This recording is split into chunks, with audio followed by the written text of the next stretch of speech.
On a quiet night under a sky full of stars, a faint cry echoed from a small cabin deep in the mountains. The narrator wonders aloud, could that really be a baby crying all the way out here? Inside, a rugged man grabs his axe, assuming it's just a rat sneaking in. As he stands by the door, he mutters to himself that whoever's come must be unlucky to stumble into a hunter's den. He surveys the area and notes that whoever managed to slip past every trap and mask their presence. Clearly not some ordinary thief. But no matter how quiet they were, he says, they can't fool his ears. He steps into the stable, axe in hand, ready to strike, but stops, sighing. There's no one. He mutters to himself again. Ever since he and his wife learned they couldn't have kids, he's been hearing things that aren't there. But just then, something catches his eye. Wrapped in a white blanket, a baby lies there. Startled, he bends down, lifting the child gently and bringing him close. The moment is silent. Then his wife's voice cuts in. She asks what's going on and why the noise. She calls him by name, Vincent. He calls back to her, Alina. Alina peers at the bundle in his arms and questions him, confused. Vincent hesitates, but then replies with shaky certainty, it's their child. And in that moment, something extraordinary unfolded. The baby opened his eyes and waved a tiny hand. Instantly, the clouds above began to shift, wind sweeping through the skies. Rain poured down over the parched earth. The dry, cracked land turned green again, and joy returned to the villagers. They sang, laughed, and celebrated. With his powers, the boy shielded the village from every threat. The people no longer went hungry or thirsty. Yet even then, he didn't stop. He kept studying, kept seeking more, for the sake of everyone around him. To the villagers, what he could do was nothing short of magic. So they gave him a name. They called him a mage. Years passed. One day, a young blonde boy gently shut a book he was reading. Vincent approached and asked what he was reading. The boy, now 12, looked up and answered. His name was Chiron, and he called Vincent Dad. Vincent, now 40, lifts Chiron into the air with a grin, gently cradling him and saying how cute he is. He tells him he's finished chopping wood and suggests they head home for a good meal. As he plants a kiss on Chiron's cheek, the boy looks up and says he has a question. How does someone use magic? Vincent thinks for a moment. Was that the kind of book he gave him to read? Then, with a chuckle, he replies, magic isn't all that complicated. If you could take down a bear with just one arrow, or chop down a tree in a single swing, that's magic too. Nearby, two boys are whispering as they watch the pair. One with glasses points out, hey, that's Mr. Vincent. The other nods. And there's Chiron. He's always buried in a book, even when we ask him to play. They had a large book he's carrying. Does he even know how to read that thing? One of them scoffs. It doesn't even look like Mr. Vincent. The other chimes in, my mom said they found him somewhere. Probably dumped. He's super weird. Vincent hears it. His fist tightens, rage simmering inside. But he keeps it in. Chiron just laughs and turns to Vincent, asking, so cutting down a tree in one swing, that's magic? Vincent smiles and changes the subject. Since Chiron helped out with the chores today, he says they'll head to the city together, and he'll treat him to his favorite fruits. In his heart, he silently apologizes, thinking he's lacking as a father. Chiron's eyes light up. Really? I can't wait. Vincent pats him on the head, quietly vowing that no matter what anyone says, Chiron is his son. As they arrive at a small city tucked in the countryside of the Toma kingdom, craze, Chiron's eyes widen with excitement. So if this is a city, the car comes to a stop. Vincent kneels beside Chiron and tells him to wait at Grandpa Martin's store while he takes care of some business. He warns him not to wander into any dark alleys or mess with nobles. Got it, he asks. Don't worry, Chiron replies confidently. Vincent hops back onto the cart, glancing back at his son. Nearby, someone picks up a paper with Chiron's writing on it and remarks, he really does know how to write. Grandpa Martin smiles and thanks. Chiron softly says he didn't really do much, but Grandpa smiles and replies that he's happy to help out. As he looks at the boy fondly, he thinks Chiron's a bright kid for his age, a far cry from his own grandson, little Martin, who's known around town for getting into trouble. Curious, Chiron asks Grandpa if he knows anything about magic. Grandpa changes the subject, casually mentioning the traffic, but Chiron isn't letting it go. He holds up a book and asks again, how does someone actually use magic? Grandpa chuckles. Oh, so you meant that kind of magic. Glancing at the book's title, Grandpa admits he doesn't know much himself. Then he points toward a bookstore across the street. John Sandoz. He says that place is filled with books about magic and suggests Chiron take a look. He adds, but come right back when you're done, all right? Got it, Chiron says, already dashing off. Grandpa laughs as he flips open the book Chiron left behind. Fairy tales, huh? I used to read stuff like this too when I was a kid. But his smile slowly faded as he read the pages. Something felt strange. It wasn't just a normal story. He frowned, unsure what the book really was. Meanwhile, at the bookstore, a stern voice stops Chiron. Hey boy, do you think you could just grab things with your dirty hands? Chiron looks up, startled. He asks if it's wrong to just peek at the books. A short-haired woman with an orange tint to her hair scoffs. These aren't cheap storybooks from the general store, kid. These are real books, valuable ones. Not something for peasants to smudge up. She scolds him, saying she won't let a used book sit on the shelf just because he couldn't keep his hands clean. Chiron thinks to himself, where does Dad buy his books from then? Suddenly, the woman notices a man in a hat stepping into the shop. She immediately straightens up and addresses him respectfully as the head butler. He asks if the books he ordered have arrived. As the shopkeeper confirms his order, the butler glances at Chiron, flipping through a book. They've arrived, he says, and then asks the shopkeeper to ring them up. Chiron flips a few more pages, but finds nothing particularly special. So even this one's the same, he mutters to himself. Then, walking out of the store, he sniffs his hand and sighs. Who knew reading books could be so hard? Just then, he catches sight of the man in the hat passing by, carrying a box of books. Without hesitation, Chiron starts running after him. Is he a noble? He wonders. Chiron follows the man in the hat, curious where he's taking the books. But then, to his shock, he watches the man casually toss the entire box right into a pile of garbage. Eyes wide, Chiron rushes over. He pulls out a book with a green cover and whispers, so this is where Dad's been getting his books. Nearby, he spots two well-dressed women laughing and chatting. Their refined appearance makes him instantly think. They must be nobles. He looks at himself, comparing the gap between their worlds and his. But then his father's voice echoes in his mind. Stay away from nobles.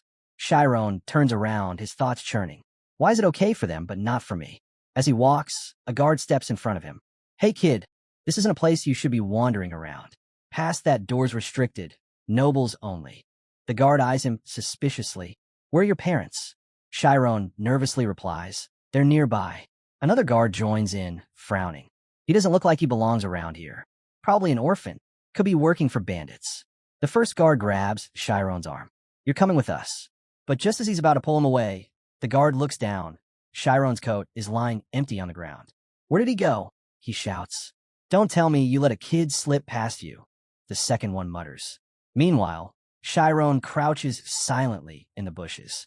Holding his breath, he waits. After a moment, he exhales and peeks out. Are they gone? He climbs out carefully, brushing off his clothes. Dad's definitely going to scold me for this. He spots one of his shoes by a nearby wall, slips it on, and as he stands, he hears something. A voice, clear and commanding. So, what is magic? That will be today's topic.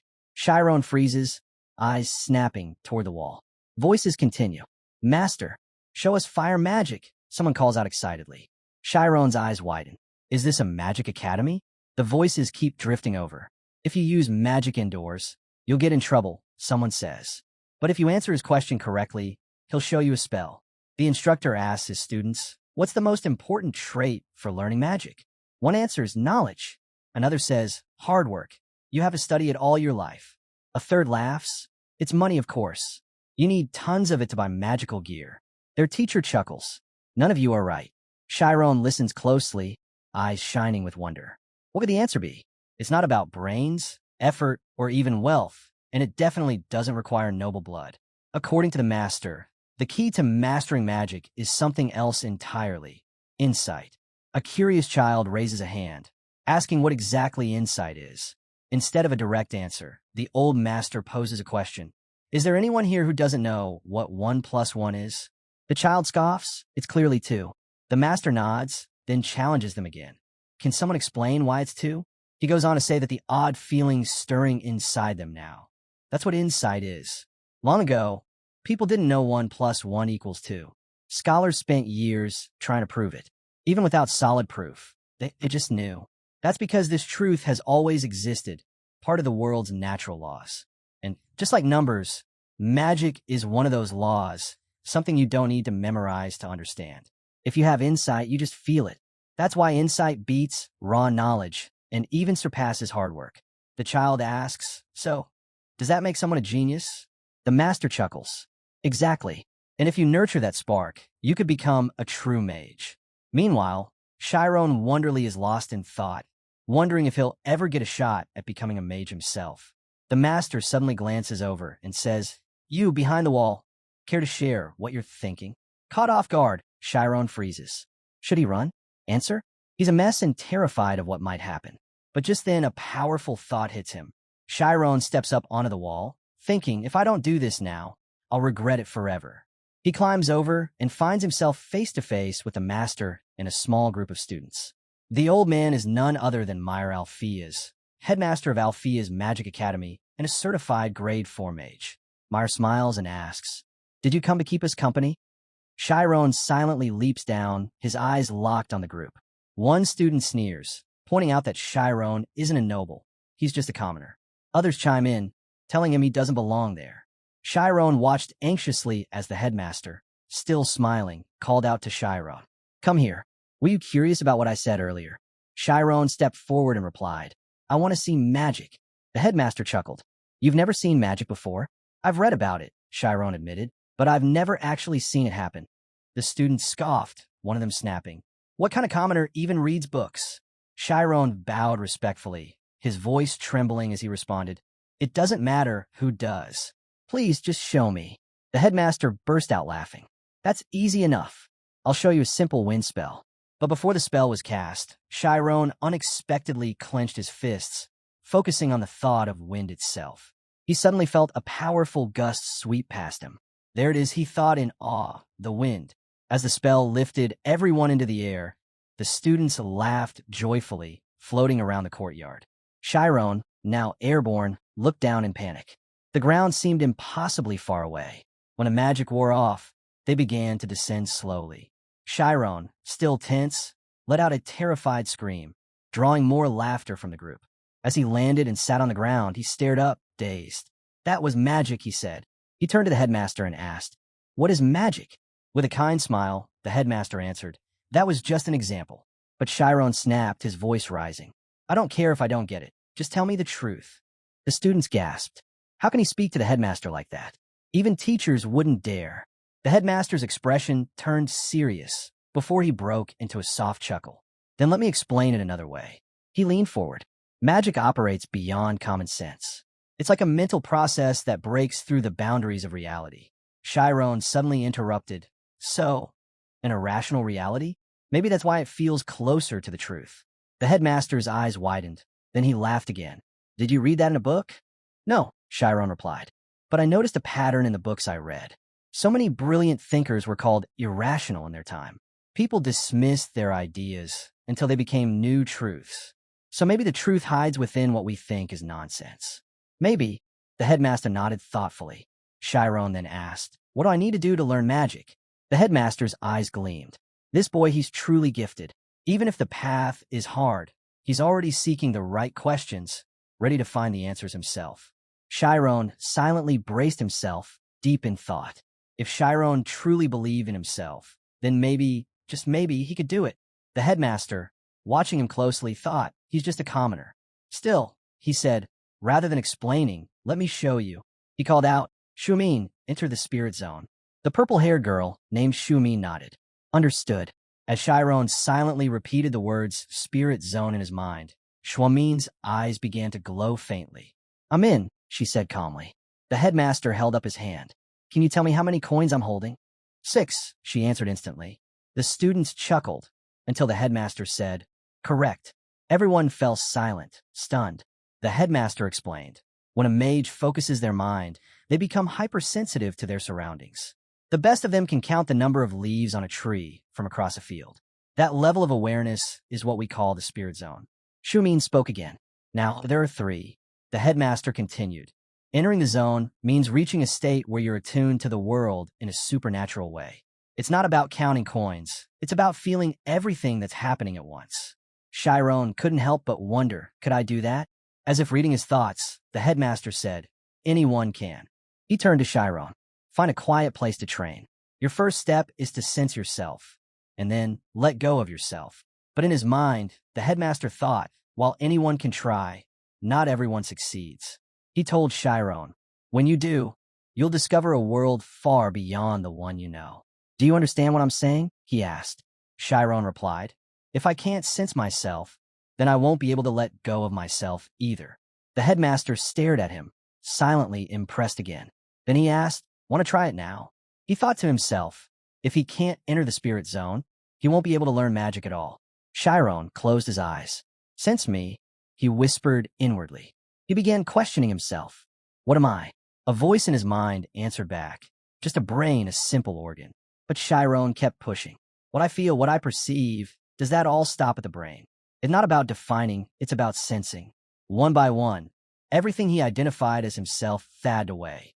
It wasn't his existence that became sharper. It was just his awareness, stripped down to nothing but pure sensitivity. Chiron opened his eyes. The headmaster asked what it was like and what he had felt. Chiron replied, I heard everything. The kids nearby laughed, teasing, of course you did. You're just standing there. The headmaster stood, quietly disappointed. He's not ready, he thought. What happens inside the spirit zone belongs to another realm entirely. He remembered synthesai, sensing sense, hearing light, tasting the air, and feeling the world with his skin. As he gently patted Chiron's head, the headmaster said, with more practice, you'll hear so much more. He turned to leave, telling the students the special lesson was over and it was time to head back. Still, as he walked, the headmaster couldn't help but feel regret. Chiron had real talent.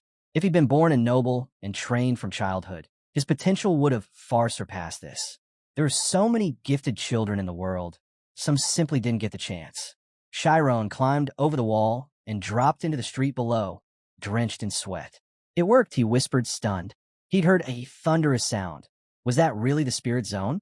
It felt like he'd been torn apart, scattered across the world. No, like he was the world itself. As he ran down the street, he couldn't shake the feeling. The vastness had overwhelmed him. For just a moment, his body had disappeared, and he became infinite. Suddenly, he collided with a man and hit the ground hard. Sorry, Chiron said quickly. The man, with fiery hair, glared at him. What's your problem? You bump into me and think that's it. He grabbed Chiron by the collar, demanding, you think sorry's enough? What? Are you part of the wolf gang or something? Did you come here to kill me? Before the tension escalated, someone else stepped in. A voice called out, asking if something was going on. The fiery-haired man turned and said, Miss Amy? You again? What are you doing here, bored already? Chiron looked at her, thinking he should ask for help, but stopped himself. Then he saw. Chiron looked up and saw her, Amy Wonderly. Young, elegant, and clearly a noble. He wondered if someone like her would even care. The red-haired man scoffed, saying to Amy, I was just teaching him a lesson. Nearly had to kill him. That's not what happened. Chiron quickly cut in. It was just an accident. I bumped into him, that's all. Without warning, the man slammed his knee into Chiron's stomach, silencing him. Shut it. You think anyone's going to believe you? Chiron collapsed, shaking. The man sneered. You better compensate us. What about your mother, huh? Chiron froze, shocked as the man mocked. Go fetch your mom. Where's she hiding after dumping out trash like you? He turned to the others, spitting. Look at this kid. His eyes are crazy. What's wrong with him? He kicked Chiron hard in the head. Say that again. I dare you. More kicks followed, one after another, targeting his body. Amy finally spoke up. Don't bruise his face, she said coldly, before ordering them to stop. At this rate, you're going to kill him. She knelt beside Chiron, asking softly, Are you okay? Through a trembling voice, Chiron replied, I didn't do anything. Tears ran down his cheeks as he looked up at her. Amy turned to the men, asking, Aren't you tired of this already? Don't you have something better to do? Chiron's eyes widened as he realized what they were planning. They're going to beat me, then sell me to the southern village, he thought. Because I'm just a commoner, so it doesn't matter. He silently called out to his mother and father in his thoughts. Amy studied him. A slave shouldn't have any defects, she said flatly. So why not confirm it? The men laughed. What? You want to inspect him now? One jeered. She's saying you should strip, kid. One of them stepped in front of Chiron, grinning. You want another beating?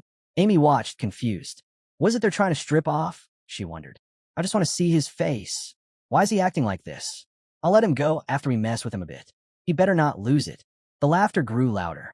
Then, A single fly buzzed into view, right in front of the red-haired man. He blinked, startled. Time froze as the fly hovered midair. Chiron turned his gaze, bewildered. Suddenly, a crack of intense electric light slammed into a tree nearby. His eyes widened. This wasn't real. He was inside a memory. From above his head, light poured out in streaks. The red-haired man barked at him, cursing. Hey, are you deaf? But Chiron's mind was somewhere else, far away. Wait, Amy shouted, tried to snap him out of it. Then, in a flash, a violent gust of wind exploded outward, flinging the attackers into the air. Chiron stood there, stunned, watching them soar. The red-haired man crashed down hard, grabbing his shoulder in pain.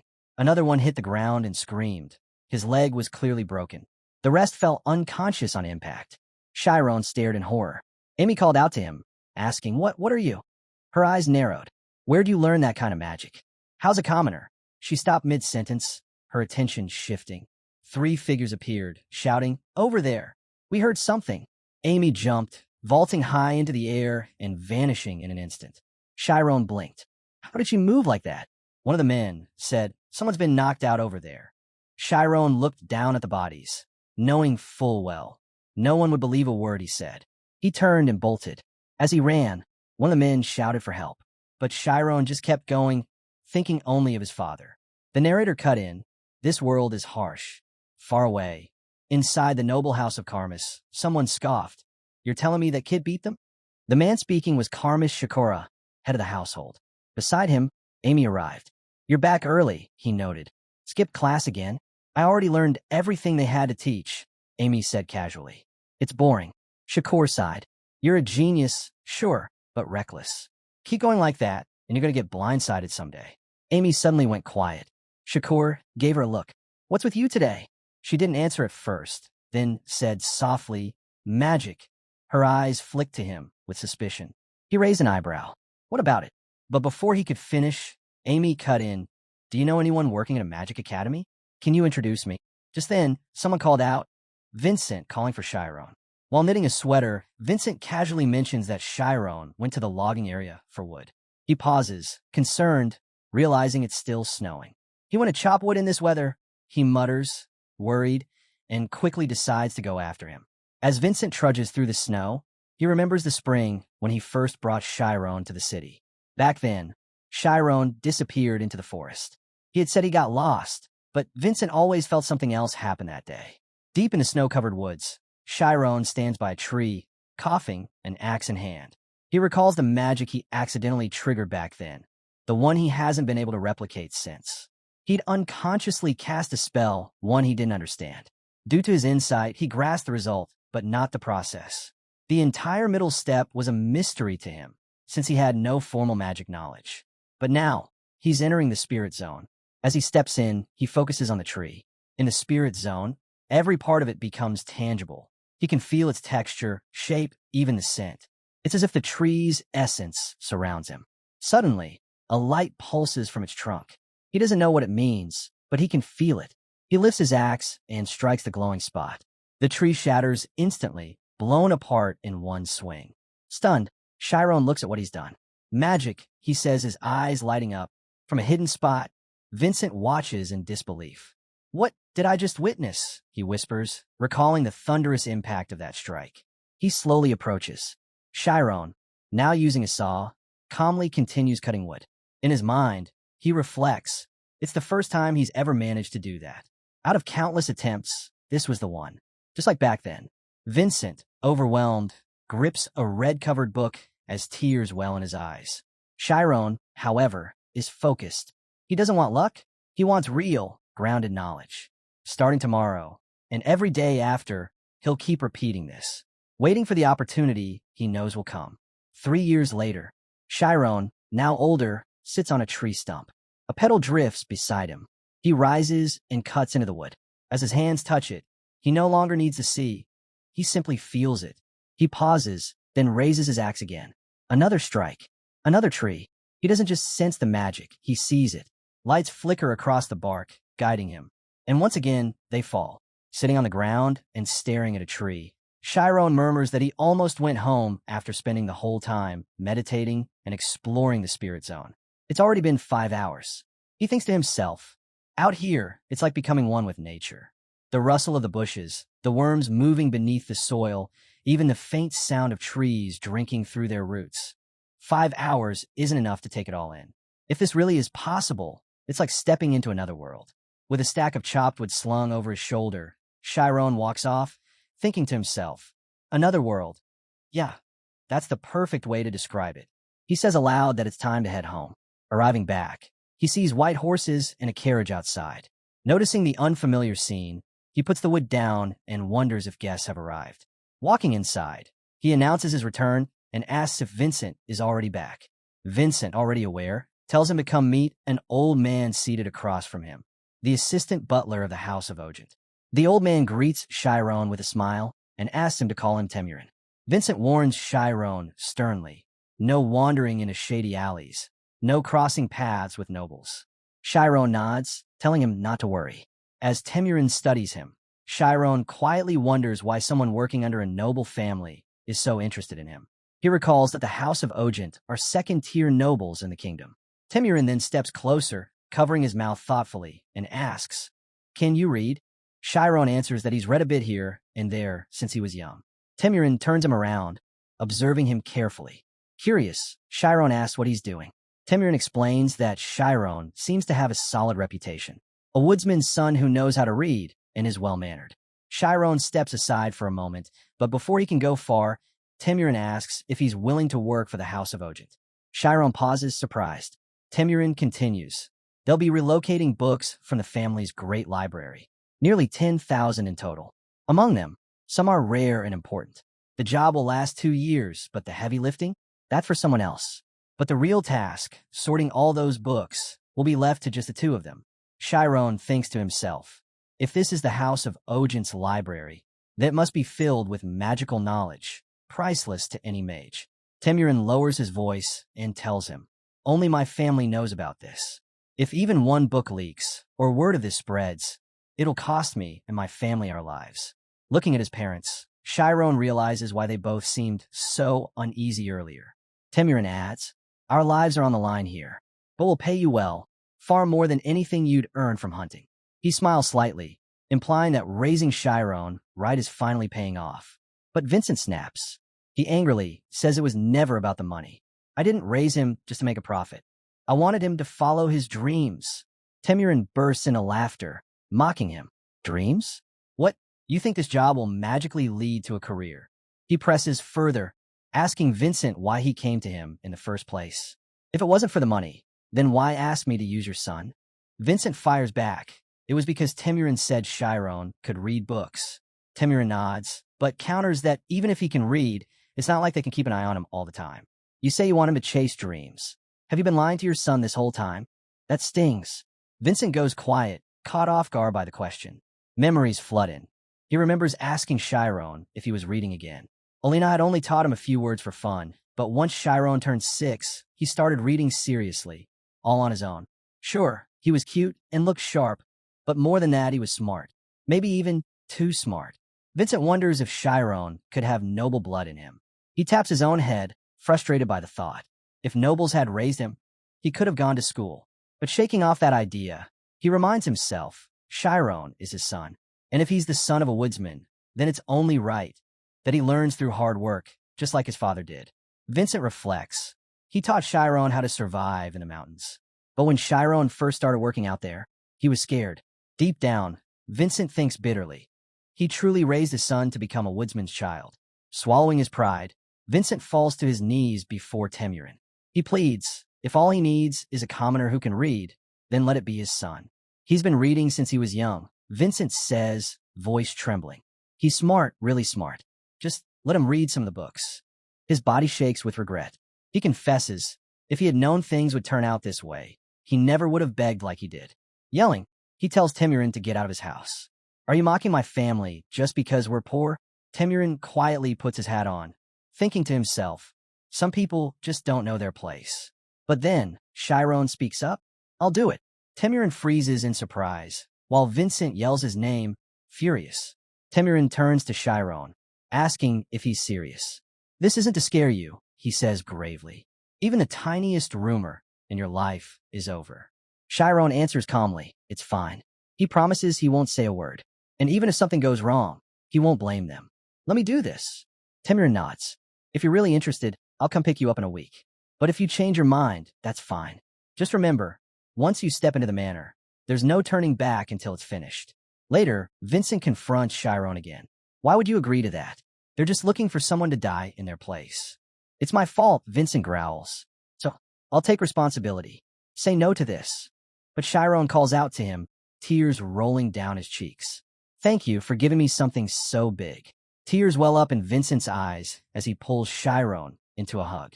Don't worry, he says through choked words. You think your father won't protect you? I'll make sure no one lays a hand on this family. Just come back. Come back safe. Olina wipes her tears, silently wondering, did I really raise this boy well? Chiron, crying, holds his father tightly. A week later, Temirin's assistant arrives. Holding out a contract, he tells Vincent, sign here. It's done. Just as Vincent notices, he snatches the paper from the assistant's hands. But Temirin simply says, time's ticking. Let's go. Chiron is led to the carriage. This way, the assistant says, taking a small bag and placing it inside. The door closes behind him. As the carriage begins to move, Chiron sits quietly, his expression solemn.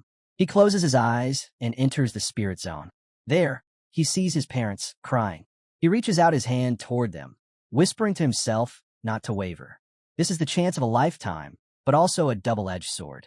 If he can survive in the middle of all these powerful people for just 2 years, the narration begins. The Ogent family's estate lies within the city of Thormia, a kingdom known for its warriors. This family often raises official swordsmen. Temirin's colleague tells Chiron that the former head of the family was a certified third-class swordsman, while the current head, Bishop Ogent, is a fourth-class knight. They hold a lot of power in this city, he adds, pointing outside. That's the Ogent family's famous walkway. As the carriage pulls up, Chiron steps out wide-eyed. Wow, already scared, one of the men teases. This family's full of monsters. But another sharply warns the orange-haired one. You want your neck hang? Turning to Chiron, the orange-haired man gestures. Come on, we're heading down this way. Walking along the grand path, Chiron's thoughts settle. It's all becoming real now. Looking around, he notes, so this is what a second-class noble family's estate looks like. They stop before a large building. This is where you'll stay, they tell him. It's the office and living quarters for the butlers. Inside, a bespectacled man stands and asks, has he arrived? Temirin nods and turns to Chiron. I'll explain your duties. Follow me. I'll do my best, Chiron replies. They enter a massive room. Chiron's eyes widened in shock. It's the great library of the Ogent family. Temirin explains, all the books here are being moved to the new library. Your job is to organize them. You'll get a list each week. Locate those books and prepare them. He adds, work hours are from 9 a.m. to 6 p.m. After that, you're free, but you're not allowed outside, and the manor is off limits without special permission. Showing him the documents, he says, the common butler will teach you the rules. Any questions? Chiron thinks to himself, this is worth risking everything. When do I start? He asks. Tomorrow, Temirin answers. Chiron changes into the butler uniform and prepares himself for what's ahead. The sheet of paper resting on the table seemed to understand why this massive task of organizing books had fallen on just one person. Chiron glanced at it thoughtfully, realizing that consistency was key. If each person had their own way of sorting, chaos would follow. Take a book like the History of Swordsmanship. Some might place it under sword techniques, while others might see it as part of a broader historical record. As he dove deeper into the system behind the organization, Chiron activated his spirit zone skill, scanning through the documents. Everything's connected through history, he murmured.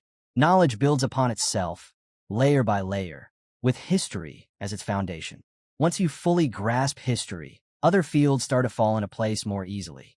Among the 10,000 books, about 850 were on history, and he was determined to read every last one during the 2 years he had here. This was all part of his goal to become a true mage. As he reflected, the sudden voice of a butler snapped him out of it. He quickly shut the book he wasn't supposed to be reading. It wasn't officially approved. Temirin appeared and asked if Chiron was still sorting books, working overtime again. Chiron admitted he was. With a sigh, Temirin turned to leave, warning him not to push himself too hard and to take responsibility for his health. Shiro nodded, promising he'd take care of himself. But Temurin lingered, stepped closer, and placed a hand on Chiron's shoulder. Chiron wondered, had he been caught reading off hours? Temurin brushed some dust from his uniform and reminded him that this wasn't just any library. Even a family head and young master came here. He needed to keep his appearance sharp and considered doing something about his long hair. Don't bring down the reputation of the Ogent family, Temurin said. Chiron, voice unsteady, quietly wished him good night, thinking that was all it had been.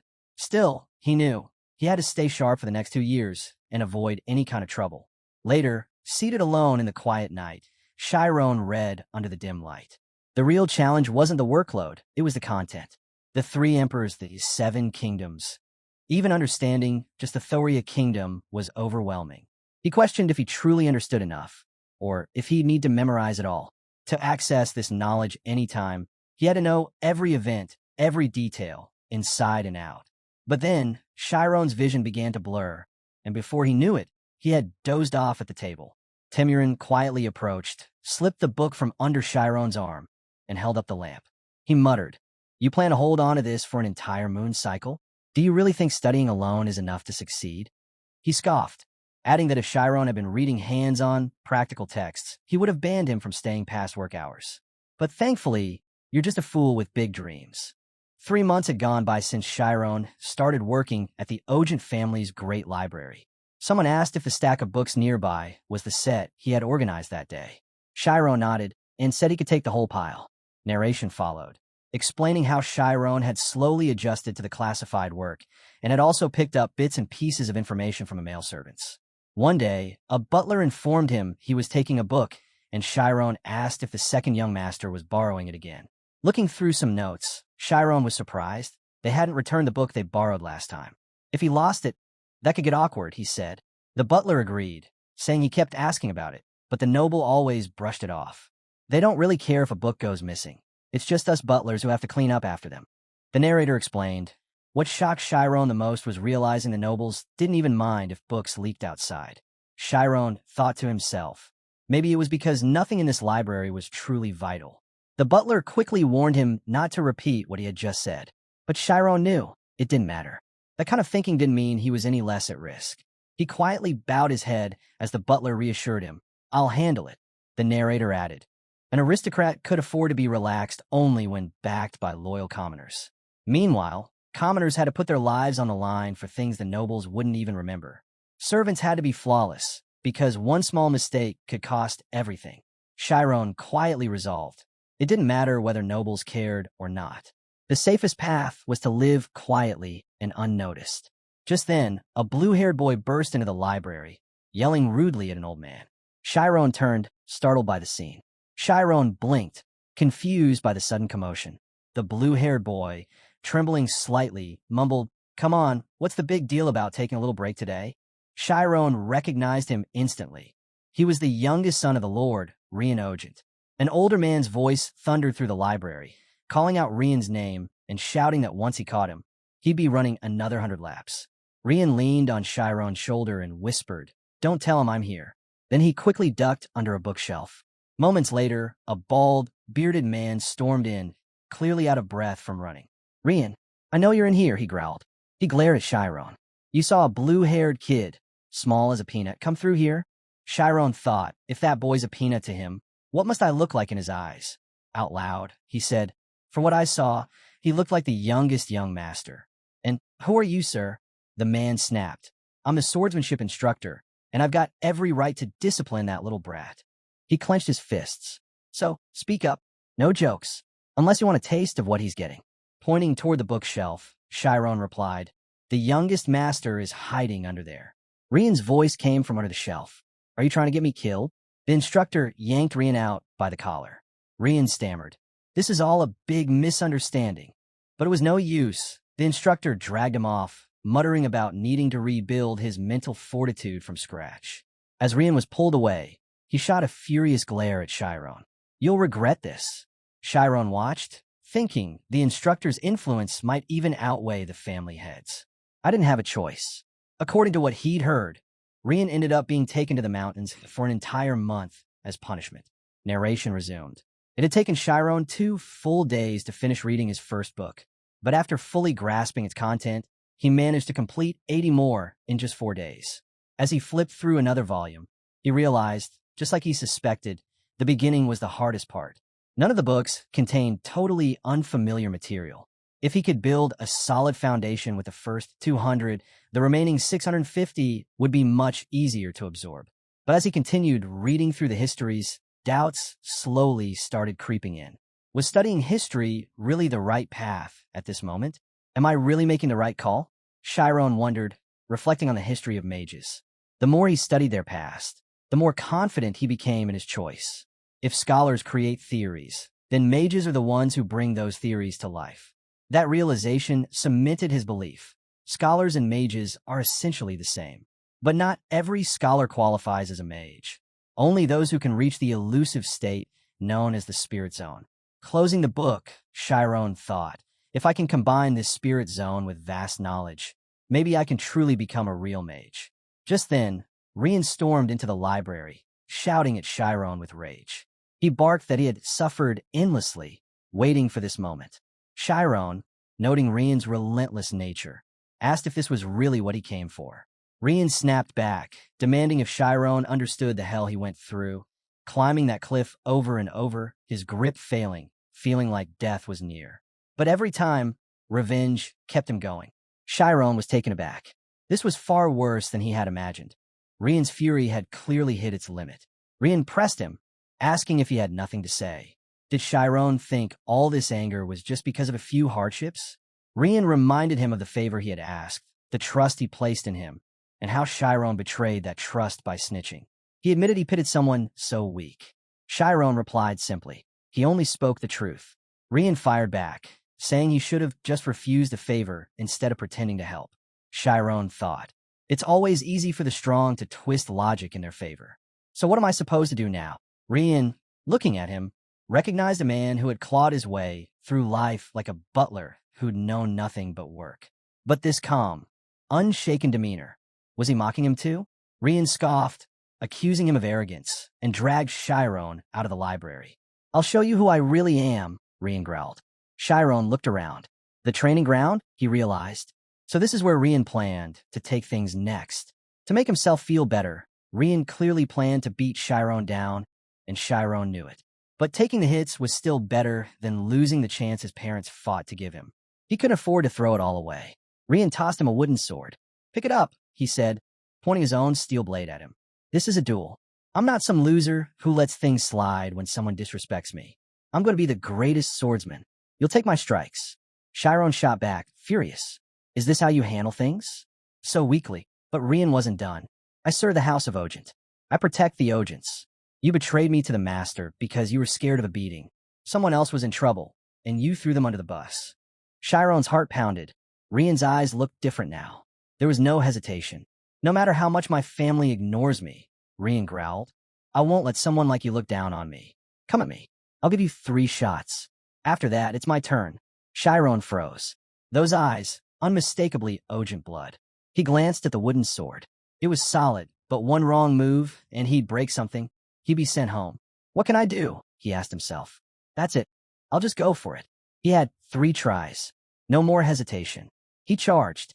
Rian blocked the strike effortlessly. 1. Chiron was stunned by his strength, but he gathered himself and went again, aiming at the shoulder. 2. Rian said, deflecting it again. He laughed. Have you even held a sword before? Chiron was drenched in sweat. One last chance. He closed his eyes and entered the spirit zone. Everything around him sharpened. He locked eyes on Rian's sword. Rian saw the stance and raised an eyebrow. That one's going to be tricky. Chiron lunged. Their blades collided. A crack formed on Rian's sword. Rian stepped back, unfazed. My turn. But then he noticed it. His sword had snapped in half, clean from the center. Chiron looked at the broken weapon and thought, it worked. First hit, I felled him out. Second hit, I read his rhythm. And the third sealed it. The technique he just used, Thunder Strike, was something he trained for 3 long years. As Rian stared at his broken sword, he finally turned to Chiron and asked, where did you learn to fight like that? Chiron replied calmly, that's not swordsmanship. It's called Thunder Strike. He explained how his father worked deep in the mountains, and he used to follow him there to chop wood. But he lacked the strength for it, so he had to find a way to make up for it. Among the lumberjacks, they taught him a technique called Thunder Strike to help boost power despite a weak build. Rian stared blankly, trying to process what he'd just heard. Thunder Strike, from chopping wood? He was visibly irritated. I trained with the sword for 15 years, and he learned that by splitting logs? The words echoed in his mind, but then he recalled something. Someone once praised a boy named Rai for mastering sword smash. An orange-haired man beside, Rai said proudly. He's only 12, but he's already learned the Ogent family's secret technique. His skills are far beyond others his age. There's nothing more I can teach him. Their father, a black-haired man, added, he's inherited our brilliance. Let's hold a banquet in his honor. Young Rian had watched that moment, holding back tears, unable to accept how far behind he was. Chiron, piecing it together, looked at Rian with shock. You're the young master? Rian interrupted. Don't call me that. His voice shook with emotion. I won't accept this. Chiron asked softly. Did I offend you somehow? Be quiet, Rian snapped, sheathing his sword. He tossed it toward Chiron. Take it. Both our weapons broke, so the match isn't finished. He continued. If you really learn sword smash from chopping wood, then I'll acknowledge you. Let's settle this in a real duel, with real swords. 1 month from now. Chiron stared at the weapon in disbelief. If it's a real sword, I might not survive. But Rian cut him off. That's why I'm giving you time. If you're gifted enough to learn a sword technique just from chopping trees, then you'll figure this out too. But don't even think about running. I will surpass you. Later, in the library, Chiron sat slumped over the table, head in hands. I get it now, he muttered to himself. What's unique about the House of Ogent is its mix of black and blue hair, a trait passed through the family line. The head of the family, Bishop Ogent, has black hair and 4 children, 3 sons and 1 daughter. The narrator explains, the eldest son, with black hair, is already a certified grade 6 swordsman. The eldest daughter, with blue hair, also showed incredible promise but chose the path of music instead. She now performs as a palace pianist. The second son, Ogent, also black-haired, is considered a true genius. But when it comes to the third child, Rian, the narrator suddenly stops short. A butler fills in the rest. They even brought in a private tutor for Rian, but he was eventually labeled talentless. Everyone working in the mansion knows that story. Chiron, voice trembling, murmurs to himself, what have I done? I should have just let him hit me. He now realized. He had wounded the pride of someone who'd lived his whole life in the shadow of gifted siblings. Staring down at the table, his eyes filled with tears, Chiron thought, nobles are all exceptional. If it wasn't for these books, I wouldn't even have a reason to keep going. He pictured his parents. If I die here, there's no time for this, he told himself, grabbing books off the shelves. I have to think this through. He decided he would become a mage. Growing up in the mountains gave him confidence in his physical endurance. If he could just find a way to survive, maybe learn a defensive technique, there was still a chance. Meanwhile, Rian was sprinting with everything he had. The instructor, surprised, cheered him on. You just passed 100 laps. You broke your record. But Rian didn't slow down. How? Was this even training? He shouted. I'm still on my feet. Don't you have something tougher? The instructor paused, concerned. Something must have happened, he thought. Is this about Rai again? Or is he trying to learn another new technique? But he reminded himself. Rian had already awakened his schema. If he dies out here, the instructor muttered, it won't be my fault. The narrator explained. A schema is both a mental blueprint and a structural image of one's body. Just as a mage relies on the spirit zone, a swordsman relies on the schema. All humans carry a mental image of their own body. A schema is the human body's image, taken to its absolute limit. Masters of schema are said to understand their bodies so well that they can even control the movement of their cells. As Chiron shut the book, he thought, isn't this the complete opposite of the spirit zone? Then he closed his eyes. Let's give it a try. The first step was to feel his own existence. That part came easily, just like entering the spirit zone. But unlike the spirit zone, which required erasing one's presence, schema demanded the opposite, diving deep into every aspect of oneself. If he could peel back that layer, even a little, he'd complete the first page of his schema. Suddenly, he recalled Amy's incredible long jump. Trying schema now might be inefficient, he thought. It's the exact opposite of what I've trained for. Could that girl from 3 years ago have already awakened her schema at that age? Back in the library, Chiron decided it was smarter to build sword skills using the spirit zone as a foundation. He began practicing blade movements, cutting in 8 directions, and then raised his sword. First strike, downward, he said to himself, swinging. Elsewhere, Rian was relentlessly striking a tree. His instructor, exasperated, yelled at him to stop. You'll tear your muscles. Rian hit again. They haven't torn yet. He slammed the tree over and over, shouting, Why are my muscles tearing?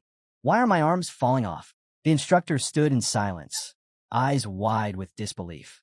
Rian, tears running down his face, screamed, Why can't I use schema? Then, the instructor stepped in and caught Rian's sword barehanded. That's enough, he said, choking up. We're done for today. Rian tossed the sword aside. Fine. Later, the instructor placed an ice pack on Rian's shoulder. So, how do you feel? My arms are killing me, Rian muttered. I've never once written that you have talent, the instructor admitted. And that's exactly why I push myself like this, Rian snapped. The instructor paused, then asked, Have you ever stopped to think about what you're actually good at? Rian glared away. No, but I sure as hell know what I suck at. That's why you're not a genius, the instructor said gently. I already know that, Rian replied, frustrated. And the instructor quietly continued. Geniuses always know they're geniuses. They understand their strengths, and that's why, when they work hard, success in those areas is almost a given. But what really rattles them is putting an effort towards something outside their grasp, pursuing what doesn't come naturally. That's the true challenge, the one thing that can shake a genius to the core. Rian lets out a deep sigh, muttering that this was the most honest comfort he's ever received. As he stares at his trembling hands, he acknowledges it's a skill he wasn't born with.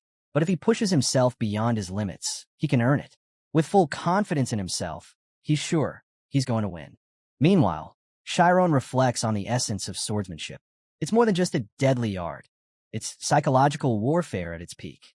Imagine an opponent who seems to have endless options to strike. But in truth, there are only 8 main attack directions. For a full month, he trained to slash and block in exactly those 8 paths. Nothing more. Fighting a phantom foe, he'd block one strike and counter from a new angle, sharpening his instincts. Looking at the trees around him, Chiron bursts into laughter. So, this is the way of the sword, he muses. It's boundless, just like magic.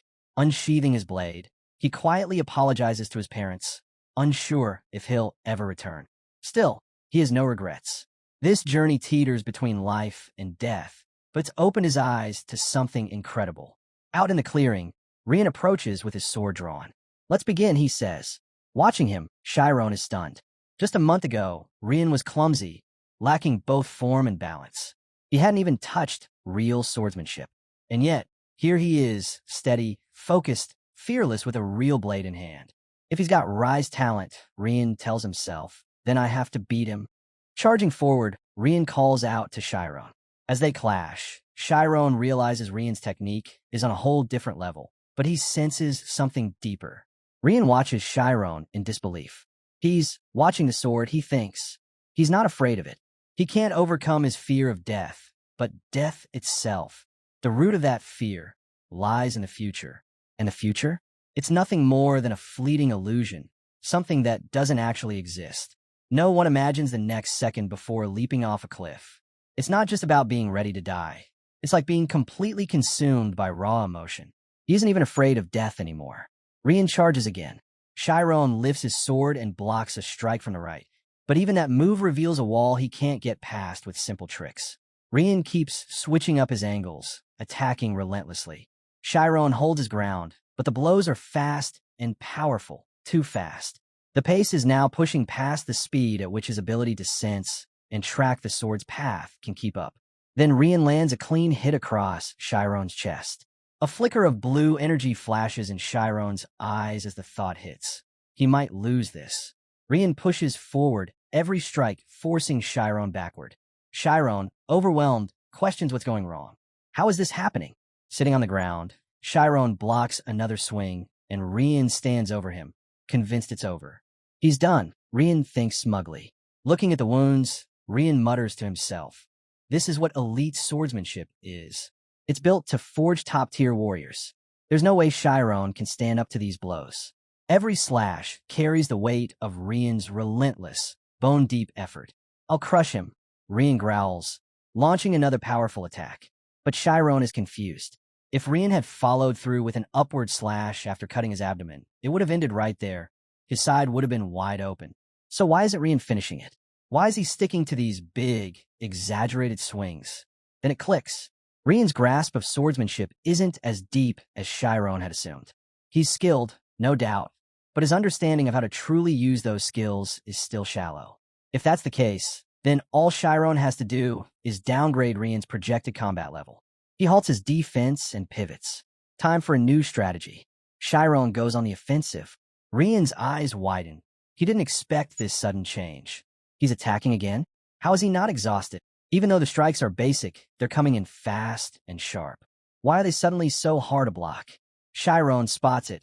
Rian's stamina is clearly dipping. His breathing is ragged, chest rising and falling too fast.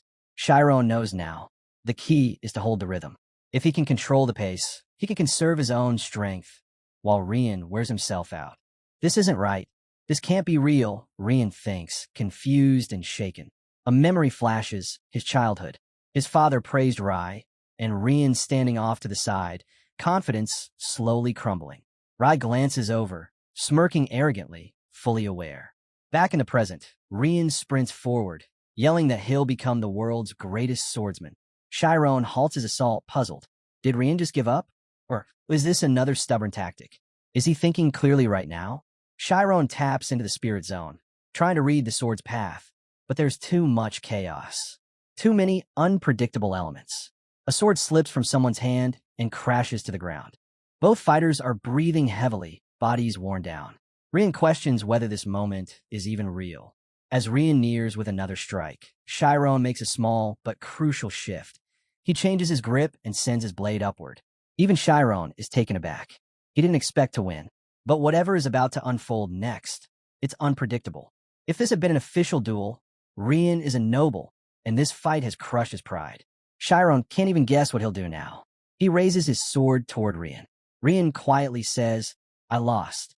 Then, with a half-hearted laugh, lost again, he admits defeat. And if Chiron chose to kill him now, he says he wouldn't protest. It would be fair. Chiron stares at him and coldly asks, "You think I'm joking?" Then adds, "If I killed you, do you really think you'd still be standing here?" Rian's voice trembles. He reminds him that they fought with their lives on the line, and he accepted the outcome. Chiron cuts him off. "You were the only one who treated this like life or death. I was just trying to survive." He scoffs this duel. It was meaningless from the start. And why would you blame me when you were the one hiding, avoiding training? Rian snaps. Who's blaming who? If that was our first meeting, maybe you should have acted with some dignity. Chiron lunges in, shutting him down mid-sentence.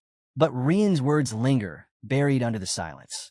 "Did you ever stop to think how that situation made me feel? Caught between the patriarch's son and his sword master. He had no space to move, no freedom to choose." The words never make it past his lips. But if he doesn't believe that someone honorable would stand and face their swordsmanship instructor directly, then maybe he never really saw it that way. Rian reflects. Each of them saw things from completely different perspectives. To him, this duel meant risking it all.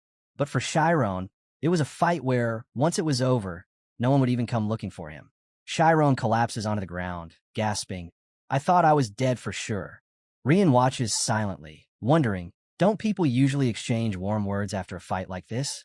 He looks at Chiron, now crying, and thinks about the man before him. The same cold warrior who met him head-on with everything he had. He's definitely a genius, but unlike Rai, he never laughed or looked down on him. He faced him directly, without holding back. Siren steps forward, asking for Rian's name. He gives his full name, then turns to introduce himself to Chiron, also using his full name. Chiron stares in disbelief. Did he just properly introduce himself? Rian reaches out his hand, saying, "Let's be friends." Then he asks what Chiron thought of the library earlier. Meanwhile, butlers begin loading crates of books into a carriage outside the library. Temiran reports they've categorized 728 books out of the 10,453 in total.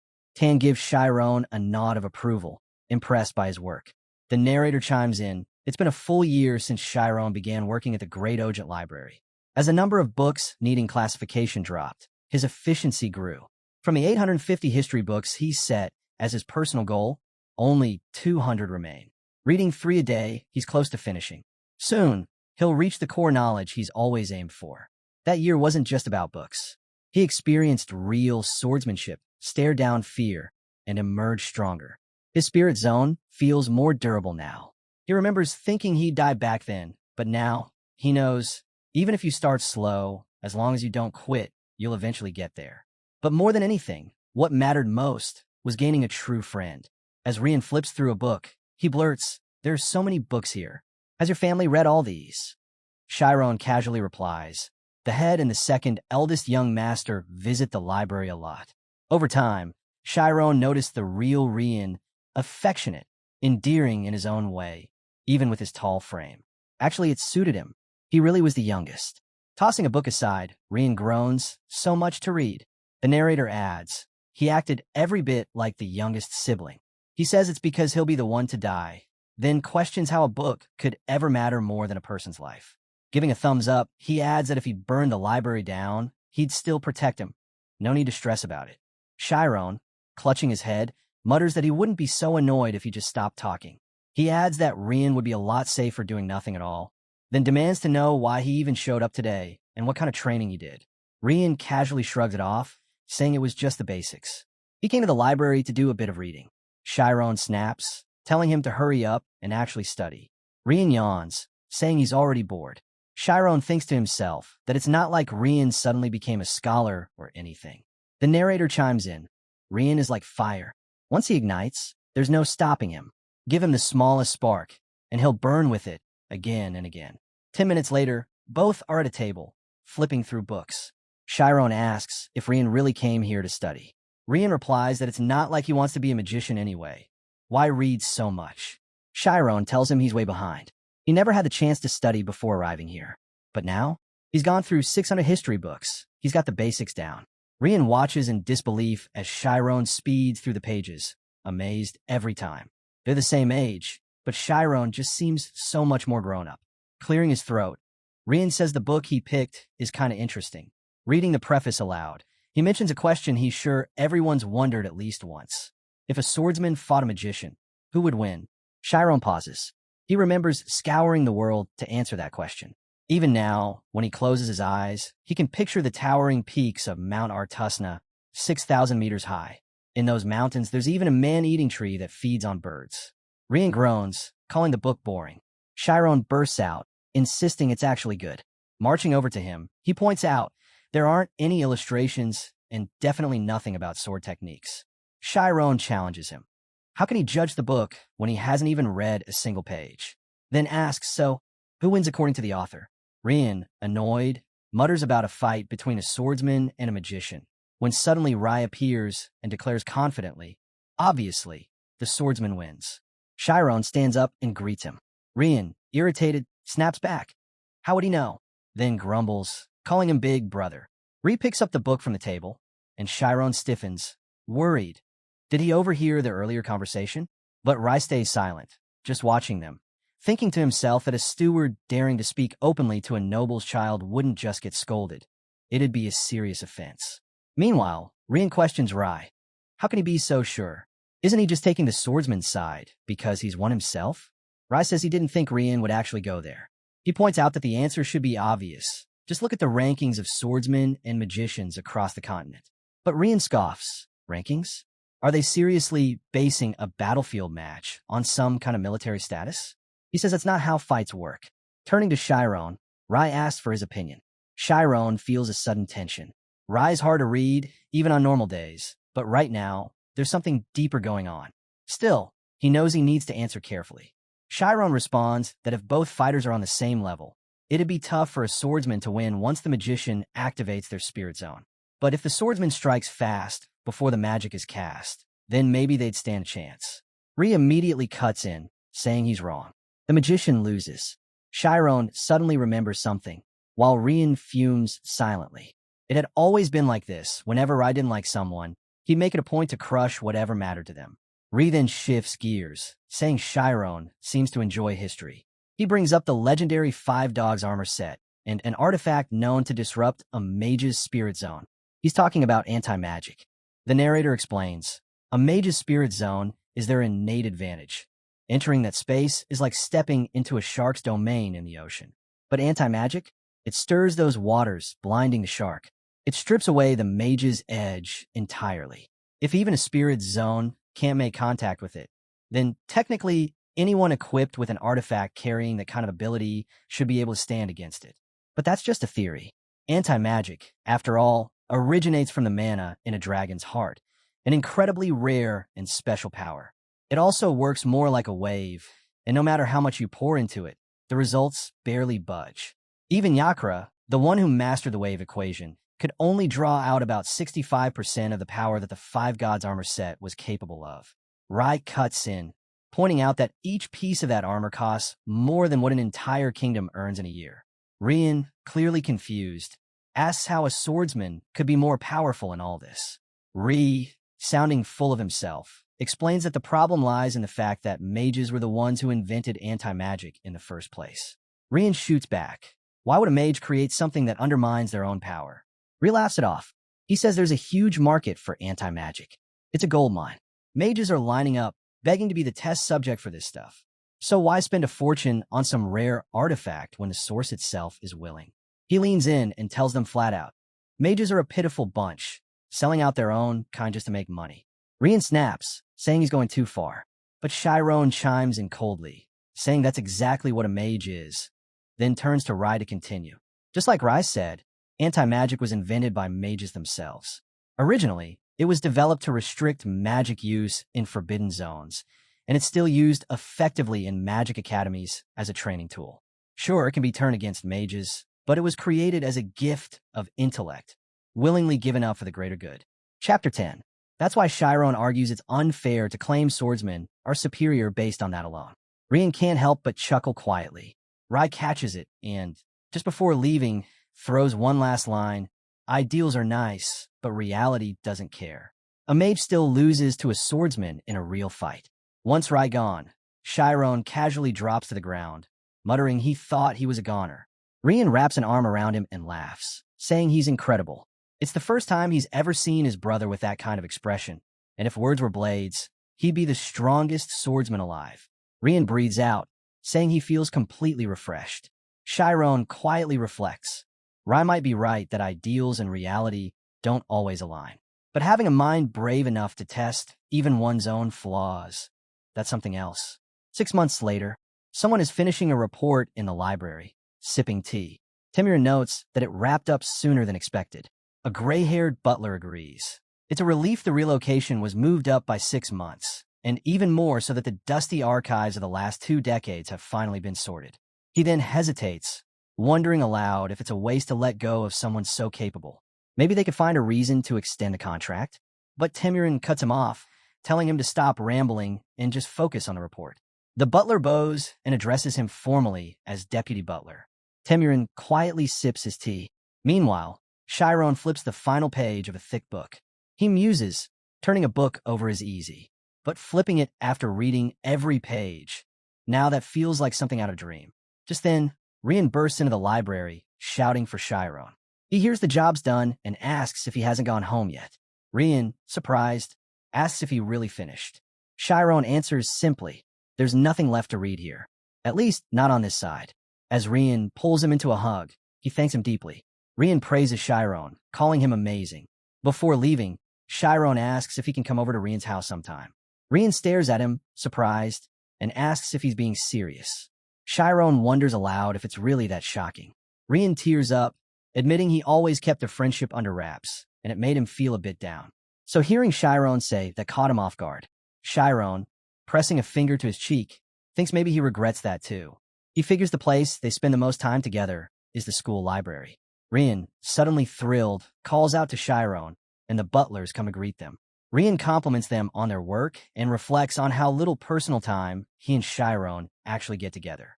They've been living like this all year, and lately, he's gotten curious about Chiron's everyday life too. Rian tells Chiron it's a good day to visit because no one from his family is home right now. As they walk up, Chiron is struck by the sheer size of the own family estate and mutters that it's kind of intimidating.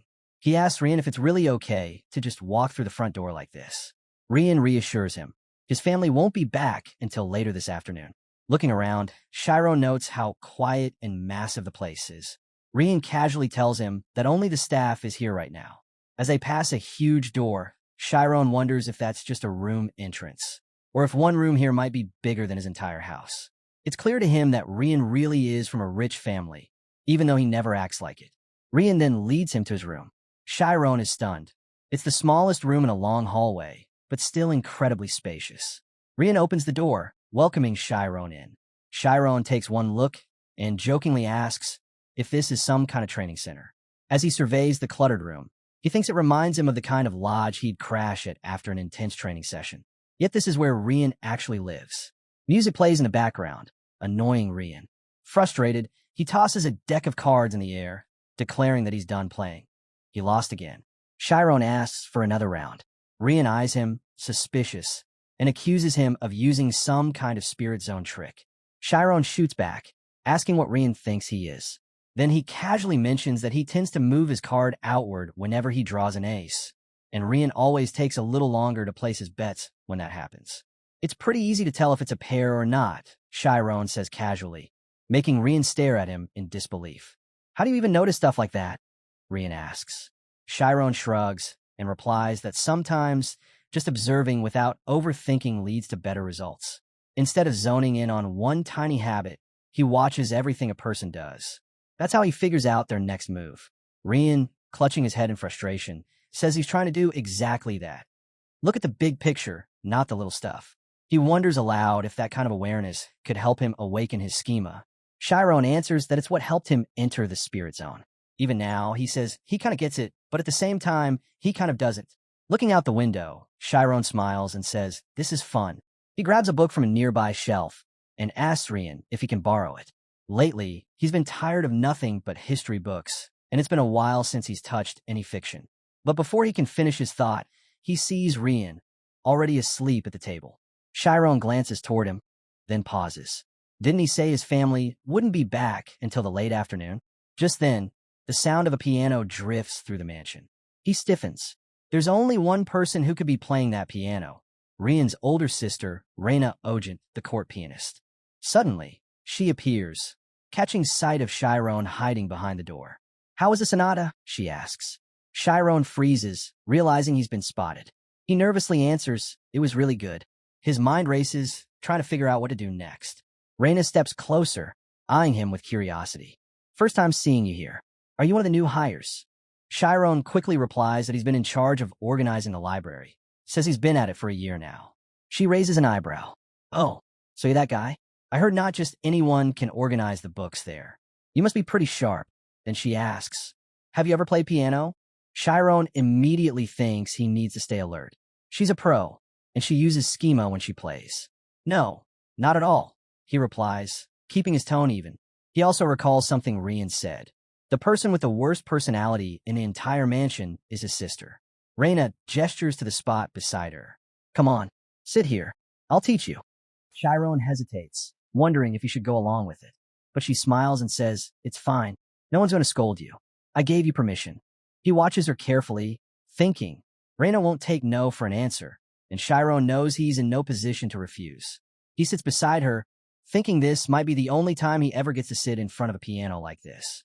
She starts explaining the basics, introducing him to the keys, the music sheet, and how to read the symbols. Then, guiding his fingers over the keys, she tells him to try pressing these three together. As he follows along, Chiron thinks the reverb feels nice. He tentatively asks if he can try actually playing something, quickly adding an apology like he's overstepping. "It probably won't sound very good," he says. "That's how everyone starts," she replies calmly. Curious, she watches as he begins to play. Chiron tries a few chords beyond what she just showed him, and her eyes widen. He's getting every single note wrong, yet there's not a shred of hesitation in how he presses the keys. It's strange. He's completely off, but in a way that still mirrors the feeling of the piece she played earlier. It's almost like he's imitating the essence of her performance. Then something shifts. Chiron's eyes gleam with a different hue as he slips into the spirit zone. Symbols, musical terms, and notes begin to fall into place in his vision, matching the chords he's playing. He adjusts instinctively, and now the music starts to sound accurate. Reina stares at him, astonished. "What was that?" she whispers to herself. This isn't a performance, but he's tapping into something deeper. Insight that hits the core.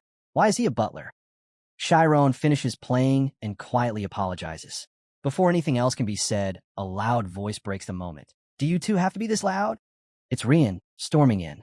He tells his sister to take a break if she's home, and then turns to Chiron. Why are you being noisy? Reina looks between them. Wait, do you two know each other? Chiron quickly shakes his head. No, he says, worry their friendship might get exposed. But Rian doesn't hold back. He's my friend, he declares. Chiron stumbles backward, panicked. What are you doing? Rian just shrugs.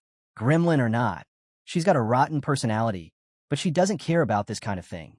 That logic doesn't make any sense to Chiron, and he's not convinced at all that she wouldn't care. Reina turns to Chiron. So your name is Chiron, huh? She gently places a hand on his shoulder. If Rian says you're his friend, then that's good enough for me. He can be a bit of a mess, but he owns what he says. Reina turns to Chiron and asks softly, what were you thinking about while playing? She genuinely wants to know. Rian chimes in, half joking. Were you doing it just because you thought she was losing her mind? Chiron, overwhelmed, thinks all his logic built over 16 years is falling apart. She doesn't even care that she's become friends with someone like him. A peasant. Pointing both hands toward Reina, Chiron turns to Rian and says, why did you lie? Your sister is actually really nice and kind. Rian is stunned. Don't be fooled, he warns. She could snap any second and swallow you whole. Reina leans close to Chiron and whispers, my little brother's so childish. I'm just glad he has a friend like you. Chiron quickly replies, I'm the one who owes him. Reina giggles, calling Chiron cute. Rian groans. If you think he's so cute, why not just keep him? Make him part of the family while you're at it. Reina raises an eyebrow. Oh, so you're that close to him that you wouldn't mind handing him your sister? Rian crosses his arms. She's not exactly a prize. But before he can react, both Chiron and Reina grab him by the collar. She wrestles him to the ground while berating him, and Chiron just watches, thinking, every time I think I understand nobles, they become even more confusing. Lying on the floor, Rian looks up and groans. Why did you even come home anyway? Didn't you just take a break? While drying her hands, Reina answers, Ree's taking his certification test, so I came to pick him up. We leave tomorrow. Grandpa went to visit an old friend and won't be back until later. Rian's eyes widen. Wait, the gap between us is that big. Narrator. The certification license is a continental standard for both mages and swordsmen. It's not just recognized in the kingdom. It holds value across the entire continent. Every year, over 1,000 people apply, but fewer than 30 ever pass. Those who graduate from special institutions like the Althea's Magic Academy can still become grade 10 non-certified mages. By earning achievement points through associations or guilds, they can work their way up the ranks. But where money and prestige exist, people always follow. Despite the non-certified route, the certification test remains in high demand. And now, Rian is set to take that elite test at just 18 years old. Back in the room, Rian sighs. Geniuses really are different. They've got the whole family behind them. Reina gently pats his head and says, top of form. She's getting ready to cook dinner. It's a seafood dish straight from the royal castle, and she insists on preparing it herself. As she glances at Chiron, she softly says it was nice meeting him and hopes they can see each other again. Chiron wishes her a pleasant day, wondering to himself if he'll ever get the chance to see her again. After all, she's leaving the mansion tomorrow. Curious, Chiron turns to Rian and asks if his older sister has a boyfriend. Rian stares at him, stunned. Grinning mischievously, Chiron laughs and says he was just asking for fun, then quickly tells Rian to forget he said anything. But Rian takes off, yelling for his sister. Chiron realizes too late that he let his emotions slip out, feeling a pang of regret. Rian, now shouting, announces to Reina that Chiron wants to know if she has a boyfriend. The nearby maids freeze, surprised by the outburst. Chiron rushes over and clamps his hand over Rian's mouth, trying to shut him up. Embarrassed, Reina tells the maids to ignore them. They're just fooling around. Meanwhile, a brown-haired man wearing glasses peeks out from behind a corner, watching. He tells the maids the poison has been fully removed, so it's time to start steaming. He then speaks to the black-haired man standing behind him, Hannes, asking if the young master has a visitor. Hannes, the head butler, replies there wasn't anything scheduled, but now that he sees him, the guest seems familiar. Suddenly, recognition strikes him. The head butler then orders Hannes to find Temurin and bring him to his office immediately. Deep in the jungle, Rian is training hard. His instructor tells him to take a 10-minute break, noting how fired up Rian has gotten lately. It's been a year since he last showed this kind of energy. The instructor figures things will change once Rian enters the royal palace. But there's a problem: schema. Just then, Rian hears someone calling out to him. A butler approaches, telling him that Lady Reyna has summoned him back to the mansion. Rian casually lifts his water bottle, saying if it's about his brother, he's not interested. She can do what she wants. But when the temporary butler says Chiron's in danger and could actually die, Rian chokes on his water, eyes wide. Alarmed, he jumps to his feet, demanding to know why. He thought Chiron was supposed to be leaving today. The butler explains that head Butler Lewis filed a report to the family head, and whatever's happening, it's because of Chiron's connection to Rian. Rian quickly throws on his jacket, urgency written all over him. He says he's heading to see his father. When asked why, he answers plainly. The butler named Chiron as his friend, and it looks like his father somehow found out. Rian believes if he speaks up for him, their father might let it go. He promises to resume training later, but the instructor, with a serious tone, says he might not get the chance. Rian looks back, confused, until the instructor hands him a sword. Back at the mansion, Chiron stands before the powerful head of the Ogent family. The verdict? Execution. Whispers spread among the maids. How could this have happened? A commoner daring to get close to a noble? Even without knowing much, he should have known better. The family head reviews a document while Reyna calls out to him, asking to speak. But he cuts her off, asking if there's really more to say. He reads aloud from the paper, testimonies from multiple staff members, all stating how irresponsibly Chiron treated Rian. Turning to Chiron, he reminds him of the contract he signed and asks if he has anything to add. Chiron, visibly nervous, says he has one question. What will happen to the young master if they truly are friends? Another butler scoffs, saying Chiron doesn't grasp the seriousness of the situation. He should be begging for mercy. Reyna watches silently, surprised that even now, Chiron's worried about Rian. The family head demands to know how Chiron dares to ask such a thing. Foolishness, he says. That's what you get from a commoner. Did he really think his connection with a noble would mean anything? With a deep breath, Chiron replies, it's true. He and Rian are friends. They've been close for a year, and nothing will change that. The other butlers are outraged. One of them shouts, asking why Chiron isn't afraid. The family head eyes him suspiciously. Maybe this kid doesn't take the Ogent name seriously after all. He orders the head butler to handle the matter immediately, but to keep everything quiet. Reyna steps forward again, pleading for her father to listen. But he shuts her down, shouting that Chiron has already confessed. He's made his choice, and so has the head of the family. As the family head declares his final decision, he warns, once it's made, there's no turning back. One orange-haired butler, uneasy, hesitantly asks if this isn't going too far. The gray-haired butler beside him answers coldly, no need for everyone to fall because of one person. This household is their entire world, and to protect it, even the smallest signs of trouble must be eliminated. Someday, he says, Rian will understand and thank them for this decision. Just then, Rian bursts through the doors, shouting that he won't allow it. Reyna calls out his name in relief. Rian storms in, voice sharp, demanding to know who dared to try executing one of his friends, with his supposed permission. His father calmly replies, it was him. Rian pushes back hard, saying Chiron didn't do anything worth dying for. All he did was become his friend. But his father answers sternly, he doesn't need to commit a crime to be sentenced. The lives of nobles are tangled in responsibilities Rian can't even begin to understand. Their family is managing delicate affairs, and Rian, as a noble son, enjoys privileges born from that complexity. Rian fires back. What good are those privileges if he has to sacrifice a friend? His father asks if he really wants to know why someone like Chiron must die. Being friends with a noble implies equality. And does Rian truly believe that a commoner sees him as an equal? He continues, this world is full of people looking to exploit nobles. That's why he can't trust just anyone. So, if Rian insists they're truly friends, prove it. Chiron stands frozen, struggling to find words. If he fails to prove it, everything ends here. With a trembling voice, he says his feelings. But how does one prove that? Words feel empty. Rian thinks, if he were in Chiron's place, he would have crushed the opposition without hesitation. But when he meets Chiron's eyes, something shifts. That gaze, it's sharp, absorbing everything, just like when they sparred. He remembers what Chiron once said, Sometimes focusing too much on the details makes you miss the bigger picture. Chiron never just targets the little things. He sees the opponent as a whole. And when he shows his hand, he reveals the truth of their intentions.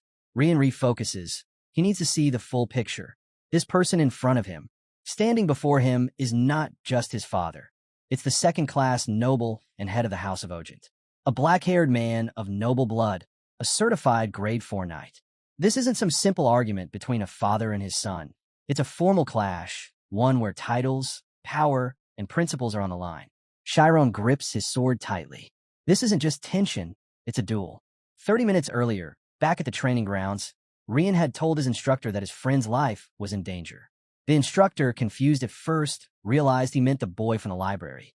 A commoner. Rian, surprised, admitted he never knew what kind of person Chiron really was. But that didn't matter. He said if he could connect with someone through a clash of swords, then that person could be his friend, noble or not. The instructor asked if he even understood what mattered most to a noble. That anything threatening the family's place in society had to be eliminated. No questions asked. Did Rian ever consider the burden Chiron carried, being treated like a bug, after he casually befriended him? He warned Rian not to move forward, but Rian wouldn't back down. He wasn't going to sit there and do nothing. After all, he was the one who asked Chiron to be friends first. He wasn't going to run. He didn't want to be the kind of person who gives up and hides. The instructor, watching him closely, thought Rian had heart. He was full of fire, honest and brave. But those qualities alone wouldn't make him a master swordsman. Still, he believed in him. Quietly, he rooted for him. He held out a sword to Rian, saying if he was ready to carry it home, then he would let him go. But if he couldn't handle it, if he wasn't prepared to fight, then he wasn't going anywhere. Rian accepted it without hesitation. He promised never to forget this favor. And he asked the instructor to remember something too, that giving up on a friend is like giving up a part of yourself. Back in the present, Rian stands firm. This is more than a clash. It's a sword fight with everything at stake. He laughs to himself, impressed. It had to be his father. He almost got him there. Now he declares he'll prove it. But they are friends, because he truly believes in Chiron, in who he is, in his existence. Rian declares that he is Chiron's friend, and that alone proves Chiron is truly his. But his father's patience wears thin. This isn't just a spat between father and son, he says. The honor of countless nobles is on the line. And if cutting off his own son is the only way to prevent the downfall of their house, then so be it. Reina tries to intervene, calling out to her father, urging him to stop. But Rian steps forward, calm and resolute. If that's what it takes to protect his friend, he says, then he'll leave this place proudly. His father tells him to draw his sword. If he really believes in Chiron, then he should be ready to stake his life on it. Without hesitation, Rian unsheathes his blade. His father stares at him, stunned. He would even raise his sword against his own blood. But Rian calmly lifts it, not in attack, but in front of his eyes. This sword, he says, isn't raised at his father. It's a symbol of his conviction. How can he claim to form bonds with other nobles if he can't even treat a true friend with respect? Or maybe, he wonders aloud, he only keeps people beneath him around to feel superior? His father accuses him of being blinded, manipulated. He turns to Chiron, asking, was it you?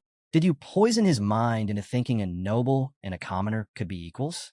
Chiron steps forward. No, he answers. He didn't twist anything. Rian tells Chiron to stay back. He'll protect him. But Chiron cuts in sharply. He's not hiding behind anyone. He's not responsible for everything. But he'll take responsibility for what he must. He says he knew, from a moment he chose to be Rian's friend, that there would come a day where he'd have to make a choice. Between his life and that friendship. And if this is where he dies, then so be it. He has no regrets. Rian, now in tears, yells back. That's exactly what he means. Even if the world turns its back on them, even if he's cast out, they'll still be friends. Reina watches them, eyes brimming. Maybe others see them as immature, but they're still human. They have hearts. They feel. And a friend like that, a friend who stands firm, no matter what, everyone deserves at least one like that. Or deep down, they wish they had a friend like that. Head Butler Lewis stares at the scene, seething. Meanwhile, Reina and Rian are both caught off guard when their grandfather suddenly lets out a chuckle. He calls the whole situation fantastic. Never expected such a spectacle at his age. But, he adds, being young truly is a blessing. Reina glances at her grandfather, relief washing over her. If it's Grandpa, then maybe everything will be okay. Their father turns to him, surprised. Reyna had said he wouldn't be arriving for a few more days.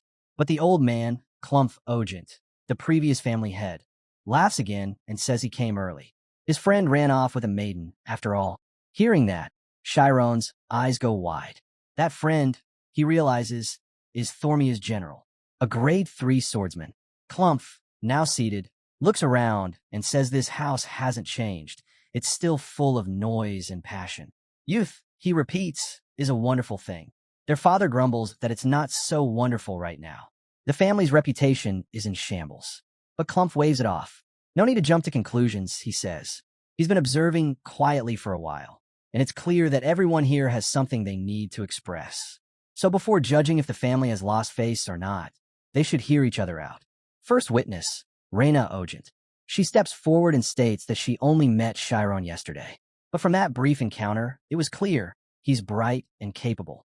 He completed all the terms of his contract and was due to leave today. Given how things unfolded, she doesn't believe he approached Rian with any sort of ill intent. And in her view, nothing he did has brought shame to the family. Next, Clumph turns to the second witness, his second grandson, Rai Ogent. Rai groans and glares at his grandfather. I don't like you, he mutters. Their father watches proudly. He knows Rai won't let him down.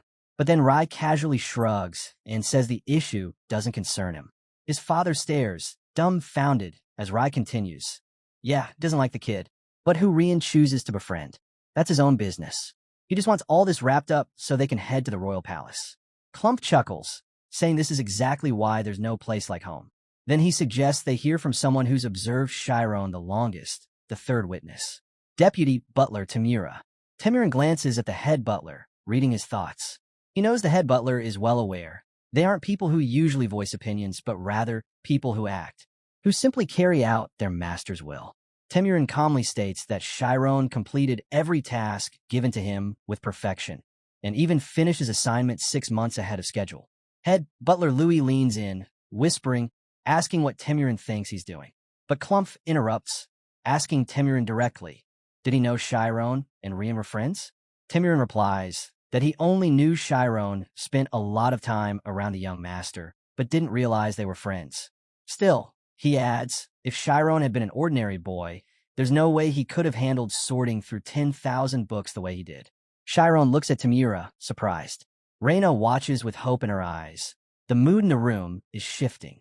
Now, the only one still trying to punish Chiron is their father. Clumph firmly says he cannot approve this relationship. Their father reacts immediately, calling out to him in frustration. Reyna, just as upset, shouts for her grandfather to stop. Clumph continues. He acknowledges that Rian and Chiron see each other as friends, but that has to end here. If their bond continues, rumors will spread. In time, Chiron could become a target, used as a weak point by their political rivals. Their family holds high positions in the kingdom. Rian's own certification test is just around the corner. With so many households depending on him, Clumph says his hands are tied. Still, he turns to Chiron with respect. He calls him a clever young man and says he believes Chiron will understand what needs to be done. Reyna watches him with concern. Rian grips his sword tightly, staring furiously at his grandfather. Clumph observes Rian's fierce spirit, but wonders why he can't grasp the gravity of his words. He knows, behind all this is the burden of countless lives tied to their name. Finally, he asks Chiron directly, what does he think? Chiron quietly closes his eyes, then responds. He thanks Clumph for showing his naive grandson what real friendship is. But he says he can't end it here. His words catch everyone off guard. Clumph, Rai, Reyna, even their father, are stunned. Chiron looks up. He says that if he's ever a burden to Rian, he's fine with never seeing him again. But even then, Rian will still be his friend. That fact won't change. And if Clumph can respect that much, he'll follow any command given to him. Rian, burning with emotion, clenches his sword. He feels ashamed. Deep down, part of him had felt relieved that Chiron might not be executed. But Chiron understood something much deeper. Turning your back on a friend is the same as turning your back on yourself. Rian lifts his sword again. This was never up for debate. With conviction, he shouts, I hereby declare. But before he can finish, Reyna rushes in, calling out to him. She doesn't understand what Rian is up to, but chooses not to intervene. Rian slams his sword into the ground, sits down with it, and declares that from this moment on, the third son of the Ogent family will become Chiron's sword. His father trembles with fury and yells at him, calling him a fool. The narrator chimes in, explaining the roots of the Knight's Oath. Back when the Kingdom of Thoria was born in a time of endless war and fractured lands, it was Adolf I, the mightiest of all, who unified them and founded Thormia. Yet, with mighty neighboring nations still a threat, he made a strategic move. Instead of wiping out the defeated rulers, he let them keep their territories. In this compromise, the Knight's Oath was born. Knights pledged themselves as a single sword to their chosen master, and in return, they were given noble titles. That was the beginning of the knightly code and the rise of nobility. Breaking that vow meant losing all honor, falling lower than even a wild dog. Rian turns to his parents and asks what they think. He knows there's no one doing this choice now. Nearby, Lu tells his instructor that it seems he's made quite a dramatic entrance this time. Chiron sits beside Rian, holding his hands, asking softly what he's doing. Clump bursts in, thrilled, saying if Rian's claiming to be someone's sword, then surely that someone must be incredibly worthy. Isn't that right? Could it be that the boy truly shines with brilliance? Rian and Chiron give him a long, silent look. Clump asks if they see that glow too, because he's not sure he sees it in himself. Rian chuckles and gets to his feet. A sword doesn't judge, he says. It only protects. The butlers glance at Clump, stunned into silence as he laughs. He shrugs and says he has to act at least this boldly if he's aiming for the top. Amused, Clump stands, teasing Rian that for someone with such lousy sword skills, he sure talks a big game. Then he turns to Chiron, rests a hand on his shoulder, and says everything's settled now. He adds that although he's still a rough-edged blade, he'll never turn against him. He entrusts Rian to Chiron's care. Chiron nods, thanking him for his trust. Turning to the head butler, Clump says that since these two have become sworn sword brothers, he can't let him walk away like this, and tells him to prepare the carriage. That same carriage, meant to take Chiron home, is now sent to fetch his parents instead. The two butlers bring them over, sharing a pleased glance. Chiron, watching all, thinks to himself how impossible it is to ever guess what nobles are truly thinking. Rian bursts out laughing, feeling relieved. He asks Chiron if he caught a glimpse of his family's reactions. Chiron responds by bringing up the Knight's Oath, saying there was no need to go that far for him. Getting to his feet, Rian tells him it wasn't because they were friends. He says Chiron isn't like his older brother. He has a presence, a way of drawing people in. And that's the kind of person worth staking his life on. Chiron, bewildered, asks why he's saying all this again. It's only making him feel more pressured. But if Rian really wants to protect him, then he'll need to work a whole lot harder. At that, Rian suddenly throws up and groans, saying Chiron hit him right where it hurts. Just then, Reyna enters the room and asks if it's true that Rian swore a knight's oath to become Chiron's sword. She looks over at Rian, who's now sprawled on the floor, and asks why he's like this. Rian tells her to leave. Chiron speaks up, saying she actually helped a lot earlier and asks her to stay. She agrees and says she's brought intel from the opposition. He asks what their father and grandfather are doing now. Sitting down on the bed, she tells them that they're furious, that pulling the Knight's Oath card has them scrambling to revise their plans. She says their father is now seriously considering enrolling both Rian and Chiron in the Rian Swordsmanship Academy. She turns to Chiron and asks if he told them he had ridiculous talent with the sword. Chiron stammers, surprised, and says, not to that extent.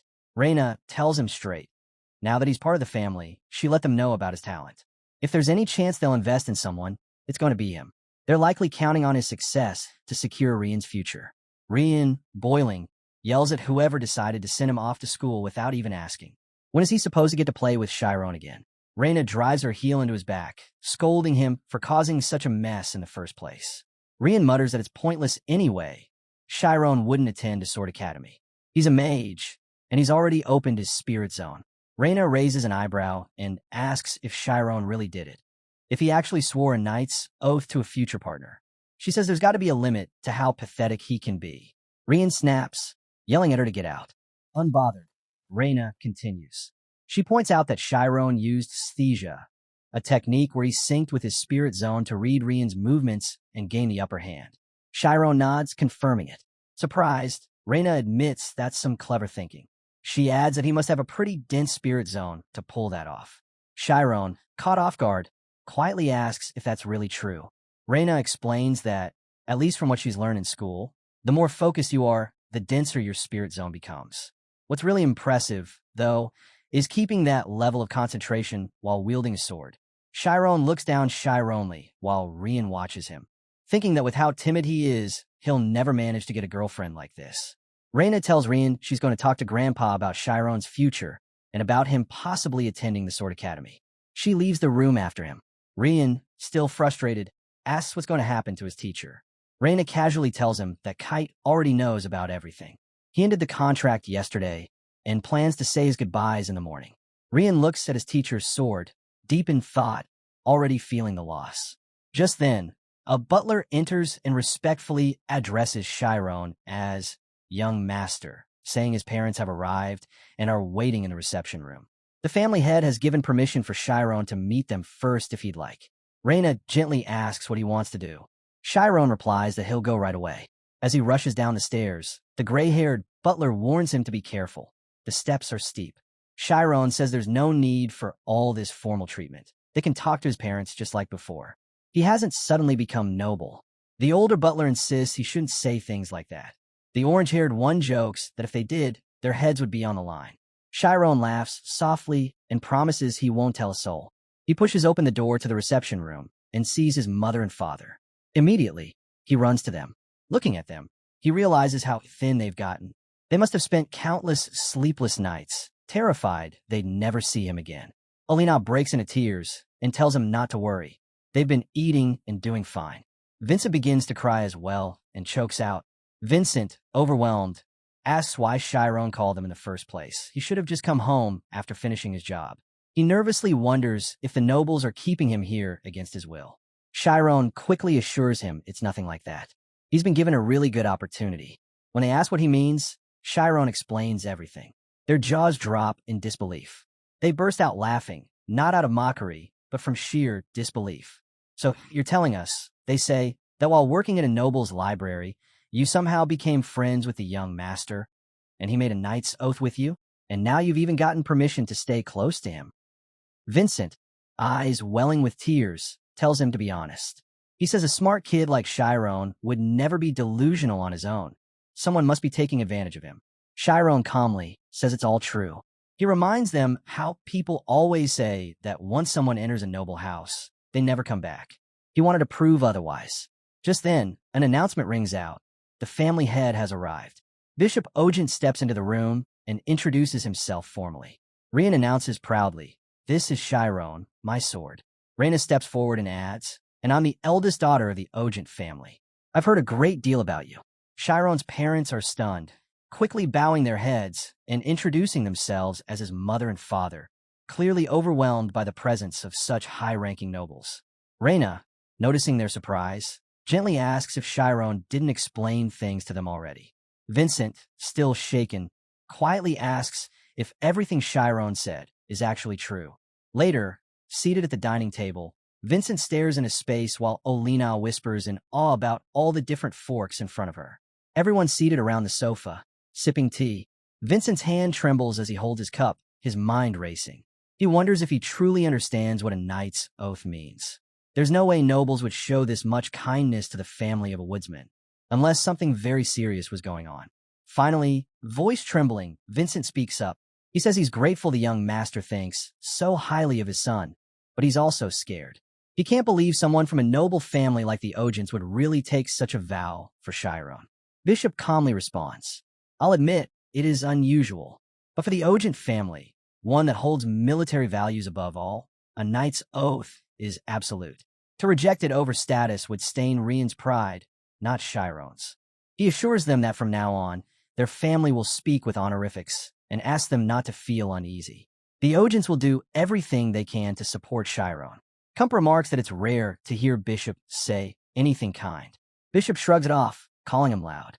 Chiron, watching the exchange, reflects on how someone could make such a calm decision for the sake of their family, being seen as proud and full of conviction, even if it meant taking in a commoner.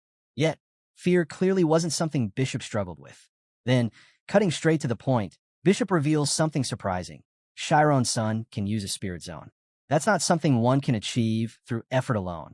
It's a gift granted only to those born with true talent. From what he's gathered, the boy wants to become a mage.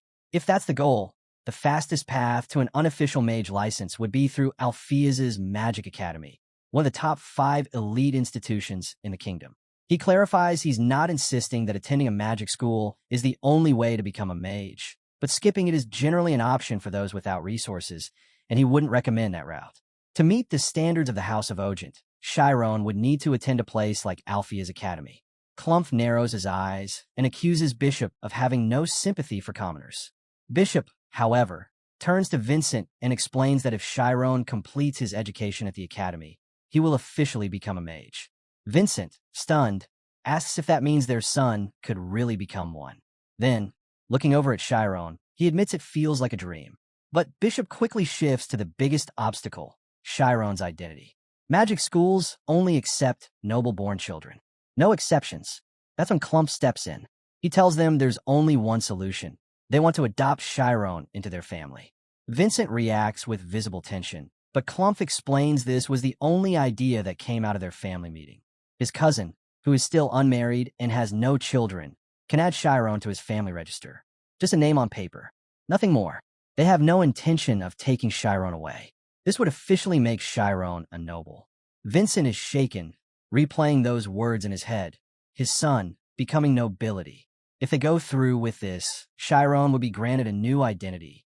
Vincent watches Chiron, torn, as if the decision has already been made for him. When Chiron gently places his hands over his parents, he speaks firmly. There's no way he could accept becoming someone else's adoptive son. He's his father's child. That won't change. Raina steps in, trying to reassure him. It would only be a name on paper, she says. His real parents would always remain the same, and this path would help him chase his dream without changing anything else. Clump explains again, this isn't an everyday chance. Becoming a noble is something most could never hope for. But Chiron doesn't hesitate. If it means switching fathers, he'd rather stay a commoner.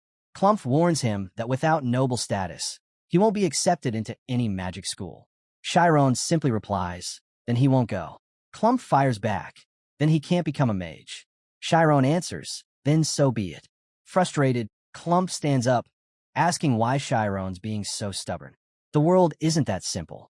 To move forward, sacrifices are necessary. If he can't give something up, then maybe his dream wasn't that meaningful to begin with. Maybe so, Chiron replies. Vincent's eyes well up. Chiron turns to him, calm and steady. No matter how grand his dream may be, it's a dream rooted in the life his parents gave him. If they're the roots, then his dream is the fruit that grows from them. Everything, his education, his position, the chance to work at the house, came from them. Compared to those countless gifts, this one opportunity is small. To deny his roots now, Chiron says, will be like letting himself wither away. He thanks them for the offer, but to him, he only has 2 parents, those standing before him now. Clump is left speechless, a mix of guilt and a strange admiration running through him. Vincent, overwhelmed, bows his head and pleads for them to take Chiron as their adoptive son. Clump begins to reply, saying he understands, but emphasizes that what Chiron wants also matters in this decision. But Vincent cuts him off. He quietly confesses, Chiron isn't their biological child. Alina gasps, stunned, and asks what he means. Vincent continues. Vincent, with a heavy voice, continues. Though Chiron isn't their biological son, he's certain the boy comes from noble blood.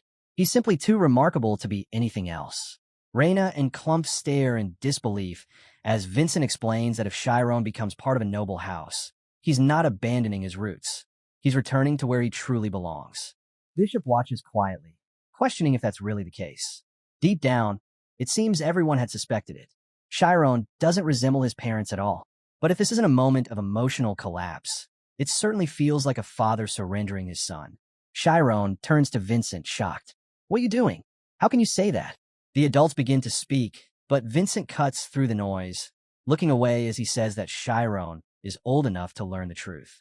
Suddenly, Vincent turns back to Chiron and asks if he truly believed he didn't already know. The only reason he never said anything is because a person only gets one real mother and father in this world. He wanted that to stay true for both of them.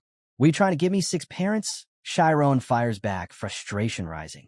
Vincent says he just doesn't want his son to throw away his future because of him. Chiron explodes. Who said I'm giving up on anything? He insists that if he keeps pushing forward, his moment will come. He's not letting go of his dream. But has his father ever stopped to think about how he feels? How could he ask him to be abandoned by his parents not once, but twice? Through tears, Vincent begs for forgiveness, telling him he's his whole world. Bishop sighs, saying that sometimes the sacrifices made for a child end up hurting the parent the most. Clump agrees. Raising a child isn't easy, especially doing it alone. He asks Bishop if he hadn't endured the same struggle. Bishop runs a hand over his face, staring at the crying boy before him. Then, almost hesitantly, he brings up something he's heard. Althea's Academy offers special consideration cases. Maybe there's another way in. Vincent, defeated, questions what someone like him could possibly do. Althea's is famously rigid, but Bishop presses him. Isn't there still someone he knows there? Someone who owes him favor? Vincent scoffs, saying the man in charge is the kind who clings to rules like a lifeline. Could he really be convinced? Bishop just grins and says, well, stubbornness isn't always a weakness. I used it too. Clump remarks how Bishop once used that same stubborn streak to force the position of family head onto him. Bishop just shrugs, saying it was all for his own good. 3 days later, Chiron reflects on how, thanks to the family head support, his family has been allowed to stay at the Ogent estate. Rian is set to leave for the Swordsmanship Academy, and while his father still seems burdened with guilt, Chiron worries how long he can keep pushing through. For the first time, he and Rian have a quiet moment to themselves. That morning, Chiron sees Rian crying uncontrollably. He tells him to stop, but Rian sobs even harder, saying he can't help it. Once he gets on that carriage, he'll be gone to the Swordsmanship Academy. He pleads to wait another year, just like Chiron. But Chiron reminds him, there's no guarantee he'll even get accepted through the special admission. They should meet up during breaks and promise to write to each other every day. Rian wipes his tears and makes Chiron promise he has to become a mage, and Rian will become the strongest knight. He swears to protect Chiron and be the sword that defends his path. Before the moment gets too sentimental, Reina whacks Rian on the back of his head, scolding him to focus on graduating first. She admits she's actually most worried about him and tells Chiron not to stress too much. Just enjoy the time he has left with his family. Her grandfather will make sure he gets into the academy. Chiron thanks her quietly, grateful. Reina watches him and thinks to herself, he's an unusual kid. At first, she just saw him as a sweet younger brother, but now she realizes how deeply thoughtful he is. That unshakable belief he held onto in front of all those adults, it was admirable. She starts to say something about when he graduates, but stops herself, smiling. There's no point saying it now. He's still a child stepping into a brand new world, the world of magic. Reina gives him a bright smile and tells him they'll both do their best. He will become a mage. Chiron nods, then asks her to take care of Rian. As Rian climbs into the carriage, still crying, he turns to wave. Chiron waves back.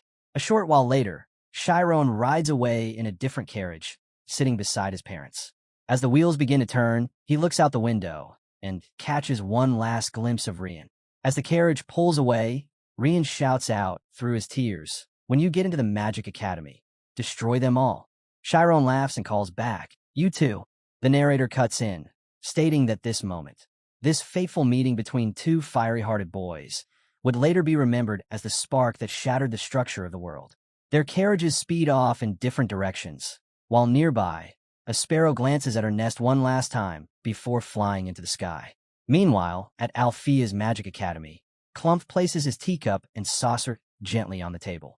After 30 minutes of silence, he finally speaks, saying the long pause must mean there's a good chance of a yes. The headmaster, seated across from him, sighs. Despite being close friends for over 50 years, he admits he just can't grant the request. Clump leans forward, irritated, reminding him of all the trouble he went through because of him back in their youth. The headmaster chuckles, noting that if Clump's throwing around empty praise like this, it must be something serious. As he pours tea into his own cup, he explains that special admissions weren't designed to be backdoors for nobles. They get flooded with requests every year, and even these slots come with strict requirements. Clump scowls silently, thinking about the half hour he wasted waiting. But he breaks into a grin, telling him this case is different. This boy is something else. The headmaster studies him, surprised. It's been a long time since he's seen Clumph with that kind of expression. Clumph leans in, saying he's not asking for a favor on behalf of some underachiever. This boy is a friend of his youngest grandson, and he's incredible. Then he asks, "Do you know what I thought when I first saw him?" The headmaster sips his tea and waits. Clumph answers, "I thought I was looking at a younger version of myself." The headmaster pauses, amused. If the kid is really that gifted, then it's strange he's not applying through the regular channels. That alone suggests there's some kind of issue. Clumph nods. There is. A big one. He's not a noble. The headmaster's eyes narrow. Is it the blonde-haired, blue-eyed boy? Clumph recalls Chiron's words, that even if it cost him his life, he'd never regret becoming friends with Rian. That was his first impression. And the way he spoke, so precise, so composed, Clumph had assumed the boy was just manipulating the adults around him. But when he made his offer, when Clumph had offered him adoption, the boy had responded, "Rejecting my origins now is like asking me to die." He chuckles to himself, then turns to the headmaster and asks, "Tell me, does that even make sense to you, turning down the chance to become a noble?" The headmaster calmly replies that he understands the law of cause and effect. Clumph nods. Right, no cause, no effect. But not everyone gets that. They lose their way.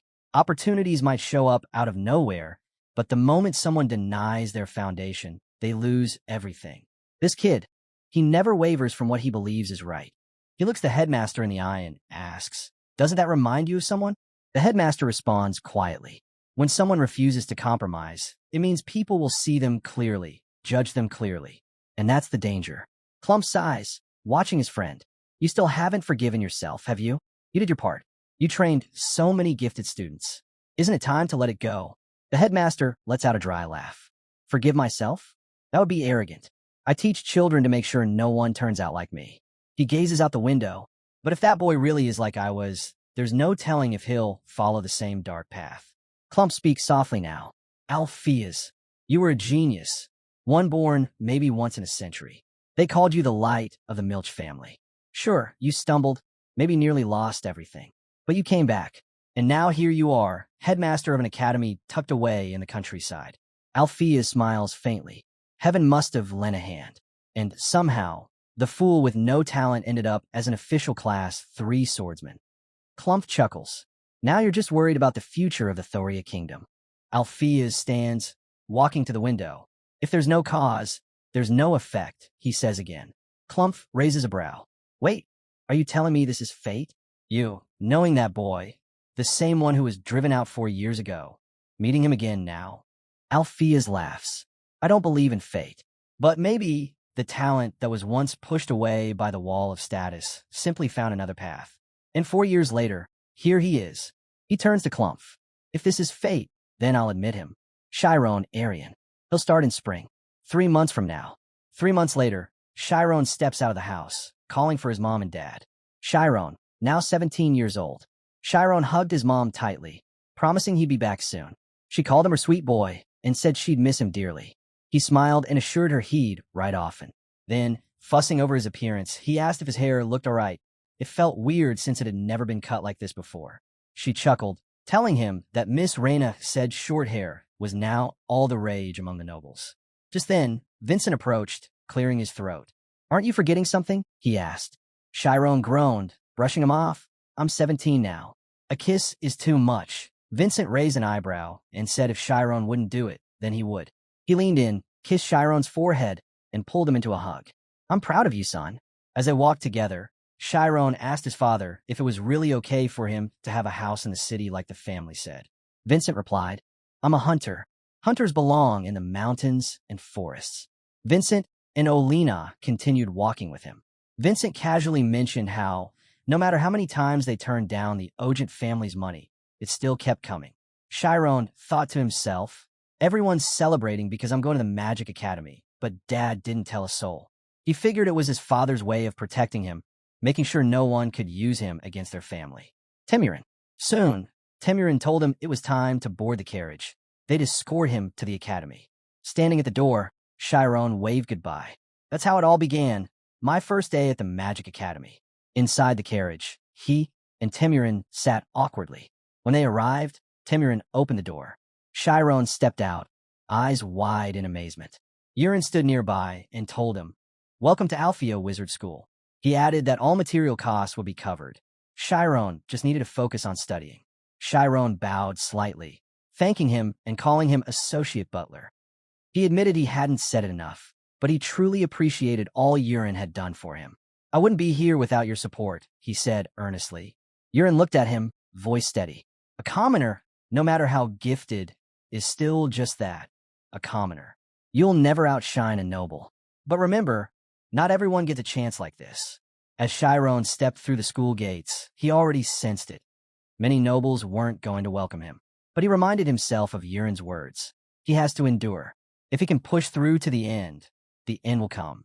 He looked at Yurin and said with determination, I'll become a mage, no matter what. Temurin then stepped in, asking if he was ready. Follow me. We need to get a registration done. Chiron glanced around, thinking about the reputation of Alpheus's wizard school, known as the Cradle of Geniuses. What will I learn here? Who will I meet? At the academy gate, soldiers stood proudly, announcing in unison to the incoming students that they would serve them with honor. Temurin led Chiron to one of the academy's halls and said, I'll be heading off now. If anything comes up, don't hesitate to reach out. Left alone, Chiron glanced around. Someone's supposed to come for me. Should I look around in the meantime? He wandered over to the notice board. Alpheus's wizard school has 10 class levels, he read. There are 420 students in total, and only 30 are in the final graduating class. Only 10 make it each year. The numbers hit him. Just how tough was this place? Just then, a voice called his name. He turned in surprise. Headmaster, he greeted with excitement. The headmaster laughed. We've met before, haven't we? Do you remember? Chiron gave a respectful bow. Thank you for your help back then. No rush. We'll have plenty of time to talk, the headmaster said warmly. Let's walk first. As they walked, the headmaster mentioned the entrance test. Chiron admitted he didn't know anything about it. Don't worry, the headmaster reassured him. It's just a basic evaluation to place you in the right class. Can you enter the spirit zone? Yes, I can, Chiron replied. Incredible, the headmaster said, a bit surprised. He could open the spirit zone on his own. If only we had started his training earlier. Though it was late, he decided he'd teach Chiron the fundamentals himself. But be warned, he added, you'll be taking the test with kids half your age. If we're too early, it might be embarrassing. Suddenly, a deep voice echoed nearby. This place is just as noisy as I remember. It was Ogent, the former head of Chiron's family. He offered to give Chiron a quick tour, and together they stepped into a wide hallway. As they walked, Chiron noticed a young student reading a book. The boy glanced up for a moment, raising an eyebrow at Chiron, as if something unusual had just passed by. Meanwhile, the headmaster said. The headmaster gestured toward a classroom. This is where the beginner-level students, from class 10 to 8, have their lessons. Chiron watched in amazement as students zipped through the air, using magic with ease. Some are practicing, others just goofing around. They're all using magic, Chiron muttered, stunned. The headmaster nodded, but said, We're headed somewhere a little different. As they continued down the corridor, they passed by classrooms for higher-ranked students, class 7 to 4. Chiron glanced at two boys around his age deep in discussion. The vibe here is totally different, he thought. They're all about the same age as me, but what are they even talking about? The black-haired student said to the orange-haired one. If you compress enough energy, the ambient temperature can drop below freezing. But wouldn't creating a refrigerant be more efficient? Maybe, the orange-haired boy replied, but that would trigger a faster reverse reaction. How about adjusting the item's scale instead of the energy input? The first boy suggested. Chiron nervously stared at them. Why can't I understand a word of this? We're literally speaking the same language. Suddenly, a small explosion went off nearby. A girl coughed from the smoke and greeted the headmaster. Something happened? He asked. I was experimenting with amplifying sound, she replied, but the output went haywire. The headmaster calmly said, It sounds like your input-output ratio is off. Check the current. Is the electricity balanced? The girl's face lit up. Got it. I'll try again. Thanks. She gave him a thumbs up and hurried back to her experiment. Chiron blinked. He's just letting her try again. Even after that, as more students walked by, he took it all in. This place doesn't even feel real. It's like I've stepped into another world. Passing through another hallway, a large notice board caught his eye. It listed the current rankings for the intermediate class. At the top of the board, A. Karmas. She's not even a first-class noble, Chiron noted, but she's ranked number 1. Everyone listed here has the same magic talent level as me, but she's ahead of all of them. His fist tightened. I want to go for it too. I want to climb to the top. From the very beginning, right here, I'll start over. I'll fight for that top spot. Just then, someone called out a name, Amy. He turned sharply. Did they mean Amy Karmas? He looked toward the voice and saw her, the top-ranked student of the intermediate class. Memories flooded back. The past, the trouble with those thugs, and her voice echoing in his mind. Asking, Chiron recalled where he had first learned magic, and how someone like him, a commoner, could even dream of being here. Just then, Amy turned as a tall girl with long orange hair ran up beside her, grabbing her arm in a Piyu Chiron way. Let's go together, she said cheerfully. Chiron swallowed hard and quickly looked away, hoping Amy hadn't noticed him. The orange-haired girl, still clinging to Amy, asked, Did you see that guy we just passed? He was gorgeous. You think he's new? Though, he looked kind of old. Maybe he's a transfer. Amy furrowed her brows slightly. Where have I seen him before? She wondered. The girl nudged her. Oh, don't tell me you're interested in him. Amy replied calmly. I'm not into guys, remember? It's not that. He just seemed familiar, that's all. Around them, a few students glanced over curiously. It wasn't every day Amy showed interest in anything or anyone. The narrator added, as the most admired girl in the intermediate class, Amy had turned down more confessions than anyone, from upperclassmen, underclassmen, and even classmates. She was the gold standard. But the only person who knew her buried past was now entering the academy's third testing chamber. Inside the room, the headmaster turned to Chiron. The test isn't over yet, he said. Then, pointing toward a student in the middle of the room, he told Chiron, watch closely. Pay attention to how that student interacts with the spirit zone. He explained, when you enter the spirit zone, the symbols you see on the floor will feel different. That sensation, how you perceive them, helps us understand the size, power, flexibility, and alignment of your spirit zone. Just answer the examiners truthfully. Chiron leaned in, intrigued. This is actually kind of exciting. In the testing area, a blonde man, one of the judges, called out, Kemi, can you use magic? The student stepped forward. I can levitate objects. The judge nodded. Enter the spirit zone. Kemi closed his eyes, took a breath, and then said, I'm in. What's the number farthest from you? The judge asked. 6, Kemi replied. The headmaster turned to Chiron. That means the diameter of his spirit zone is 6 meters. Beside the blonde judge, an older man with brown hair scribbled notes and asked, What color stands out the most to you? Red, Kemi answered. It's like the entire place is glowing red. The older judge nodded. Divergent type, that explains the larger zone for his age. Another examiner, a gray-haired woman, leaned forward. Do you see a tower? Kemi focused. Yes, it's to my left. Then, a fourth judge, a lady with purple hair, began to speak. The purple-haired judge leaned forward and asked Kemi, What temperature do you feel? It's a little hot, Kemi replied. I'm sweating a bit. Kemi stepped down from the platform, beaming with pride. The judge nodded approvingly. Good work. This year's first years are really something. The blonde-haired judge added. His spirit zone measured 12 meters. Impressive. The quality of students keeps rising. The purple-haired judge scribbled a note. Excellent control of spirit zone, though endurance is lacking. She looked up. Next, Chiron Aaron. The headmaster leaned in and told Chiron, Don't feel pressured. Just show them what you've got. I'll do my best, Chiron replied firmly. The blonde-haired judge observed him with interest. So this is the student in the special screening the principal mentioned. Meanwhile, the purple-haired judge scanned his profile. Strange pick. He's older than most first years. Looks like he borrowed a house under the Ogent family name. His background isn't notable either.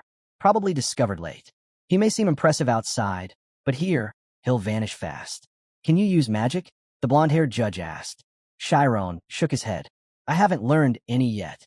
Well, even without formal training, you might be able to do something, the judge replied. The headmaster silently reflected. That's exactly what they'll expect. But magic is just drawing out what already exists in your mind. Noble children are raised surrounded by it. They learn instinctively. But this boy, he started from nothing. Step into the circle, the judge instructed. Try entering your spirit zone. Can you do that? Chiron nodded slowly. I'll try. The judges watched him carefully. At least it doesn't look like nepotism, one of them thought. Chiron closed his eyes and stepped into the zone. After a moment, he whispered, So this is what it's like. Tell us the number farthest from you, the blonde judge asked. Chiron didn't respond. Chiron, the old brown-haired judge, called again. Are you embarrassed? The headmaster spoke gently. It's all right. You're not being graded. We just want to know the best way to guide your growth. Chiron hesitated, then said, I see a number, but it's really long. I can't even read it properly. The blonde judge corrected him. You're not supposed to see it. It's something you feel. No, Chiron replied. That's not what I meant. He could feel it, long, stretching endlessly, and it kept growing. Then the judge told him to begin with the first digit he could make out. Inside his spirit zone, Chiron spotted the massive value as it moved closer. He focused and spoke. It's 3.14. The others turned to him, startled. The purple-haired judge stared at him and said, There's no 3.14 in the sequence we set. Are you sure? Chiron nodded. That's what I see. The purple-haired judge's eyes narrowed. She thought to herself, it's rare for the pi ratio to appear. If it has, that could only mean his zone size has gone beyond the system's limits. Meanwhile, the old lady with brown hair wondered aloud. Did he really exceed 30 meters? She asked Chiron, What's the dominant color you sense? Blue, Chiron answered. It's completely covered in blue. The judges murmured among themselves. Blue? Then it's not a convergent type, but the zone's still this big. The headmaster glanced at a distant spot, muttering Clump's name. So that's why you were so insistent. But this isn't just decent talent. One judge scribbled convergent on a paper, while another noted both hemispheres. Then the gray-haired judge turned to Chiron. How many spheres are around you right now? Chiron glanced around, his thoughts swirling. Are they asking about these? He realized he didn't need to count them one by one. He could feel them. There are 867, he stated. The gray-haired judge reeled in shock. The principal, now clearly uneasy, muttered, This might be dangerous. Adjusting her glasses, the purple-haired judge fixed her gaze on him. You say you're cold right now. How cold exactly? I see, Chiron replied plainly. Really icy. As expected, she muttered. The brown-haired judge stood up. We need to discuss his class placement. New students, wait outside. Chiron and the others exited the room. Inside, the brown-haired judge still looked stunned. What an unusual student. The purple-haired judge asked, How could a student his age have a spirit zone that's over 30 meters wide? She added, Normally, the bigger the zone, the weaker the density. But his is still at 86.7%. The white-haired judge raised an eyebrow. Is he some monk who's been training in seclusion for years? The blonde-haired judge spoke up. Could he be lying? But another answered, 30-meter zone with 90% density from a 17-year-old? That's no lie. But he doesn't even know magic. It just doesn't add up, Mr. Thad argued. Isn't it possible he faked the numbers before reporting them? The purple-haired judge, Sina Alifer, turned to him. Mr. Thad, have you forgotten? There's no reason for a student to lie. Getting into a top class sounds great, but if they can't keep up with the lessons or pass the exams, it'll only set them back. Why bluff when they've come here to learn? She glanced at the others. It seems even the teachers forgot. When Pi shows up, it's an error code. No ordinary student could just throw that out to get attention. The headmaster looked thoughtful. So, where should we place him? Sina, a certified rank 6, responded, Class 6 focuses on spirit zone theory and development. Class 5 begins actual magic training. And from what I can tell, that student spirit zone is nearly complete. I recommend Class 5. Mr. Thad quickly objected. I disagree. He's a 17-year-old who doesn't even know basic magic. He could disrupt the class, or worse, let it get to his head. He needs to start with the fundamentals. Sina countered, That might be true, but not every student is like you, Thad. Thad's voice rose. You just want him in Class 5, because that's your class. You're trying to claim him for yourself. And what's wrong with wanting to teach someone with actual talent? Sina snapped back. As the two argued, the brown-haired male judge turned to the headmaster. Thad does have a point. He's clearly gifted, but still young. Maybe starting from Class 10 and building up step by step isn't the worst idea. The brown-haired lady chimed in. But what if that kills his motivation? The age gap in Class 10 might throw him off completely. What if we just hold off on assigning him a class for now? Observe and evaluate. Then the white-haired judge added, Class 7 might be the right fit. It's still high-ranking, just not as intense as Class 5. That includes the foundational lessons on spirit zones as well, the white-haired judge added. If he's truly gifted, we can always consider letting him skip ahead later. The principal nodded thoughtfully. As expected, that makes sense. Then he stood and declared, Chiron will be placed in Class 7. Narration followed. Students at Althea's Academy are sorted into 10 different class levels based on their evaluations. These classes are grouped into 3 main categories. Classes 10 to 8 are elementary, focusing on developing spirit zones from the ground up.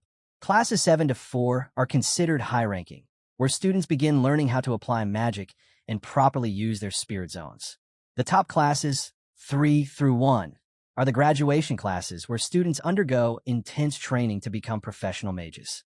Back at the academy, whispers filled the classroom. Eyes turned toward the new face. Hey, looks like we got someone new in Class 7. Seriously? Straight into an intermediate class? He must be good.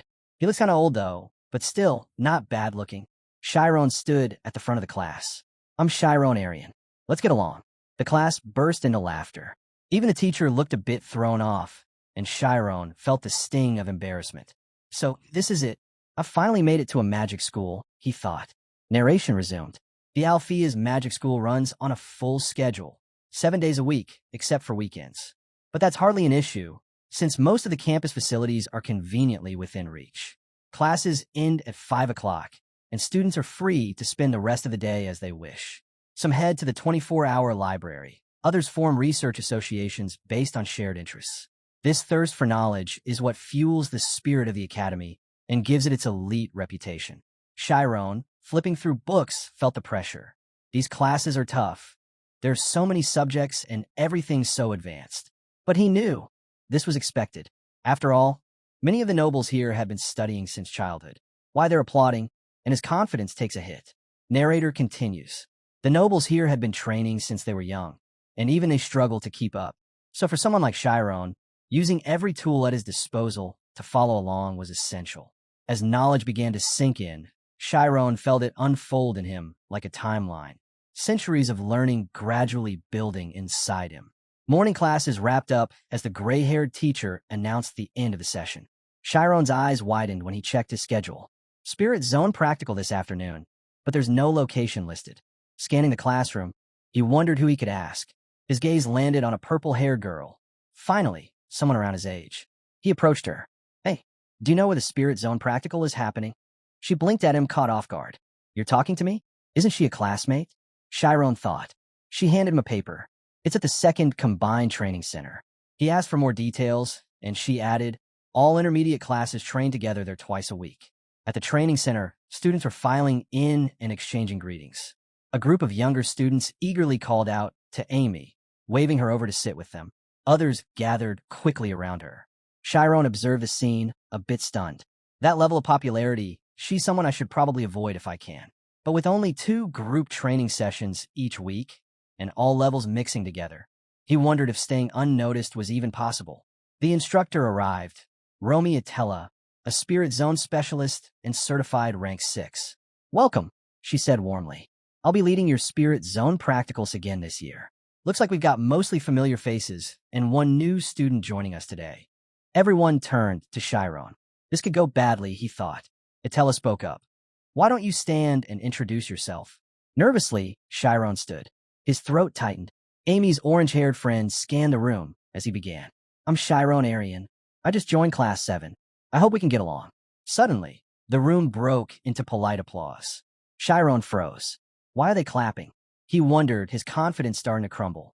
Unpleasant. Amy's orange-haired friend leaned in with interest. Hey, is that the boy from yesterday? Looks like his name's Chiron. Amy blinked. Chiron. That's the first time I've heard his name. But he did seem familiar. Strange. I remember almost every face I've ever seen with my red eye. The brown-haired girl beside her, a senior, asked, Do you know him? Amy shook her head. Well, the teachers seem to be watching him closely, the senior continued. They say his stats during the entrance test were unreal. The senior grinned. That just makes me like him more. I wonder which noble family he comes from. Amy froze. Her mind lit up, memories crashing into place. Chiron magic, that boy. She suddenly turned to Chiron. Hey, about your magic. Before she could finish, Chiron flinched. He looked at her, eyes wide, and broke down. Tears welled up as he trembled, then blurted out a curse. Narrator. The House of Karmas has long been revered for producing genius after genius. Their trademark ability, red eyes, is exclusive to their bloodline. With it, they can perfectly recall any moment they've experienced. Studying or reviewing becomes unnecessary. Amy, as the youngest daughter of the House of Karmas, had been praised endlessly. Amy has the strongest talent of them all, her maid once said fondly. Her father, with pride, responded, "Of course. She is my daughter, born with the brilliance of our blood." At the manor, the maid called to Amy, who was rising from her chair. Amy looked bored. "This is no fun," she muttered. "This house, everything about it," she thought. "The support, the pressure, none of it matters. I've worked hard on my own. I'll achieve what I want when I want." Narrator. The moment that changed her path, the one that pulled her back from rebellion, was her unexpected encounter with a commoner boy in a back alley. Now, in the classroom, Chiron stood frozen, overwhelmed. Amy's orange-haired and brown-haired friends looked at her, visibly unsettled, after hearing her snap with harsh words. Amy mumbled, "His hair looks like a duck's," then crossed her arms, annoyed. "There's no way I'm wrong. My red, I doesn't make mistakes." She had assumed he was a noble. But that means he's that same peasant boy? And he made it into the academy? Narrator. For Amy, those buried memories were anything but pleasant, even from a distance. Narrator. Amy sat at her desk, burying her face in a book, absolutely mortified. "I want to die," she thought. "I erased every trace of my past. There shouldn't be a single mark left." She clenched her teeth. There's no way he remembers that day. But then what if he did? That boy, 5 years ago, he told me I wasn't who everyone thought I was, that I used to hang out with back alley thugs. And now, here I am, the so-called cold-hearted elite of the Magic Academy. She pictured what he might be thinking. She's not so serious. She's got a thing for guys. She even tried to take my clothes off. Amy snapped. She tore the page from her book violently. "No, I won't let this spiral out of control. I have to fix this." Meanwhile, Chiron sat stiffly in his seat. Why do I feel like someone's trying to kill me with their eyes? On the training field, Romy stood with the class. Itella raised her hand to ask a question. "What exactly is a spirit zone?" she asked. One student replied, "It's based on the mage's mental state, right?" Itella stepped toward the magic circle. "It's a manifestation of the mage's mental condition, their awareness. The most basic form is a sphere because it's the easiest to stabilize and control." She continued, "But in real battles, the sphere isn't always ideal. I'll show you an image zone." Chiron watched in awe. "I can actually see it. I can see her spirit zone with my eyes." One of the students expanded her image zone into a 10-meter wide sphere. "This is the standard form," she said. "But like I mentioned, it's rarely used in actual combat. To demonstrate, I'll use a simple spell, Fireball. My spirit zone is 10 meters in diameter. The target is 20 meters away." Chiron leaned forward, eyes shining. "Finally, real magic." Itella formed the fireball. "I'll keep it small. Let's see if I can land the hit." She hurled the spell, but it fizzled out before reaching the target. "It disappeared," someone gasped. Itella explained, "Most magic can't travel outside your spirit zone." But she stepped forward, extending her spirit zone toward the target. "If you expand your zone in the right direction, like this, you can still reach it." The junior students stared wide-eyed in shock, unable to hide their amazement. Nearby, one of the seniors chuckled and nudged her friend. "Look at those Class 7 kids. Those stunned little faces. They're adorable." Chiron, still trying to process what he saw, thought to himself, "I had no idea you could do that." She changed the shape of her spirit zone. Just then, Itella stepped forward and pointed something out. "There's a major drawback to this method." Itella reformed her spirit zone into a small square and nodded. "Exactly. Reshaping your spirit zone like this eats up a ton of concentration. In a real fight, where even seconds matter, constantly adjusting your zone shape just isn't practical." She explained further, "That's why mages typically rely on 4 core formations. These are the spirit zone's 4 main combat patterns." She held out her hand. First, defense form. A shimmering geometric field took shape. This is the Ogent. It's stable and resists collapse, even under spirit zone interference. The more faces it has, the better its defense. Next, attack form. Her zone shifted again, this time into a sharp star-like shape. This form is excellent when facing multiple targets. The edges make it easy to locate enemies. It's aggressive and quick. The third is target form. She gestured toward a glowing, long-range cross shape. Best for distance attacks, though not great for hitting fast-moving opponents. The real trick here is how fast you can spin it for precision. Students around the field whispered to one another. She didn't even blink while doing that, One said in awe. Does she really expect us to pull that off? Another asked. Chiron silently reflected. If I can master something like that, I could actually use a 1-meter spirit zone in real combat. Itella's voice cut in again. The last form, deviated form. This one's notorious. Even students in class 5 struggle to control it. She began forming it slowly, preparing to demonstrate. The girl sitting behind Chiron leaned over. Hey, if we manage to use that form, do we automatically qualify for the advanced classes? She smirked. I got a perfect spirit zone score back in class 8. This should be easy. But she stopped mid-sentence. Everyone stared in silence as the spirit zone floated next to Itella, no longer surrounding her body. Gasps broke out across the training field. It left her body. Chiron froze in place, mind racing. How is that possible? The spirit zone is supposed to be a reflection of a mage's mental state, and yet, he couldn't understand it at all. He starts wondering, can the mind exist apart from the body? What lies at the core of the spirit zone? Itella speaks up, explaining that the deviate form is extremely advanced. It's so complex that only specialized mages can handle it. The real edge of this form? The mage doesn't have to stand in the center of the spirit zone.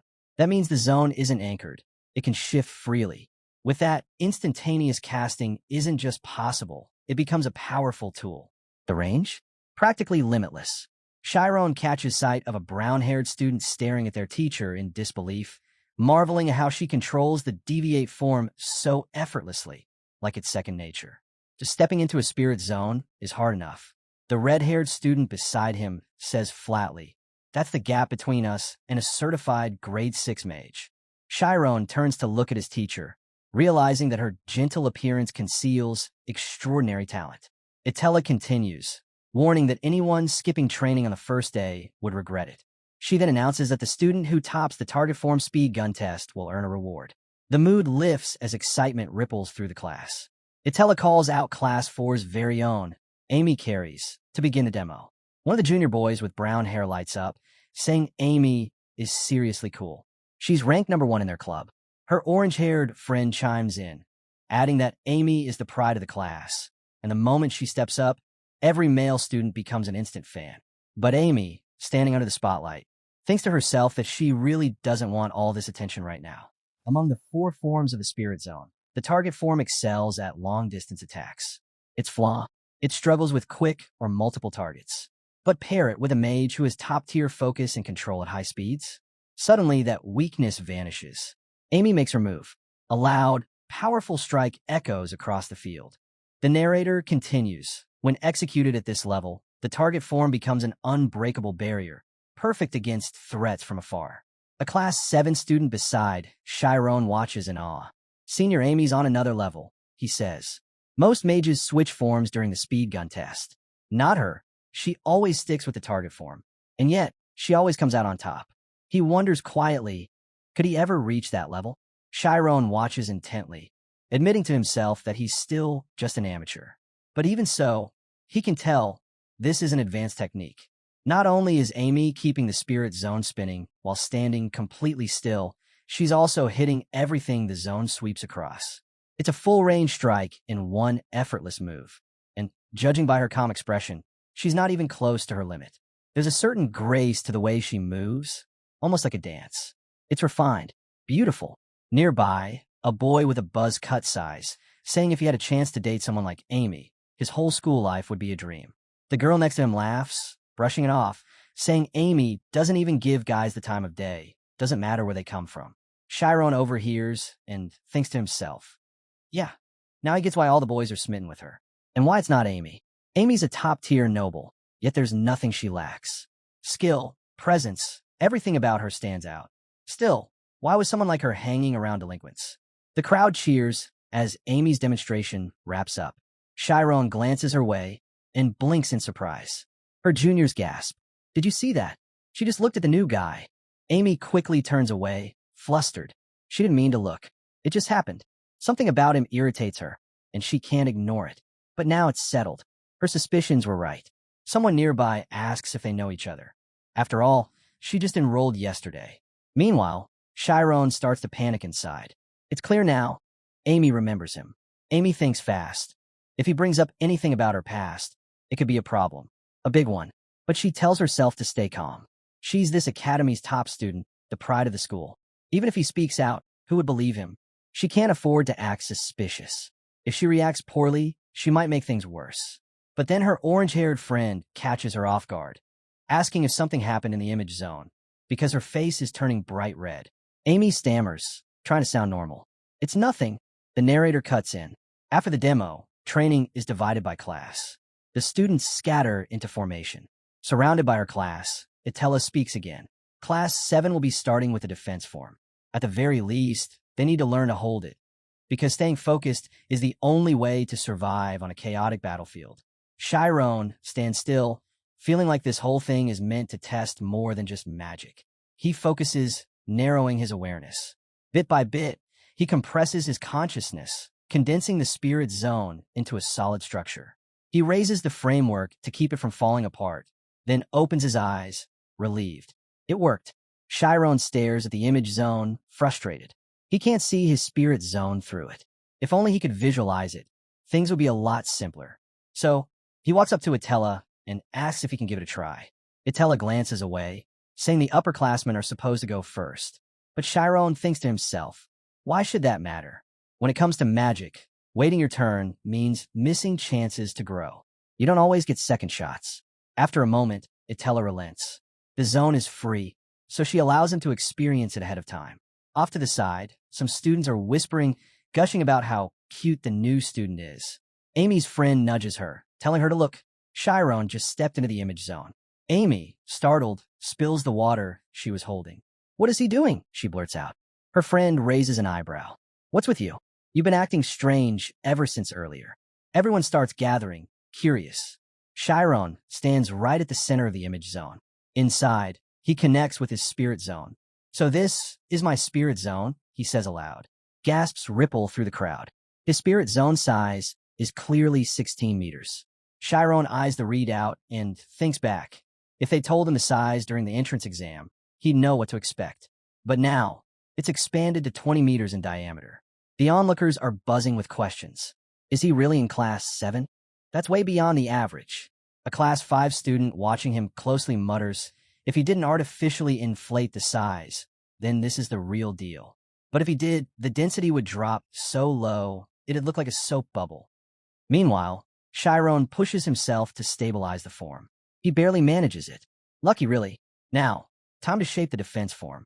He stares at the sphere, confused. Something's wrong. It's not holding together. It's crumbling instead of taking shape. But everything was going fine earlier.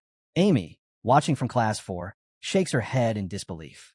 There's no way things would work perfectly during the first try. Chiron watches the collapse unfold and wonders, did the visual throw him off? Did he panic because he could actually see it this time? And he quietly tells himself, Chiron doesn't lose focus that easily. He starts analyzing the difference between being inside and outside the mage zone. There has to be a reason behind it. He realizes he misjudged things, probably because instructor Itella made it all look so effortless.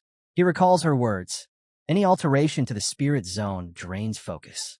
That means if he's been deliberately shrinking his zone, that would explain the drop in his focus. If the problem lies in compressing it too much, he needs to let it return to its normal size. Chiron expands his spirit zone. Its reach climbs all the way up to the ceiling. The high-class students are taken aback. It got even bigger, someone says. The zone now spans 28 meters. Class 4 and 5 watch as it spreads out further. Soon, its diameter hits 40 meters. To stabilize it and avoid any imbalance, Chiron reshapes the zone midair. It transforms into a jewel-like structure. A student stares in disbelief. He really pulled off one of the 4 forms on his first day. As Chiron lightly brushes the inner surface of his zone, he thinks to himself, it really does feel like he's inside a giant gem. Itella watches with amazement. Maybe the convergent type naturally leans toward defensive forms, but pulling this off on day 1, that's still impressive. She remembers hearing how he stunned the instructors during the entrance exam. Nearby, Amy's friend glances over. So it's true. He's got the teacher's full attention. What do you think? Amy doesn't answer right away. Deep down, she's still reeling from the embarrassment he caused her before. Seeing him now, it's obvious he didn't get here by luck. Someone's backing him. It's only a matter of time before he closes the gap between classes. His influence will keep rising. She's already switching gears and planning to approach him from the shadows. Inside Chiron's zone, Itella steps in and instantly picks up on something. His omnipotence trait stands out. It's like he spent his whole life honing this in the wilderness. Chiron notices her presence and casually mentions that the zone size has dropped. She nods and explains. As the size goes down, the density shoots up. At this level, most physical attacks won't be able to break through. She adds that the high density will even give him some protection against mental-type spells. Then, after a short pause, she gives him a word of genuine praise. Now able to dissolve his spirit zone, Chiron nods and thanks Itella. His classmates gather around to congratulate him, clearly impressed. As they praise him, Chiron glances around in surprise. Why is everyone looking at him like that? Embarrassed, he awkwardly turns away, mumbling his thanks. Itella silently acknowledges his accomplishment. Completing the defense form, especially as a convergent type with such an expansive spirit zone, was almost inevitable. Still, it's worth keeping an eye on him. The narrator cuts in. Countless eyes were locked on Chiron, but not everyone was looking at him the same way. Some admired him, some were drawn to him, and others felt threatened. There was curiosity, admiration, envy, and even a strangely unsettling stare. The next day, another pair of unusual eyes fixated on Chiron. A teacher with purple hair entered the room. Students immediately recognized her. "It's Professor Sa Alifer," they whispered excitedly. Some teased, asking if she'd tell them about her first love. Chiron's eyes narrowed. He remembered her. This was the intimidating professor present at the entrance exam. What he didn't know, the narrator explains, is that she's actually the one in charge of Class 5. And the reason she showed up to teach Class 7 was because of him. As the students buzzed with gossip about getting to attend her lecture despite being in Class 7, the narrator reveals her true intention. She wanted to personally teach Chiron. She had every plan to get him promoted. In her mind, he belonged in her class all along. Privately, Sienna Alifer was fuming. Professor Thad is such a pain. If he keeps a student like this stuck in Class 7, he's just going to make a name for himself anyway. Chiron notices her gaze and wonders if she's staring at him, but brushes it off. Meanwhile, the students beg her to tell a story and ask if it's true she's dating Professor Thad. She reacts instantly.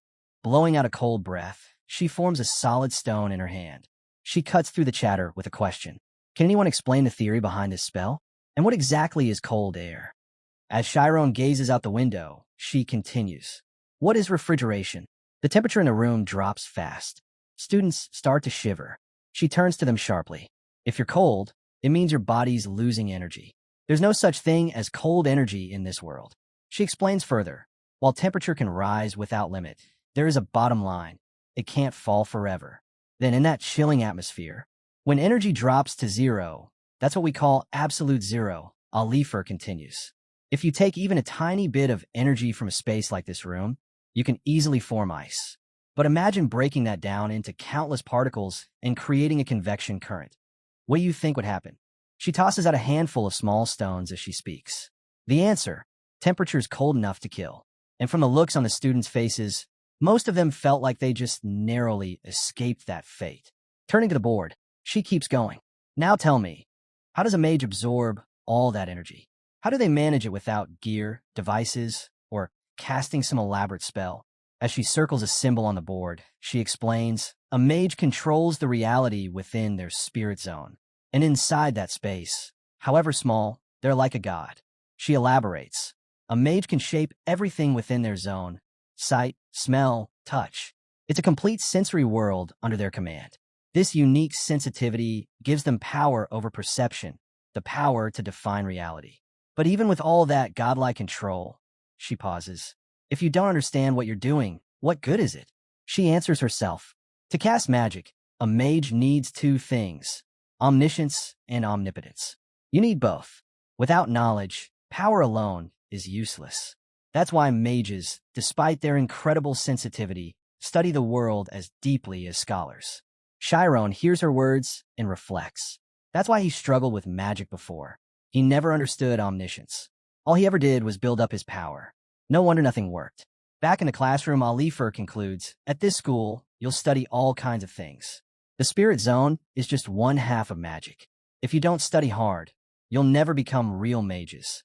With that, She announces the start of their basic chemistry lectures. The students groan in protest, shouting for mercy. Amid the chaos, Chiron quietly sets his resolve. He's going to become a mage, no matter what. Elsewhere, a girl with a small bun sits reading. Someone asks if she's heading to the library. She nods. There's an exam coming up. Meanwhile, in the cafeteria, a boy leans across the table to ask his friend about their research topic. The friend replies simply, "I've got something I need to invent first." After class ends, the narrator explains that most students either hit the library or dive into research projects. Meanwhile, Chiron thinks to himself, he lives in a library. Every single day. Even with all that effort, it's still hard for him to keep up with the nobles during lectures. He's exhausted, barely getting any sleep these days. But despite the fatigue, learning magic gives him a strange sense of peace. It feels like he's finally chasing the dream he's always had. He starts to wonder, has anyone ever created a spell that completely replaces sleep? Just then his feet lift off the ground.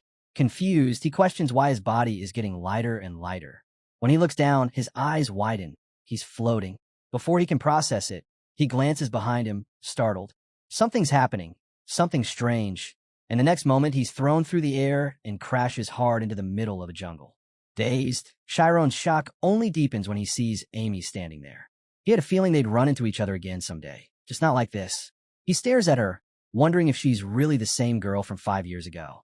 Amy looks him over and smirks, saying she knew he'd remember her face. Without warning, she forms a massive fireball in her hand. Chiron stares in disbelief as she casually announces that she'll handle everything right here. The narrator cuts in to explain. Omniscience is the deep understanding of magical knowledge, knowing the source, the theory, and the inner workings of spell. It's something that can be sharpened through intense study. Omnipotence, on the other hand, is the ability to actually activate that magic using omniscience. It enhances the strength of spells and can be trained mentally. Some even equate it to entering the spirit zone. Back in the present, Amy remembers the time Chiron got beaten up. At first, she considered just sending him home. But when she saw his tearful face, something about it made her want to watch him just a little longer. Now, standing in front of him, she wonders, is he really the same boy from all those years ago? Chiron confirms that he remembers everything. He even brings up how, back then, she told the delinquents to strip off his clothes. Flustered, Amy quickly tells him to cut it out. Of course he remembers, but he's got the story all wrong. There's a major misunderstanding somewhere in those memories. I'm not some pervert, she snaps. Those thugs were acting on their own. I never told them to do that. But Chiron isn't convinced. He mutters that he definitely remembers hearing her say she wanted to see it. Amy, still a bit thrown off, mutters something vague, something like, wasn't that either okay? Then she blurts out that, honestly, she has zero interest in men. Chiron blinks. Wait, did you seriously drag me out here just to tell me that? Amy pauses, realizing she's standing here, making excuses. Why is she even doing this? Meanwhile, Chiron figures she's just worried he'll go around spreading stories. Honestly, the whole situation is already uncomfortable for both of them. He brushes himself off and stands. Look, if you're that bothered, just apologize. That memory? I get it. It's probably something you'd rather erase. You're top of the intermediate class. Everyone knows your name. But you can't undo what happened.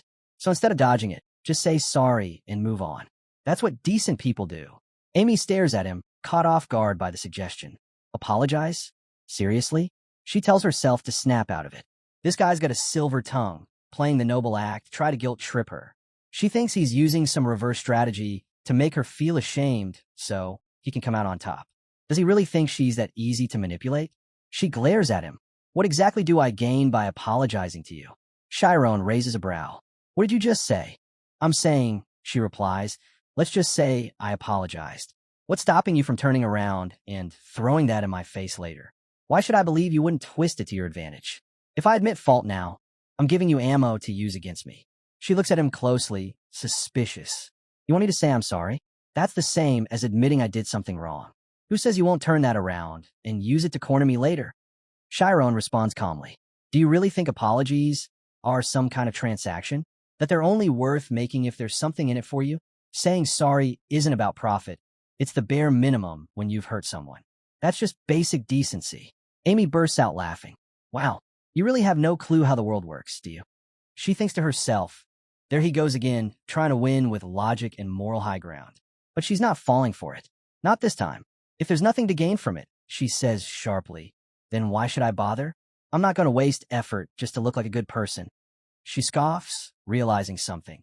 Even if she walked away and left him alone, life probably wouldn't be kind to someone like him anyway. At the Magic Academy, Chiron starts to piece things together. This model student act of Amy's? Yeah, it's just a front. Her twisted personality hasn't gone anywhere. Amy, on the other hand, feels like she's already won. She leans in and asks, "Want to know what the scariest thing in this academy is?" Chiron answers hesitantly, "The upperclassmen?" Amy smiles knowingly. Chiron's eyes widen as she explains, "If an upperclassman targets you, it's not just them. All the senior students will turn against you. And worse, even your own classmates will back off. If word gets out that you're a commoner on top of that, yeah, you're basically paving your own road to expulsion." Chiron stares at her in disbelief. "You're that scared of me spreading rumors? You go as far as getting me kicked out." Amy mocks him with a grin. "Oh, I didn't say that. I'm just saying I'll be watching closely. I'll see how trustworthy you really are." Then she lays it out. "From now on, bring me coffee. Every single day. Think of it as a test." Chiron, clearly anxious, asks, "Why would I do that?" Amy shrugs. "I heard you got in through special admissions. For someone from your background, making it here must have been quite the uphill climb. Wouldn't it be tragic to get expelled so soon?" Cornered, Chiron mutters that if doing errands builds trust, then fine. He'll do it. Amy pulls her cloak hood over her head and smirks. "Then be good, won't you? Your future's hanging by a thread. But hey, if you so much as breathe a word of this to a teacher, we're both going down." With that, she walks off with a dramatic leap. Left behind, Chiron quietly picks up his bag, thinking this might be better than getting expelled. Maybe, he has to admit, her ability to manipulate people is still top-notch. Still, it feels unfair to be stuck doing whatever she wants right from the start. The next day at the main library, students are taken aback to see Chiron delivering a coffee cup straight to Amy. One of Amy's friends gapes at the sight and whispers, "Wait, what is going on here?" Amy casually reaches out and grabs the drink. "He spilled a lot of it," she says without care. Her friend raises an eyebrow, but turns to leave. Amy, noticing, calls out, "Where are you going?" "We really need to hit the books," her friend replies. "No time to waste." Meanwhile, Chiron just stands there awkwardly while whispers float around him. Some students are saying he must have confessed to Amy, and she left him hanging without a single word. Amy's friend turns back and asks, "Don't you think that new kid has a thing for you?" Amy calmly responds, "It's not like that. I'm just educating my junior." She turns away, giggling quietly to herself. The mighty Amy has crushed him completely, reduced him in nothing more than a low-ranking student with an obvious, one-sided crush. No matter what he says, no one will believe his side of the story. And if revenge had a flavor, this would be it. It's like all the bitterness of the last 5 years has melted away. This moment feels perfect. Chiron, staring down in silence, sees it differently. To him, it's nothing short of humiliation. Clenching his right fist in frustration, he tries to block out the negativity. If he gets trapped in these thoughts, he knows he'll only end up losing. He tells himself he has no choice. He must push through. His outcome depends entirely on how he faces it. 10 days later, whispers fly through the school. The girls buzz with excitement. He's here again. They're talking about the Academy's so-called hopeless romantic. For 10 straight days, Chiron has shown up, never missing a single one, to confess his feelings. All eyes turn to him as he walks forward. Amy notices the growing crowd. It's getting ridiculous. Surely everyone knows what's going on by now. She wonders if it's time to put an end to this circus. Her friend, Sariel, side-eyes her suspiciously and asks when she plans to finally accept Chiron's feelings. Amy looks at her in disbelief. Accept him? Has Sariel forgotten who she's talking to? Sariel shoots back that the rumors are everywhere. Amy never even acknowledges the other guys. But with Chiron, she always takes the coffee. The whole school's watching, ready for the legendary couple to finally become real. The mention of that makes Amy visibly uneasy. Meanwhile, Chiron approaches and offers her the usual coffee. Everyone watches closely. He proudly says he didn't spill a drop this time, silently hoping she'll just take it already. He needs to get back to the library. But Amy glares at him. Is this a joke? She isn't amused. Chiron, confused, wonders why she's hesitating. Then suddenly, Amy knocks the cup out of his hand. Gasps ripple through the crowd. She coldly asks if he really believes that constantly bringing her coffee will somehow win her over. She tells him he should focus on studying instead of chasing girls, and makes it crystal clear. Stop bringing her anything, especially coffee. Later, at Amy's place, Sariel apologizes to Chiron and turns to Amy, demanding to know why she did that. She's always like this, Sariel says, frustrated. But what will you do if strange rumors start spreading now?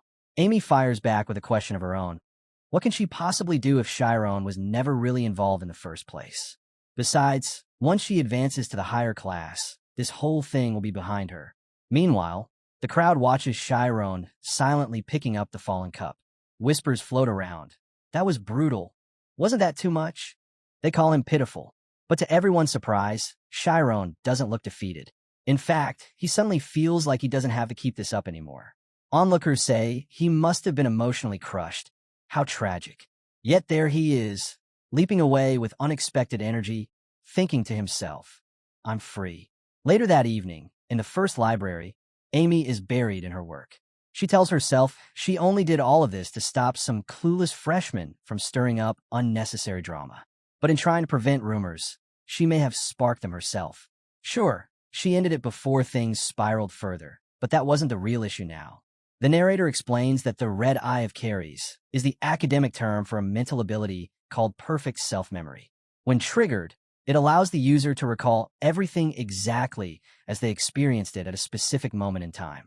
For 10 days straight, Amy had been recording every single moment of Chiron's coffee offerings. On the first day, she thought his expressions were amusing. She even had fun with it. But starting from day 2, something changed. From the 2nd to the 10th day, his eyes didn't waver once. Not a blink. His gaze stayed fixed, almost unnaturally so. She wonders what that could mean. No matter how well he hid his emotions on the outside, that glint in his eyes couldn't lie. It was something no one can control, an involuntary response from the nervous system. Unless he had trained himself to control that too. If that were true, then he could suppress his emotions completely like a machine. Back in the library, Sariel softly asks, heading out already? Amy, packing her things, nods. Yeah, I'm feeling a little worn out today. Sariel offers to come with her, but Amy stops her. No need. I'm fine going alone. Sariel looks at her knowingly. You sure this isn't about not accepting Chiron's coffee today? It's not like that, Amy insists. If there's anything you want to talk about, I'm here, Sariel replies gently. As Amy walks through the library hallway, she thinks to herself, today really didn't go how I wanted. Amy's thoughts spiral. Her mind is a tangled mess. I need to rest, she tells herself. But as she opens the door, she's met with an unexpected voice. Oh, you're done early, the boy says casually. She blinks, recognizing him. Jake? Yeah, that's his name.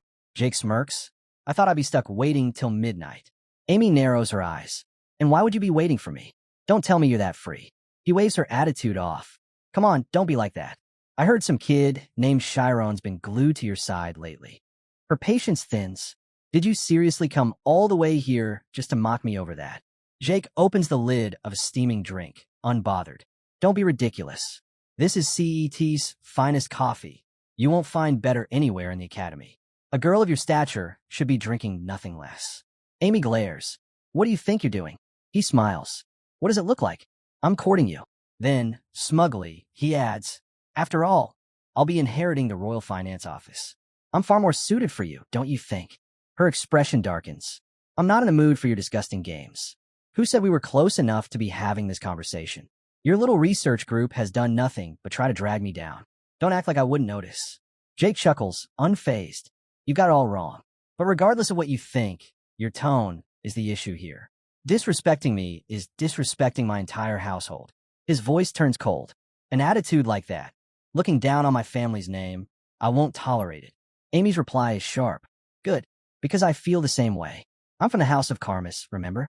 She doesn't hold back. You've let a bit of popularity go to your head. You're just a powerless little leech who can't do a thing without his family status. She sneers, a guy like you, who forms some ridiculous group just to bully others, dares talk about honor? Jake sneers back. You walk around acting like a big deal just because you're in the top class. But answer me this. Does anyone in Karmis actually have real authority? He eyes her coldly. Sure, your name might be high on the list. But what good is it if you have no real power? With my family's resources, we could crush a household like yours overnight. He leans in slightly, voice laced with threat. You get that now, don't you? Amy studies him. Her thoughts are steady. Yeah, I get it. She realizes only arrogant fools have eyes like his. Not like Chiron. His eyes were alive. Jake scoffs. So now you're saying I'm worse than that guy? He sneers. Wow, got my priorities all wrong, didn't I? Should have gotten rid of the nuisance first, then gone after you. He steps forward, his voice full of menace. It wouldn't take much. I could make sure he loses the ability to use magic within a day. Amy just stares at him silent. Jake lifts his chin. You'll see. I'll crash. Amy flings the coffee straight to the ground, the cup shattering at his feet. Jake's face twists in rage. He opens his mouth to lash out, but suddenly freezes. His eyes go wide. A spirit zone begins to form around Amy. She coldly asks, and who exactly were you planning to do what to? Jake starts to tremble. A four-way formation? That fast? Is she insane? He stammers. Why you do realize using magic here breaks academy policy, right? Amy bursts out laughing. And what's a weakling like you going to do about it? She glares at him. At least Chiron's not some spineless brat hiding behind his family name. He owns up to his actions. Someone like you won't even be able to catch up to his shadow in 6 months. Jake gulps, realizing what she's doing. She's enriching the air with oxygen. If I try to form a spirit zone, she'll ignite it instantly. There's no way he can stand up to the top-ranked student in the intermediate class. Panicked, he scrambles back toward the staircase, using the rail for support. I'll get her for this humiliation. I swear it, he thinks, fleeing in shame. Amy leans calmly against the wall, letting out a deep breath. It's been a long time since I got that worked up, she reflects. Why did I even react like that? Was it because he threatened him? Or was I scared of something being exposed? She remembers Chiron's quiet determination, his words echoing. If building trust means running errands, then I'll do it. Her gaze drifts down to the shattered cup. He probably won't show up anymore. But oddly, her head feels clearer than it has in days. A few days later, Sariel tearfully hands a letter to Chiron, her hand shaking. You're saying, Senior Amy went there for me? He asks quietly. The narrator speaks. A single ripple from Amy's actions was now returning to her as a crashing wave. The school bell rings. Students head toward the new building. Chiron walks among them, reading as he goes, but the murmurs don't stop. Some girls whisper behind cupped hands. That's him, the one who was flirting with a senior. Chiron sighs, weary. After what happened, how am I supposed to walk around like nothing happened? He covers his face with his book, thinking something like this. So this is how it ends, Chiron thinks. It wrapped up faster than he expected, and he figured the teasing would stop by now. Judging by how people act around him, the rumors seem to have finally died down. He spots a girl nearby, Sariel. He thinks, though she looks like senior Sariel. He remembers her apology and how she was always at Amy's side. If something really happened, just as he's about to speak, Sariel turns, stunned to see him. Her eyes widen, and in a flash, she grabs him by the collar. What are you doing here? She demands. Where's Amy? Chiron stammers, caught off guard. WH, what are you talking about? Sariel holds up a sheet of paper. You mean you don't know about this? Chiron reads the note. His name is written clearly. The message says he's been kidnapped, and something about a black magician. 30 minutes earlier, a boy approached Amy. You still doing okay? He asked with a smirk. Amy turned on him instantly, eyes blazing. You've got some nerve showing in your face. Didn't I already tell you to disappear? The blonde-haired boy just chuckled, smug as ever. He held up a folded note. You should drop the attitude. The boss wants to see you. Amy and Sariel walked past him, uninterested, but Sariel whispered, ignore guys like that. Amy scoffed. Exactly why he's still stuck in class 5. But the boy wasn't done. He told me if I deliver the message like this, you come running. If you don't want your little guy to get ruined, you'd better say yes. Sariel stopped in her tracks. What are you even talking about? Let's just go to the library. Before they could move, Amy yanked the paper out of his hand. Her eyes scanned the note, and her whole body tensed. Chiron kidnapped, and the name at the bottom, Jake Arias. She crushed the note in her fist, fury radiating off her. This has nothing to do with me. The boy shrugged. I'm just a messenger. As he walked off, Sariel bent down and picked up the crumpled note. Reading it again, she muttered, aren't these guys part of the bad circle? They're the ones who target good students. She looked at Amy. Why would they take Chiron? What does this have to do with you? Amy clenched her jaw. I can't hold back this time. Later that night, Sariel confronted her again. We should tell the professors. This is bigger than just Chiron. If they're going after him, they could come for you too. Amy stayed quiet, deep in thought. She's right, that's the proper thing to do. But it wasn't that simple. If the council gets involved, they'll start digging. And if they dig too deep, I'll have to explain everything. My connection to Chiron and the past I've tried to leave behind. Revealing everything. If it came to that, they'd discover the truth. Chiron is just a commoner.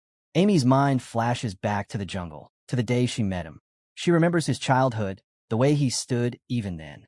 Handing her bag to Sariel, she says firmly, I'm going. If I don't return by 7, tell the professors. Sariel grabs her arm. What do you expect to do alone? You don't even know how many of them there are. Amy gives a small, apologetic smile. About my reasons. And don't worry, even if there are 10 more losers like Jake, they won't touch me. Back in the present, Chiron is stunned. You're telling me she went alone? Sariel nods. She said she couldn't ignore it. It was the first time she ever asked me for anything. Told me to wait until 7. Chiron glances at his watch. She gave herself a 1-hour buffer, just in case. So that's why she didn't want the professors involved. She's trying to protect the truth, protect me. He throws his bag onto a nearby bench. Then I'm going too. Sariel steps forward. Wait for the time she asked. I can't, Chiron says. She's doing this for me. I can't just sit here. He starts running toward the mountain path. The 4th training hall is that way. I just hope I'm not too late. Then, without warning, he's airborne. Whoa! Sariel lifts him with her magic, floating beside him. If I let you run, you'd never make it. I'm coming with you. She holds out her hand. We'll use photon IC. Hold on tight. Chiron grabs her hand, then blinks in shock. My hands, they're glowing.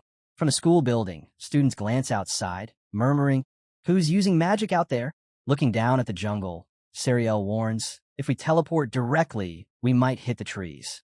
Let's descend from here. They leap down. Chiron grabs a tree for support, his thoughts spinning. No time to prepare, just go.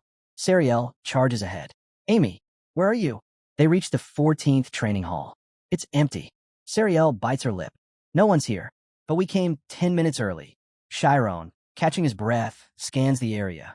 They must have changed the location. If that note got out, they'd expect the teachers to find out. They're being careful. This isn't just some trap. They've planned this down to the last detail. They were growing more anxious. If Chiron's identity was exposed, the danger could escalate far beyond what they'd anticipated. Chiron urged her to head back and report to the professor. She could move faster on her own, but Amy didn't budge. She told him she had her reasons and asked him to wait until 7. Chiron cut in, guessing her reason was him. He insisted that if he got involved, everything would be fine, and urged her to go quickly. But she stopped him with a stunned expression, asking if he was the reason that mattered. She demanded to know what their relationship was. Were the rumors true? Were they secretly together? Why didn't she know about it? Frustrated, Chiron snapped. There wasn't time for this. The longer they stood around, the more dangerous things would get. But Amy shot back that if it was dangerous for him, then he should be the one staying behind. Chiron sighed, his tone calm now. He'd faced mountains before. This was nothing new. Activating his spirit zone, he scanned the area. Maybe he could catch a trace, some faint footsteps. It looked like 2 boys had passed through not long ago, but their trail cut off. Either they stopped or took flight. Just then, he looked up, a strange noise catching his attention. A sudden blast echoed across the mountain ridge. Has something gone wrong? The narrator cuts in. Teleportation magic uses the light element, specifically photon type. It's passive magic based on photoionization. It lets users teleport within a 10-meter radius. Mages consider it basic magic due to its simplicity, though it carries fatal risk if a user collides with something mid-jump. Meanwhile, flight magic uses air as its element. A mix of passive and blow-type spells, equally balanced. Air magic is generally easier to master, making it more popular among mages. Elsewhere, a blonde-haired boy launched a gleaming, explosive spell right at Amy, one he'd clearly been saving for a grand entrance. She dodged without a word, while students from other classes gathered. Mistress Amy's here, one of them exclaimed. Only she could reel in a catch like this. Just like the boss. Jake Arias stepped forward. She's a special guest. Show some respect. Amy glanced around, unimpressed. Seems like there's a whole lot of bored kids with way too much free time. Jake smirked. So what brings you here? Jake Arias taunted Amy, wondering aloud if she was acting on her own, or if Chiron meant that much to her that she'd blindly follow orders. Amy coolly replied. No need to burn down the whole house just to catch a few rats. Jake laughed, smug. With all these eyes watching, don't think you'll have your way this time. I didn't come unprepared.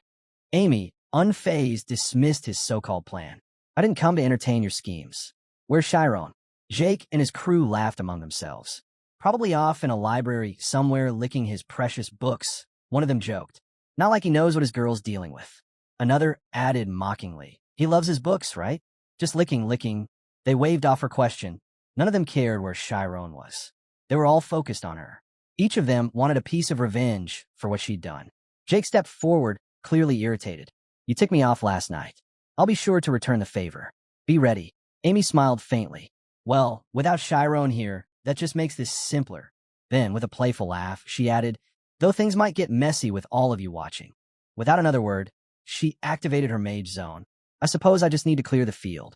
Jake looked at her, taken aback. You're kidding. She wasn't. In an instant, Amy hurled a fireball straight at the blonde-haired boy. It exploded on contact.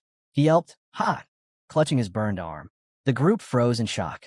Jake barked out a warning. Target form's weak against numbers. Keep moving, but don't break formation. Amy's voice cut through, sharp and confident. Who said you could move? She let loose a barrage of fireballs. Chaos broke out. A brown-haired student cried out nervously. Jake, didn't you say she was using target form? How is she spinning so fast? Jake's eyes narrowed. This was nothing like what he'd seen during training. Was she hiding real combat experience? Still, every technique had a flaw. Target form used horizontal rotation. The key was to strike from above. Jake gathered air magic into a massive wind sphere and launched it using the wind cutter technique. He was sure it hit. But Amy, she had already taken control. Amy deflected the incoming blast with ease. Jake stared, stunned. Ow! She let out a smug giggle. Ever heard of schema? Without waiting for his reply, she launched her fire strike.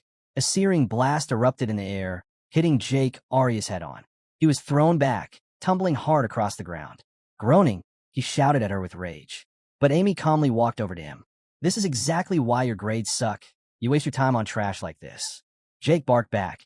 Don't look down on me. Amy just stared. Then what are you doing crawling there? Stop pretending. I'm not letting you off easy. She paused. Her voice cut off mid-sentence.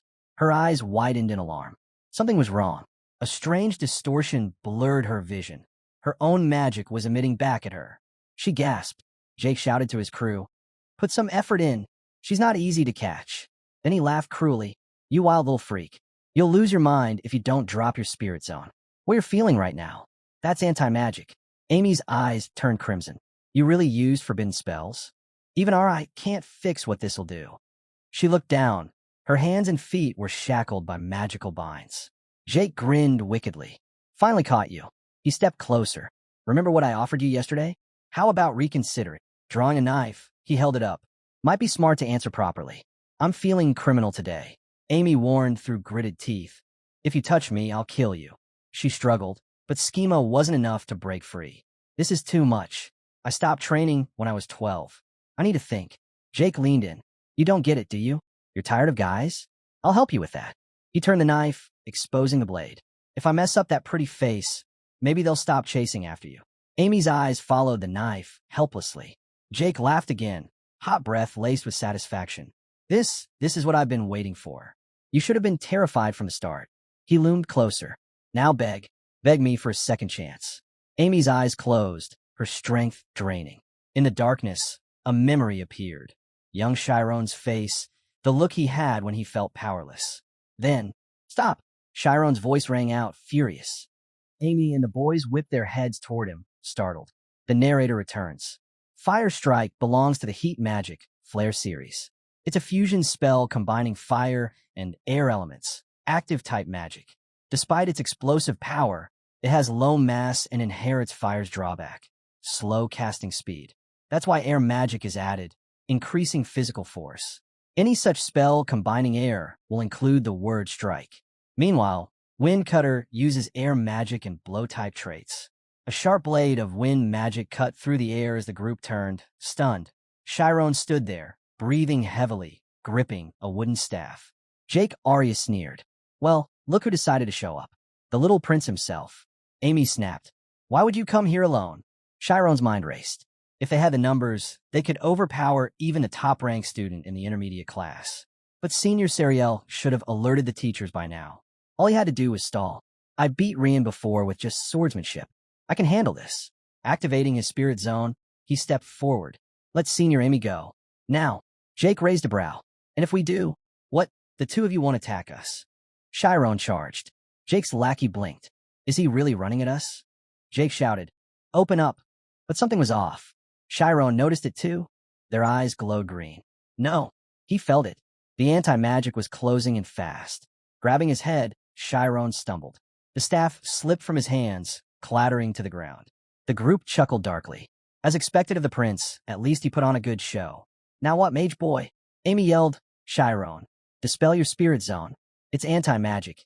You could lose your magic forever. Chiron staggered. Her voice seemed far away. His thoughts blurred, his senses spinning out of control. Everything feels like it's slipping away. Then, he remembered. Itella's lectured during class. In chaos, focus is your lifeline. Defense form protects your spirit zone from collapse, even against mental attacks. It doesn't shatter under pressure. Anti-magic and spirit zones are just waves. If your frequency's denser, theirs can't pierce through. I just need to push the density, make it impenetrable. Digging his heels into the ground, Chiron summoned his spirit zone again, this time anchoring it with full force. The blonde-haired boy watched in disbelief. What's he trying to do?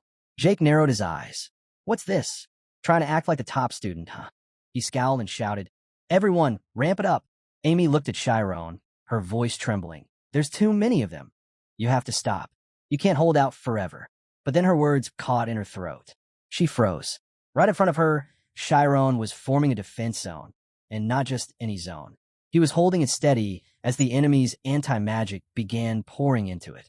Chiron rose to his feet, his thoughts sharp. I need more structural layers, more frames. The attackers, watching in disbelief, hesitated. A brown-haired student whispered, it's bouncing off of him. Jake growled, don't fall apart now. You're letting your emotions disrupt the waves. You want anti-magic eating through your zone next. Then, they all noticed it. Chiron was moving. He slammed his foot into the ground. The impact echoed, and his defense zone flared even stronger. The anti-magic that was aimed at him began to reverse, redirecting right back at them. Their noses bled instantly, and panic spread through the group. Amy, still restrained, stared at her hands. Her spirit zone wouldn't activate. She had no idea what was happening. But suddenly, her bindings vanished. She gasped. It's gone. The anti-magic is gone. Looking up, she saw Chiron's defense zone standing firm and cold, immovable. I didn't even know something like this was possible. Meanwhile, Chiron looked down, confused.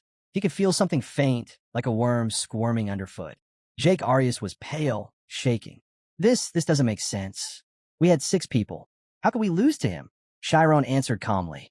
He's probably a specialist. Anti-magic type. That must be how he got into the academy on special recommendation. Jake snapped. You think you can beat me in a magic duel? Chiron watched him, noting the huge air spheres forming around his arms. This is bad. I don't even know how to use magic. But before Jake could strike, Amy suddenly lunged forward. Her fist landed hard. Jake hit the ground, stunned. Before he could react, she slammed another punch right in his face. It's over, she said coldly. Punch after punch followed. What were you planning to do to me, huh? Chiron rushed in, grabbing her shoulders. Stop. You'll kill him if you keep using schema like that. He pulled her back, wrapping his arms around her. Are you okay? But Amy collapsed against him, unconscious. Amy? Amy, wake up. The narrator returns. Anti-magic belongs to the rare, non-magic type. The narrator continues. Anti-magic is derived from a rare energy wave discovered within the heart of a dragon. This peculiar wave disrupts a mage's spirit zone, effectively disabling their ability to cast magic. If it pierces through the zone completely, the mage's mind can suffer serious damage. To wield anti-magic properly, the caster must regulate their emotions tightly, creating a calm, unshakable wave. In short, to master anti-magic, a person must become emotionally numb, like stone. Because of this, anti-magic specialists are incredibly rare. Back in the clearing, everyone was sprawled out unconscious. Chiron glanced down at Amy, wondering if she'd passed out or just collapsed from the effort. He murmured quietly, "Thanks for coming to save me." To his surprise, Amy's eyes snapped open. She sat up quickly and stretched. "Ah, actually, I feel refreshed." Then she turned to him. "But seriously, what were you thinking? You came here alone when you're this weak?" Chiron grumbled to himself as he pushed himself off the ground. As expected, not a single compliment. Amy cleared her throat and extended her hand. "Let's go. If we get caught by the teachers now, we're in trouble." Grabbing her hand, Chiron replied, "Sariel probably already called them." Amy's eyes widened. "Wait, what?" "I told Sariel not to tell anyone." Chiron blinked. "Well, what else were we supposed to do?" "It was an emergency." Amy groaned, clutching her head. "You don't know how things work around here. If the school gets involved, it just makes everything worse. Mages need logic to accept anything. They don't just let things go." Then she stared at him, dead serious. "You trying to spill all our secrets? We almost died, and you want to start confessing?" A short distance away, Jake Arias, half-conscious, mumbled something about a secret. Amy's eyes darted toward him. "Let's just run. We'll figure everything out later." Just as they turned to flee, a searing light dropped down beside them. Amy paused. Hopefully it's some easygoing old teacher who'll overlook things. She turned and froze.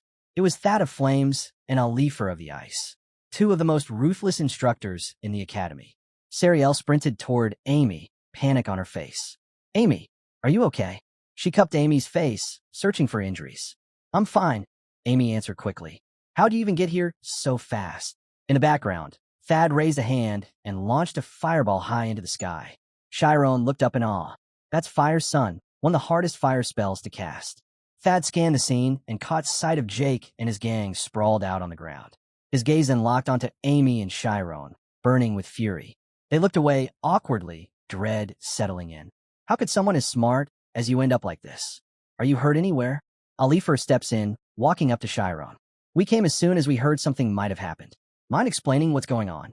Jake stands and says, "I can explain it all." He admits he wants to be honest, but also says there's a personal grudge involved, which is why he asked for a duel. "It's not unusual at our age," he adds. Alifer gives him a skeptical look. "A duel? That's not what I heard. Weren't there threats in a letter? And I saw you use anti-magic.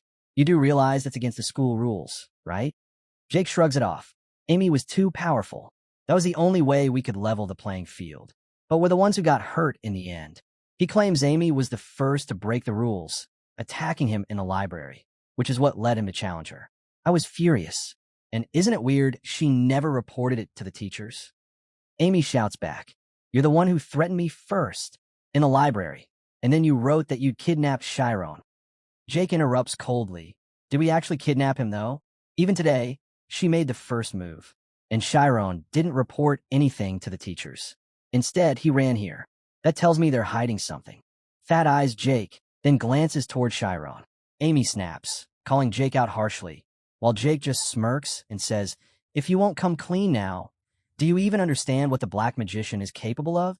He threatens to blow everything up, says he'll uncover her biggest secret no matter the cost. He vows to expose it to the newspapers, the authorities, even the church.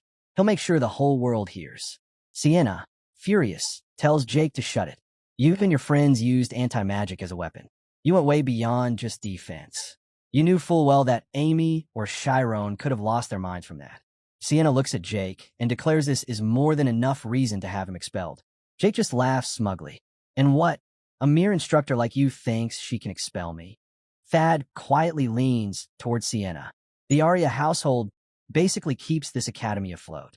Without their support, But Sienna cuts him off. "Isn't it our job as instructors to guide students down the right path? If we can't even do that, then maybe this academy needs to take that role seriously. Frankly, the school might be better off without him." Jake lets out another arrogant laugh. "Then go ahead. Kick me out. The world runs on money anyway. Everyone bows their heads to it, including you. Might as well start learning how things really work." Sienna's mana flares up intensely, her anger barely contained. "Seems to me you're the one who still has a lot to learn." Amy watches, reflecting on how it all spiraled to this point. But to her surprise, Chiron thinks the scene is kind of cool. Thad quickly tells Sienna, "You can't kill a student." Alifer steps in, forming a razor-sharp wall of ice around Jake.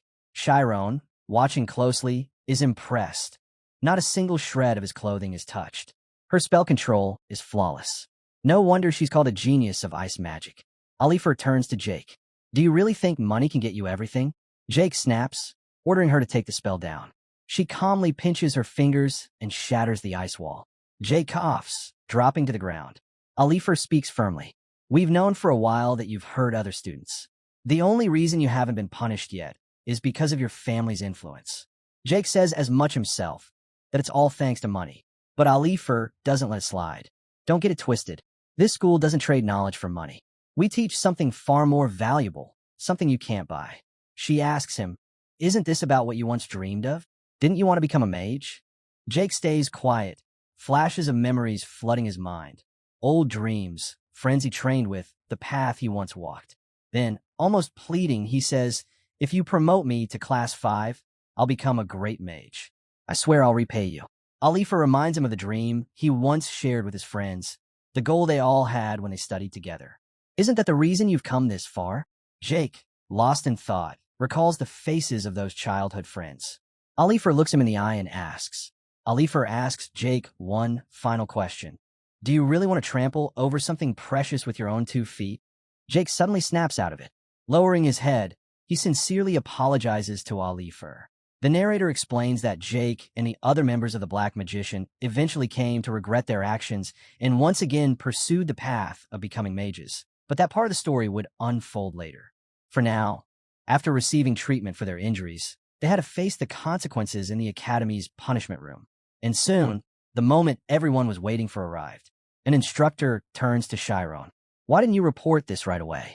Something like this should have been told to a teacher first. Fat adds. You went off on your own to rescue an upperclassman, someone way beyond your level. That's not something we can accept as a reasonable excuse. Chiron and Amy exchange a silent glance. Then Amy steps forward. I'll just tell you the truth. Chiron knows they couldn't keep this hidden forever. He still doesn't know who the headmaster might have informed. Amy twirls her hair nervously, then says it clearly. Chiron is my boyfriend. Alifer, Thad, and Sariel are all stunned. The narrator shifts to explain. The Ice Tornado spell combines heat magic, ice-type air magic, and the Furon class. It's an active class spell, executed by casting a wind spell like Tornado, lowering the air temperature and freezing the vapor, making it one of the hardest spells to pull off. Fire Sun is made up of heat magic from the Flare series, light magic from the Photon series, and Fear magic. It also belongs to the active class. The spell forms a miniature sun that glows brighter and lasts longer than standard light spells, another extremely difficult spell to control. Elsewhere, Amy's hands are tied with vines as she screams for help. Her captors mock her, saying no one's coming to the middle of the mountain to rescue her. They sneer that this wouldn't have happened if she'd just accepted their feelings. Just then, a horse appears. They demand to know who it is. But in a flash, Chiron shows up and knocks them all out. Amy sees him and immediately runs into his arms. Watching this, a group of love-struck girls gush about how romantic it is. Sariel points at them, saying it's not just a fantasy. She saw it with her own eyes. Amy walks in, placing a hand firmly on Sariel's shoulder, shouting, "What kind of rumors are you spreading on the notice board?" There, plastered across the board, are flyers about Chiron and Amy being a couple. Girls are whispering excitedly. It's so amazing. Boys, meanwhile, grumble enviously. Amy clenches her fist and asks. Amy clenches her fist and growls. Do you want to die? You didn't even see anything. Sariel, fluster, mumbles, do I have to see it?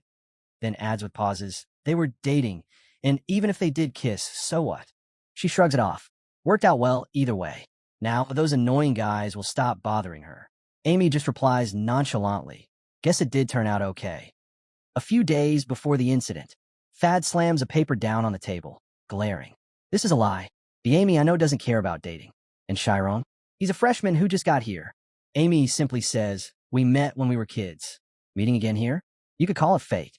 Tucking a strand of hair behind her ear, she turns to Chiron. Isn't that right?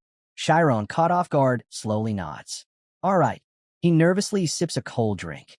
Amy thinks to herself, pretending to date is way better than having the truth come out. Sariel, watching from the side, beams. I knew something felt off. Amy's acting weird. It has to be love. Amy brushes it off. Today's a combined class. We'll see Chiron again there. Sariel teases. Are you meeting him after class too? Dinner date? Library date? Amy rolls her eyes. We're just going to study like usual. Sariel sighs, disappointed. That's so boring. Amy laughs, thinking there's way too much going on to waste time pretending to date. Meanwhile, Chiron is settling into school life just fine. At the second advanced class, combined training hall, Sariel calls out to Chiron. Hey, how are you feeling today? Missed Amy much? Chiron gives a nervous chuckle. Amy watches him, thinking, what is he even thinking? I'm playing along like we're dating, but he keeps acting so distant.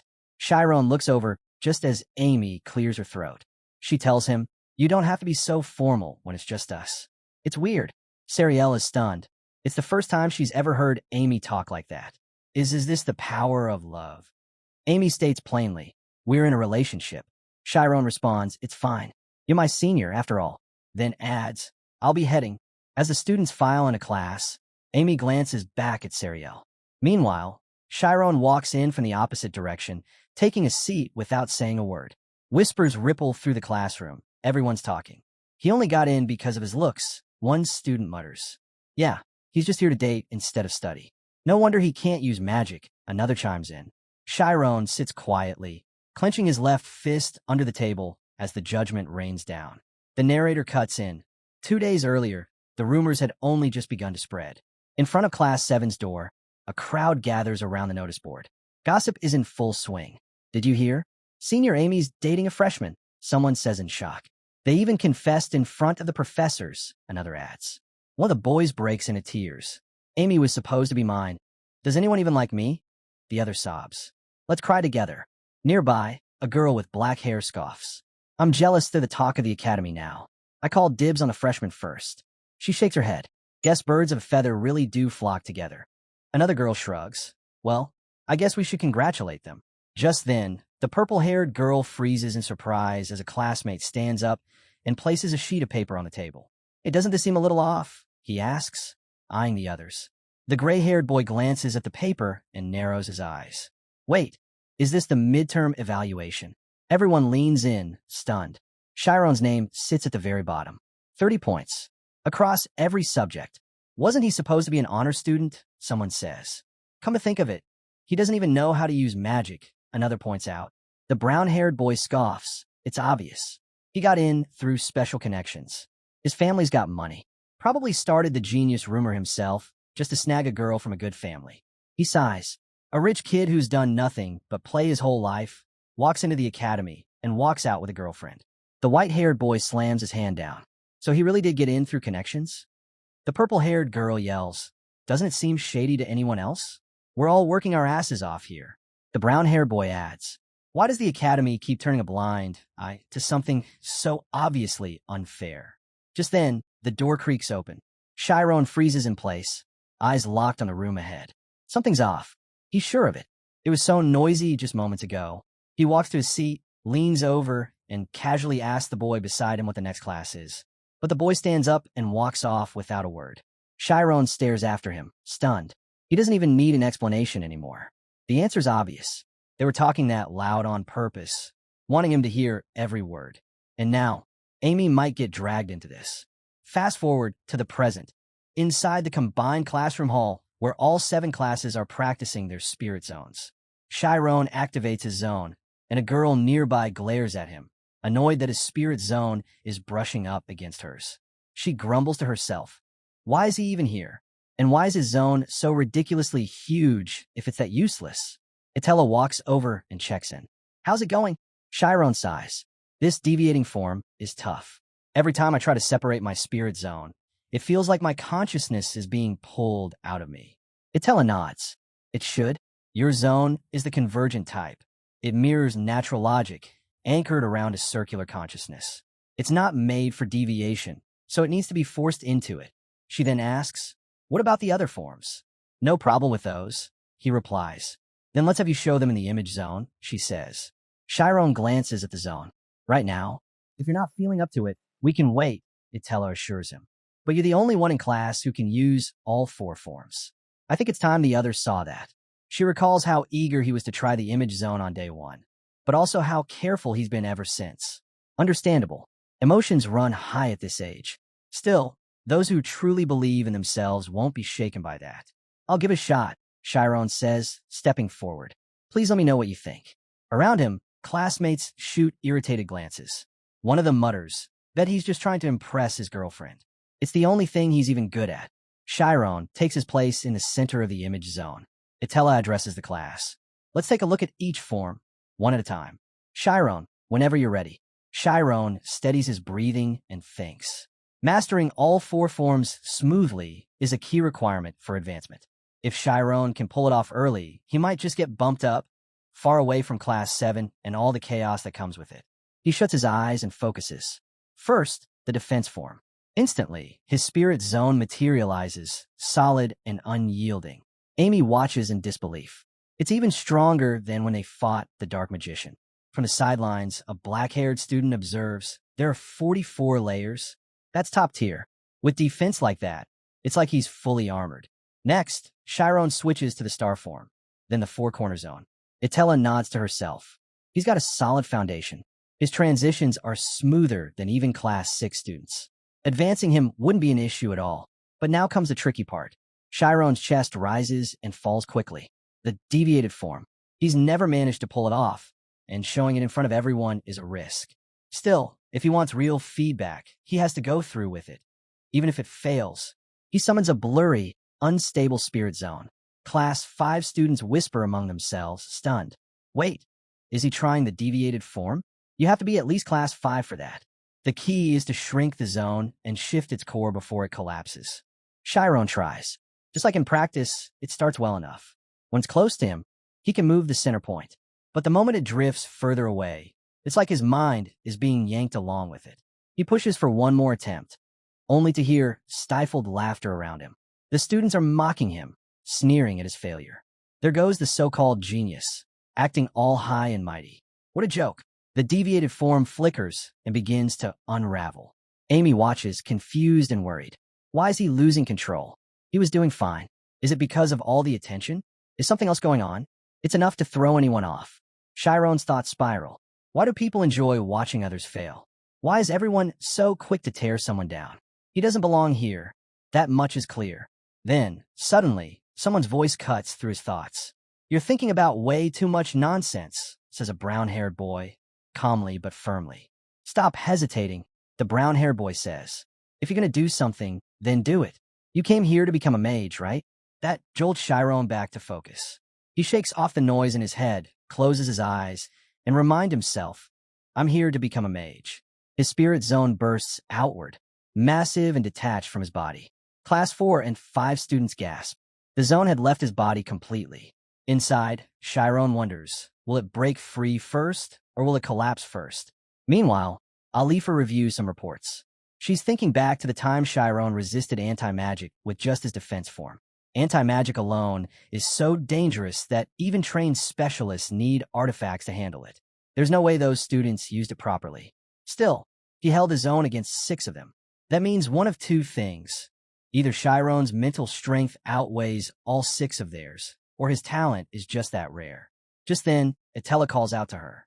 Did he manage the deviated form? Alifa asks. It's only been a month since he began training in the 4 forms, Itella replies. But his detached spirit zone held stable for a moment before disappearing. It lasted several seconds. Alifa quietly sips from her cup, thoughts lining up. So, my instincts were right after all. Itella continues to motivate the others. I'd like to ask for your help with something. Alifa adjusts her glasses. I was just thinking the same. A few days later, during Class 7's chemistry class, Sina lowers her hand from the board. That's it for today's lesson. The class buzzes with excitement. Something's clearly up. Alifa steps forward. I ended class early for a reason. I have a special announcement. She turns toward Chiron. Stand up. Chiron rises from his seat, and the room quiets. It has been decided, Alifa says. Student Chiron is officially promoted to Class 5. Starting tomorrow, he'll join their schedule. A girl with light purple hair blinks in shock. Did she just say he skipped 2 classes? That's not even possible, someone else whispers. It takes 2 whole years to move up 1 class. She narrows her eyes. Maybe his family pulled strings to get him promoted. Alifa addresses the room again. I hope this inspires everyone to put even more effort into their studies. Suddenly, a brown-haired girl shoots up from her seat. Excuse me, professor. I have an objection. Her voice trembles with frustration. It's extremely rare for anyone to skip 2 classes. How can a student who doesn't even know? He doesn't even know any magic commands, and yet he gets to advance? Alifer blinks, puzzled. Professor Atella never mentioned that. She turns to Chiron. Is that true? Caught off guard, Chiron stammers. Wait, I can't use any magic yet, but I thought I could just learn the basics if I got curious. Alifer calmly replies, Class 6 doesn't include magic evaluations, so I didn't see that as an issue for advancement. But the brown-haired student slams the desk in anger. I won't accept this. This is clear favoritism. He glares at her. Didn't you say a spirit zone isn't everything in magic? If that's the case, what else is he good at? If he can use even one magic spell, I'll acknowledge this. Another student joins in. He can't even keep up with theory class. Our grades are better. We could beat him easily. If you go ahead with this, we'll take it to the student association. Alifer feels a sudden wave of concern. Was there something I missed? She looks at them and says carefully, I understand where everyone is coming from. It seems I may have overlooked something important. I'll call for an official staff meeting and announce the decision again after that. Later, alone in her room, Alifer reflects on what happened. The students weren't just upset. It felt deeply personal. This wasn't about fairness alone. There was something more going on. Just then a knock. It's a student, Maria. I wanted to talk to you about earlier, she says. She begins to explain. This didn't start today. A week ago, they were ignoring Chiron completely. Then a few days back, they started gossiping out loud. She watched as they disrupted his study sessions and spread false rumors, turning the whole class against him. Tears well up in Maria's eyes. It's gotten so bad. It's bullying, and it's not fair. Alifer listens quietly, heart heavy. So that's what's really been going on. She thanks Maria gently. Leave the rest to me. I'm your teacher. I'll handle it. It's already this late. The brown-haired girl glances at Chiron and gives a small smile as he heads out. Walking alone through the dim streets, Chiron's thoughts drift. The Teenan swords. He remembers what he once told himself. Once inside the Magic Academy, the nobles would never look at him kindly. That meant he had to endure. Keep pushing forward, no matter what. If I can hold out until the end, my goal will be within reach. He comes to a halt in front of the advanced class hall, Professor Steelgate's domain. No matter who tries to stop me, he thinks I will become a mage. Back at the dorm, steam drifts out from the bathroom as Chiron finishes his shower. He steps out and hears a sudden knock at the door. At this hour? He checks the time, tense. Could be those students again. But when he opens the door, he's surprised to see Alifer standing there. Do you have a moment? She asks softly. Can I come in? He nods and lets her in. Would you like some tea? He offers. I actually wanted to speak with you earlier, she says, looking around. But you weren't in. She glances at his desk. Back when she first reviewed his academic record, something had caught her attention. His grades were low, yes, but oddly consistent across every subject. It didn't look like failure. It looked like someone spreading their focus evenly, building up knowledge across the board, not rushing for quick results. He wasn't failing to learn magic. He was choosing not to, for now. Why would he do that? She wonders. Was it a lack of early education? Chiron quietly sits across from her, looking a little unsure. Alifer thinks back to how he behaves in class. During lessons, he always stares straight at her, focused, but maybe that was just his way of hiding how Chiron he really is. She gently asks, Is school life hard for you? He shakes his head and replies, Not at all. I enjoy studying. It's fun. She hesitates for a moment. I've heard your classmates have been giving you a hard time. He lowers his eyes. You don't need to worry about me. But she leans in slightly and says, Can you be honest with me, Chiron? This isn't something you need to hide or be embarrassed about. He said it was a shame he couldn't form friendships, but there was something he could do about the hatred others had for him. When she asked if he felt bitter toward his classmates, he admitted he did. Still, he reminded her that he was human. While he got along with them to some extent, he wasn't going to lose himself just to fit in. Even if all 7 of his classmates thought he was in the wrong. If you consider it, that's only about 40 people.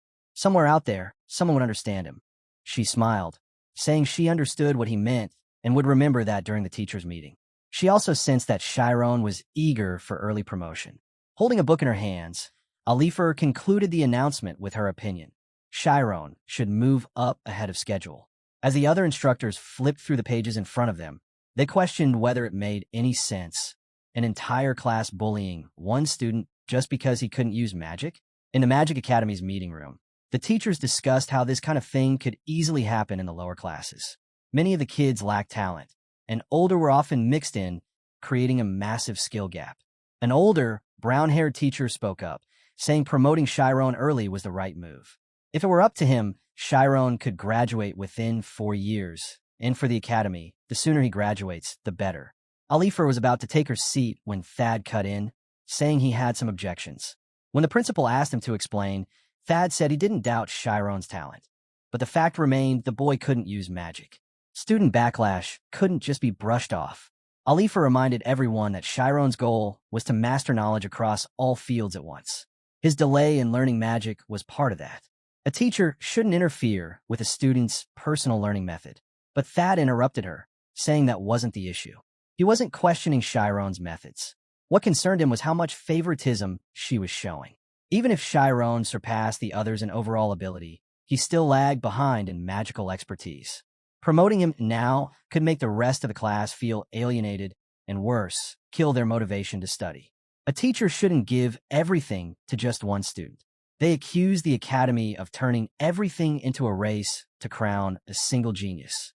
Alifer shot back, saying not only was Thad trying to block a gifted student's path, but he also couldn't see the childish jealousy behind the student's actions.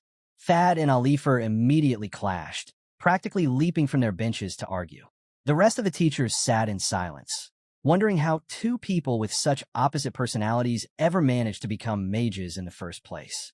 At last, Alpheus raised his hand and told them to stop. He instructed them to sit down.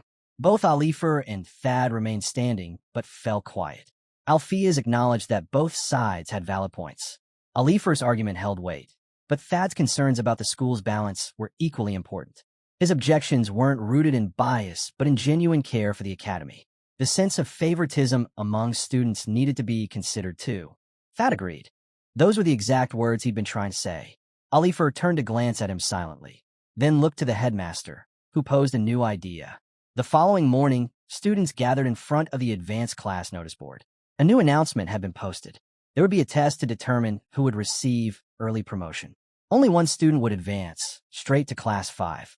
The subject of the test would be magic, with teleportation chosen as the evaluation spell. The issue raised earlier, using the spirit zone as the sole evaluation, had been addressed. To resolve it, the academy selected Class 5's assigned spell, teleportation. Excitement and tension buzzed through the crowd. The students were stunned to learn that everyone from Class 7 could now take the promotion exam. A gray-haired boy commented that if someone passed, they'd skip 2 whole classes and land directly in Class 5. He turned to his green-haired friend and asked if he could use teleportation. The green-haired student shook his head. That's Class 5 material. I know the theory, but casting it is another story. Nearby, a black-haired girl turned to her brown-haired friend. You think it's simple? One of the upperclassmen I know got hurt so badly while practicing it, they were hospitalized for a year. The purple-haired boy looked uneasy. So what? You think no one's going to get promoted now because we complained? Then Chiron arrived. As he read the notice about teleportation, his classmates glared at him. He stared at the board deep in thought. The so-called Class 7 outcast situation had spread so far that even students from higher classes were talking about it. After class, students gathered around the intermediate class bulletin board, murmuring that stuff like this still happened. One of them pointed toward the commotion below and asked if it was Class 7 again. Someone replied, "Yeah, I heard it's 'cause he can't use magic. But they don't even teach magic in Class 7, so what's the big deal?" Another added, "They're just picking on him because he's dating Amy. Pure jealousy." Hearing all the whispers, Amy realized people thought Chiron was being bullied, and that he was avoiding her just to keep her out of it. Sariel chimed in thoughtfully, saying Class 7 was known for being immature, and incidents like this weren't unheard of. She'd been through something similar herself. Even so, she advanced quickly, and nothing serious came of it. Then she noticed Amy heading off and asked where she was going. To see Chiron, Amy replied. "What are you going to do?" Sariel asked. Amy snapped. "He better not try to act clueless. I'm going to make sure he remembers this, and I'll put every one of those Class 7 brats in their place." As Sariel picked up her coat, she asked if Amy was somehow part of the bullying too. "If I were being picked on, I wouldn't want the person I like to find out," she said. Amy paused at that. If she stepped in now, would it just crush his pride more? She couldn't understand. If she was someone he truly cared about, why hadn't he told her? Sariel shifted the topic. Teleportation isn't something you can pick up easily. It's a big leap, even for students in the higher classes. Amy thought to herself, if it were only about difficulty, that'd be one thing. But for someone who's never used magic before, it's dangerously reckless. Sariel asked, what if you taught him? It could be your way of making peace. Amy scoffed, as if he'd accept my help. Besides, I've got my own exams to prepare for. Then she added sharply, if he can't even handle this alone, maybe he shouldn't be my boyfriend. At the academy, something leapt swiftly through the trees, landing on a branch outside Chiron's dorm. It was Amy, perched like a storm waiting to hit, shouting that she definitely wasn't doing this because she had feelings for him. She was helping, period. Feeling partly responsible, Amy launched herself over the building and landed near Chiron's room. Her mind was set. He needed to apologize, and she wouldn't leave until he did. Inside, Chiron was quietly reading when he looked up, startled, just in time to see Amy burst through the window. Before he could speak, she pounced on him and clamped a hand over his mouth. I'm the one who's going to make sure you never forget this, she growled. And don't you dare keep this from me again. But then her eyes widened. Miss Alifer was sitting right there in the room. Alifer narrowed her gaze. You must be Amy. Have you been sneaking into the boys' dorm like this every night? Caught between panic and embarrassment, Amy stammered. This is all a huge misunderstanding. Alifer motioned her inside. You should come in before the neighbors start talking. She added, I always thought it was odd that you two didn't spend much time together and kept so quiet about it. Amy insisted. This is seriously the first time I've ever come here like this. Chiron said it'd be weird if we met during the day, so I came in secret. As she removed her cloak, Alifer raised an eyebrow. Then tell me, why are you here so late at night? I'm here to help him prepare for the promotion exam, Amy said firmly. Class 7 is already tense enough. Chiron handed her a cup. Here, have some tea. Amy took a sniff. Smells good. Where'd you learn to make tea like this? But her mood shifted fast. Slamming the cup down, she snapped, Whose fault do you think it is that you're being humiliated like this? Chiron hesitantly muttered an apology. Why didn't you tell me you were being bullied? She pressed. Alifer stepped in. Let's all sit down. We can talk about the exam first. Chiron, clearly uneasy, took a slow sip and wondered what exactly was going on anymore. Breaking the silence, Amy turned to Alifer. Don't you think teleportation's a bit too dangerous for someone who can't even use magic? Alifer admitted the headmaster had made the decision himself. While she was concerned, she trusted there was a reason behind it. Amy frowned. Of course, the eccentric headmaster had something to do with this. Chiron glanced at her. Is it really that dangerous? Amy nodded. Teleportation relies on the element of light. His eyes widened. I've read something about photonization before. She explained, light has a fixed speed. Nothing in this world can surpass it. Teleportation uses that very speed to bend the limits of space and time. Chiron listened, taking it all in. Chiron wondered aloud. Was Amy saying teleportation worked by converting the body into light? Alifer jumped in, explaining that while it sounded complicated, surprisingly, even beginner students could use teleportation. In photonization theory, the speed of light was divided into 4 levels: ultralight speed, sublight speed, and semi-light speed. The level required for teleportation was semi-light speed. If a student could understand even just 1% of that speed, they could use the spell. However, the downside was that if the process wasn't complete, some of the body's mass might not fully convert, leaving behind physical remnants. Chiron responded thoughtfully. So, it's easy to learn, but if you're not careful, there's the risk of crashing. No wonder it's banned on campus. Alifer smiled in approval. As expected, you catch on fast. Amy, on the other hand, looked off to the side, quietly wondering if this kind of warmth was normal between Chiron and Alifer, or if they were just unusually close. Chiron then asked, how can they base an exam on such a risky spell? Alifer was about to explain when Amy cut in, clearing her throat. They'll have to use a space with absolutely no obstacles. When Chiron asked where that would be, Amy pointed upward. The roof. Chiron looked up, stunned. In the sky, the narrator explained, the designated teleportation training area was 10,000 meters above sea level, a bridge stretching 700 meters across between 2 peaks, a place where no one could run, only teleport. Alifer confirmed it. Honestly, that's probably the only location that makes sense. The rules were simple. Race from one mountain peak to the other. Chiron was impressed. That's incredible. And yeah, if it's up there, no obstacles would get in the way. Then he asked the obvious question. If someone fell, would they survive? Amy answered directly. The first person to make it across wins. But at Class 7's level, it might be hard for anyone to even finish. Alifer added, if no one makes it, whoever gets the furthest will be declared the winner. And yes, there'll be safety devices in place, but the real danger lies in the students themselves. She explained that when competition got too intense, accidents could happen, especially when teleporting bodies collided midair. Amy pointed out that with those rules in place, it was obvious Chiron would become the prime target for everyone else. Chiron, already anxious, questioned whether he could really pull this off. It wasn't even the difficulty that got to him. It was the fact that he had to take on the entire class by himself. What bothered him more was the idea that someone might get hurt because of it. Was taking this exam truly the right thing to do? Noticing his silence, Alifer softly apologized. She admitted that from the very first entrance exam, she'd wanted him placed in Class 5. But in hindsight, that selfishness might have made things harder for him. Chiron quickly said it wasn't her fault, but she cut him off. That's why, starting today, I'll personally take charge of your training. Amy frowned. Why go that far? Alifer replied, it was because she felt responsible for how complicated the promotion exam had become. Helping him now was the least she could do. Amy didn't agree. She warned that Alifer's involvement could backfire. If word spread that a judge was personally training one of the examinees, Chiron's credibility, and the result of the exam could be questioned. I'll teach him instead, Amy said firmly. It's a level 1 spell, there aren't any obstacles, and I can handle it. Chiron looked at her, surprised. Weren't you just mad at me? Alifer acknowledged Amy had a point, but she also mentioned something interesting. Amy had recently requested a promotion to the advanced class. Turning to her, she asked, so, do you really have the time to focus on Chiron right now?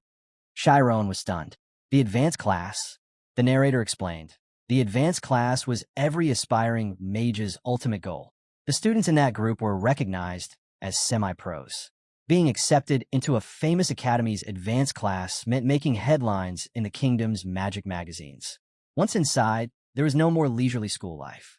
Just endless competition, high-pressure training, and barely any rest. Amy was aiming to get into that kind of world before anyone else in her year. Chiron asked in disbelief, why so fast? Isn't this early for people our age? Amy, visibly annoyed, muttered to herself, it's your fault.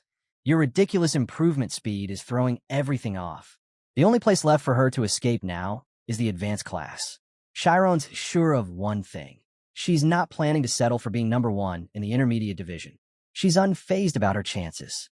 In fact, she's confident enough to be the first in her year to apply for the advanced class.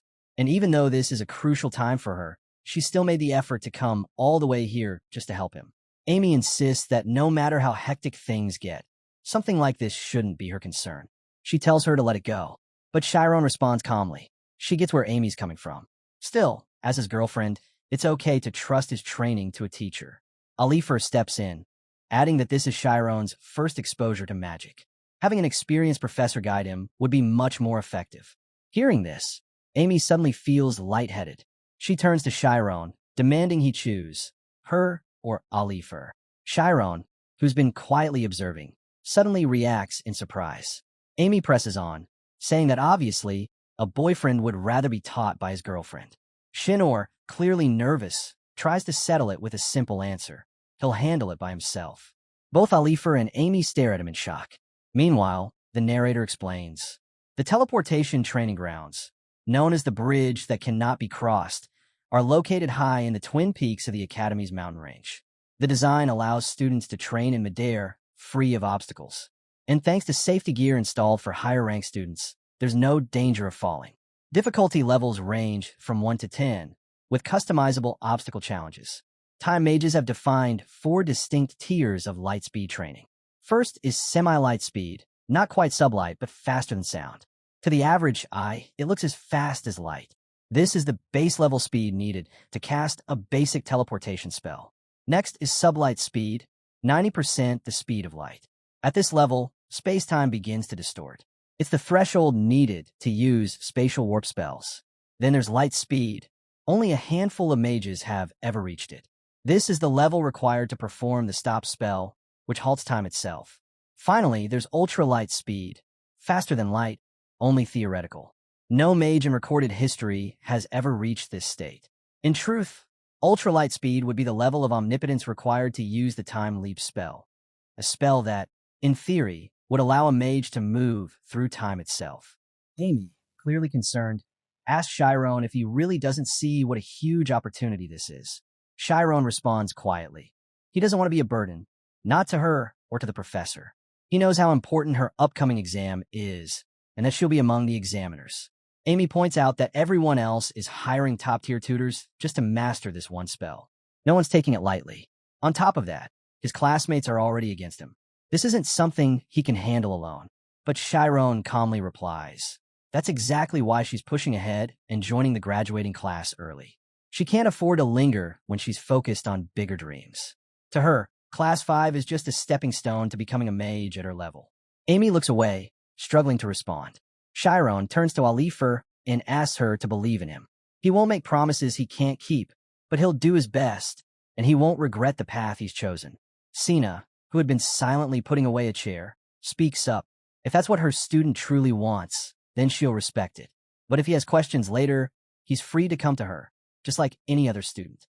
For now, he should wrap things up and commit to his decision.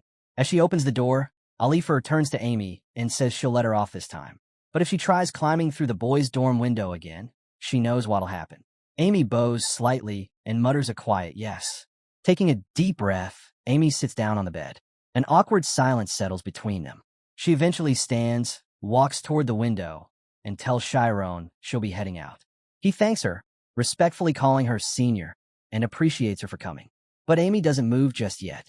She turns around and asks him, why did he really avoid her? She wants the truth. Was it because the others are bullying him? Because this doesn't just affect him, it affects her too. She demands to know if it hurt his pride. Chiron glances away, clearly uncomfortable. He says it wasn't like that. He just didn't want to drift apart from her. Amy doesn't buy it. She coughs, frustrated, suspecting her instincts were right. Finally, Chiron speaks up. He tells her it's because she's his goal. He remembers the day he arrived at the academy and saw her name at the top of the rankings. From that moment, he decided he wanted to catch up no matter what. Chiron never expected things to turn out this way. Things between them were already tense. If he'd told her about the bullying, it would have only made things worse. Amy quietly reflects on his words, his goal, and sadly, she realizes he's already surpassed her. Her thoughts drift to her past, and she wonders if he knows anyone else at the academy. If he does, maybe he can introduce them to her. It's a strange twist of fate. She looks at him and asks if he's joking. Smiling warmly, she accuses him of pretending to chase after her like some secret admirer, but doing it behind her back like a coward. Chiron bristles and fires back. How is that the same thing? Amy opens the window and challenges him directly. Are you planning to surpass me? She tells him to stop calling her senior. Instead, they should compete head-on where she can see him. And if he doesn't manage to catch up soon, he'll have to keep calling her senior for the rest of his life. Chiron, now fired up, calls out her name, Amy, and tells her to wait for him. He'll catch up in no time. Amy grins. If that's the case, he better study like his life depends on it. As she climbs out the window, she reminds him, by the time he gets there, she'll already have graduated. Watching her disappear, Chiron thinks to himself, she's already out of sight. It's a shame he can't rely on her help anymore. But he knows the bullies are watching. Every move he makes has to be his own. He gives himself a deadline, 1 month until the early advancement exam. The next day, the academy is buzzing. After class, students chat in the hallways. One student asks another if he's prepping for the early exam. The other says, yeah, his private tutoring starts today. But teleportation in a month? That's cutting it close. Around 20 students have applied already. The omniscience part of the test isn't too hard, as long as you know how to use the equations.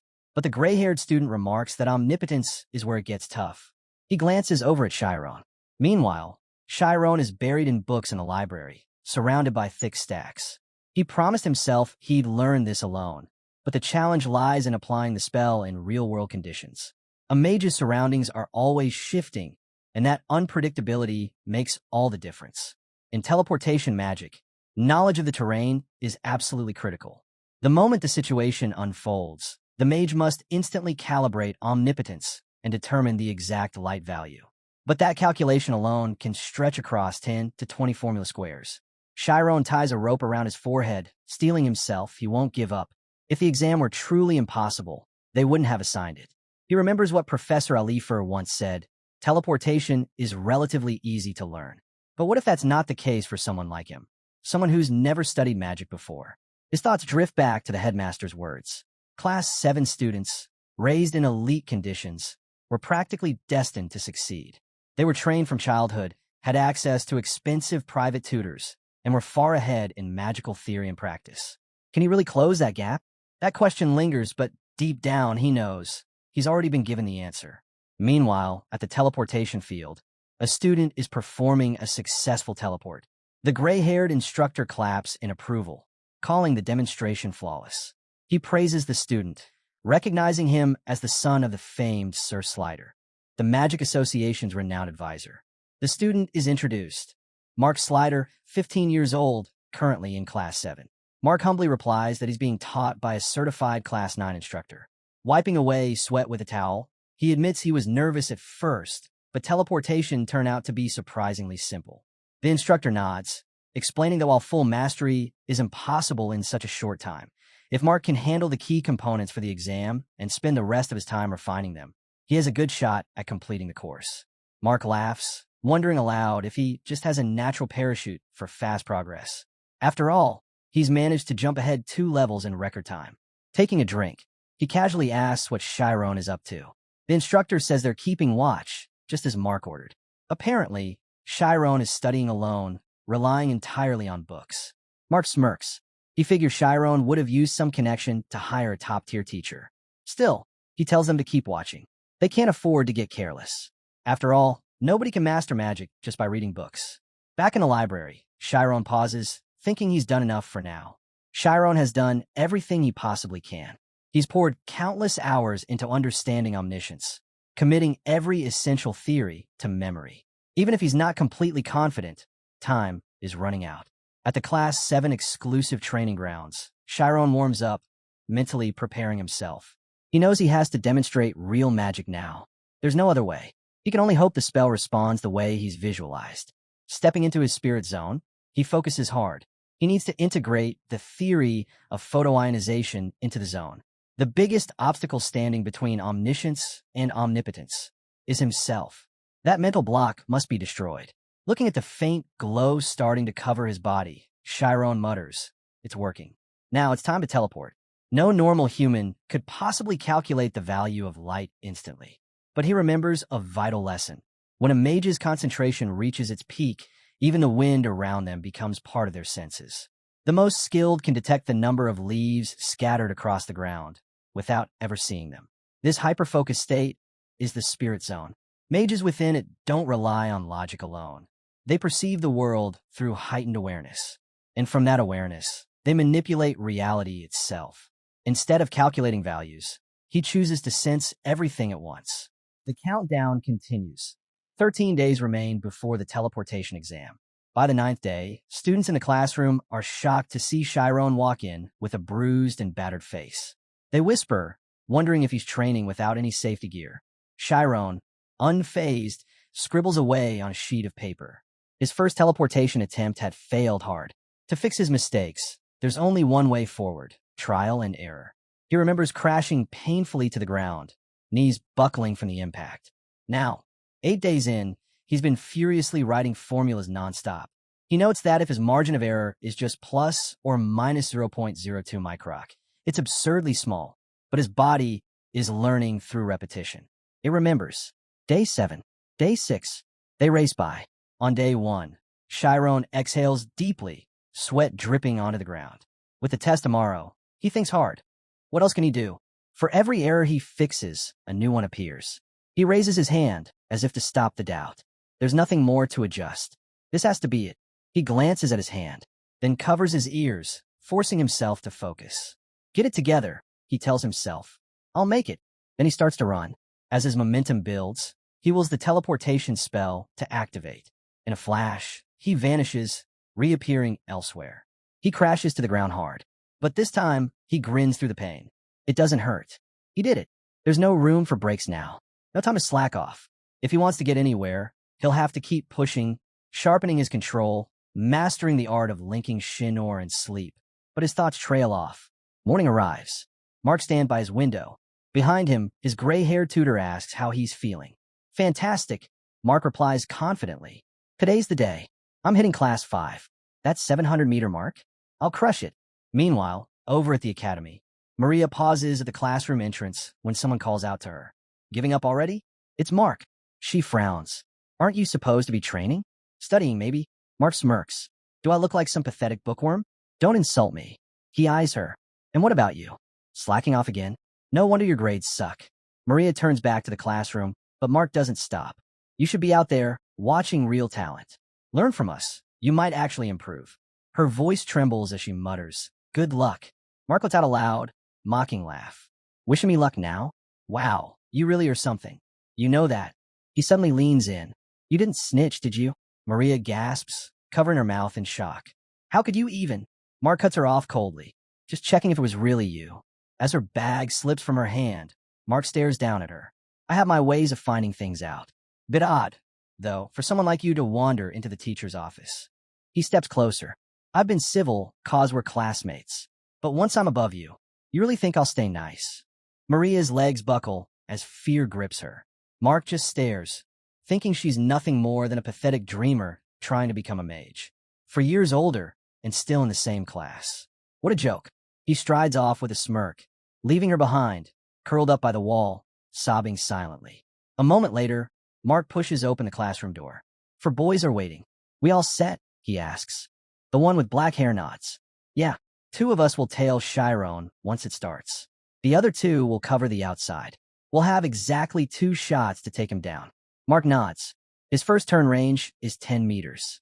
Make sure he's out by the 10th turn. The gray-haired one chimes in. So, you really keep your word if we pull this off? Mark smirks. Mark promises them everything, private tutors, job security, even if they flunk out of school. My dad's the technical advisor at the Magic Association, he says. Help me today, and I'll owe you. Big time. He's certain no surprises are coming. Geniuses don't slip up, not if they stay sharp. Elsewhere, Class 7's unregistered students gather. A girl with black hair glances around. Is this really the final? The pink-haired girl beside her scans the crowd. Way more people than I thought. Even Class 5 showed up. The Class 5 students stand with smug faces, clearly looking down on the rest. Class 4 and 6 enjoy the show, waiting for things to heat up. Judges are already in place. Suddenly, a light flickers near a tree. Itella steps forward and announces, 10 minutes till we begin. The front row starts stretching and warming up. 2 students peer down the steep drop ahead. Where's the bridge? One asks. The other scoffs, this is the bridge. We're jumping from here, genius. Up on a hill, Sariel looks through binoculars. The view's perfect from here. Amy groans. Why are you even watching Class 7? Waste of time. Sariel shrugs. Gotta cheer for my boyfriend. Might earn me some points. Amy waves her off. Whatever. The strong will pass. The rest? Who karmas? But she can't help but wonder. Did he even master teleportation? Just then, someone rushes over to Mark. Did you find Shinor? Mark asks. He's not here. Cut to Shinor, lying flat on the ground, asleep. An ant crawls across his face, bites him, then scurries off. Shinor jerks awake. What time is it? Back on the hill. Amy yanks the binoculars from Sariel. What do you mean he's not there? Sariel panics. I've looked everywhere. I can't find him. Amy stares through the lens. No way. Did he mess up the spell? Learning teleportation alone isn't easy. It's almost impossible. Down by the cliff, students at the front stretch and chat, wondering what lies below. Is there even anything down there? Someone mutters. Itella steps forward again. Listen up. Rules are simple. When a signal's given, run. Whoever teleports the farthest wins. The crowd freezes. They all glance at the edge. Wait, we're jumping off that? There's no choice now. The only path left is down. If that safety mechanism is real, it's not obvious. Thad glares at the students and tells them bluntly, if they're afraid, they should just quit now.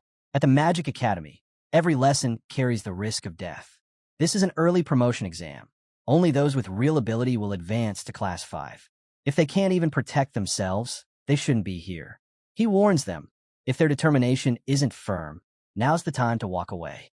The students hold their gazes steady, staring back at him. But Thad keeps a stern look, convinced they're all frozen in fear.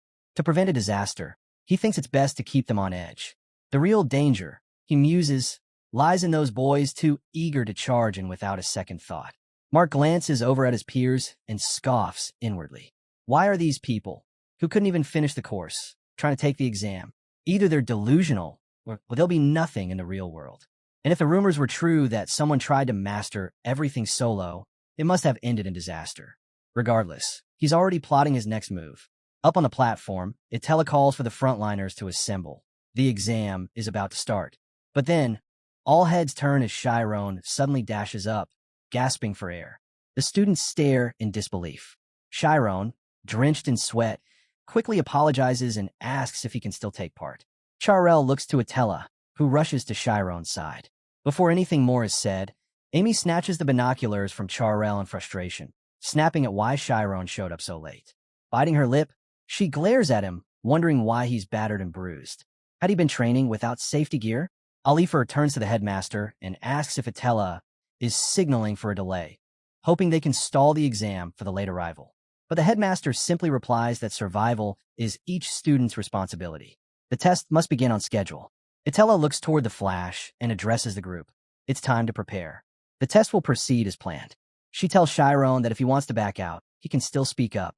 A green-haired boy calls Chiron over and motions him to stand next to him. Thinking silently, let's begin. One's bound for success, but they're determined to make sure Chiron fails before that can happen.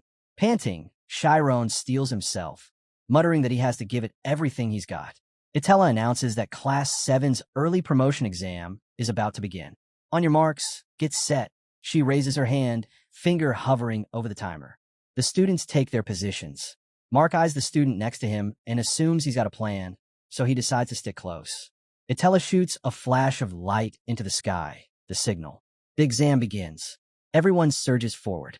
Two students are stunned as Chiron sprints past them with surprising speed. Time elapsed, 1 second. The narrator explains, these students have come this far through intense training, but this is their first time stepping onto the sky path, where nothing but open sky lies beneath them. What would that feel like?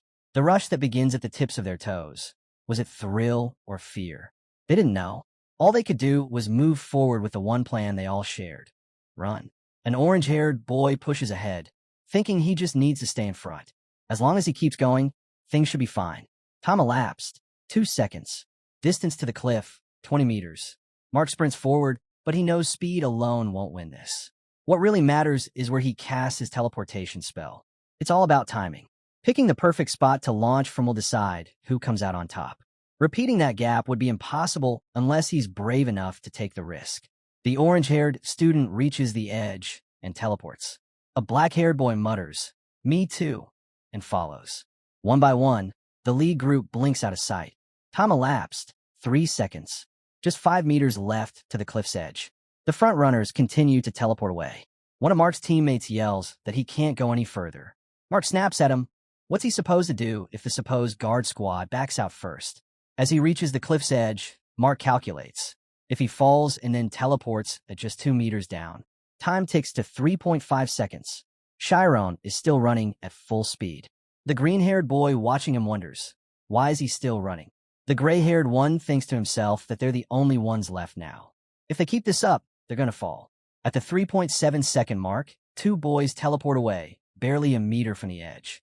Chiron, hearing the time, mutters and not yet. He reaches the cliff's edge, determined to catch up here and now. Class 4 students, including Alifer and Attila, are stunned. As the timer rolls on, they watch in disbelief. Chiron hasn't teleported. He just jumped straight off. No light, no magic, just a leap. 2 meters beyond the cliff, at the exact 4-second mark, Chiron dives into open air. Flashback.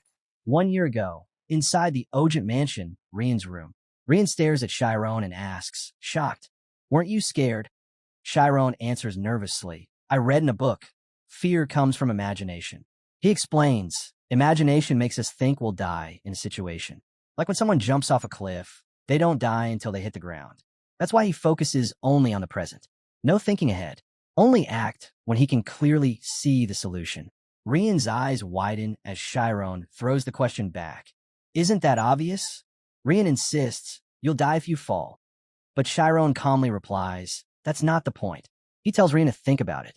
The fall isn't death. The moment of death is when you hit the bottom. Back in the present, Chiron plunges downward. He looks down, staying alert. He reminds himself, it's over the moment his spirit zone breaks. With laser focus, he activates it and teleports, landing with the others near a tree. Mark sees him flash ahead and is stunned. He jumped late and still passed all of us at once. The judges and students on the sidelines erupt in excitement. It started, they cheer. Class 5 students look at each other in disbelief. Did you see that? That new guy just jumped.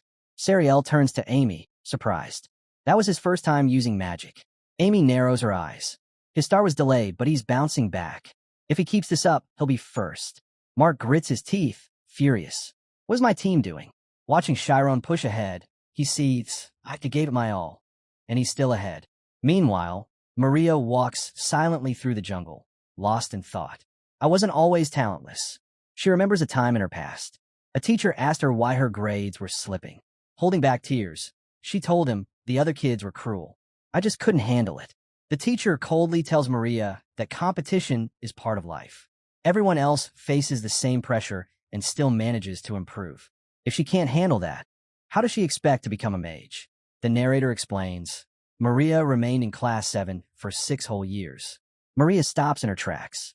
I don't like competing, she mutters, but I hate being pushed around even more. Covering her face, she whispers, I can't let Mark move ahead. At the end of the third teleportation round, the students are now split into 3 groups. Up front are Chiron, Mark, and their teammates. The second group trails about 3 meters behind. The last group, those who panicked early, used magic too soon, afraid to take the leap. One student from the rear group admits he can't use flight magic and, believing he'll survive the fall, jumps down. Others scream in panic, calling for help and begging to quit the exam altogether. Classes 5 and 7 chuckle to themselves. The ones who overcame fear ended up being the first to drop. The judges note each student's fall and distance from the cliff as more drop down to the ground below. Where's the safety mechanism? One yells mid-fall. How far am I going? Suddenly, large fans activate beneath them, slowing their descent and letting them land softly. The orange-haired student grumbles, so cruel. They could have warned us about this. The judges, their images projected for all to see, grin. Just a little gift for our junior students. The ones who dropped in the last group, every single one, failed the exam. Meanwhile, those in the middle group lost momentum and also fell, calling out for help. They too failed. Mark keeps moving, seething. They shouldn't have even tried. They were doomed from the start. He glances at his teammates lagging behind. I wasn't wrong. The gap just keeps growing. He doesn't care how it looks, dead or not. Chiron is now leading the teleportation phase. Itella observes closely. Chiron, he's incredible, she says. He's using compulsion magic in perfect rhythm. His moves are so precise, so consistent. It's almost mechanical. One of the judges, the brown-haired man, notes, Mark's rhythm is falling apart. The white-haired woman adds, he's stronger than the rest, no doubt, but he's pushing too hard. All the while, they quietly commend Itella for how she's handled the test so far. From far away, she senses synesthesia. Thad glances smugly at the headmaster, thinking to himself, Chiron's talent is no joke. Sariel, watching intently, murmurs that he's forcing compulsion. But where did he learn something that advanced? Amy, recalling her time serving coffee to mages, thinks to herself, most mages learn to convert subconscious impulses into conscious control. But Chiron, he's different. She wonders if he's not converting anything at all. Maybe he is raw subconscious. And that's not something you could teach. Mark grits his teeth, frustration boiling over. He's gonna burn out soon. Then, out loud, he yells, start. The black-haired boy hesitates, thinking it's too risky to act now. But if he spends the last of his mental energy, he might be able to pull it off once. Chiron, mid-run, hears a strange sound. Something's off. Someone's broken formation. A blur passes him. He's stunned, watching a student veer toward him with reckless speed. The student's thoughts are clear. If we go down together. Chiron realizes, is he seriously trying to crash into me? All the students in the front group fall, except for Mark. Chiron's rhythm collapses, and the exhaustion hits all at once. Breathing heavily, he tells himself, don't black out. Focus. He enters spirit zone again and launches into a long leap. The watching students scoff at him. Meanwhile, Class 5 murmurs about the weird movements just now. Did we mess up the direction? One asks as Chiron nearly crashes into someone ahead. A brown-haired student speaks up. He did it on purpose. Everyone turns to him in disbelief. How can you be sure? He calls out, Iruki. Iruki steps forward, raising a hand in a punching stance. Simple. One person stops. Another charges. That combo, paired with instant teleportation and space jumping, can cause total chaos. He says if Chiron hadn't stepped out of his regular pattern, the outcome could have been disastrous. But if it were me, Iruki adds, I'd have dodged it easily with motion equations. The two boys in question look away, annoyed, and now suspicious of each other. The gray-haired student nods. Just like Iruki said, the brown-haired boy agrees. No way the professors didn't catch that. They probably already have something in place. Meanwhile, Mark is hyped. I'm first, he grins cocky. Everyone's just jealous of this idiot, huh? The students from class 6, soon to become juniors, are watching closely. Chiron keeps his eyes on Mark. His pace is solid. If I want to win this, I have to pass him fast. But he knows, if he recklessly extends his teleportation distance, he'll mess up his rhythm. Instead, he tightens his focus and speeds up his timing, half a beat faster than Mark. The class 7 students start buzzing. Chiron's gaining on him. Only those two are left now. A girl nearby calls out nervously to Mark, "You've got to move faster." Amy watches with growing concern. His body's not ready to handle this much magic. Sariel, eyes brimming with tears, begs Amy, "Let me see. Just once." Amy is startled, but then suddenly, so is Mark. A rope snaps out of nowhere, right his path. He narrowly dodges it, a shock running through him. I could have died. Chiron also notices the hazard and stares, alarmed. The judges look panicked as a warning flashes. The bridge's engine system, classified level 10, is activating. And once it starts, the bridge can't be crossed. From afar, Chiron and Mark watch as ropes start spreading and coiling rapidly in the distance. Alifer urgently calls out to Thad. He responds that he's heading to the engine room and takes a massive leap, vanishing into thin air. Alifer anxiously turns to the headmaster. "We need to halt the test now." Another judge counters. This exam determines a 2-grade advancement. If we cancel it, the backlash from the families will be enormous. He asks the headmaster, "So what do we do?" The headmaster, silent until now, suddenly snaps. "You're asking me that now?" He slams his hand down. "Send the signal. Stop the exam immediately." Up above, a yellow flare rises high into the sky. Chiron and Mark both see it. The message is clear: exam terminated. Thad watches the signal flare and mutters to himself. They really called it off. He can already imagine the flood of complaints rolling in. Frustrated, he storms toward a small building and bangs on the door. "Brad," he yells, "did you seriously drink yourself into a coma again? I told you this exam was critical." He grabs the doorknob, locked. Thad summons his magic, a fireball flickering beneath his palm. Peering through a gap, he sees someone slumped behind the door. His voice turns furious. "You better open up right now, or else." He's ready to blow the door apart, and the man behind it, on someone else's orders, since no one would care even if a guy like that died.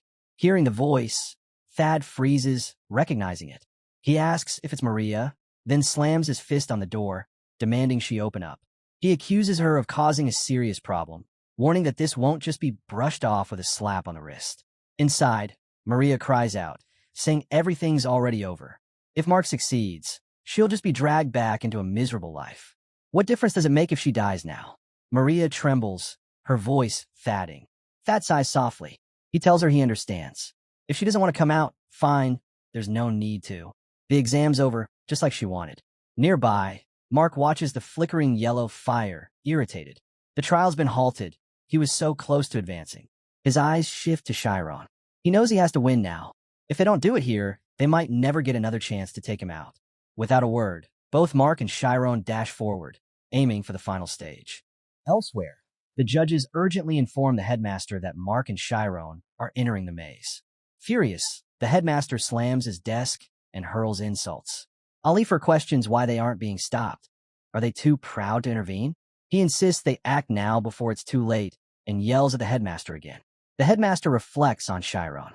He thought the boy was different, but if he lets Mark's ambition cloud his judgment, he'll lose sight of the future entirely.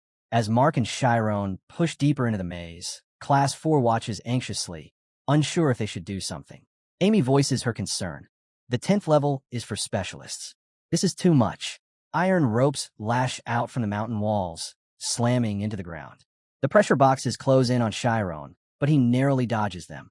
The traps are fast, too fast. If he takes time to dodge one and analyze the next, it'll drain his mind quickly. Meanwhile, Mark pushes through the maze, thinking it doesn't matter. They're getting disqualified anyway. The one who gets the furthest wins. As he tackles the next challenge, Mark tells himself if he can impress the observers, they'll finally recognize him. He breaks through the barrier, questioning his own technique. Then his thoughts drift back to Chiron. He mutters to himself, Chiron, always second place. Always will be. Mark gets dragged back, yanked away just in time. Meanwhile, deep in the engine room, an alert flashes on the screen. Maria, staring at it, turns to Thad and asks what this competition is even supposed to be. She says it's just a game of deception, where students break each other down with lies until only one is left standing. Is that really what the school wants? Thad, sitting against the closed door, tells her it's all just a misunderstanding. But Maria cuts him off. No sugarcoating. If even the professors already know who gets praised as a genius, then what's the point? Tears stream down her face. She says she's always followed instructions. If they say endure, she endures. But the school only notices the gifted. The rest, students like her, are invisible. Thad leans his head against the door. He asks if she ever knew. He once walked these same halls. He was a senior when she was just starting out. Maria looks at the door, surprised. Thad brings up a memory. Does she remember hearing about a so-called genius named Thad? She says she's never heard the name. He smirks bitterly. Exactly. He was dead last, stuck in class 5 for 5 straight years. And as the friends around him advanced, he started getting angry. Maria says that's hard to believe. Thad laughs quietly. Then he recalls the moment everything changed.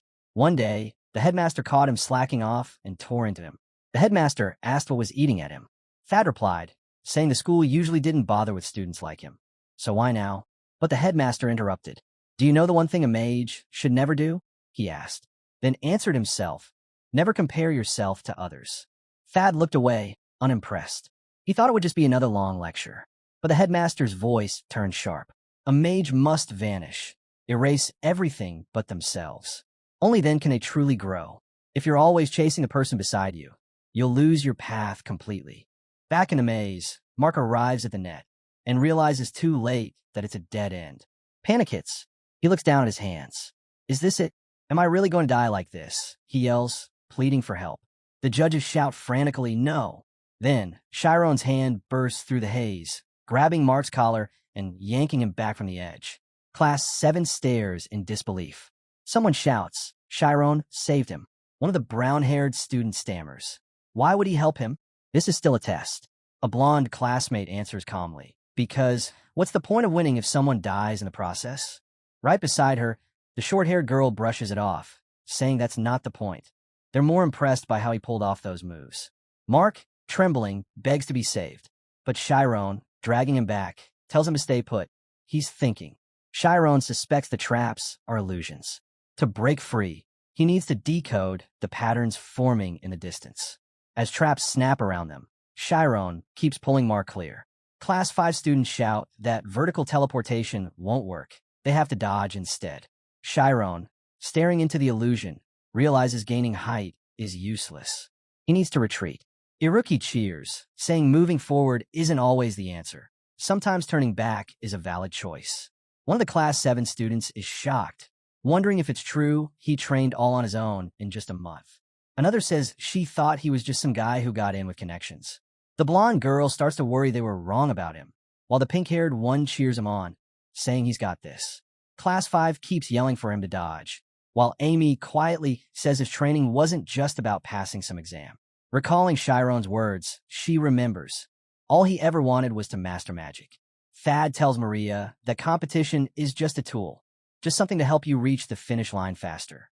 He says it's okay to take it slow, because in the end, everyone becomes a mage.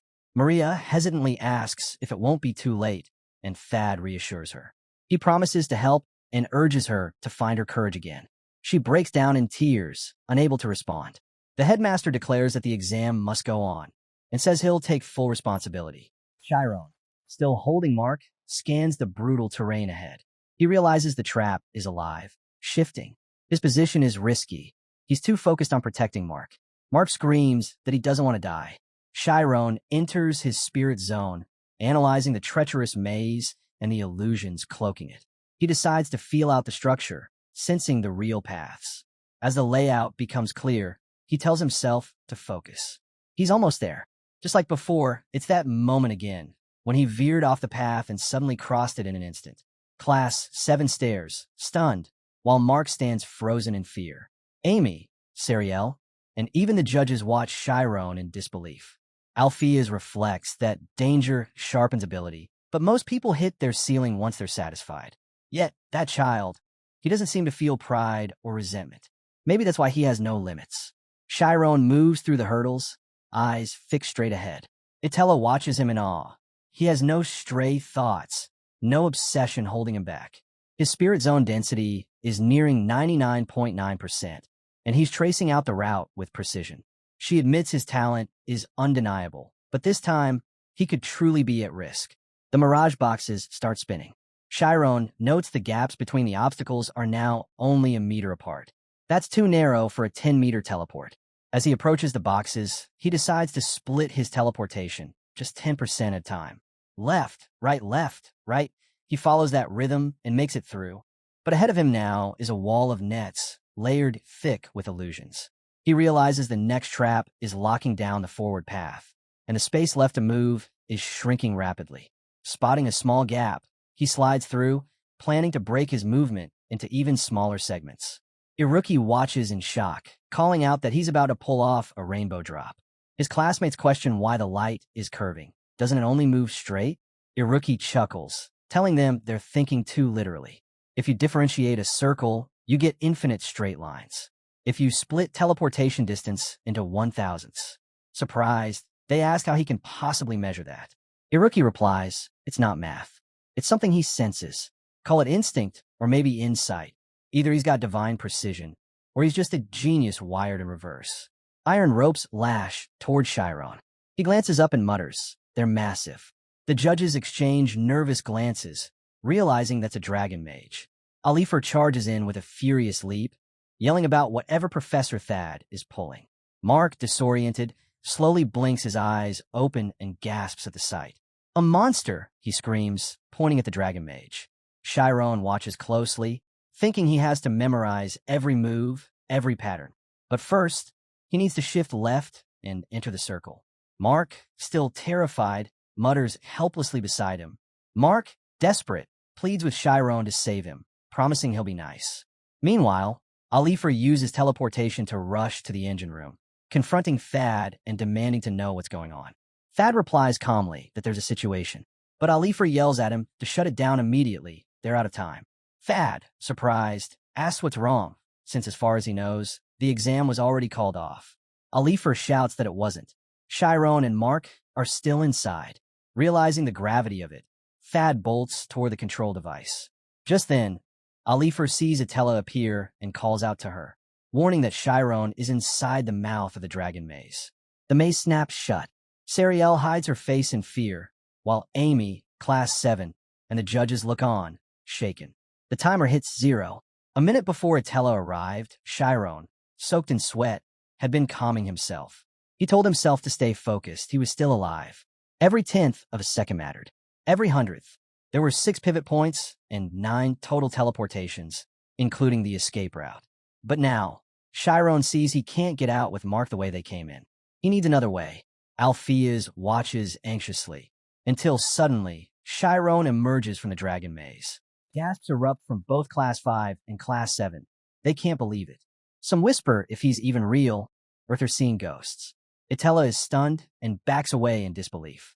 Chiron, breathing heavily, stumbles forward. Mark looks around, confused, asking where he is. He doesn't remember anything. The engine controlling the bridge, once uncrossable, has been disarmed and reset to 0. A gray-haired boy from Class 5 remarks that Chiron just cleared a level 10 zone and officially passed into the advanced class. He's now specialist level. Chiron breaks down in tears, saying he really thought he was going to die. Sariel cries, overjoyed. Amy, letting out a breath, admits he was actually kind of cool. She reflects that those who give their all don't need to brag. They just show it. Students gather around Chiron, congratulating him. He's heading straight to Class 5 now, and Class 6 is going to be jealous for sure. Thad and Attila return just in time.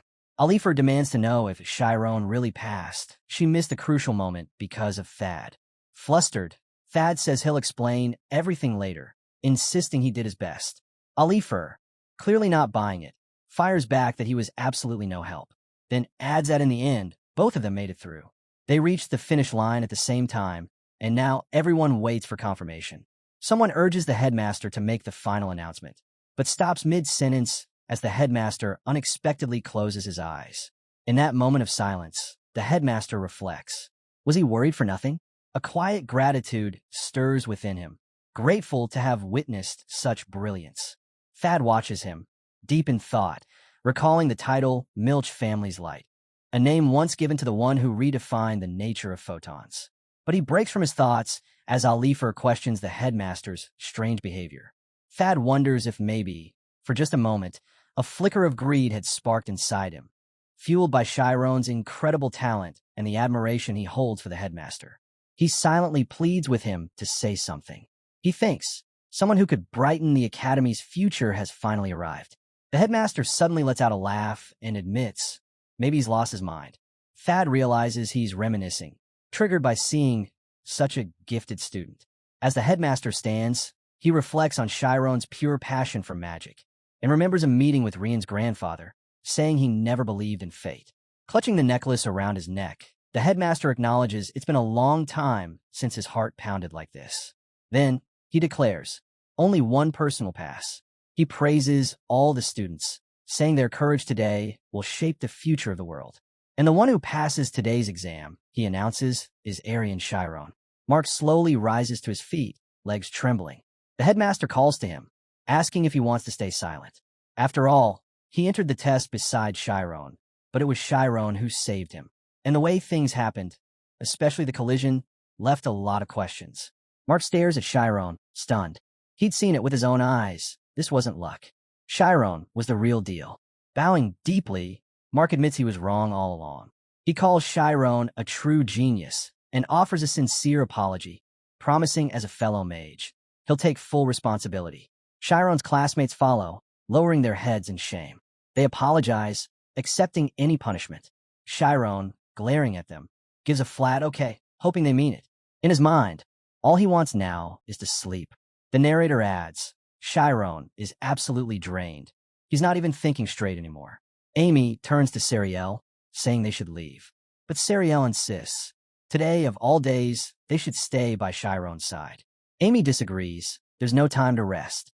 Chiron has proven himself, and now it's her turn. As Amy begins to walk away, Chiron notices. He calls out to her and lifts his hand, pointing straight at her. Chiron tells Amy he kept his promise, and that he's coming after her soon.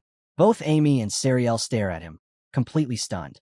Sariel giggles, saying just hearing Amy's name felt like some kind of signal. The whispers start again. Everyone's buzzing that Chiron must be jealous of his girlfriend, and that he's just ridiculously cool. Amy, caught off guard, looks away nervously. The narrator cuts in. Chiron wouldn't remember a thing about this moment when he woke up later. But from that point on, he was officially placed in Class 5. Elsewhere, Attila feels uneasy. Something doesn't sit right. She's sure the Sthesia had been chasing Chiron, or maybe it missed him inside the dragon maze. Either way, something was off. A disciplinary committee is called. Maria, standing before them, calmly admits her wrongdoing and accepts her punishment without protest. But Mark, Chiron, and Brad, still groggy from sleep magic, step forward to say they don't want Maria punished. Their unexpected defense shakes the room. Other students, feeling ashamed, begin confessing one after another. One by one, they reveal the schemes they used to sabotage Chiron during the test. The entire scandal unravels. Chiron watches Mark take the stand and quietly thinks, Mark really meant it when he said he'd take responsibility. The headmaster, setting down his pen, states that Maria's case is unfortunate. She didn't tamper with the machine to harm anyone directly. Still, according to school rules, consequences must follow. Chiron steps up too. He admits he disobeyed the test pause signal and entered the maze anyway. He says he knowingly took Mark through a dangerous zone. and will accept the consequences. From his seat, Thad silently reflects. Things turned out just the way the headmaster had hoped. The students were once blind, clouded by pride, rivalry, and jealousy. But now, they're finally seeing clearly. Thad believes this is how real education works. The headmaster had taught them something far deeper. With a loud bang, the headmaster brings the gavel down. Tears fall in Class 7. Mark turns to Maria and offers a heartfelt apology. Alifer, reviewing the final report, thinks to herself, this is the first time in the school's history a verdict like this has ever been handed down. Everyone involved is getting punished. Mark and Maria receive a 2-month suspension. The others, 1 month each. Then she turns to Chiron, asking why he went into the maze even after seeing the signal. He replies simply, he didn't want to lose. But all he could think about was solving a maze. Honestly, he doesn't even remember much. Alifer sighs, noting quietly, he really does have a reckless side. She hadn't expected it from him. Maybe because of how he looked, or maybe just because he was a boy. Chiron lies on his bed, snoring softly as he drifts into a dream. He finds himself back in the dragon's maze, back in his childhood, when he met the headmaster alongside a group of young students. He sees the moment he first tapped into magic. Everything froze, mirrors shattered around him, and a voice echoed that he had become infinite. The sound of the piano pulls Chiron back to reality. His eyes flick open. Is it morning already? He wonders aloud. He puts on his Class 5 uniform, feeling unfamiliar in it. He doesn't remember much, but if it showed up in his dream, it must have meant something. On his desk lies a green book. He picks it up, realizing it's the notebook Amy lent him. It had helped him a lot with understanding magic rules. He makes a note to return it during today's joint class, and maybe find a way to thank her properly for supporting him back in the second training hall. At the training ground, Sariel greets him. Hey, Chiron. How are you feeling? Carrying a bucket of apples, Chiron walks over to Amy. I wanted to thank you, he says simply. Amy takes the bucket, her eyes dropping to the book in her hand. I actually like cherries, she says with a smile. Chiron scratches his head. Sorry. I didn't mean to snoop. I just thought you liked apples. Amy opens the book and spots a doodle of an apple next to a note he wrote to himself. Her face changes, and suddenly she runs off. Sariel calls after her. Where are you going? Class is about to start. Chiron stands there, puzzled. Why did she run off like that? The narrator chimes in. After that, Amy had no trouble passing the exam and moved up to the graduating class. But even the brightest minds face problems they can't quite figure out. 1 month later, Class 7 students returned. They offered Chiron a seat as soon as they walked in. You don't have to keep doing this, he tells them, feeling awkward. Still, it's become a regular thing. At every combined class, Class 7 offers him a seat like he's some intimidating upperclassman. Then he notices Sariel. Got a seat for me? She asks. You're looking pretty low energy today. Missing your girlfriend? Chiron shoots back. You're the clingy one. You're always hanging around. That's why I'm heading to the graduating class too, she says without missing a beat. I was planning on finishing school and just living a simple life, but watching you and Amy lit a fire under me. I wasn't about to let my youth slip by like that.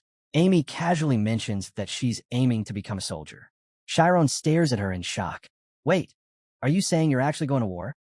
Then, narrowing his eyes, he asks suspiciously, Hold on, are you two really dating? He quickly changes the subject. Isn't that kind of dangerous? Thoria might be peaceful now, but what if a real war breaks out? Amy answers without hesitation. If it does, every mage is required to serve. That's why we receive so many perks and support. It's part of the deal. She adds that her specialty is sniping magic, and she'll mostly be involved in intelligence warfare. Pretty cool, right? She says with a grin. You can call me the beautiful intel agent. Chiron falls into thought. Why am I getting so worked up about her ranking? The narrator steps in. Starting from Class 5, every student has to think seriously about their future path as a mage. Finding something you're good at can give you a major edge. After class, Sariel waves goodbye as she heads off. Just then, a boy with light green hair walks up. Training again? He asks. Chiron nods. He calls the boy Nade, thinking how sociable he is. Despite being awkward himself, Chiron appreciates Nade. He's the only one who really talks to him. If anything's tough, just ask me, Nade says with a smile. Chiron knows Nade's grades are only average, but there's something special about him. He can control lightning, which makes him stand out. As Nade demonstrates a breathing technique, Chiron reflects that everyone has their own strengths. Class 5 feels different from Class 7. More grounded, more mature, since everyone here is around the same age. Just then, two boys with long brown and gray hair call out to them. Chiron, hey, come over here. Chiron walks up cautiously, thinking if they want to argue again, it's going to get awkward. I don't want to end up isolated again, just because I can't keep up. The gray-haired boy speaks first. Who do you like more, Professor Attila or Professor Alifer? The narrator explains. Students in Class 5 start learning advanced magic. To use specific types, they need to score over 60 in targeted subject evaluations. To move on to the graduating class, they must choose a specialty, and every student works hard to discover their aptitude. Nade snorts at the question. Seriously? You're really asking that? Of course I'm Team Professor Alifer. What about you? Nade grins and says, Professor Alifer's got brains and looks. But the brown-haired student shakes his head. Professor Attila has that hidden charm. Makes you want to protect her, you know? Then they both turn to Chiron. What about you? What's your take? Caught off guard, Chiron freezes. What do I think? He sees them waiting eagerly and starts to panic. If I want to get along with people here, I gotta learn how to blend in. But these two, they're experts at this. Just as he's about to speak, both students suddenly back off. We'll talk later, one of them says. Chiron stares, stunned. Was it because I didn't give an answer? Nade, waving casually, says, nah, it's because of him. Chiron turns to see a new figure approaching. It's a rookie. What are you guys talking about so seriously? A rookie asked with a curious grin. Nade answers right away. Just debating which professor is prettier. You know, the important stuff. Anyway, Chiron, meet a rookie. Chiron notes the sudden shift in mood and demeanor. Nade adds, this is the first time we're officially meeting. A rookie's kind of an outsider, still part Class 5, though. A rookie extends his hand confidently. Nice to meet you. But let's be real. Who doesn't know you? Chiron hesitates, then clasps his hand, and a jolt of recognition hits. That voice, it's him. The one who had once told him to stop hesitating, to act if he wanted something, to go all in if he really wanted to become a mage. Eyes wide, Chiron grips his hand tighter. Thank you. It's because of what you said that I could finally master the deviate form. Iruki gives him a smug look. Man, you're kind of boring. Chiron is left speechless, not sure what to make of the guy. Nate steps in quickly. Don't mind him, he always talks like that. Then, glaring at Iruki, he adds, you ever consider that your tone's kind of messed up? Iruki shrugs. That was a compliment. Then he turns to leave. Watch your back in Class 5, he calls over his shoulder. This place is full of weirdos. Where are you even going? Nate asks. Class is starting. Iruki waves him off. Can't be bothered. Chiron watches him go, thinking, did he just say he can't be bothered to attend a magic class? Nate sighs. Sorry, man. He always talks like that. But once you get to know him, he's actually okay. Chiron chuckles softly. He's definitely unique. Trying to understand someone like that would be exhausting. He pauses. Though honestly, he is a genius, just in the strangest way possible. As Chiron wonders more about Iruki, nearby students suddenly whisper, hey look, it's a rookie. Why is he coming out of the image zone? Again, someone jokes if a rookie's about to strip and lie down in the middle of the training area. Nade, clearly concerned, whispers, what's he planning this time? Suddenly, Nade forms a deviate zone, fast and smooth. The nearby students stop and stare. Chiron watches in awe. That's the deviate form. And at that speed, one student mutters, it's insane every time I see it. Honestly, I don't think anyone else in the kingdom can pull that off. Iruki snaps his fingers, and flying targets appear around him in midair. Just as everyone watches from the sidelines, Professor Attila calls out from the front of the class. That's enough, Iruki. Stop now. But Iruki stays focused. In the next second, he ignites the targets. Everyone get down, Attila shouts. Students scatter in panic as one of the targets morphs into a terrifying purple monster. Most students freeze, terrified, but Chiron stares at it with pure excitement. As Iruki turns to leave, Attila grabs him by the ear. It hasn't even been that long since your last suspension, and you're already causing chaos again. Iruki shrugs. I didn't break the machine. 3 more days, Attila says firmly. You're suspended. Chiron stands there in shock. He's mastered both the deviated spirit zone and igniting type magic. The narrator chimes in. Iruki is Class 5's top eccentric. His social skills? Practically non-existent. Personality? Average at best. But when it comes to his specialty, That's where his genius shines. He's a master of extreme calculation. Whether it's how materials react at minus 200 degrees or temperatures over 100 million, he can predict it. Ask him to calculate a date 40,000 years from now. He'll remember it forever. But when it comes to other subjects, cut to a classroom. The literature professor slams her hand on the table. Are you mocking a professor's authority? Rookie, this is literature, not a math test. Her voice shakes with fury as she glares at him. You think being a genius means you can ignore the point of this class? You can't explain things like emotion or imagination with math. Rookie, bored, sticks a finger in his ear. There's nothing in this world that can't be broken down into numbers, he says flatly.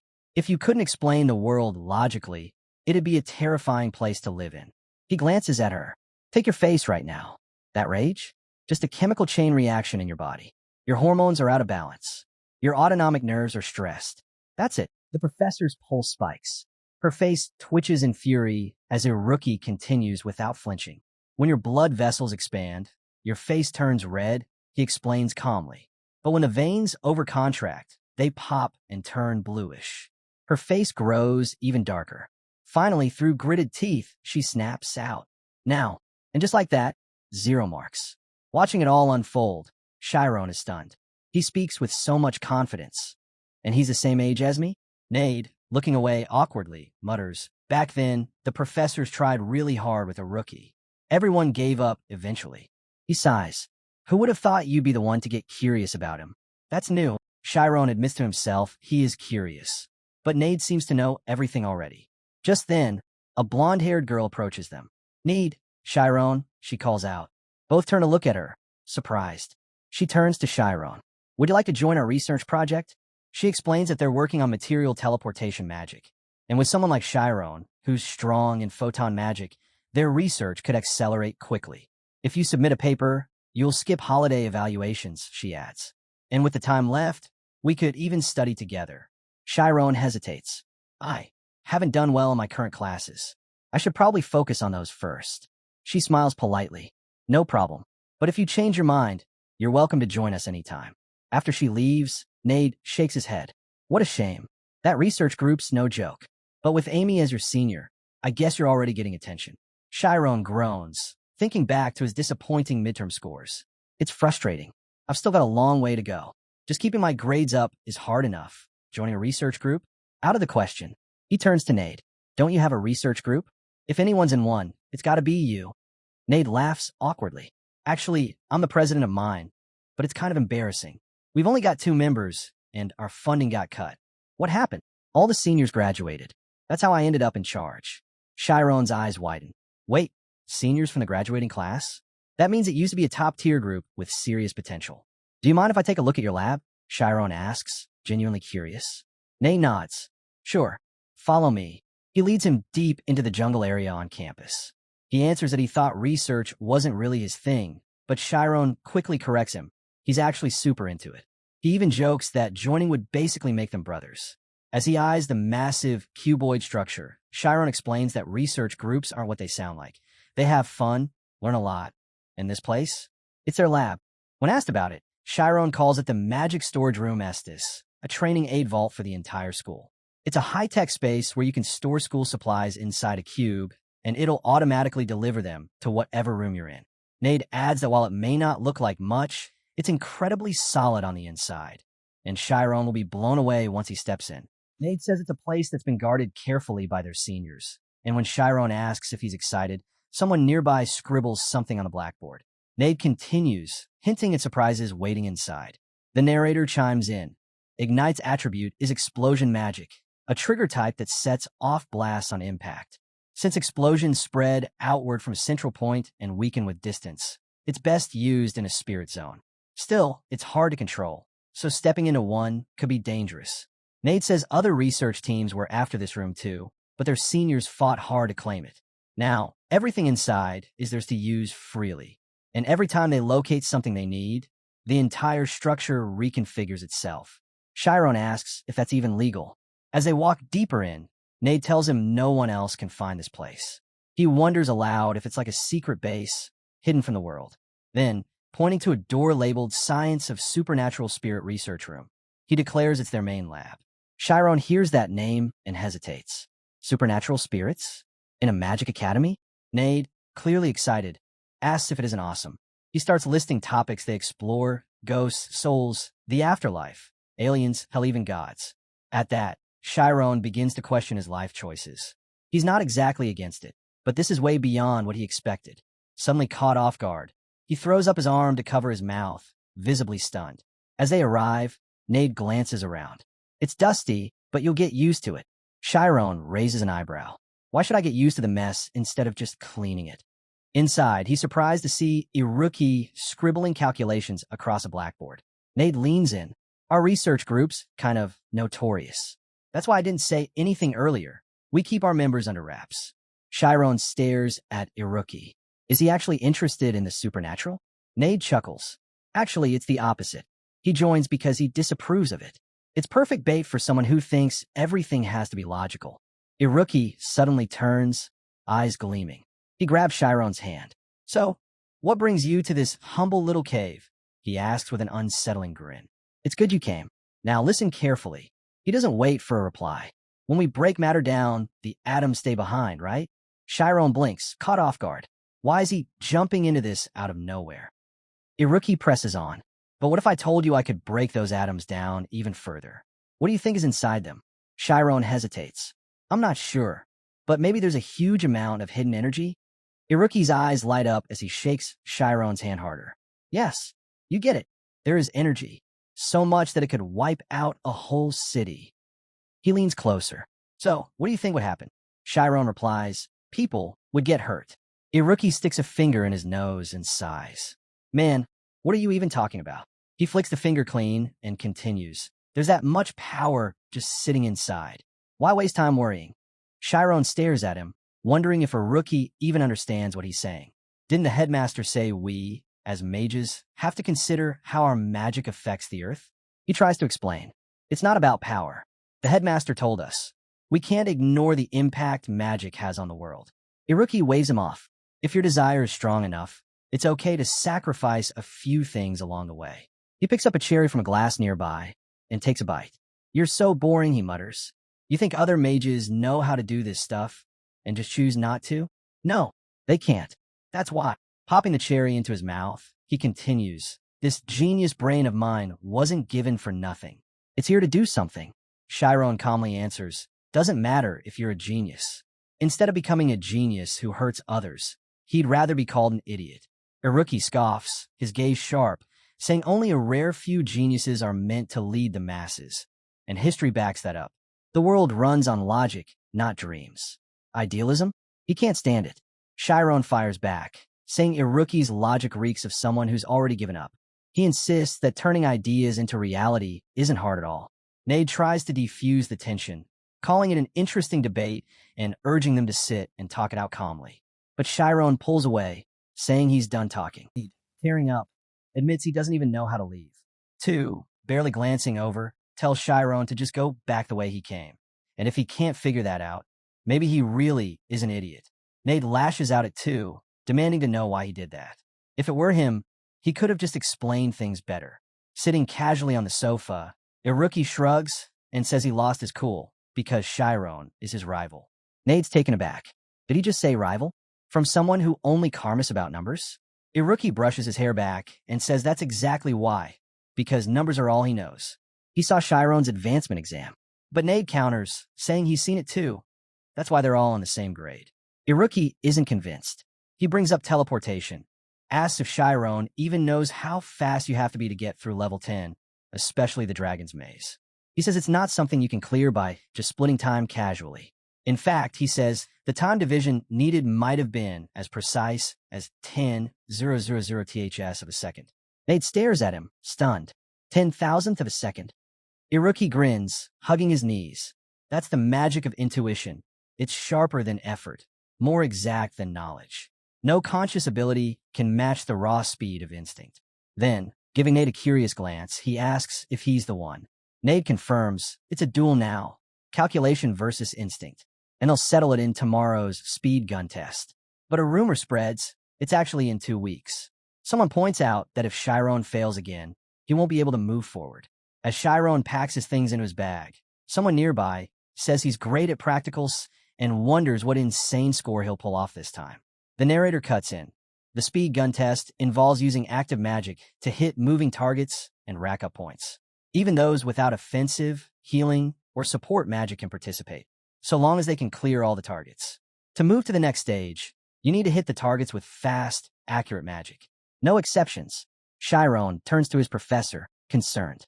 I still can't control active magic properly. How am I supposed to pass the speed gun test? She answers calmly. To use magic at the omniscient level, you need to score at least 60. Professor Alifer, his homeroom teacher in Class 5, adds with a nod. Your chemistry score is climbing faster than any other subject I teach. And no, I'm not just being nice. You're actually grasping the concepts and applying your full understanding all at once. She pauses. But there's one more area, the kind of knowledge you'll need to become a true specialist.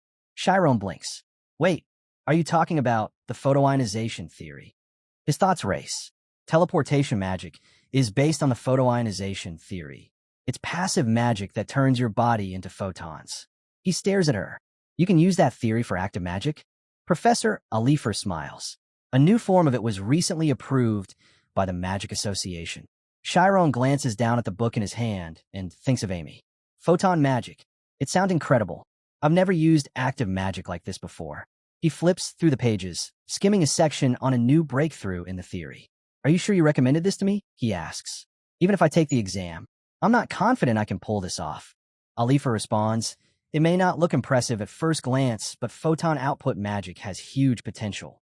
Light is the fastest thing in existence, and anything linear is easier to control. She continues, in the Ivory Tower, the center of advanced magical research. They believe photon output will revolutionize information and communication magic. If you stick with this, it'll become a powerful specialty when you graduate.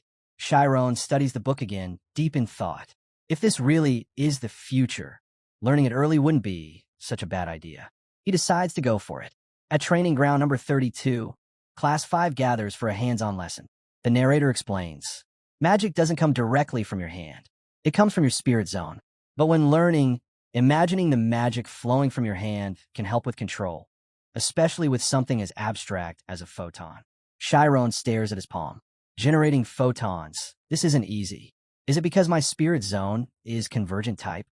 Miss Atella enters in a brand new outfit, smiling brightly at Class 5. Nice to see you all again, she says cheerfully. Shall we begin? For a moment, the students just stare in shock, not recognizing her. Wait, where are her glasses? Someone blurts out. Chiron glances up, stunned. Is there something off with her outfit? The brown-haired boy whispers. She probably came straight from training. Still confused, Chiron asks, Professor Atella, is she really that famous bishop from the Karsus order? Another student answers before anyone else can. She's not just any bishop. She's one of the 12 around the world. They're the ones who protect the sacred relics. The gray-haired boy nods. Yep, Professor Atella holds the title of Jonah, given by the kingdom itself for her mental strength. She's seriously high-ranking. He turns to Nade. Now do you get it? Nade, completely captivated, replies, from today on, I'm officially Team Atella. Melting from admiration, he adds, if she's the one teaching, I'll accept any lesson, even a test. Chiron thinks to himself, we've been learning magic from someone that incredible this whole time. Professor Atella regains their attention. Are you all preparing for the upcoming speed gun test? She asks. Until then, each class will have its own practical sessions, just like today. She pauses, then adds, for today's class, I've invited a guest. A senior from the graduating class will demonstrate a technique that boosts omnipotence. The room buzzes instantly. Wait, someone from the graduating class? Students whisper to each other. Atella continues. Please welcome Samuel, a Kodadama mage. Samuel steps forward, greeting everyone politely. I'm here at Professor Atella's request. I know this isn't my usual place, but I hope I can be of some help to you today. Atella smiles. Samuel specializes in Kodadama magic, which ties directly into today's topic. I ask that you all pay attention closely. Some students mumble skeptically. A senior? Isn't this out of our league? Samuel doesn't respond to the murmurs. Calmly, he begins. Kodadama magic strengthens spells through the power of words. But instead of explaining, I'll show you. He steps into his spirit zone. Let's begin with a standard tornado spell, he says, as a small blue sphere begins to form in the air. Chiron's eyes widen. That's the same magic the headmaster showed me when I was a kid. The air around them starts to shift.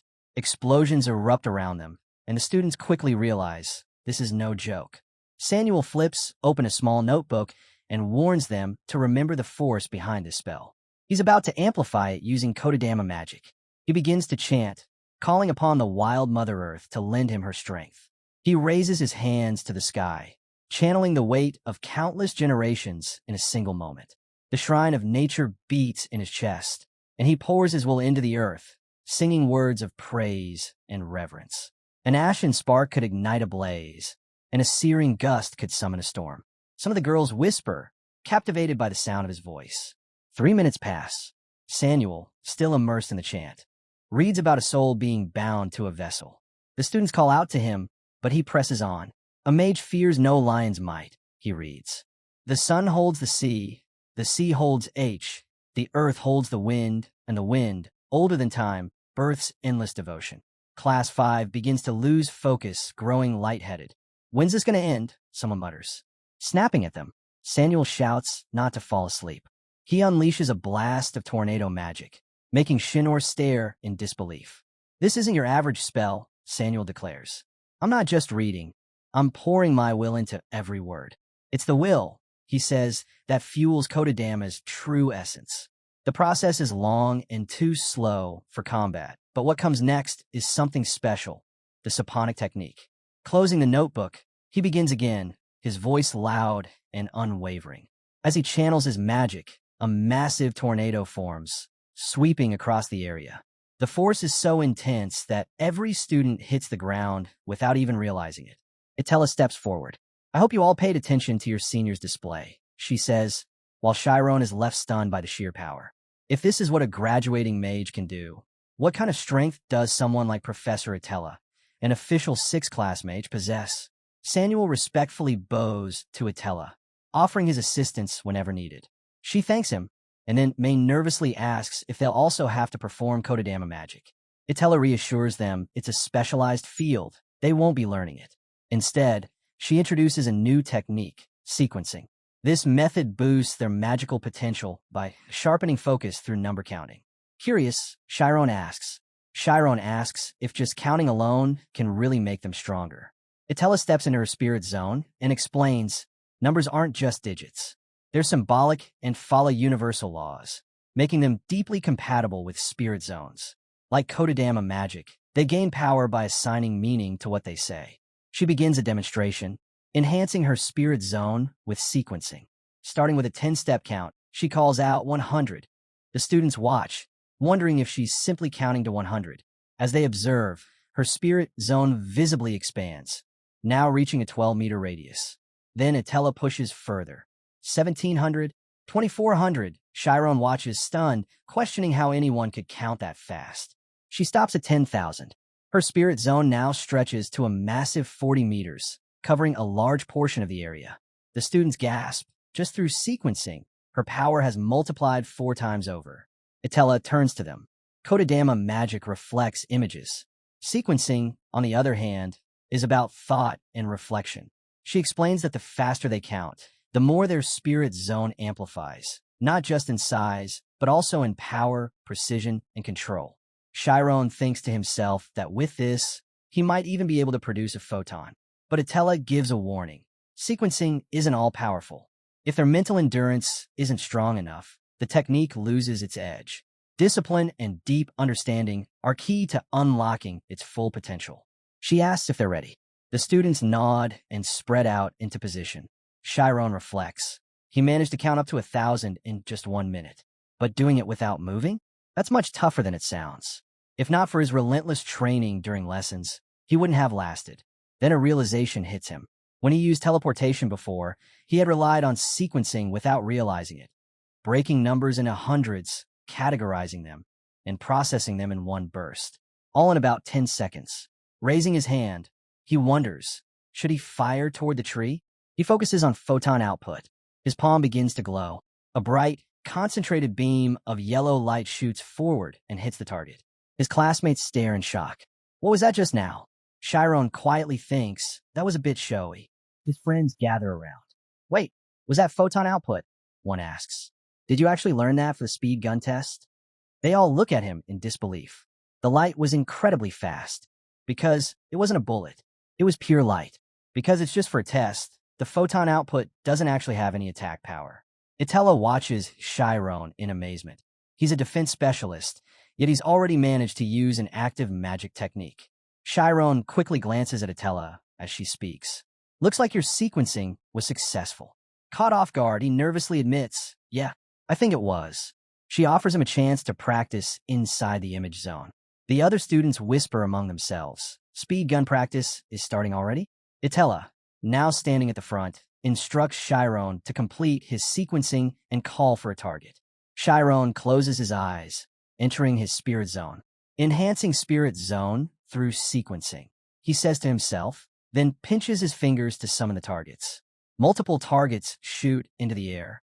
The timer begins. 1 minute on the clock, 0 score to start. Chiron focuses on the center of the target, lifts his hand, and fires using the photon output technique. The target shatters instantly. Even he's surprised. It's the speed, he thinks. It's almost like aiming and shooting happens all at once. 5 seconds in, his score hits 11.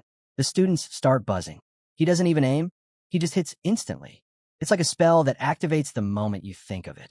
Itella watches intently. He's grouping large sets of numbers and counting them off together. That's a modular sequencing technique used in intelligence magic.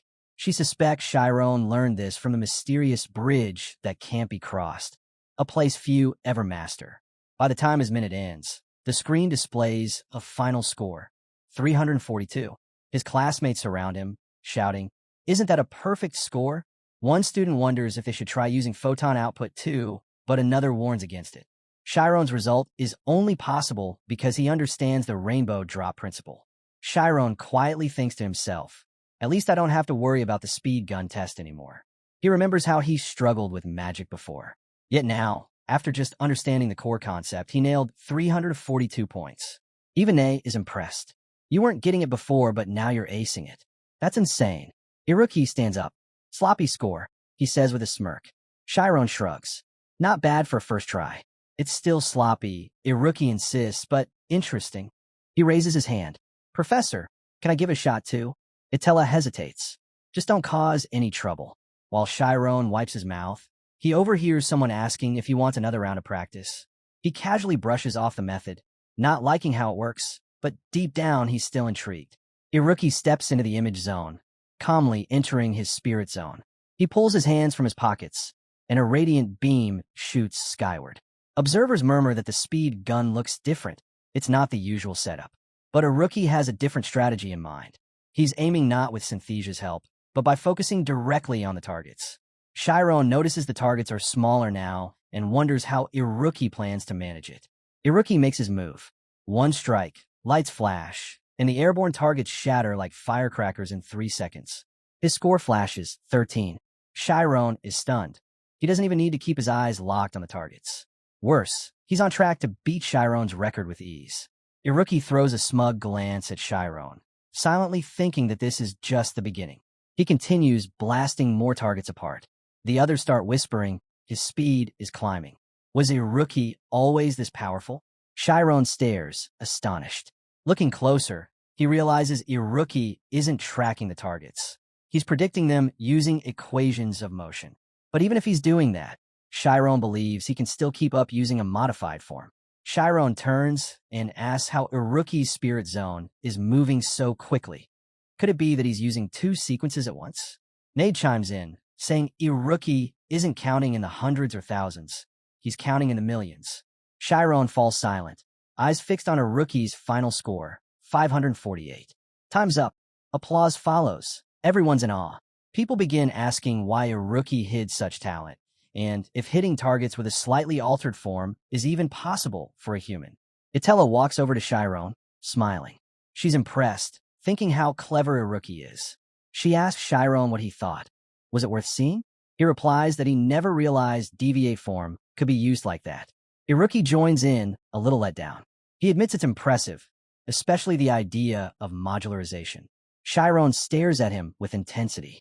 Iruki gives him a side glance, asking if he's curious about how he manages to count in the millions. Chiron doesn't back down. He says he is, but only if Iruki's willing to share. Clearly, he sees Iruki as a rival. Iruki shrugs. Doesn't matter. Even if I tell you, it's not like you could pull it off. The crowd watches them, stunned. Still looking away, Iruki adds, I used logarithms, scale the numbers down. Chiron is floored. That's not just a technique, it's a whole new way of thinking. Using logs, he can sense massive values without even calculating. If sequencing, just a basic counting method, makes things that complex, then Iruki must be bordering on savant level.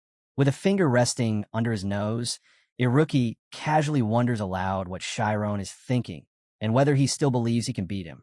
Chiron responds coolly. He's not doing this to win against anyone. It's just a test. Iruki scoffs, looking away. That's something only the weak say. If you don't have the skills, drop the idealistic act. Stop pretending you're the best. If there's anything else I can help with, just ask. Fuming, Chiron fires back. So, if I beat you, that means you're wrong? Iruki flicks his finger and says confidently, I already know. No matter how sharp your insight is, compared to my calculations, it's like crawling in the dirt. Chiron's stance hardens, his energy turning aggressive. Nade, watching with excitement, grins and mutters, this is getting good. The narrator cuts in, explaining the speed gun test rules. It's about how many targets you hit within a 1-minute limit. Each level brings more targets. Miss even one, and you can't move to the next. And as the levels climb, the targets speed up. Fail to hit them fast enough, and no new ones spawn. Your score tanks. Chiron reviews his current score. For Class 5, the average is 400. No one's ever hit 700. To do it, he need to clear every target perfectly and reach level 30, all within 60 seconds. Now standing in the image zone, Chiron calculates. Each level has to be completed in under 5 seconds. Targets appear, he locks in. They burst apart and regenerate instantly. A brown-haired classmate watches and comments. He's the real deal. Doesn't even move his head when he shoots. When time runs out, Chiron finishes with a score of 567 at level 25. Around him, murmurs rise. He's jumped 200 points in just 1 week. His shots are heavier now, and when he locks onto a target, he doesn't miss. Another student notes that his rhythm is sharper, and it feels like he's firing 4 bullets per second. Descending from the image zone and straightening his jacket, Chiron walks up to Iruki and asks. In his thoughts, Chiron wonders how close he really is. He's nearly caught up to Iruki's score. Then Iruki steps forward and asks if it's his turn now. Chiron and the rest of the class glance at him in surprise. Iruki condenses his deviated form even further, and targets start dropping fast. The others watch, stunned. His spirit zone is smaller than before, but his speed has clearly gone up. Without much fuss, Iruki turns away and says he's done. His score flashes on the screen. 568 at level 25, all within 60 seconds. The class starts murmuring. Iruki's score also improved. But this time, it's just a single point higher than Chiron's. So close, yet not enough. Still, with how fast Chiron's scores have been rising, they believe he'll catch up in no time. Chiron, staring blankly, can't shake off the weight of that 1-point gap. If it wasn't random, then it had to be calculated deliberately. The next day, Chiron's score jumps to 571. The day after that, 586. But Iruki stops at 594. Applause follows Iruki wherever he goes, but Chiron just stands there, frozen. That 1-point lead now makes sense. Iruki had probably calculated it down to the decimal, keeping just enough of a lead without going all in. As if to say, he could beat Chiron anytime, without even trying. Back in the classroom, a brown-haired boy comments that Chiron is incredible for breaking 600. A girl beside him replies that Iruki's strength is still on another level, but Chiron might be overdoing it. Some students approach Iruki, asking if he'd join their research group and teach them his methods, curious about what his maximum score could be. Chiron watches silently, feeling the gap. Unlike him, who's pushing himself to the limit, Iruki hasn't even gone full power. If Iruki doesn't recognize that, then all of Chiron's strategies mean nothing. Nade pats Chiron on the shoulder. He says he's rooting for him. Regardless of who wins, they're both his friends. Chiron responds seriously. This isn't a game. I can't even tell if he's chewing food or crunching equations when he eats. Nade laughs. I almost feel bad for the spectators. This is too fun to watch. If it's the two of you, you might actually break the highest score. Chiron pauses. There's a top score? Wait, you don't know. Nate asks, shocked. It's your girlfriend's score, Amy. She got 980. Elsewhere, Amy sits on a bench. She looks up, alarmed, as she spots Sariel running toward her in a rush. Sariel notices how much thinner Amy has become since they last met. It's obvious the graduating class has been intense. Amy hands over some papers, saying she brought everything Sariel asked for, then jokingly adds that Sariel might turn into her son at this rate. They both sip on cool drinks as Sariel asks if the advancement test is really that hard. Amy replies it's not difficult in itself, but the bar is set high. Even scoring well doesn't guarantee a pass. They're evaluating everything a student has done so far. That's terrifying, Sariel mutters. Amy reassures her.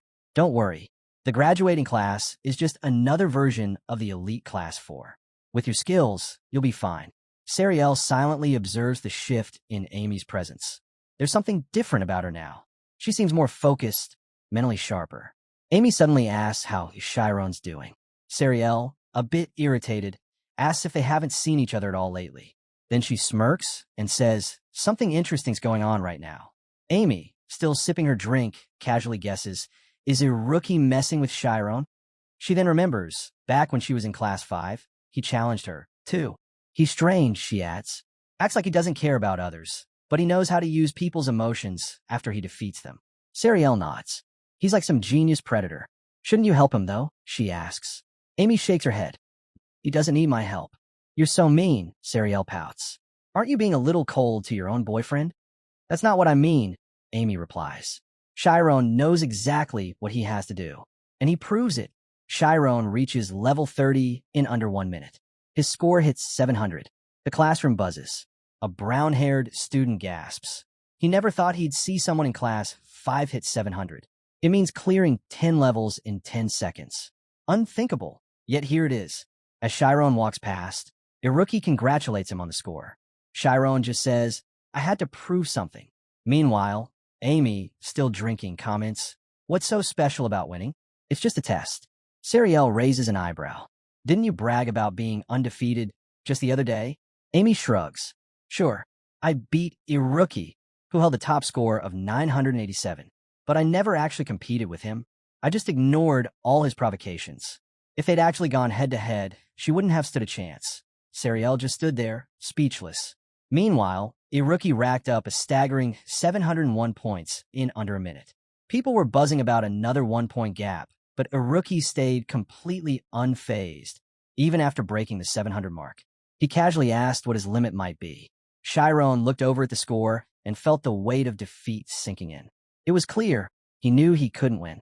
He flung his bag onto the desk, slumped onto the bed, and stared blankly out the window.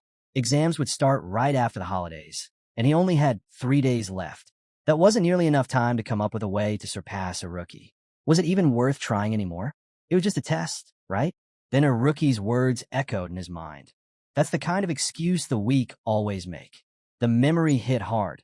His father pleading with the Timurin family for a position in the library, then humbling himself in front of the Ogent family, asking them to take Chiron in. No one had believed a word his father said. Chiron lit a candle and sat silently on the bed. Maybe he was losing touch with reality. Being surrounded by nobles for too long was starting to mess with his head. Still, what a rookie said wasn't wrong. The powerless don't get hurt. But that didn't mean he backed down. He stepped into his spirit zone. If he wanted to surpass a rookie, there had to be another way, something beyond just numbers. He asked himself what those numbers even meant. What was the pattern? What was their true nature? He tossed a glowing orb into the air and told himself to stop overthinking. Getting lost in thoughts would only cloud the bigger picture. He just had to feel it. How far could he count? How far could he push? Chiron reached out and touched the flowing waves of energy. Was this the limit of numbers? It couldn't be. Numbers had no end. As he peered closer, the surface shimmered like a mirror. When he stepped forward, the reflection cracked and fell apart. Suddenly, he was back in reality, gasping for breath. Had he been counting? Was it real? Or just a stress-induced hallucination? It felt surreal, like something had pulled him in. Numbers, maybe they weren't just for counting after all. Later, he'd realize something shocking. 40 hours had passed since he'd last opened his eyes. The next day, at the first combined training ground, Class 5 speed gun test was underway. Two students stood inside the image zones, both starting with 0 points and just 1 minute on the clock. Watching from the sidelines, a long-haired, gray-haired boy named Wonderly questioned why underclassmen were even attending Class 5's exam. His brown-haired friend responded with irritation, saying they were probably just curious, just like they'd been when they were younger. Among the underclassmen, murmurs spread as they watched Class 5 students line up. One of the Class 5 students noticed the presence of Class 4 seniors and asked why they were even there. Wonderly, feeling the weight of the moment, muttered that the pressure was getting intense. His friend reminded him that everyone was gathered for one reason: to witness the showdown between Chiron and a rookie. Nearby, Sariel politely thanked a student sitting in chair. The test structure was clearly displayed on the board. A student from Class 4, watching the match unfold, said this was today's main event. Wonderly asked who people thought would win. A pink-haired girl mentioned that a rookie had been leading the scores up to now, but Sariel countered, saying it was too early to judge. This test was done in pairs, and a direct match could shift the outcome. If the simulation mirrored a real-life scenario, she believed Chiron might have the upper hand. The minute ended, signaling the conclusion of the test. A brown-haired boy jumped up, celebrating his win. His companion, annoyed, acknowledged the victory but grumbled that it still left a bad taste in his mouth. Sariel watched silently, trying to stay composed despite her nerves. Nade, feeling at ease, thought he had done well, and Itella praised him for his effort. Then Itella, flipping the papers, announced the final group. Group 20 was up next. Excitement spread through the crowd. Chiron was stepping into the image zone. Nade, eyes fixed, noted how focused Chiron looked. His two friends urged him to be quiet, while Itella explained the rules. They had 1 minute. Students held their breath as all eyes turned toward Chiron and a rookie.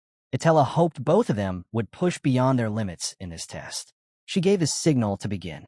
As the machines beeped, both Chiron and a rookie instantly activated their spirit zones.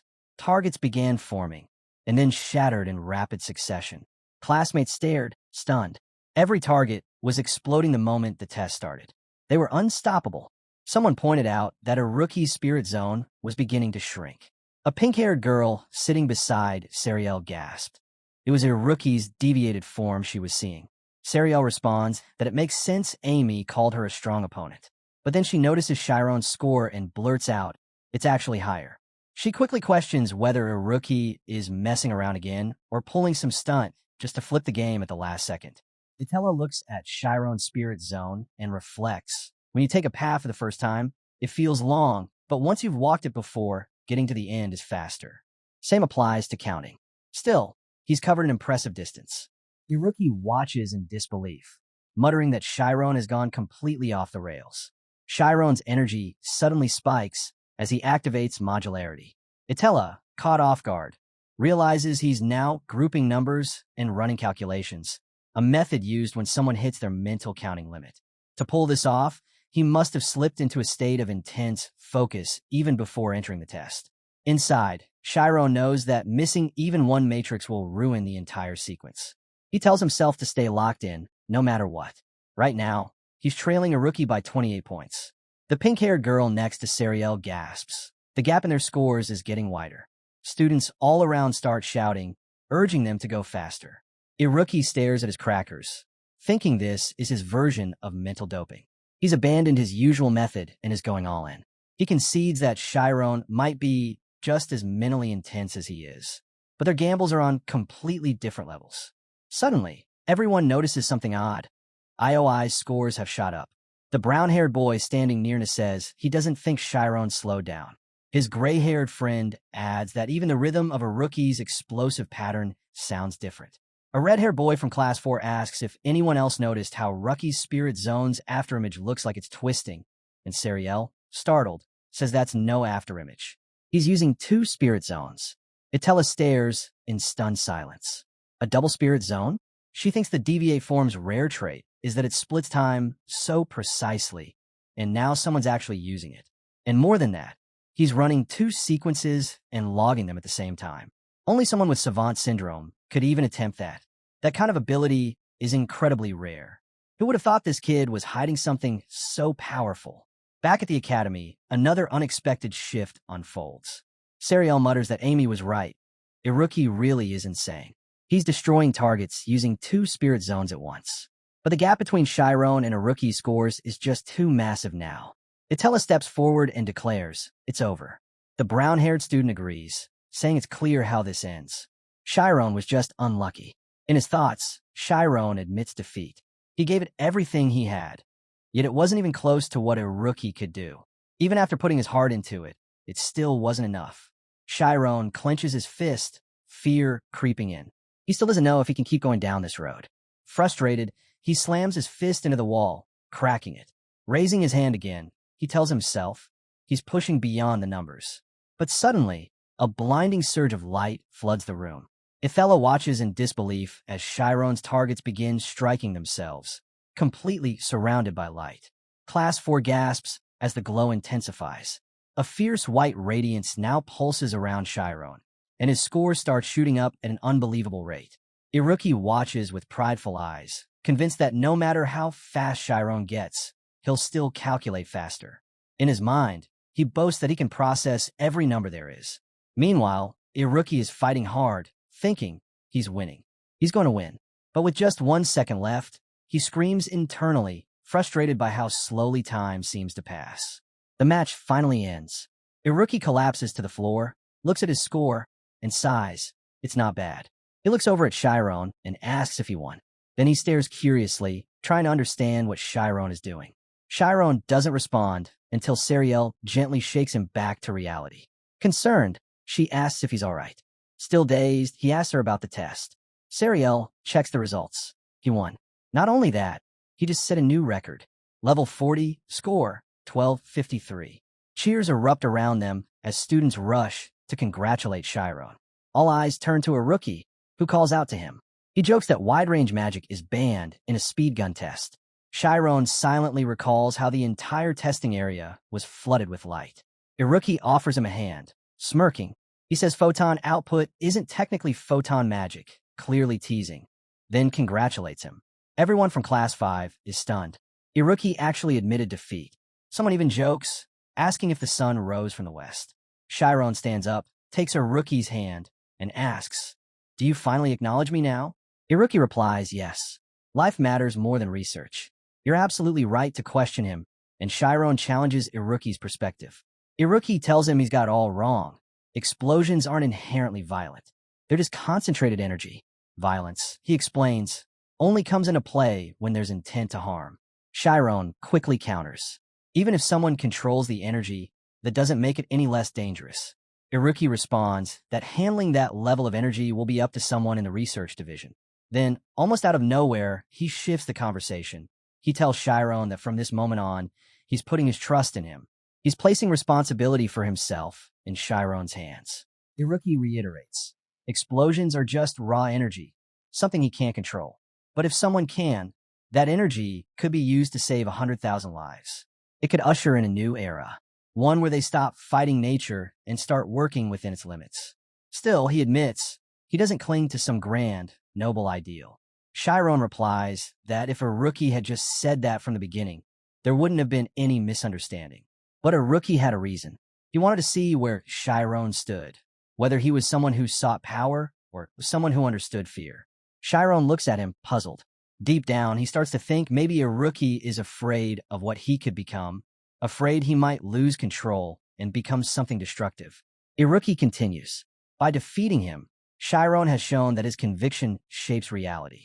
And only someone with that kind of resolve can stop him if the time comes. If Chiron can carry that responsibility, then he won't take another step from here.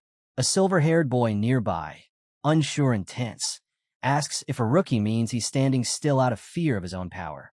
Chiron finds himself lost in the conversation. He's not even sure what Iruki is anymore, an idealist, a realist. But one thing is clear, that fear in his eyes, it's real. So Chiron promises him. If that time ever comes, he'll be the one to stop him. He reaches out, offering his hand. Nearby, Class 4 watches nervously, and Nade, tears in his eyes, throws his arms around Chiron and Nade, proud to call them his friends. One by one, the rest of the students quietly walk away. Itella walks over and calls Chiron, asking if he can come with her for a moment. He follows her, only to go silent when she suddenly places her hands on his shoulders. She looks him in the eye and asks if he's planning to leave. Then she warns him where he went during the test. If he ever goes there again, he may not come back the same. Worried, Chiron apologizes, saying he had no idea it was that dangerous. Itella explains that the domain he stepped into isn't just beyond numbers. It's called the infinite domain. Among mages, it's known as the immortal function. The more ordinary people have another name for it, nirvana. Chiron is stunned. Humans can reach infinity, but those who do end up becoming nothing. Beyond the numbers, what he saw was a massive, empty void, and it dragged him in. That vision suddenly flashes through his mind again, jolting him awake. Gasping, he clutches his head, shaken. Standing at his desk, he realizes it's the same dream again, the one that's haunted him every night since entering that place. And that eerie sensation that comes and goes ever since.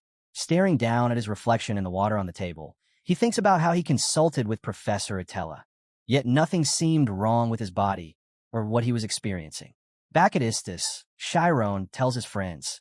He feels like a ghost has been chasing him lately. Nade and Iruki freeze, stunned.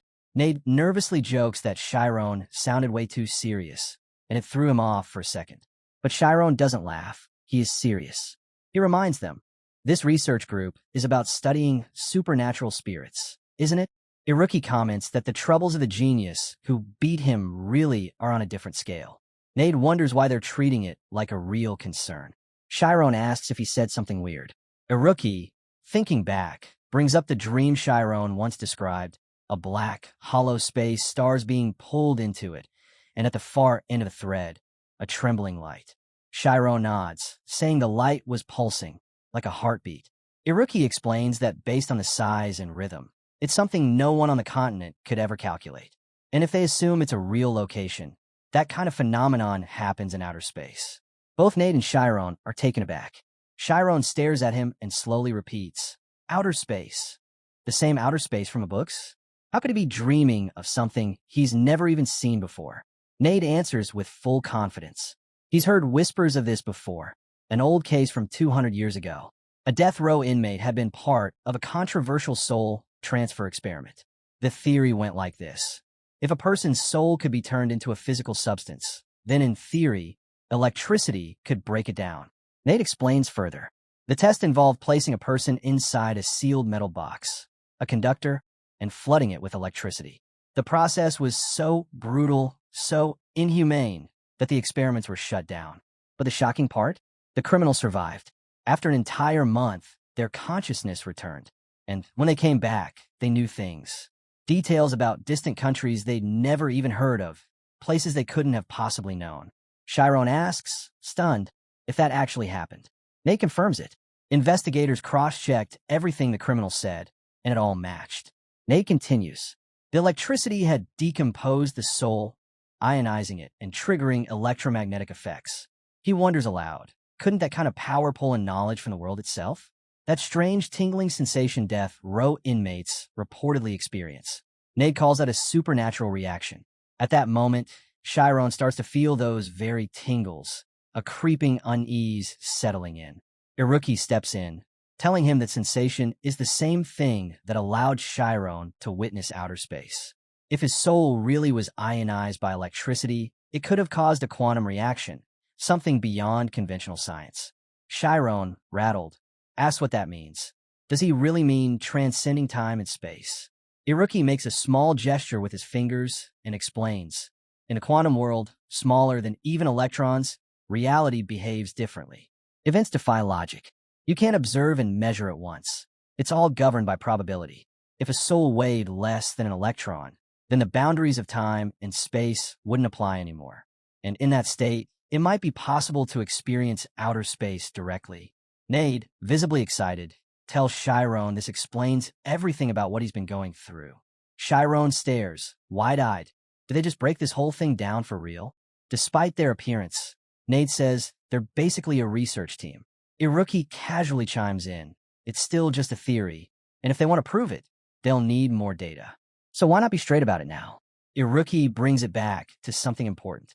During the speed gun test, something strange happened with Chiron's photon output. He also started having nightmares around that time. He asks Chiron directly, Can he explain what happened? Chiron lowers his gaze and says Professor Atella once told him something about immortal function.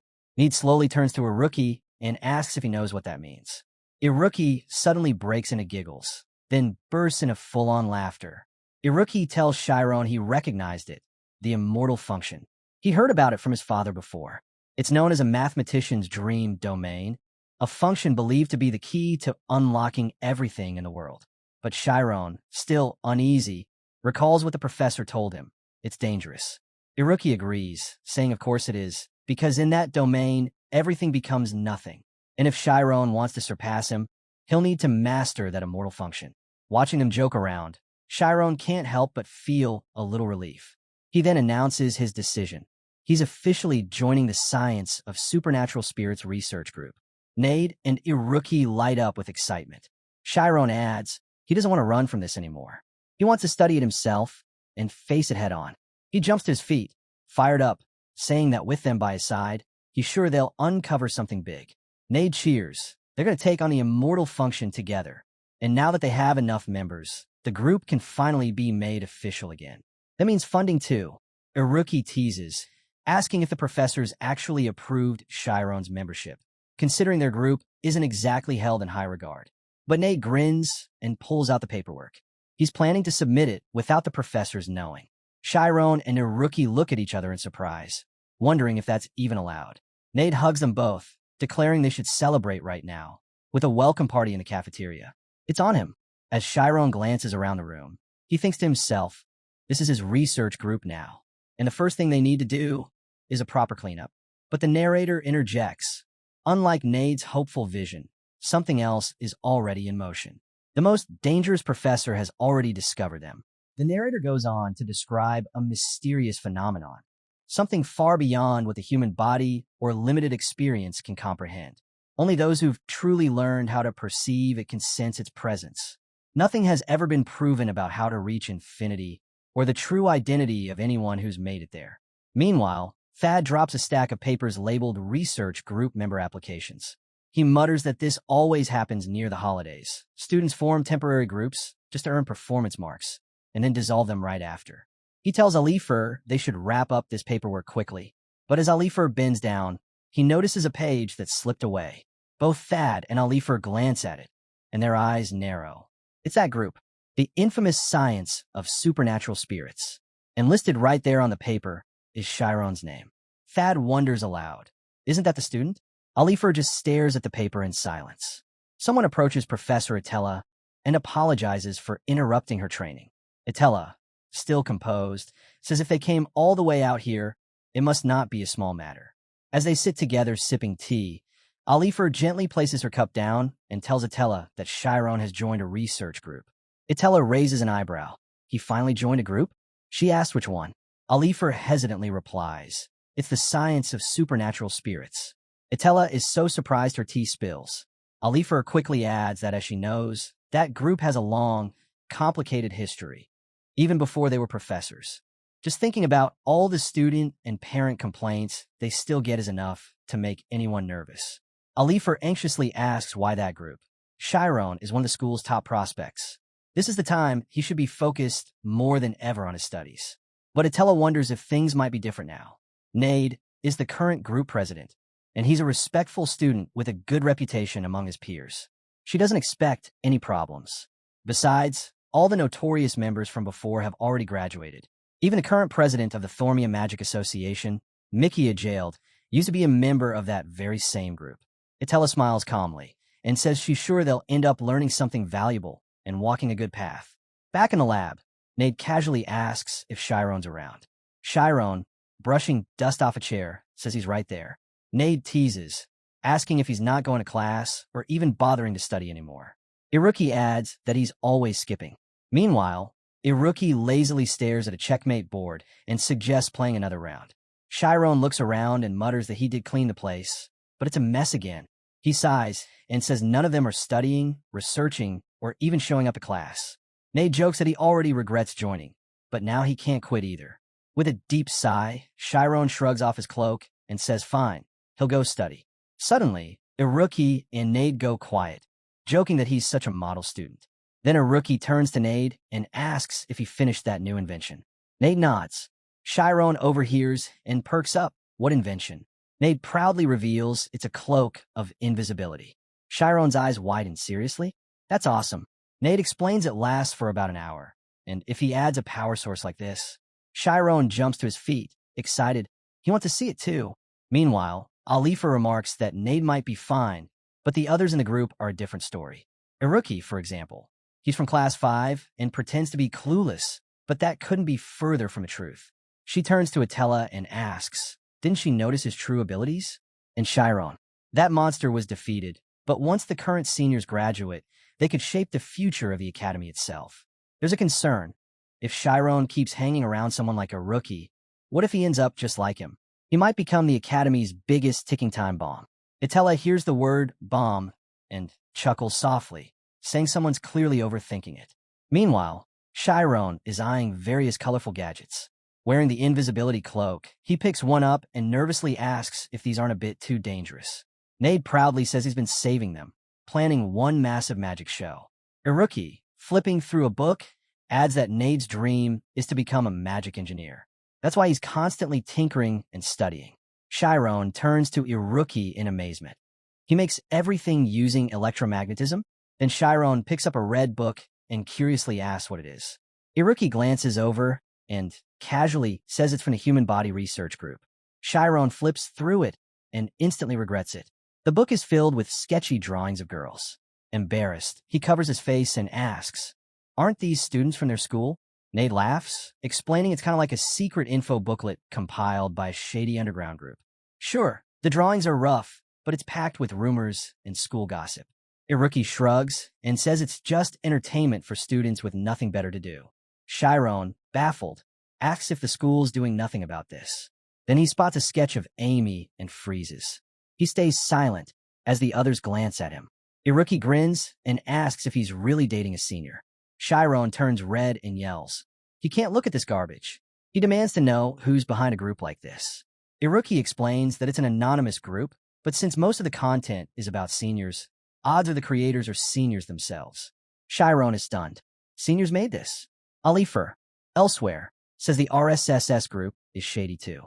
Compared to them, even the so-called Black Magician group is child's play. The real issue, she says, is that jokes pulled off by the school's smartest students are always on a different level. They can dodge any school investigation. The only reason the Academy tolerated the RSSS group, so far, was because they were stripped of their official group status. But now, top-performing students are trying to revive it. Alifer declares she's going to shut down the RSSS group, once and for all. As she pours another cup of tea, Atella nods and says she understands her concerns, especially when it comes to the students' futures. There's a reason why. The school deliberately stays hands-off when it comes to research groups, believing it helps students grow more independent and responsible. These groups are treated as fully autonomous, each one owning the consequences of its decisions. If adults step in and start making choices for them, students might grow up afraid to make any choices at all. One of the instructors questions this hands-off approach, asking why they don't at least give the kids a chance. Her colleague hesitantly admits the point is valid, but insists that guiding gifted students and keeping them from going astray is also the duty of an adult. Atella senses how much she karmas about Chiron. She understands the desire to give him enough space to figure out his own path and skills in his own time. But she also doesn't want Sina's drive and determination to be brushed aside. Atella apologizes for not mentioning something earlier and says she has something important to share about Chiron. She reveals that in a recent speed gun test, Chiron actually reached Nirvana. Alifer is visibly stunned. Suddenly, the light begins to flicker rapidly. Chiron, unsettled, asks if it's an earthquake. As Innie quickly tosses a cover over some items, she says it's bad, really bad, and urges everyone to hide the evidence fast. Iruki nervously says it's a professor doing a surprise inspection. She warns Chiron to sit still and wait it out. Outside the storage room, Alifer places her hand on the door, silently noting it takes 3 minutes to summon the storage room they want. Plenty of time to cover up anything suspicious. Inside, Nade and Iruki push Chiron onto a sofa. When he panics, saying the professor is definitely coming, they tell him to just stay calm. Nade assures him everything will be fine, and Iruki warns that if they get caught, Probation will be the least of their worries. Nate reminds Chiron that this research room is their turf, and if he loses his nerve, they're finished. Alifer suddenly walks in and sees the three of them.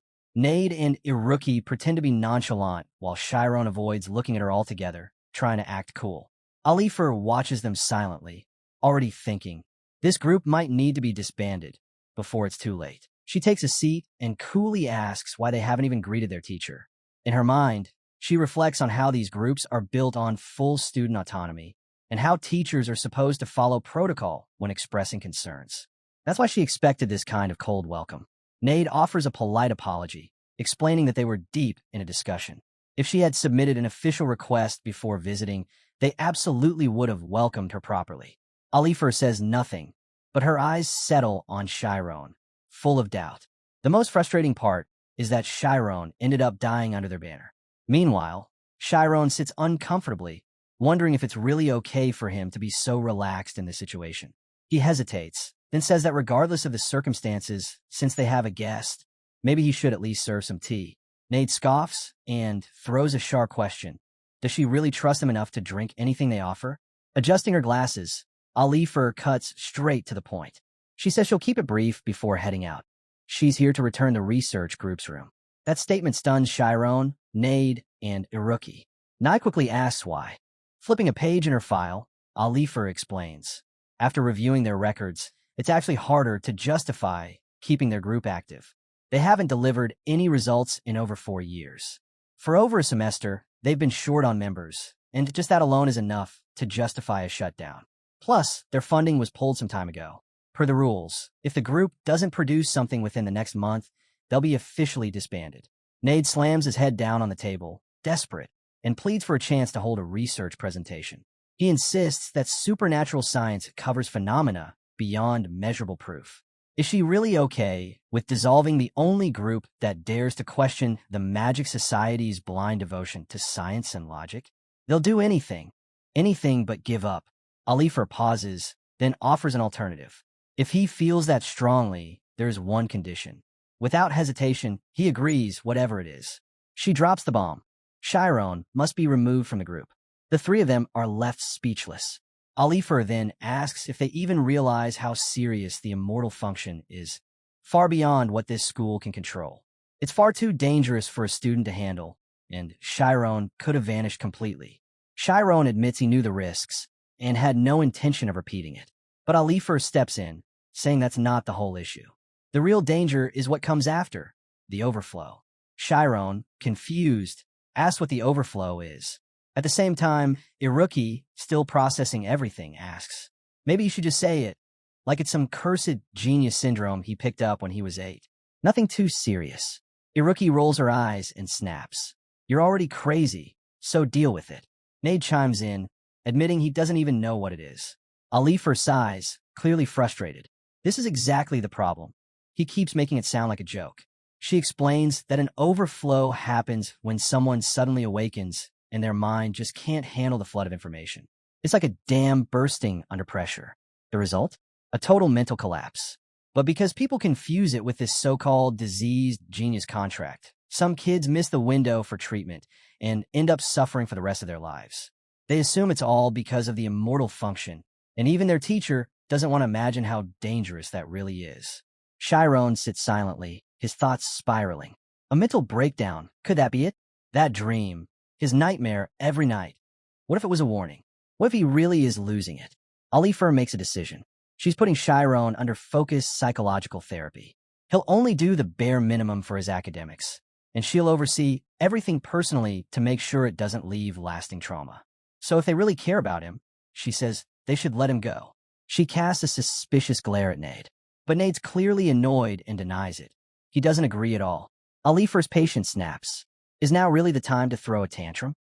Iruki cuts in, arguing that this isn't a decision Chiron should be excluded from. She gets that Alifer is worried and skeptical, but isn't this a little extreme? Nade throws in his own theory. Maybe she's going this far because she has feelings for Chiron. Alifer replies coldly that there's nothing inappropriate going on. Nade slams the table and yells. A teacher into a student? That's something you can calculate. Diz jumps in, half joking. Then maybe there's a chance you like me, too? Alifer immediately shuts that down. Zero chance. Not even worth considering. Nade collapses dramatically onto the table. Alifer stays firm. She tells them to drop the black and white thinking. It's time to face reality. Iruki speaks up. If Chiron can't handle the overflow, then maybe that just shows how far his limits go. It's not like he'll actually die. But Alifer disagrees. She thought Iruki, of all people, would understand. He's gone through overflow himself. This isn't some ordinary event, especially not with the immortal function involved. Iruki counters, saying that the immortal function itself is still a mystery. It's uncharted territory. And, looking at the state Chiron was in, Alifer asks if maybe they should just trust him and wait. But she can't shake the fear that he might cross a line. That kind of fixation they call obsession. Chiron's mind flashes back to his childhood. Someone once told him to leave that place. But now, he says, this is something he has to decide for himself. He admits he's scared. Just like she said, there were moments he really thought he'd lose his mind. But right now, he feels alive. Alifer gazes at him, clearly worried. She silently thinks this isn't something that could happen to just anyone. Only someone like him. What truly scares Chiron is the idea that the nightmare might stop. Because if it ends, then he'll lose his only lead. The only thing pushing him to uncover the secrets buried inside him. If this is a question meant for him alone, then he wants to be the one to answer it. He's not trying to escape anymore. He wants to face it. Alifer reflects quietly. He reminds her of someone, a blonde-haired boy from her past, who once told her not to run away, to keep moving forward. Chiron is just like him. She finally says she'll respect his choice. She won't insist on his dismissal anymore. They're back to the original agreement. If they can produce results within the month, the research group stays. Nade sits there in stunned silence. Later, the three, Chiron, Na, and Iruki, are on a bench. This still hasn't moved an inch. Chiron, worried, asks what their plan is. They only have a month to pull off a research presentation. Did they even have any records of previous ones? Iruki thinks about it. As far as he knows, the SBSR has never done a presentation. If they had, then supernatural psychic science would already be listed in science textbooks. There's no proven way to demonstrate the soul's existence. No lowers his head and apologizes to all the previous presidents. It looks like their research group might end with their generation. Chiron tells him to pull himself together. Just then, Iruki glances at a girl nearby and mutters, "Pretty woman." Chiron immediately scolds him. This isn't the time for that. Nade, eyes sparkling like he's using imaginary binoculars, snaps out of it and asks where. They all turn to see Alifer in her formal dress. No, wide-eyed asks, "Wait, who is that woman?" Nade guesses she might be from one of the advanced classes, but Iruki, narrowing his eyes, says there's no one like that currently enrolled. Chiron raises an eyebrow.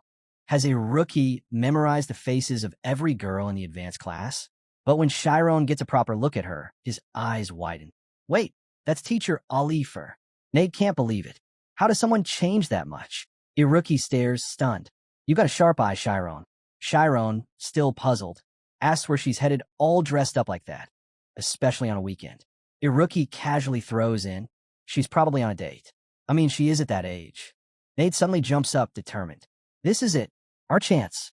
If we follow her and find some kind of weakness, we can use it to stop the research group from being shut down. Iruki looks uneasy.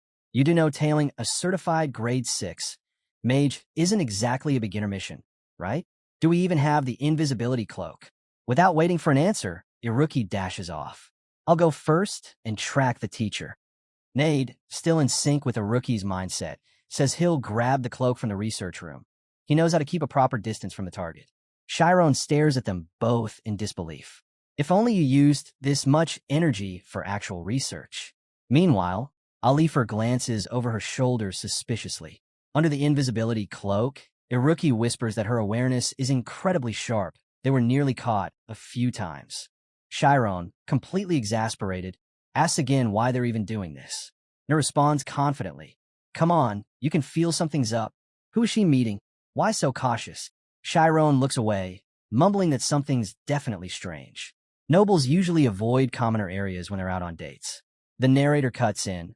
The invisibility cloak is an item Nade developed using magical engineering. It uses electromagnetic-based magic. Although its quality and usability are slightly below the commercial standard, its effectiveness is nearly identical to the real thing. Alifer glances behind her once more, wary, then walks to a nearby shop. From under the cloak, Iruki quietly mutters, "It's suspicious." She's way too alert. No wonders allowed if the teacher might be selling shady items for extra cash. Chiron cuts him off, unimpressed. "Do you really think she's like you?" Alifer glances back again, just to be sure. As Alifer walks inside, the door opens, and a blonde-haired man warmly greets her with a hug. Nade smirks arrogantly. A man? So, is it a secret romance with a commoner boyfriend? Classic forbidden love scenario. Family disapproves. They meet in secret. Chiron, trying to keep some dignity, says she's already gone inside. They should just let it go. But Nade takes off running. "What are you talking about? This is our chance. We need proof if we want to save the research group." Chiron and Iruki stare at him, stunned as he eyes the door. Nade signals to Iruki. "Now!" With that, he activates his spirit zone, breaking the lock with a soft click. The door creaks open, and Nade grins. I knew the basement lock would be weak. He quickly instructs Iruki to use his deviated form to scout the hallway. Chiron can't believe it. If only they used half this energy for actual research. Sneaking through the corridor, they reach a door. From inside, they hear a woman's voice. Chiron urges them again, "We should really go back." But Nade counters, "She's the one who started this war. We don't have a choice anymore." From inside, they hear the man ask if she needs to change. She replies she's fine just like this. Then he asks if he should take something off, or if they should stay dressed, because she looks beautiful as she is. Chiron, red-faced and sweating, tells them they have to stop listening. Then she asks when his wife will be back. He casually answers, "About 2 hours." That's when it hits them. Chiron, Iruki, and Nade freeze. The man is married. The man says it's perfect. They should get started. Iruki, stunned, says this is already more than enough of a weak point. But Nade shakes his head, grabbing the doorknob. "No, we can't let this happen." Twisting the knob, they burst in together. "Teacher, that's a crime." They stop dead in their tracks. Alifer is sitting calmly on the bed. The blonde-haired man is across from her, painting. He glares at them. "What do you think you're doing?" All three of them drop to their knees, hands raised in surrender, completely embarrassed. Nade stammers, We thought you were committing adultery." Alifer stares at them, utterly shocked. "You seriously think I'd do something like that?" Her voice sharpens. "Wait until we get back to school." Try to deflect, Iruki shrugs. "Well, if there's going to be punishment, Nade should definitely take the fall." Nade angrily demands to know who's been following him, without anyone arguing. Chiron lifts the invisible cloak. "That would also be you, Nade." The blonde-haired man calmly tells Alifer to let it go. He's fine. The door's been fixed, and her students only followed her out of concern. Alifer, clearly still annoyed, says if she was followed, it was because he wasn't careful enough. And let's not forget, trespassing into someone's home is a serious offense. But the man just smiles and reassures her. They came in because it's you. They didn't even hesitate. He offers to bring them some tea so they can sit and talk for a bit. The three students awkwardly thank him. Minds blown. Internally, they're all thinking this guy is a saint. Chiron, still staring, feels a strange heaviness in his head. What is this feeling? Could it be connected to what I felt this morning? Alifer, meanwhile, thinks to herself how lucky it is that Armin, the blonde-haired man, is so understanding. Chiron asks about Armin. Walnut, true to form, demands to know what kind of relationship she's hiding that requires all this secrecy. Alifer answers plainly. Armin is her upperclassman from the Magic Academy days. Iruki, curious, asks how Armin lost his eyesight. Alifer's expression shifts. With a heavy sigh, she says it was because of her. Back when she was young, she also suffered from overflow, and all she could do was run away during those difficult days. In a flashback, Armin is seen chasing after her. It's dangerous over there. The water's rising too fast. She begs him not to follow her, but then she slips, falling into the water. Without hesitation, Armin leaps in after her. Grabbing a large wooden stick, he cries out to her, "Hold on. If we can make it further downriver, we'll be rescued." But then Armin sees debris, shattered wood pieces, rushing straight toward them. He tells her, "We need to dive under. Can you do it?" She panics and says she can't. Armin doesn't hesitate.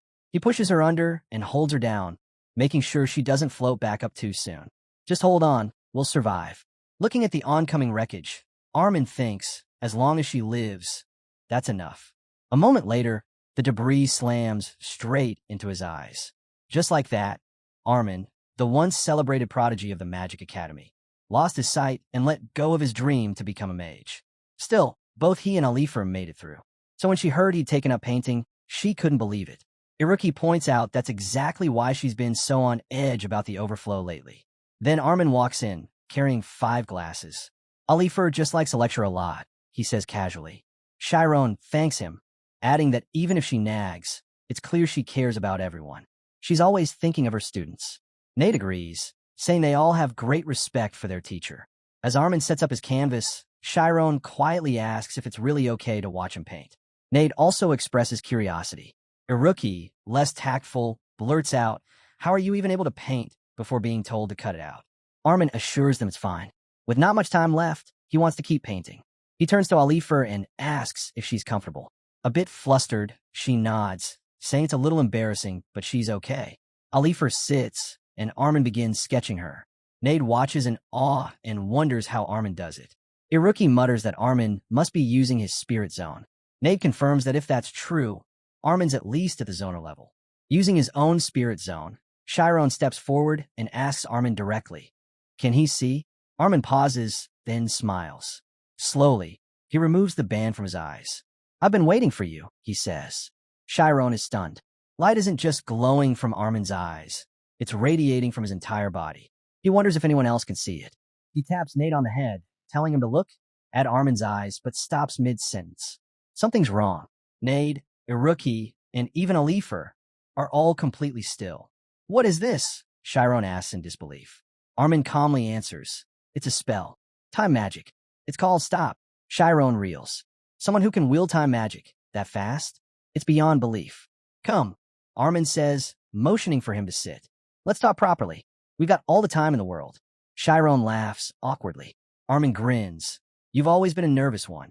I figured you'd catch on eventually." "You knew?" Chiron asks. Armin points to his own eyes. Normal people receive light through their eyes, turn it into images. But mine were light. I saw it, and I know you did too. Chiron stares. "You mean that moment?" Armin nods. "Yes, we both saw it. That's the immortal function." Chiron narrows his eyes, cautious. "Can I ask what that really is?" "The immortal function," Armin says, "is the gateway to infinity. And those who open that gateway, we call them unlockers." He continues, "Once that door opens, your consciousness begins to overflow into the infinite. You start to feel overwhelming power and a strange sense of freedom." Chiron stares at Armin in silence. "But," Armin adds, "as long as you don't cross the threshold, your mind won't collapse." Chiron hesitantly asks if that's truly okay. He confesses, every night, he dreams of the universe. He's never told his friends, but it feels like something inside him is unraveling. These supernatural sensations are starting to mess with his head. "It feels dangerous," he admits. Armin smiles. "Then it sounds like magic has chosen you." He explains that the symptoms Chiron's feeling are unavoidable. He's approaching what they call the infinite domain, the cosmos itself. When someone stares into that vast, endless space, they're hit by a fear so deep it shakes their soul. But that fear, it leads to awakening. Most unlockers, Armin says, gain control over space itself. But the fear you're feeling, it's not about space. It's something else entirely. And once you understand what that something is, the fear will vanish. Chiron, overwhelmed, asks how he's supposed to know what it is. "That part," Armin replies, "I can't say. It could happen tomorrow, or it might take your entire life." "My whole life?" Chiron echoes in disbelief. "Don't be afraid," Armin assures him, "because that's something, it's already within you. You just don't have a name for it yet." Chiron pauses, thinking out loud. "So, it hasn't been discovered yet. The universe exists inside me, but I don't even know what it is. Maybe it's connected to the light speed threads I see in my dreams." Armin nods. "It could be tied to something called gauge symmetry." "Gauge symmetry?" Chiron asks. Armin explains, "Some scholars once believed this world was perfect, that its physics were flawless. Everything could be measured, explained, just like the constant speed of light. It was too precise, as if the universe had been designed by will. But," he goes on, "the deeper they dug, the more they found cracks. That symmetry, they discovered it was broken." Chiron glances at Iruki. He remembers. Once, Iruki had spoken of a mysterious realm governed by probability. And Armin finishes, this universe we live in, it's not perfect, because we still don't truly understand it. What broke the symmetry? Armin muses, it might be something without a name, but if it is you, then you'll find the answer. Chiron lights up. Thank you, he says with conviction. I think I can do this. He admits he used to follow his professor's path, but meeting Armin changed something in him. Armin glances over at Alifer and gently says, look after her, will you? She's much more tender-hearted than you realize. Chiron hesitates. Why keep your magic a secret from her? You could just tell her. But Armin shakes his head. She's still carrying guilt for what happened to me. I didn't regain my sight, not truly. I don't want her to hold herself back on my account. As the world slowly returns to normal, Chiron reflects on Armin's words. He's already moved on, already built a life, and now he just wants to help Alifer move on too. Armin then makes Chiron promise to keep everything secret. Once the painting is done, Armin thanks Alifer, and she responds with a smile. We're close, after all. Later, Alifer steps out with the other three. Armin turns to her and says, today's the last day, right? Will you write once I'm settled somewhere new? I'll hold you to that, she says with a wave. Make sure you stay in touch.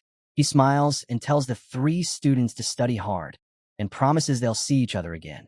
Just as she's about to leave, a red-haired woman appears, bags in hand, cheerfully calling out, honey, I'm back. The others freeze in shock. She looks at Armin's painting and asks if it's finished, then turns to Alifer. You heading out already? Want to eat something before you go? Chiron stands there speechless, thinking, Armin's married? Didn't see that coming. The red-haired woman walks up to Alifer. Why's your face all red? Are you okay? Flustered, Alifer and the others quickly excuse themselves, saying they're busy and need to leave. As they go, the woman watches them with a raised brow. You think the higher-ups would believe Armin, the eyes of light, ever looked so stunned. Armin sighs. Enough nagging. Give me the report. She shifts gears. We gotta move. From Craze to Kelbera. Lots of pests in the way, but for Armin, the eyes of light, it's nothing. Then she grins. Maybe we should start calling you the soul searcher of eternity. Ignoring the title, Armin walks back inside. I'll hold up my end of the contract. Stop with the nonsense. She stops in the doorway. You didn't tell Alifer, did you? Her voice drops. Don't forget, those you love, their lives are still at stake. Armin turns back, calm and steady. You don't need to worry about Alifer. Nade, Iruki, and Chiron instinctively step in front of Alifer, shielding her from view. This is bad, Nade mutters, turning to Chiron. Her mood's really off. He reminds him, once they're back at the academy, they're definitely in trouble. Following her here and trespassing, that's a rule breakers list. And worse, their entire research group could be shut down. Trying to ease the tension, Nade asks Alifer if she wants to eat before they head back. Chiron joins in. We're finally out. Let's eat properly. Sina encourages them too. We've all been up to something wild today. Might as well eat until our stomachs burst. Nade nods to the others, whispering that cheering Alifer up is their best shot at dodging any serious punishment. Iruki says he's going to order something pricey. Chiron quietly adds, she's upset because she's going to be apart from Armin. We should try to lift her spirits. 2 hours later, at a bustling restaurant, Nade, Chiron, and Iruki all shout in unison, Alifer, stop drinking already, as she loudly demands, one more bottle of wine. The narrator cuts in, describing the spell stop. A legendary passive light magic, photon type. It halts time itself, but only someone who has achieved the omnipotent sensitivity to perceive the speed of light can control it. As things move closer to light speed, their mass increases, space compresses, but within the spirit zone, this law bends. That's where materialization can happen, though only within its boundaries.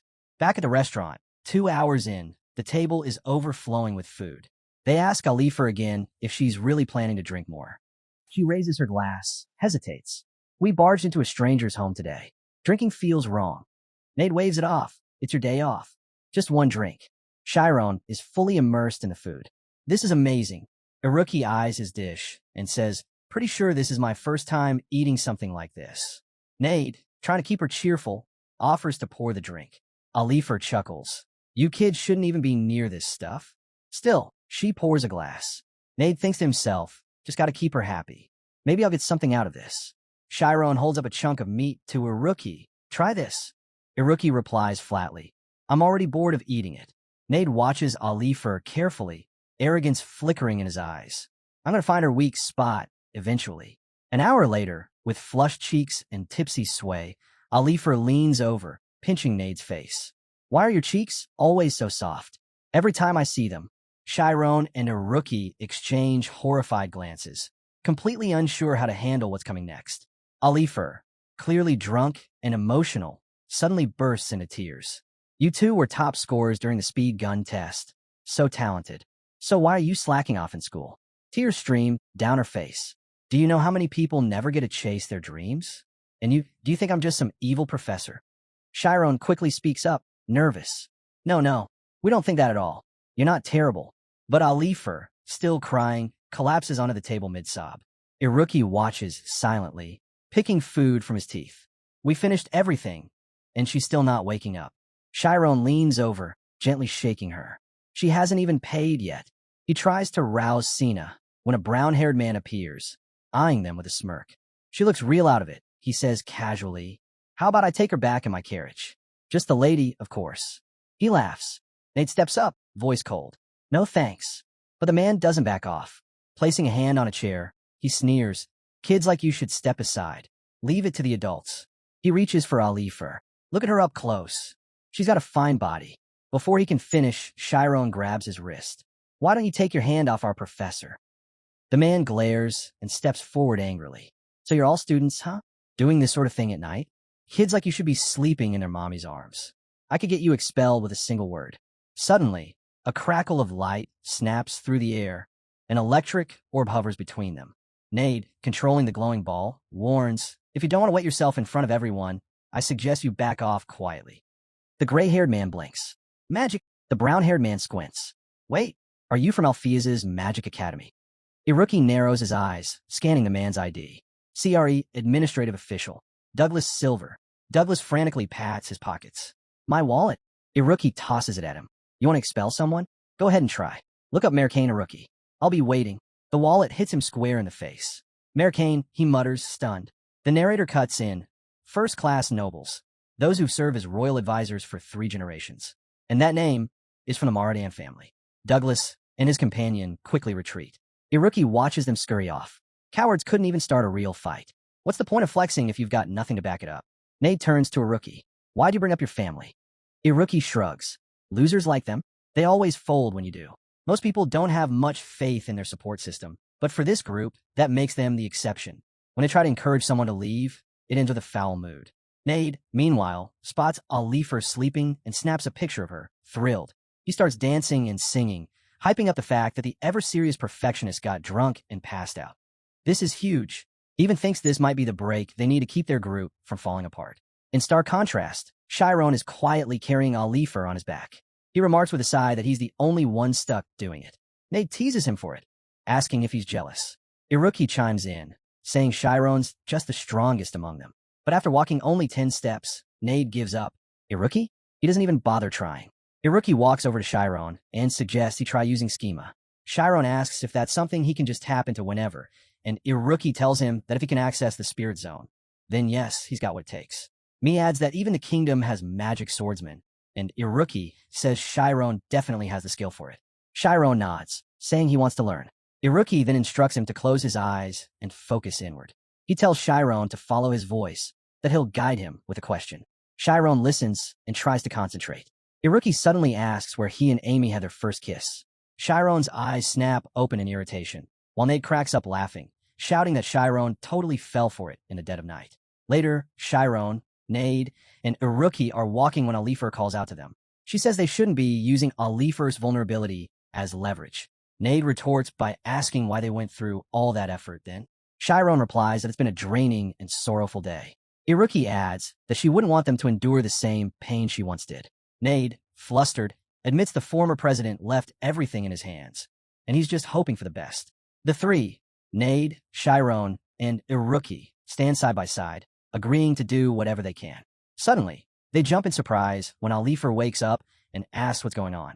Chiron checks if she's sober now. Alifer says she owes them and promises to keep their actions quiet. No school report, no consequences. Pointing a finger at them, she grants them 1 more month, starting now.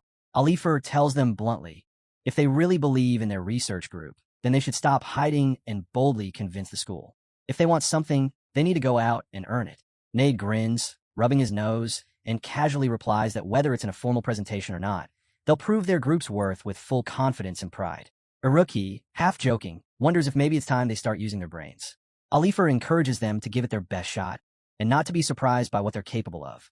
Chiron watches quietly, thinking that nothing has really changed, but somehow, he feels a bit more at ease. Later, as they cross the bridge, they ask Alifer when she actually woke up and if a maid should really lose her composure over a few drops of alcohol. A few days pass, and back at the academy, students gather around the notice board in shock. They spot a new announcement about an upcoming research presentation titled The Science of Supernatural Spirits. They're even more surprised to see that Chiron is one of the presenters, along with Nade and Iruki. The poster boldly claims it will uncover a secret the school has long tried to bury. Flashback to 10 days before at Istis. Nade throws his hands up in frustration, shouting that he can't think of a single idea. The three of them slump onto the sofas, exhausted. Iruki, half-dazed and poking at his nose, complains that they've discussed everything they could think of during their sleepless nights, but still haven't landed on a decent topic. Nade shuffles through a stack of cards, each with different ideas written on them, and mutters that most of these things couldn't possibly be recreated for a live presentation. Chiron thinks back. It's already been 3 days since they promised Professor Alifer they'd make this happen. Telling her they'd win was easy. Actually figuring out how to explain the science behind invisible spirits? That's the hard part. He grumbles about the absurdity of trying to sew together something the eye can't even see. Nade, meanwhile, seems to have snapped under the pressure. Iruki says he's always been a little crazy. Chiron, exhausted, yawns and mumbles that they're at their limit. He turns to Nade, only to freak out and fall backward at the sight of a glowing hologram. Nade bursts into laughter, asking how realistic it looked and what if they claimed this was a spirit. Iruki identifies it as a lightning shadow, while Chiron stammers that it looked at him, and it scared the life out of him. He insists that real mages wouldn't fall for such a trick. Nade grins and says, well, you did. Then he asks if it still counts as being fooled if it only lasted 2 seconds. Chiron tells them firmly that there's no point in arguing or proving it. It's not worth confirming. But Nade's already shifted gears, saying they should dig into Professor Alifer's weakness next. Iruki nods along. Iruki, deep in thought, says he believes Chiron just came up with something brilliant. He clarifies that it wasn't the trick that scared him. It was a deeper fear buried inside. Instead of trying to convince people with solid evidence, he suggests they trigger that same fear in others. Iruki asks if he's suggesting a shift in strategy. Not proving the supernatural first, but making people believe it first, and only then giving proof. Chiron nods. It's psychological warfare, he says. Nade, fired up, shouts that Chiron's going to save their group. But Chiron immediately backs away, saying Nade needs to keep his distance. He hasn't showered in 3 days. Iruki, more composed, calls the plan a clever inversion of logic, pointing at Nade's spear hologram. Iruki says the real issue is if they present it like this, too obviously staged.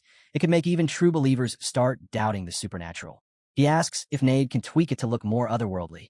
Nade replies confidently that he can, and even more so if he uses his lightning shadow technique properly. Suddenly, several holograms appear behind him. He starts posing with them, explaining that if he animates at 24 frames per second, the movement will be fluid.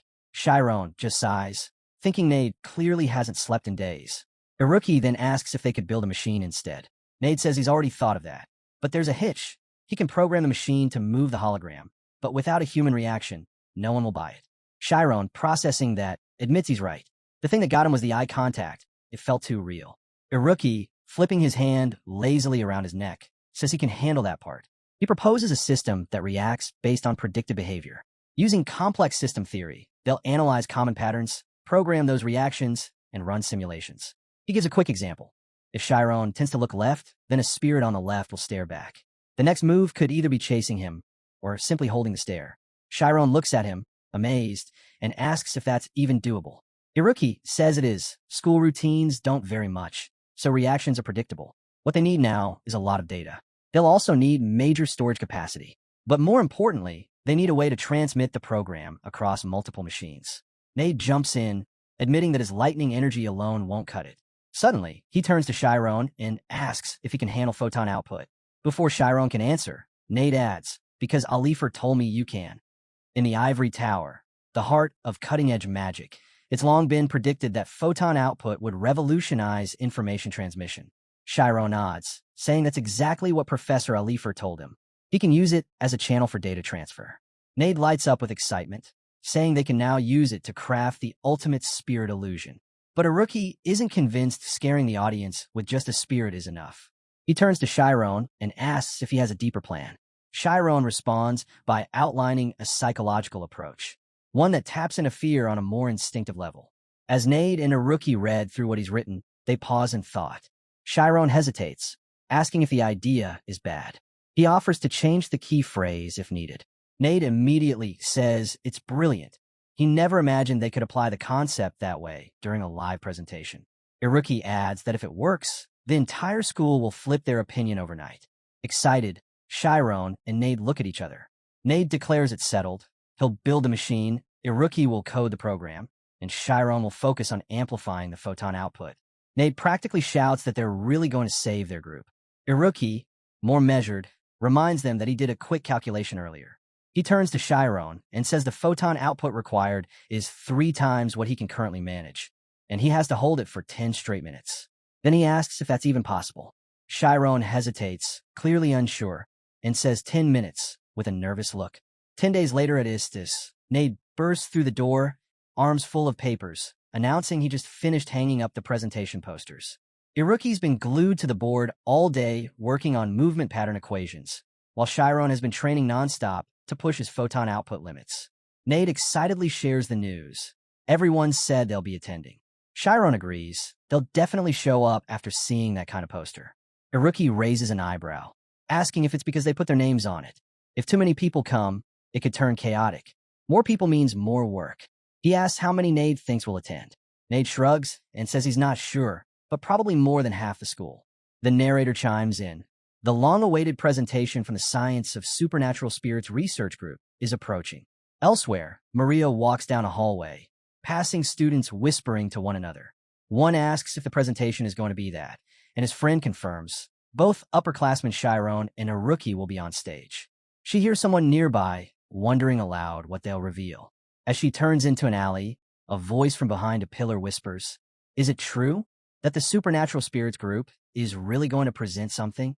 She replies that the group's revival isn't confirmed yet, but according to her sources, if their presentation fails, the school will reclaim their research room. The man hiding behind the pillar scoffs, saying it's obvious the group's finished. Whatever reputation they had is long gone. But the short-haired girl standing beside him isn't so sure. She points out that a rookie has savant syndrome, and Chiron is a black magician. Plus, Nade's not someone you can underestimate either. The man just laughs arrogantly. In his eyes, they're still bottom-rung students. He says what they really need to be worrying about is what comes after, because the shady research groups are already fighting to become Istis' new top contender. The narrator cuts in, explaining, light shadow magic is a form of electric illusion that leaves behind a static afterimage. It's used widely across all fields in Istis. Meanwhile, Chiron trains relentlessly. Eventually, his body gives out and he slumps to the ground, drained. The narrator describes it as a mental rebound, a brutal method to rapidly boost magic output. When his willpower maxes out, it takes him about 20 minutes to recover. Then he does it all over again. Each spell eats up about 40 minutes worth of mental focus. It's dangerous, borderline reckless. If he keeps pushing, it could cost him his life. Stopping his stopwatch, Chiron reflects that if the professor knew he was doing this, she'd never allow it. But the toll on his mind has gotten him halfway there. He can now maintain photon output for 5 minutes. 7 days before the presentation, Chiron sits again on the ground, gripping his stopwatch. He knows the only way to hit 10 minutes is to keep going, even if it destroys his consciousness. Suddenly, Nate appears and asks how things are going. Chiron forces a smile and says he'll make the deadline. Nate, tearing up, wonders aloud if they've set the bar too high. It's beyond what even a Class 5 magician can handle. But if they can't pull this off, it's over for the group. Chiron cuts him off. "I told you not to worry," he says. Then he asks how Nade's progress is coming along. Nade says he's almost ready and asks Chiron to follow him. They head over, and Chiron freezes in shock at the sight of a rookie racing around at insane speeds. He taps him on the shoulder, asking if he's okay, and if he's even slept. Iruki just says calmly, "I'll make the deadline." Chiron thinks to himself he can't stop him. He's just as crazy. Nade calls out to him. Here it is. Chiron turns and stares in amazement at a massive machine covered in different components and systems. Chiron asks if the machine is just a prototype. Nade nods, explaining that the final test will be with Chiron's photon output. They also need to test the performance of the light cable, something Iruki's father sent over. Nade hands Chiron an orb and tells him to pour his magic into it. Chiron closes his eyes. The orb glows brightly, and the light surges through the pipes. Nade watches it closely and asks how it feels. Not bad, right? Moments later, a hologram emerges from the machine. In the pouring rain, someone steps through the mist toward Istis. It's Nade, pulling off his invisibility cloak. He opens a door and calls out for Chiron to get ready for the presentation, but his voice slows as he notices something. A stopwatch drops through the air, and Nade catches it. Did you do it? He asks. Chiron flashes a confident thumbs up. Let's do this. On the day of the presentation, a huge crowd gathers outside the academy. The students are buzzing with excitement. Some are selling snacks, while others are handing out presentation posters. One student asks why it feels like a festival. Mark arrives, puzzled by the crowd. He grabs a poster and is told to wait in line. Looking at it, he frowns at the childlike drawing and reads the names on it. His eyes land on Chiron's name. I can't forget this name, he murmurs. Then he wonders out loud what this childish poster is even about and who's really showing up to see it. Right then, Maria appears beside him. Let's go see it, she says, taking his arm. When he hesitates, she grabs his sleeve, dragging him along as she points toward the line. It's this way. Mark agrees reluctantly, thinking maybe he'll learn something after all. The narrator cuts in. During their suspension, both Maria and Mark were trained under Thad using special techniques. And somehow, Mark had gotten caught in the complicated dynamic between Thad and Maria. Back in line, some students start pointing and whispering. They spot Amy and Sariel. A graduating senior, one student says, "Why is she even here for an advanced class presentation?" Amy hears the murmurs, embarrassed but trying to stay composed. Sariel casually offers her a snack and tells her to open her mouth. Amy explodes, yelling at her for making them come in the first place. "How long are you going to keep saying that?" Sariel replies, grinning. "It's obviously because of your boyfriend's presentation." Amy covers her face, red with embarrassment. "This is so humiliating."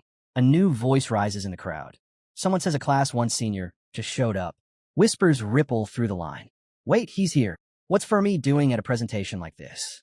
All eyes turn to the elite student as he approaches, looking ahead intently.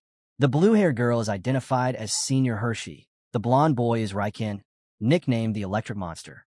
There's also Richard, the white-haired boy Richard with glasses from Alchemy, and the red-haired boy named Caden. Seeing them all together, Sariel is stunned, wondering why students from Class 1 are even attending this presentation. Amy leans in, asking Sariel what these elite students might have in common. Sariel explains there's a rumor floating around. They're all allegedly part of a secretive research group known as Gold Run. Inside the presentation hall, everyone is seated as Alifer adjusts his glasses at the judge's table. He notices the headmaster entering and curiously asks what brought him here. The headmaster replies that he heard the students put genuine effort into preparing this event, and he wanted to see it firsthand. Alifer gestures for him to sit and quietly looks forward to what's about to unfold. As the crowd waits, a tense atmosphere hangs in the air, students shifting in their seats, casting suspicious glances at one another. Amy's mind drifts to the upcoming presentation. Maria, meanwhile, sips from her cup and shows a poster to Mark. The anticipation grows. Then, suddenly, the lights dim, spotlights flicker on, and Nade takes the stage. He welcomes the crowd and announces the beginning of the Science of Supernatural Spirits presentation. The narrator chimes in, noting the bold presentation from this mysterious science group kicks off. But 30 minutes in, chaos erupts. Students are flinging their popcorn in outrage. One student mocks them, asking what they even expected from Class 5, while another sneers that they should be studying instead of wasting time. Clearly, they'd all been misled. Sariel glances at Amy, who's frozen in disbelief. The narrator provides more insight. This so-called research group looks official on the surface, but the term shady fits because they often break rules and operate in secrecy. Their member list is usually falsified, making it nearly impossible to track who's actually involved. Nade thanks the audience for attending. He introduces himself as today's MC and the president of the Science of Supernatural Spirits group. Today's main focus? Spirits.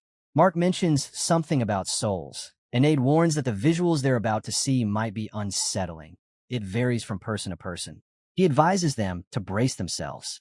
As the screen lights up, the headmaster observes that the students have clearly put in a great deal of work. Alifer quietly nods, impressed by the holographic background they've used. The screen lights up, showing the main building of Alphea's academy. Nate turns to the audience and asks if anyone knows the story of what happened before the school was even built. With a snap of his fingers, he launches into the tale. It dates back 200 years. This area used to be nothing more than a quiet farming village. At that time, the world was caught in the middle of the infamous War of Conquest. Civilians and soldiers alike fled to the mountains to escape the chaos. As the story unfolds, the stage lights begin to flicker and eerie, non-human figures appear. The students nervously glance around, whispering if something creepy might suddenly jump out. Suddenly, a man steps into view, his movements unsettling. Iruki bursts out, shouting that the man is clearly possessed by a malevolent spirit. Laughter erupts from the crowd as they recognize it's Iruki in costume. As Iruki, the student playing the possessed man, walks off stage, Sariel munches on snacks, chuckling at how funny the whole thing is. Amy, on the other hand, frowns and mutters if this is supposed to be a serious presentation or just a play. Nate continues, reenacting another part of the story. He stumbles onto the stage, calling out lovingly for someone named Olia. He says he escaped the war to find her. Maria, caught up in the drama, whispers that he must have been separated from his lover while running away. Meanwhile, Mark glares in annoyance, thinking this whole thing has gone off the rails. Then a voice calls out, "She's over here." Mark turns, stunned. It's Chiron, playing the role of Olia in full costume. Nate immediately runs toward the stage, completely shocked. Junior, wide-eyed, exclaims, "That's Senior Chiron." Alifer's jaw hits the floor, and Sariel turns to Amy in disbelief. Chiron's cross-dressing.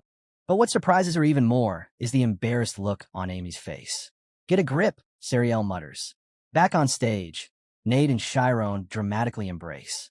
"We'll never be apart again," Nate says, as they slowly lean in for a kiss. Maria hides her face in embarrassment while two students explode their mouths full of popcorn in shock. Amy gasps. They're actually going to kiss in a play. Just as the two get closer, Iruki bursts in again, grabbing Nate by the neck and sinking his teeth into his shoulder. The crowd stiffens. Nate shoves him off, yelling for help as the lights suddenly go black. Maria, clearly spooked, clutches Mark's arm. "This is kind of scary," she whispers. Mark screams in response. When the lights snap back on, Nate stands holding an old book. He explains that 6 months ago, this diary was discovered during their research into the Academy's past, and that discovery sparked the beginning of their investigation. Their investigation led to a startling revelation. Spirits that had once been pure had turned malevolent, twisted after being consumed by evil entities. These corrupted souls now roamed the underworld, endlessly searching for human vessels to inhabit. Nate pauses for effect, then says, "Even now, they're still searching." Suddenly, a loud, chilling bell rings out. Students flinch and murmur nervously. "Wait, isn't that the midnight bell?" someone whispers. Nate nods solemnly. "Yes." When midnight comes and light vanishes, the evil spirits awaken. No one has ever seen what appears at that time. Not because they're hidden, but because only those tuned to their presence can perceive them. He continues, "After watching this presentation, I'm sure you've all become just a bit curious about these spirits. That curiosity, it's already begun to align you with their frequency." He looks out over the crowd. "So tonight, when that bell strikes midnight, look around. You just might catch a glimpse of one." Gasps ripple through the room. Students mutter that it must be a prank, saying they're stuck at the library until midnight anyway. Still, the unease is clear. Nate adds with a sly smile, "If you're lucky, that is." And with that, our presentation ends. The lights snap back on. Everyone stares at him in stunned silence. Then Amy bolts from her seat, storming out. "This is humiliating," she shouts. "I knew something like this would happen once he started hanging around those weirdos." Sariel runs after her, calling out for her to wait. The Class 1 students follow, equally shaken. Back inside, Alifer stands and bows apologetically to the headmaster. "I'll make sure these students are properly disciplined," she promises. The headmaster simply smiles and replies, "This is exactly what I expected from a group that study spirits. No need to worry." Still flustered, Alifer wonders aloud, "Was I wrong to trust them?" The headmaster, eyes lingering on the bell, mutters to himself, "They wouldn't have started all this just to end it like that." Meanwhile, Nade lets out a quiet laugh. Iruki turns to him, asking if he's sure. Nade says he can tell just by looking into their eyes. "The seed's been planted," he says. Looking toward Chiron, he adds, "The strange one was a success. Now let's show them what a spirit really is at this academy." It's 11:30 p.m. Nade walks into a room and finds Chiron. "It's time," he says. "Are you done with the sequencing meditation?" Chiron silently nods and follows him out. The narrator explains, the day before, Nade had set up hundreds of holographic projectors all across the campus, synchronized with Iruki's spirit tracking algorithm. The signals are ready to be transmitted to the projectors. As Nade walks along a pipe, he warns Chiron to watch his step. Meanwhile, Iruki checks the stopwatch and announces that there are exactly 5 minutes and 15 seconds left until midnight. Timing is everything. They can't be early or late.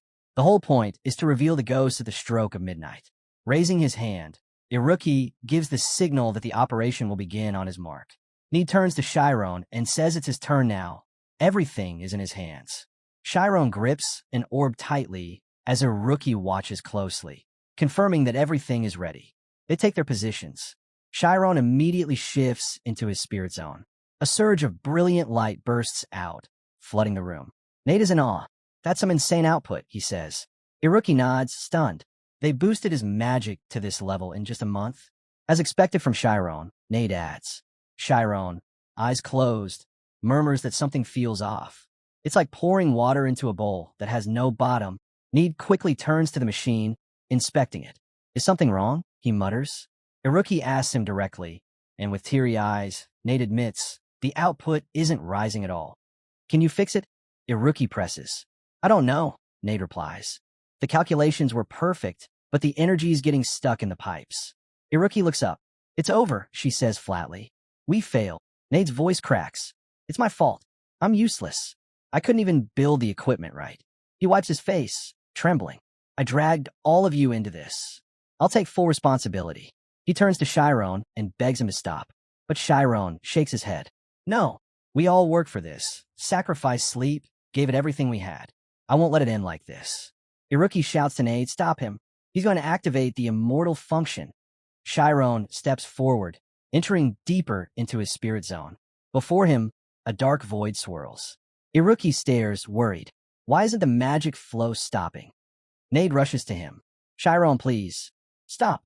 If you go any further, you'll disappear." "We can give up the group," Nade pleads. "Just don't risk yourself. I don't want to lose you." But Chiron meets his gaze, unflinching. "I'm not afraid anymore." In his mind, the void begins to crack apart under pressure. Light flares around him.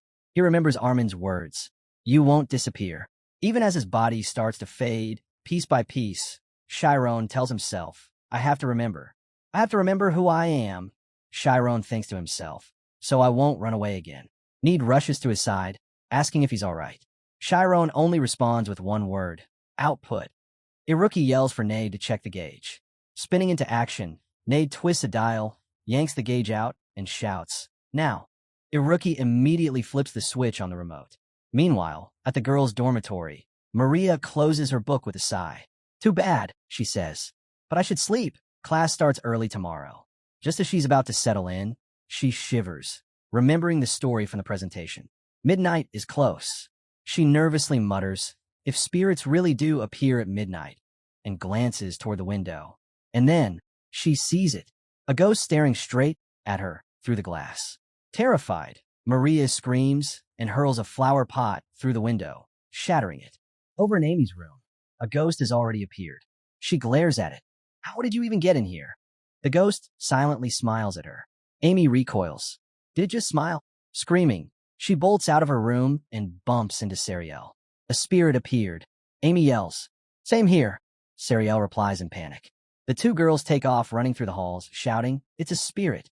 The ghosts chase them, and the noise quickly spreads across the entire dorm. Soon, spirits are appearing everywhere, in the streets, in the library, in every corner of the school. Girls flood out of their rooms, panicked. Members of Class 4 rush in, activating their magic. They're everywhere, one shouts. The ghosts glide forward silently, and then, one by one, begin to vanish. Screams echo throughout the campus. Then silence. Class 4 watches, stunned, as every last spirit disappears. Elsewhere, a gray-haired Class 5 student notices figures on the rooftop. It's Nade, standing proudly beside Chiron. Iruki claps his hands loudly, addressing the crowd. Thank you for coming to our late-night presentation. Below, Alifer stomps out, holding up a strange yellow device. Come down this instant, she snaps. What is going on in the middle of the night? She shoves the device in Nede's face. You shocked me while I was washing up. Nade casually waves. Good evening. Voices rise all at once. A holographic projector? So it was fake. Alifer turns and sees the headmaster laughing heartily. When did you get here? She asks, stunned. The headmaster chuckles. I don't think the presentation's over yet. Let's hear the rest. Nade steps forward, his voice clear and firm. Spirits exist. According to our research, yes, they're real. So, do you believe in the supernatural? The Class 4 students erupt again. You're still going on about that? One shouts. A brown-haired student scoffs. Everything you showed was fake. Cheap tricks that even a 3-year-old could pull off. How did you even do it? The student next to her narrows their eyes and replies. They used it somehow, one student mutters. Another chimes in. It's strange. The holograms didn't move the same way. Something's off. The girls around them whisper. She's been talking about it ever since we found out they were fakes, but even she has no clue how it was done. I think they edited the holograms directly from the machine, another guesses. Suddenly, the headmaster casually conjures a small, magical hologram in his palm. Well, how does this look? He grins, then turns to Alifer. Care to explain the trick they used?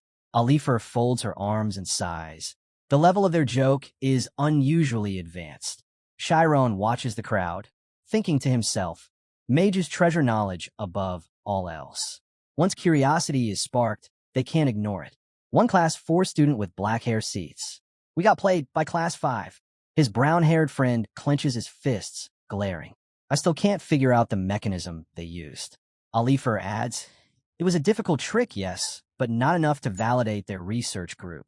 The headmaster finishes his hologram and softly responds, the trick itself isn't what matters. Alifer stares at him, speechless. Students shout out in frustration.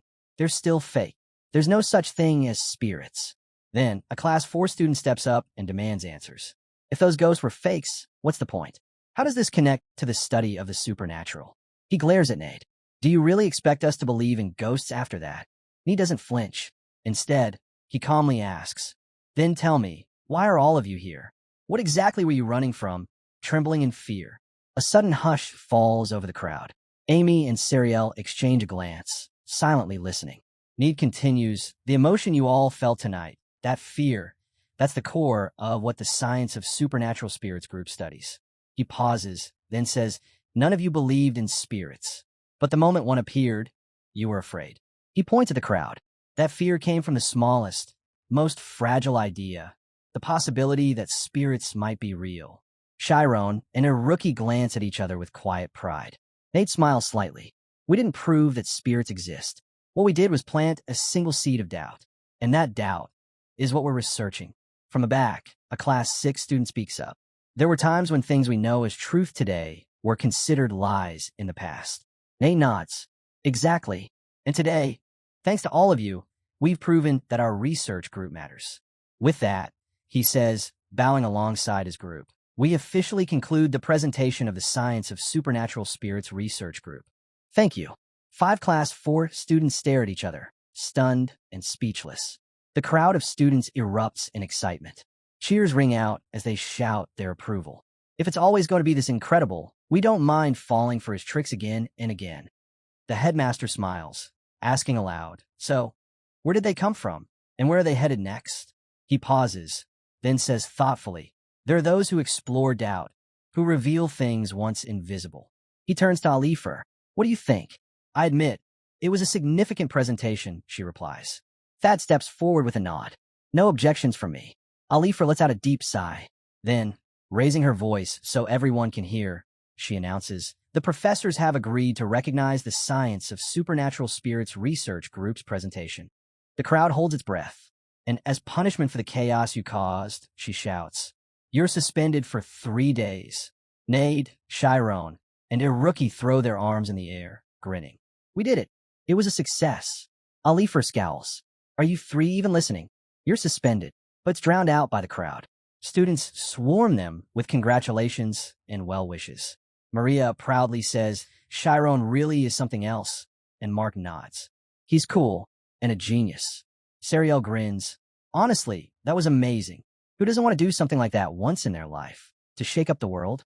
Amy stands quietly, watching them. "I can't believe this," she thinks. "Here I am, struggling just to graduate, and they're throwing themselves into something like this." But even as she thinks that, a little pride slips through. Need, Chiron, and Iruki are crying, tears of relief and joy. Amy glances at them, folding her fingers slightly. "Maybe I'm a little jealous," she admits silently. Meanwhile, in another corner, a group of boys murmur bitterly. "An old eagle's still better than a cow," one growls. They handed their group off to those reckless kids, another sneers. "Forget about taking ICEs for ourselves. My language research group is pulling out. They're still class 5, one says with disdain. Look at him, running scared. They'll be in a graduating class soon, another warns. If you don't want to go up against them next year, better graduate now." Someone scoffs. "You should tell that to the doll collecting research group. They've got no business talking." Fermi cuts in, clearly annoyed. "Enough. You're just going to draw attention to yourselves. This'll only backfire. Let go for now. Wait for the right time." Alifer overhears and groans. "Grow up, all of you." On the Sidel zines, the headmaster strokes his beard with amusement. "Even someone like me, who's specialized in the light arts. I was caught off guard. They used it in ways I never expected." He watches Chiron quietly. He's accomplished something truly difficult, and I will pretend I didn't see it. At that moment, the headmaster watches with quiet admiration. That child, he didn't just pull off a bold stunt. He proved he has what it takes to chase his dream. Out on the grass, Chiron lies flat, gazing up at the sky. "That was seriously fun," he murmurs. Need waves a hand in front of his face. "Are you okay? You sure you're not broken?" Iruki bursts out laughing. "You must be crazy. Who risks their life over a research group ranking?" Then, grinning, he adds, "But you're still the best." Chiron chuckles. Need looks at him seriously. "If you hadn't used the immortal function, it all would have been for nothing." Iruki kneels beside them. "To handle the immortal function, I had to switch into defense form, just in case." "You're really out of your mind, Chiron." Chiron smiles and shakes his head. "You guys are underselling yourselves." Iruki predicted the entire school's behavior down to the second, and Need created a whole fleet of machines. "You're all geniuses." Iruki raises a brow. "Is this the thing they call a frog in a well?" Nate blinks. "Wait, you know that phrase?" Chiron groans. "Stop. You're making me feel embarrassed." He lifts his hand toward the sky, staring at it. "I want to keep going higher, like that star up there." Iruki smirks. "So, you played around enough. Shouldn't you be moving up to the advanced class?" Neat sits up. "Let's graduate together, the 3 of us. Once we hit the real world, there'll be even more amazing things waiting for us." Iruki crosses his arms. "Is it time to take off our limiters?" Neat stretches out his hand. "Then let's make a promise. That we're making it all the way," Chiron finishes, reaching out. "We'll be the best," he says. "What are we going to do with our careers?" Iruki asks, laughing. They raise their hands to the sky. "Supernatural science forever. We graduate together." Chiron laughs, so heart hurts. "Together, we'll become the best mages in the world." The next morning, in Chiron's room, voices echo. "Wake up already, will you?" It's Need and Iruki. They're hovering over his bed. "Gonna spend your golden suspension like this?" Need asks, nudging him. "Let's go out and celebrate." Iruki leans over. He's totally out. Must have hit his limit. They try again to wake him, but Chiron doesn't respond. Inside, Chiron is trapped. "I can't move," he thinks. It's like sleep paralysis. A creeping dread washes over him. Am I in another nightmare? Heading toward that place again. Infinity? The stars twist and turn above him. And at the end of it all, a blinding, massive light begins to writhe. Something feels off this time. Chiron usually wakes up at this exact moment, but not today. Something's different. As the glass teeters on the edge of shattering, Chiron jolts awake. Sean's body flickers, as if fatting. Stunned, Chiron wonders, has the dream changed? He checks the clock. questioning if yesterday's events had anything to do with this shift. Glittering star-like particles float in front of him, catching his eye. You find a note left behind by NE and a rookie. They've headed to the casino, claiming that with IOI's behavior prediction data, they're guaranteed to strike it rich. Chiron, reading it, just mutters that they'll probably return empty-handed. 3 days of suspension. What now? He asks himself. His thoughts drift to his parents. Maybe this is a good time to visit home? But no, he shakes off the idea. He stares at his reflection in the mirror, getting ready. Something stirs in his memory. A task he suddenly remembers he wanted to do. Turning away from the mirror, he feels his heart racing for no clear reason. Behind him, his shadow remains frozen in the glass. Chiron finds himself standing in front of that old John bookshop. He presses the doorknob, thinking about how he's been studying nonstop these past few years. Now, he just wants to buy a novel for himself. He remembers the last time he reached for a book here, and the shopkeeper stopped him.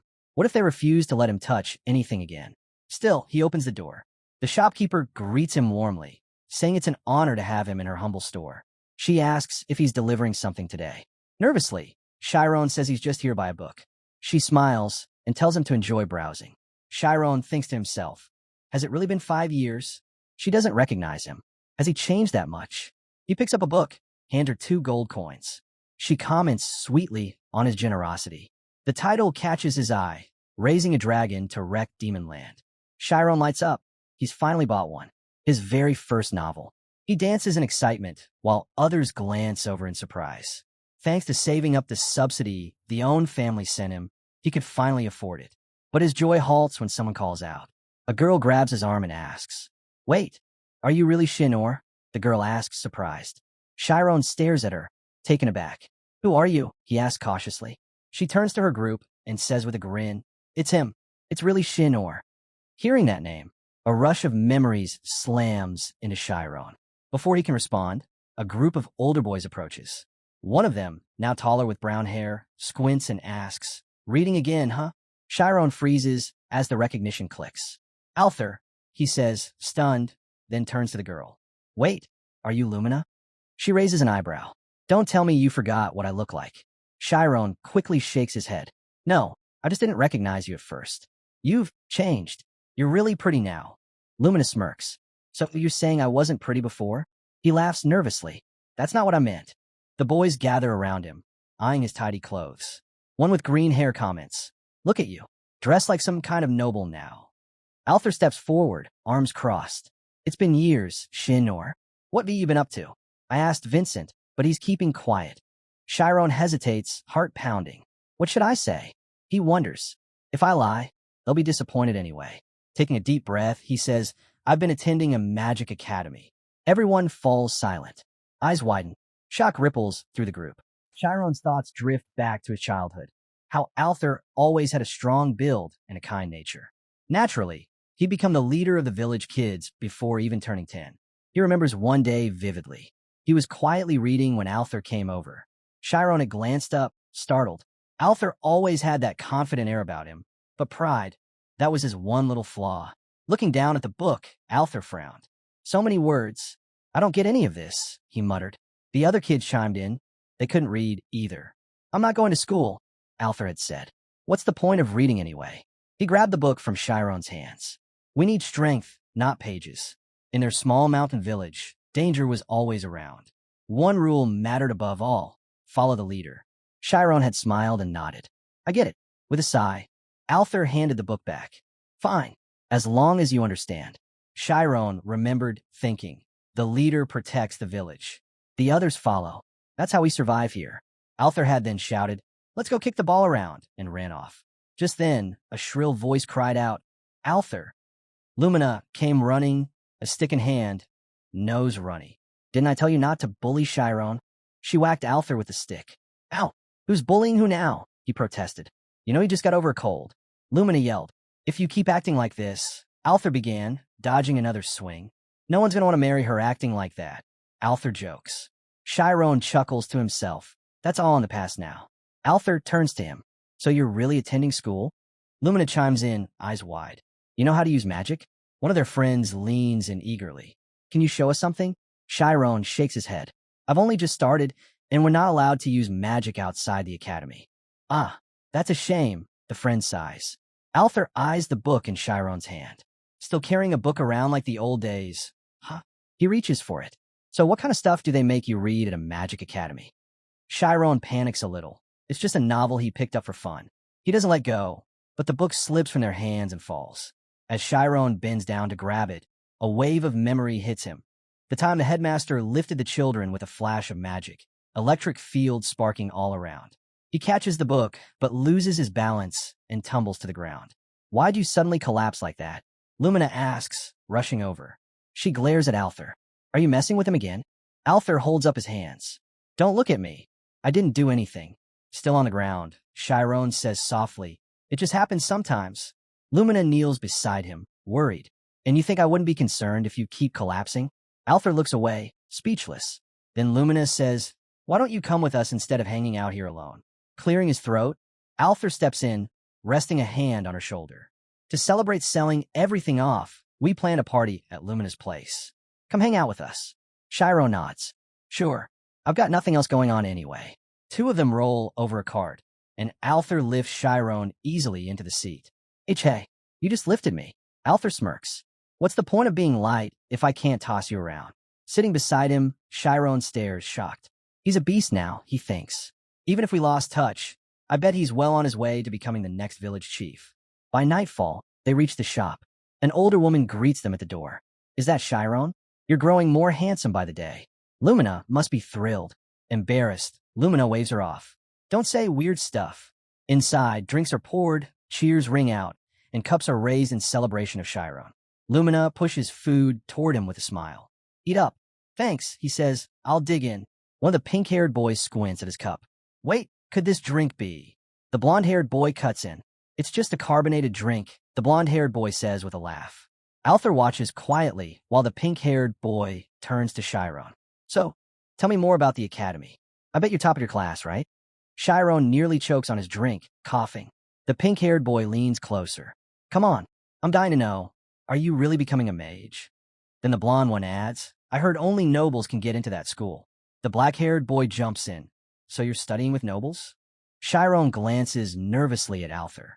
Please stop hyping me up, he thinks. Especially in front of him. The black-haired boy grins.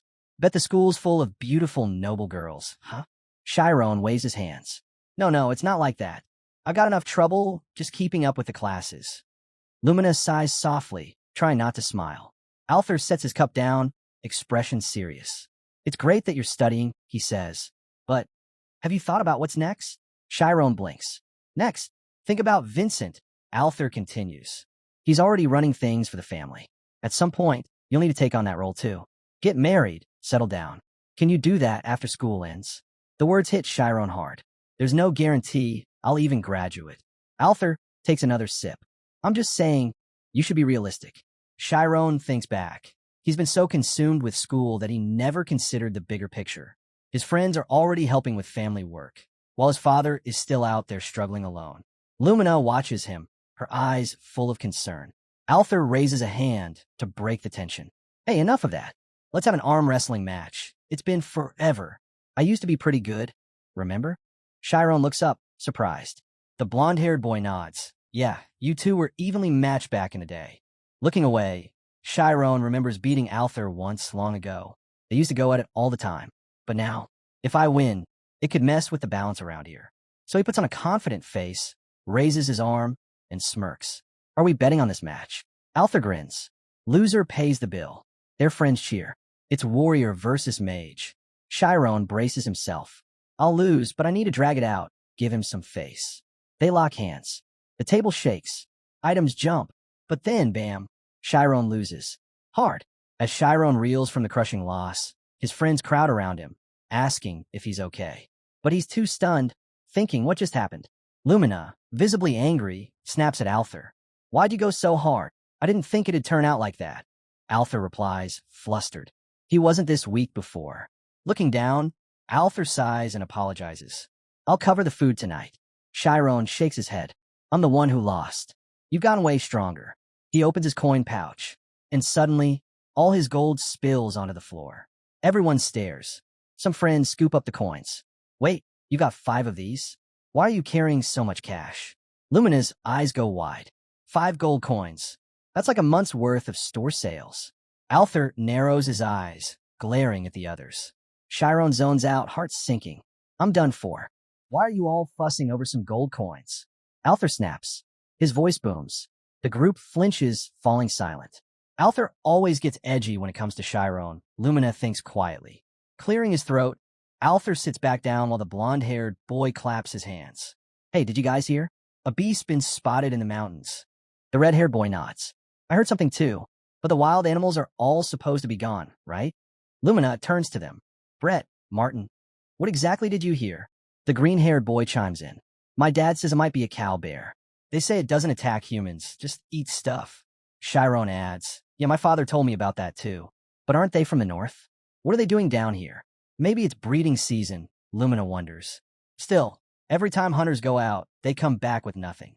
It's like the thing's hiding deep in the mountains. Althor crosses his arms. Then why aren't we out there catching it? We be helping the village. You all know I've got the skills. Martin chimes in. Didn't you take down a red bear on your own? Cow bear should be easy. Chiron stares at him. Wait, you fought a red bear? Yeah, Althor says proudly. We'll head out tomorrow morning. He turns to look at Chiron, eyes full of unspoken challenge. Are you tagging along or not? Lumina snaps, demanding to know if Chiron's even up for it. Althor steps in, reminding them that Chiron's always been with them in the past. I'll help out whenever I can, Chiron responds firmly. Of course I'm coming. Althor nods and says they'll meet outside Lumina's place first thing in the morning. Everyone lifts their drinks in a cheer, fired up about hunting a cow bear. Chiron takes a sip, thinking to himself, this wasn't in the plan, but it might actually be fun. At Lumina's house the next day, she walks up and asks if Chiron slept well, ready to head out. Chiron finishes adjusting his knife and says he's good to go. They step outside, and Lumina calls out that they're ready to leave. Althor smirks at Chiron, warning him not to fall behind just because he's rusty. Deep in the mountains, a black-haired boy tells Martin to hold position. Martin replies that it's time to cover things up. One of the boys ties the wooden trap, gives a thumbs up to a green-haired kid. Chiron watches in awe. That was fast. You guys are amazing. The green-haired boy humbly says they only set the basic trap. Althor handles the harder stuff. Althor, examining a tree with a claw mark, says the bear came this way. He tells the team to scout around, but warns them, if they spot it, no engaging. Just report back. Chiron's jaw nearly drops. He really knows his stuff now. Althor glances at Lumina with a smile, humming a tune as he moves ahead. Chiron thinks to himself, if it's about locating things, his spirit zone could be useful. Time to pitch in. He activates the spirit zone, scanning the surroundings, until he spots a large, monster-like shape. Nervously, he checks behind him, then activates Sthesia, immediately noticing Althor's foot resting on something. His eyes dart to the nearby bushes, tension rising. But then Althor storms over, grabs Chiron's shoulder, and demands to know why he moved out of sight. Do you realize what kind of risk you just took? You could have put everyone in danger. Chiron looks away, guilt washing over him. Suddenly, Althor's face twists in shock. His gaze locks onto something nearby. A massive beast lay near Althor's feet. Chiron and Althor scan the area, and suddenly realize, dead cow beasts, other creatures too, all wiped out. On the other side, the rest of the group spot the same horrific scene from up in a tree. What happened here?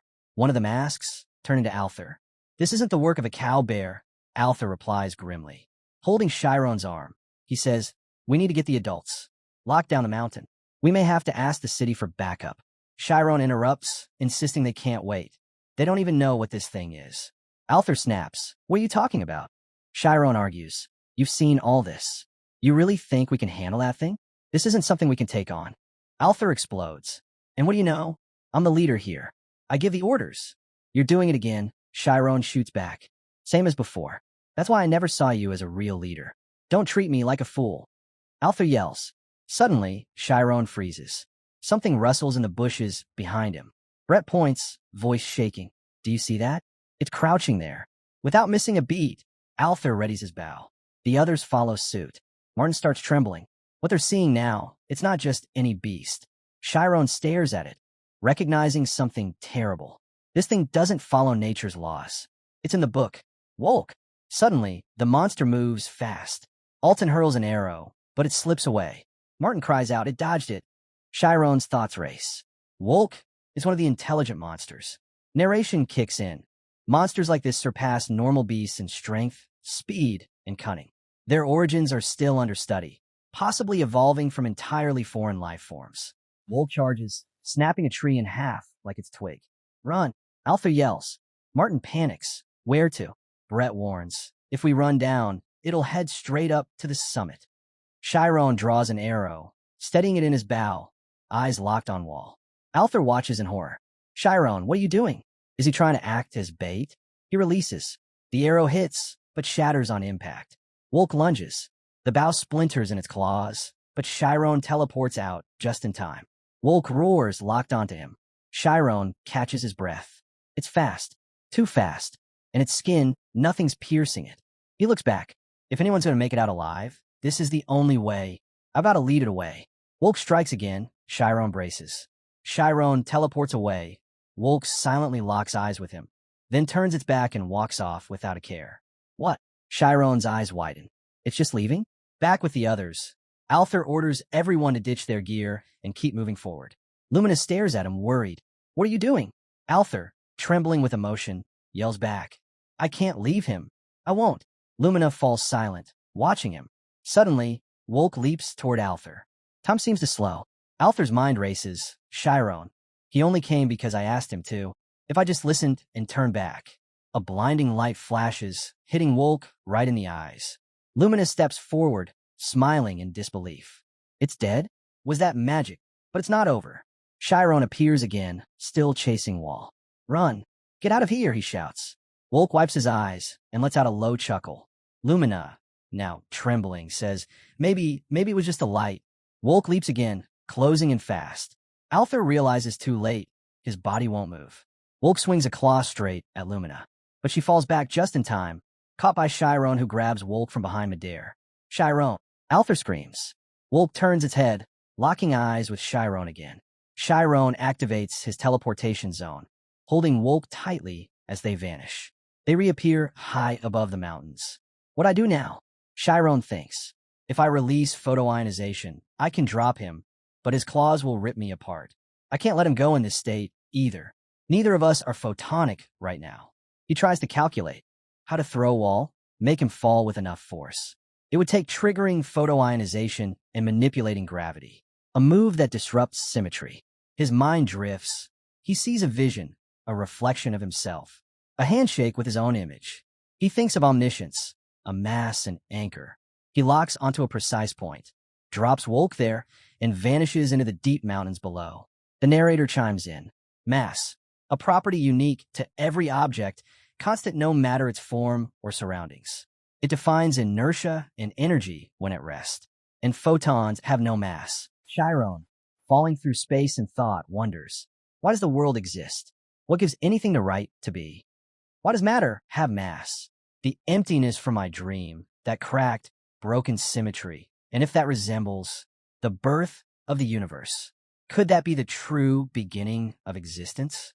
Chiron's thoughts spiral until his fingers touch the image of a cracked glass. He stops. If I've shattered symmetry, he thinks, then I can infuse photons with mass. Landing hard on the mountainside, Chiron pants heavily, catching his breath. Looking at the lifeless Wall, he exclaims, It's dead. He calls out, shouting, Armin, I figured it out. This is wisdom born from a universe where symmetry broke. That broken law, that is what gives physical matter its mass. His eyes gleam. If I use that principle, I can give light real weight. Looking down at Wolk again, his excitement dims. But why was something this dangerous here? A scream behind him cuts through his thoughts. He turns. Of course. Why didn't I think of it? Wolk never travel alone. Across the cliff, Althor stands with the others, facing a whole swarm of WS. Brett stammers Althor's name in fear. Lumina sobs uncontrollably. Althor stands firm, then turns to them. I'll run the other way. Use that to climb up. What? Martin shouts. Are you insane? That's suicide. Althor clenches his fists. It's the only way. You have to survive. Tell the adults what happened. If we don't, everything we've lost means nothing. Suddenly, something streaks through the sky. Chiron leaps in, landing beside them. Everyone rushes to him in shock. You're alive. Lumina bursts into tears, unable to hold it in. I'm sorry, Chiron says softly. Althor, choking back emotion, calls his name. Chiron walks to him, apologizing again. I didn't mean to make you worry. But it's fine now. Leave the rest to me. No, Althor says. You should run too. I'm not breaking any rules, Chiron answers. The WS let out a thunderous roar and start moving toward them. One Wolk breaks ahead, charging straight at Chiron. He focuses, activating his spirit zone. A glowing orb forms in his hand. Lumina watches, stunned. Martin says, wait.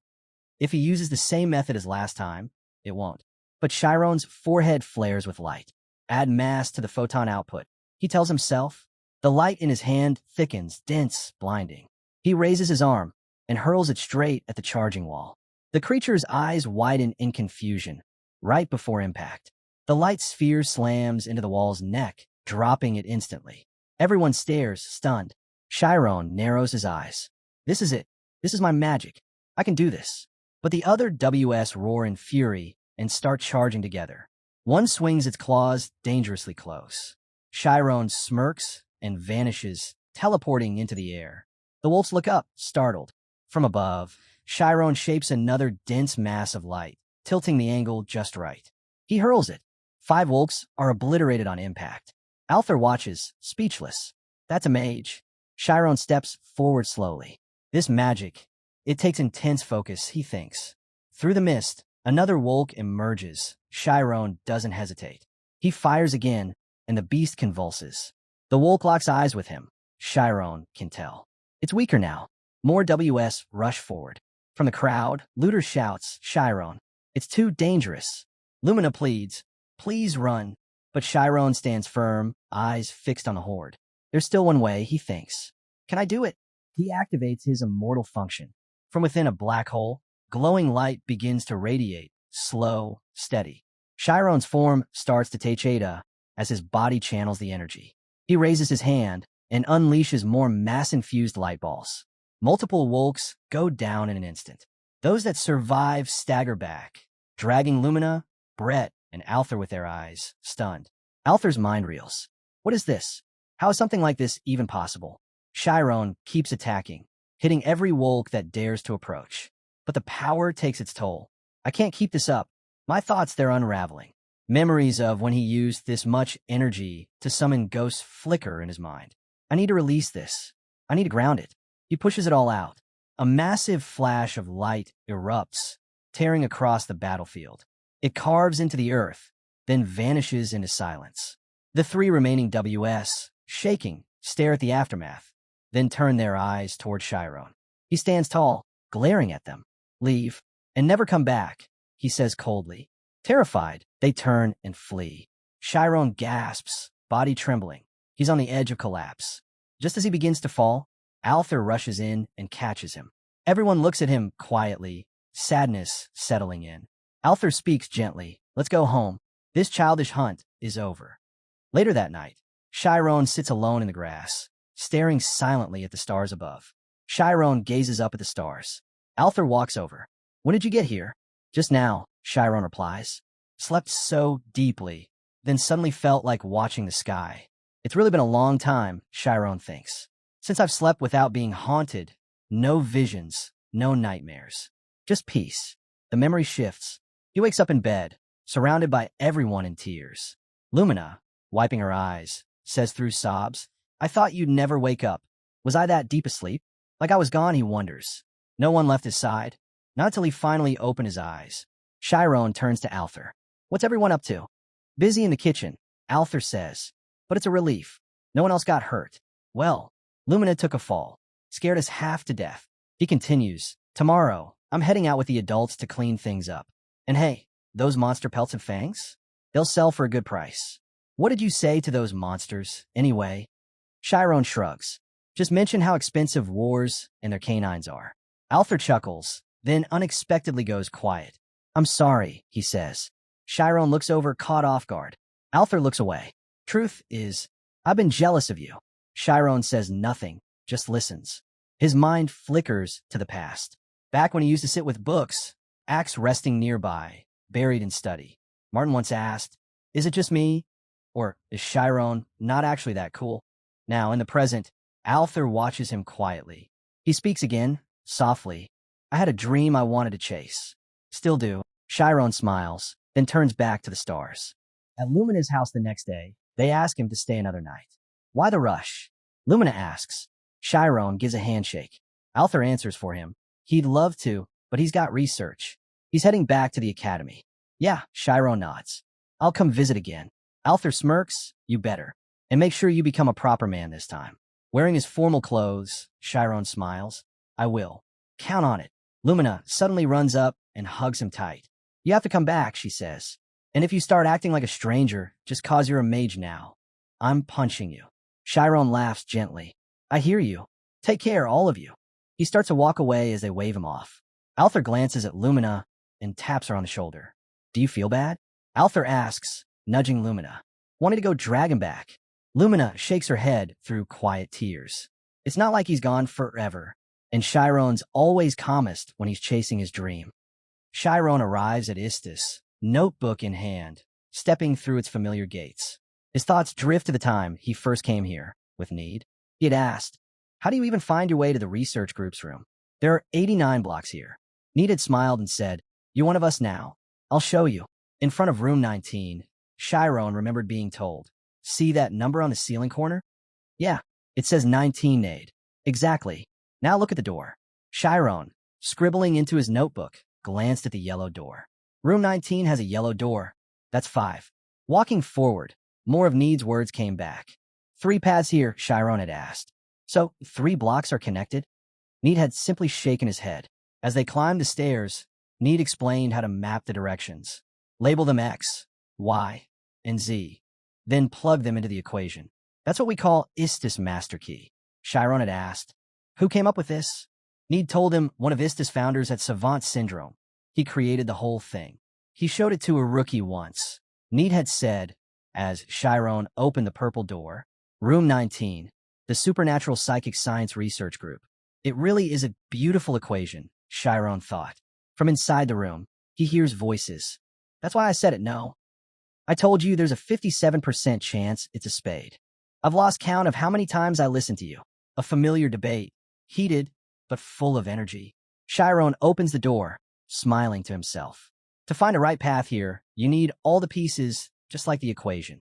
As he closes the door behind him, he reflects. Istis isn't just a place.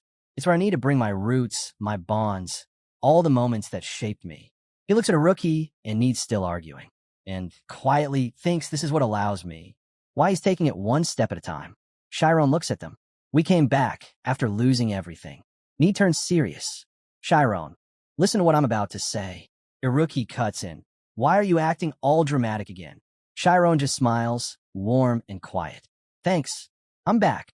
He brings them to the 48th training round. Raising his hand, Chiron forms a glowing mass of light. Need squints. Wait, is that what you wanted to show us? You've increased the photon output. Iruk narrows his eyes. Something's off. Photons are supposed to scatter outward. But it's pulling inward, he says, suspicious. Suddenly, Chiron hurls the light mass straight into the wall. Iruki and NID stare wide-eyed. Need runs over, inspecting the wall. He made a hole, using light. He turns to Chiron, stunned. This is magic. Real magic. This isn't even a high-tier joke. It's off the scale. Iruki points. Wait, were those spells you used back there fake? Chiron shakes his head. No, I developed this one myself. He pauses. I call it the photon cannon. Iruki thinks it over. Photon fusion. Isn't that near impossible? That kind of reaction requires ridiculous precision. What kind of spell even is this? I'll explain, Chiron says. But can we go somewhere quieter? I've got more to tell you. At a small restaurant just outside the academy, Iruki stares at his untouched noodles. You're serious? Need chopsticks frozen midair, asks, did you really add mass to photons? That's like asking if you can do the same thing to electricity. Iruki slowly sets down his fork, giving mass to a massless particle. Need rubs his forehead. You're saying you used that nameless wisdom? Chiron nods. Thanks to it, the morning sickness I always felt, the heaviness, it's gone. I understand now. The nightmares I kept having, I know what they meant. Need looks amazed. This is insane. If you can organize that into a theory and publish it, it'll shake the entire magical world. Iruki adds, no, the whole world. But even if you know the theory, he continues, actually using a photon cannon, that's a different level entirely. Even with omniscience, pulling off omnipotence is another story. Need's voice lowers, worried. This could be way more incredible than we even imagined. And Chiron replies, That's why I want to make a request. Chiron says quietly. He looks at them seriously. I want to keep researching this, but with school on break, I can't access the library, and I can't get into the noble library alone. He looks at Need. I was hoping you could take me. Need shrugs, easygoing. Sure, no problem. But why can't you get in? Chiron hesitates. If I tell them the truth, will they still see me the same way? But if I keep hiding it, we'll never truly be friends. He takes a breath. I won't run. I'm not a noble. I'm a commoner. When I was a baby, I was abandoned in a stable. The people I call my parents now, my father's just a regular hunter. They took me in and raised me. The table falls quiet. Need breaks the silence. That explains it. Why you always looked a bit distant. That's what you wanted to tell us, huh? Iruki scoffs. You think that even matters? Need glares at him furiously, while Iruki folds his arms. Do you even get what you just said? Iruki asks. You're talking about status, noble or not. But what about everything you've done? Started magic this year, and in 3 months, you're in class 5. You beat me in front of the whole school. Chiron and Need are both stunned. Not to mention, Iruki adds, you're dating that genius girl from the medical department. Need suddenly slaps a hand over Iruki's mouth. He turns to Chiron with a nervous smile. Look, none of that noble stuff matters to us. He forms a finger heart and says with a grin, You're my one and only precious Massachusetts. Chiron's eyes well up. Thanks, really. Iruki groans. Ugh. Does Amy already know you're a commoner? Need perks up.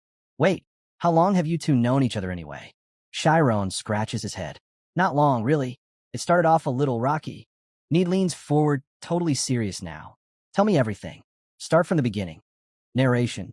The photon cannon belongs to the photon series. Its nameless knowledge is fusion.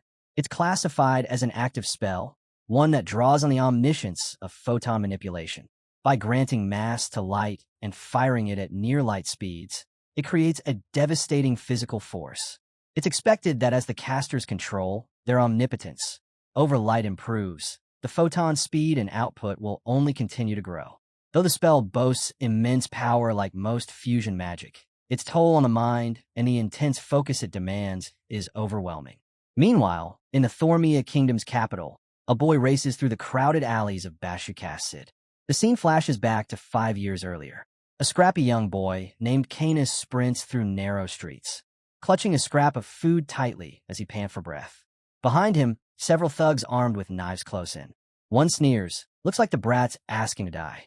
Canis darts through piles of garbage and slips into a small room, where a sick girl named Erin lies on the floor, groaning weakly.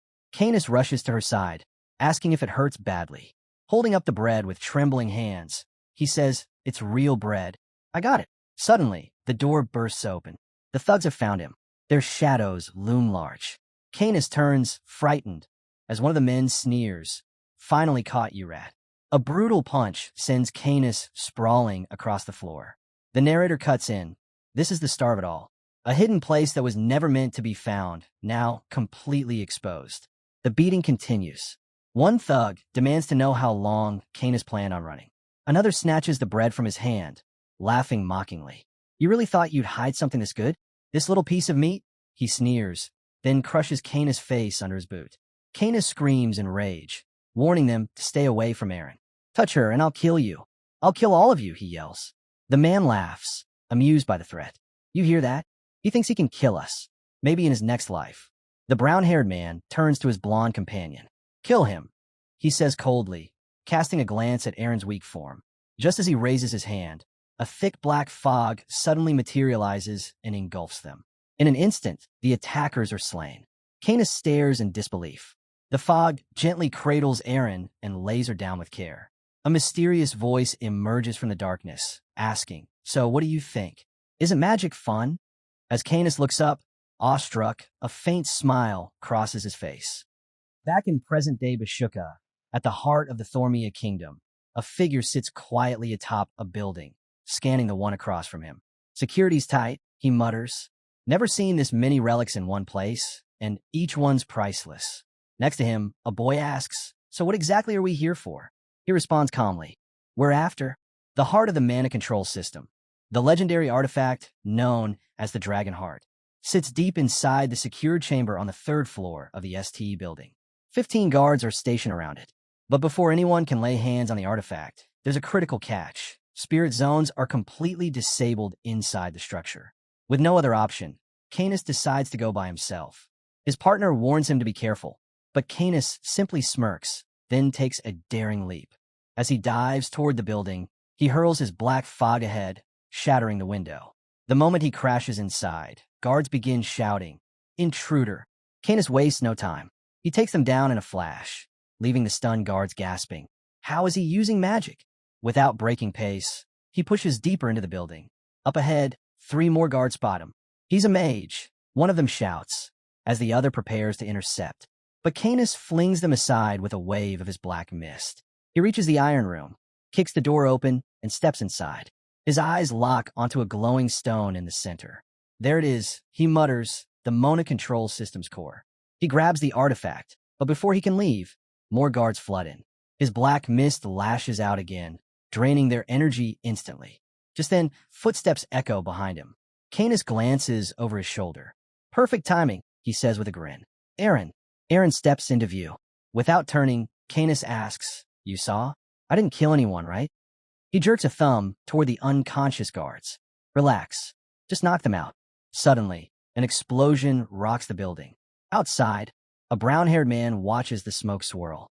I don't know how they bypassed the Mona control system and used magic inside, but this ends here. As the dust settles, he catches sight of Canis and Aaron.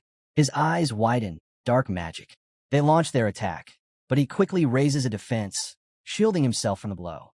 "They vanished," he mutters, scanning the space. He calls in to report, "Commander, the Mona core is gone. No teleportation signature detected. They're still close." His mind races. They were just kids. How did they get past the control system? How did they take the core? He descends to the ground, shielding his eyes from the sunlight. That power, darkness magic. There's only one mage I know who could possibly control something like that. A darkness that even light cannot dispel. A rare force whose shadow lingers, untouched by illumination. This bringer of chaos, feared across the kingdom, is none other than the Archmage, Victor Arkan. The man watching trembles. Victor Arkan. He was supposed to have died in an accident 4 decades ago. But now, someone else wields his exact magic. Deep beneath the capital city of Bashuka, hidden in the subterranean mountains, Canis and Aaron step into a hidden chamber. Before them stands a tube holding a glowing bottle, the core they retrieved. Canis steps forward. "We've secured the final component." Inside the tube lies Arkan, unmoving. Aaron swallows hard. With this, he can finally reclaim his title as the true Archmage. She carefully connects the bottle to the device. Energy surges. The entire chamber shakes as the machine roars to life. Canis watches with satisfaction as Arcane rises within the tube. 40 years, Arcane mutters. "It's taken me this long to meet the one who stole everything from me, Milch." The memory returns. 40 years ago, amidst a raging storm, Arcane confronted Alpheus, telling him, "This magic was never just mine. It's my life's work." But Alpheus only smirked, turned his back, and walked away, leaving Arcane to burn in the inferno he ignited. Now, Arcane stares at his hands. 40 years to recover, he growls. "Alpheus, do you think you'll walk free after crossing the Great Arkan?" He takes a seat, regal and commanding. Canis and Aaron bow before him. "Master," they say in unison. Canis adds, "You saved us when we were dead. You gave us power. Please use us however you see fit." Arcane looks at them with rare softness. "You're more than followers. You're my beloved disciples." Aaron flinches slightly, still shaken by his presence. But Canis meets Arkan's eyes without fear. "Be cautious," Arcane warns. Alpheus wasn't just power-hungry. He was a lunatic, a murderer consumed by greed. Elsewhere, in the heart of the capital, within the sleek office of Alpheus, the man himself stares out the window, lost in thought. He rises, walks to a tall bookshelf, pulls out a hidden volume, but leaves it behind. Instead, He exits the room with a single object, a lamp. He places it on his desk, then draws out a stopwatch. The thunder, he whispers. Just like that day, he sets the stopwatch down and glances at a framed photo. Don't forgive him. Back at Bashuka, in the bustling halls of an academic conference hosted by the Kingdom's Teachers Association, a man named Thad nervously runs his fingers through his hair, a realization dawning in his mind. Now I get it. The teachers continued to grumble, protesting how exhausting it was to sit through 3 full days of nonstop discussion. Thad, clearly fed up, slurped his drink with a sigh, thinking to himself how badly he wanted to go home. He glanced at the group, still huddled together in deep conversation. Seriously? The conference ended hours ago, and they're still at it, even during the evening party.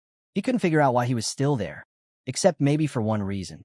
His gaze drifted to a woman surrounded by admirers. He tried to remember her name.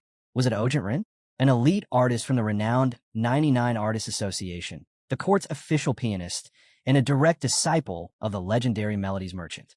Despite the crowd pressing in, she remained composed. If only Professor Alifer had even half her grace, Thad thought. Just then, Rin's eyes met his. He stiffened, flustered, and quickly looked away, nearly choking on his water. Did she just look at me? To his surprise, she began walking toward him. Flustered, Thad blurted out, "Do you know me?" She replied with a polite smile, "You're Professor Thad, from Alpheus's Magic Academy, correct?" She also mentioned that her estate was based in Cray. Thad let out a nervous laugh. No way I can hold a conversation with someone like her, he thought. His mind wandered again. Is she the one? What if we get married, have a child? His daydreams were interrupted when Raina suddenly asked, "How's Chiron doing?" Snapped back to reality. Thad remembered the student.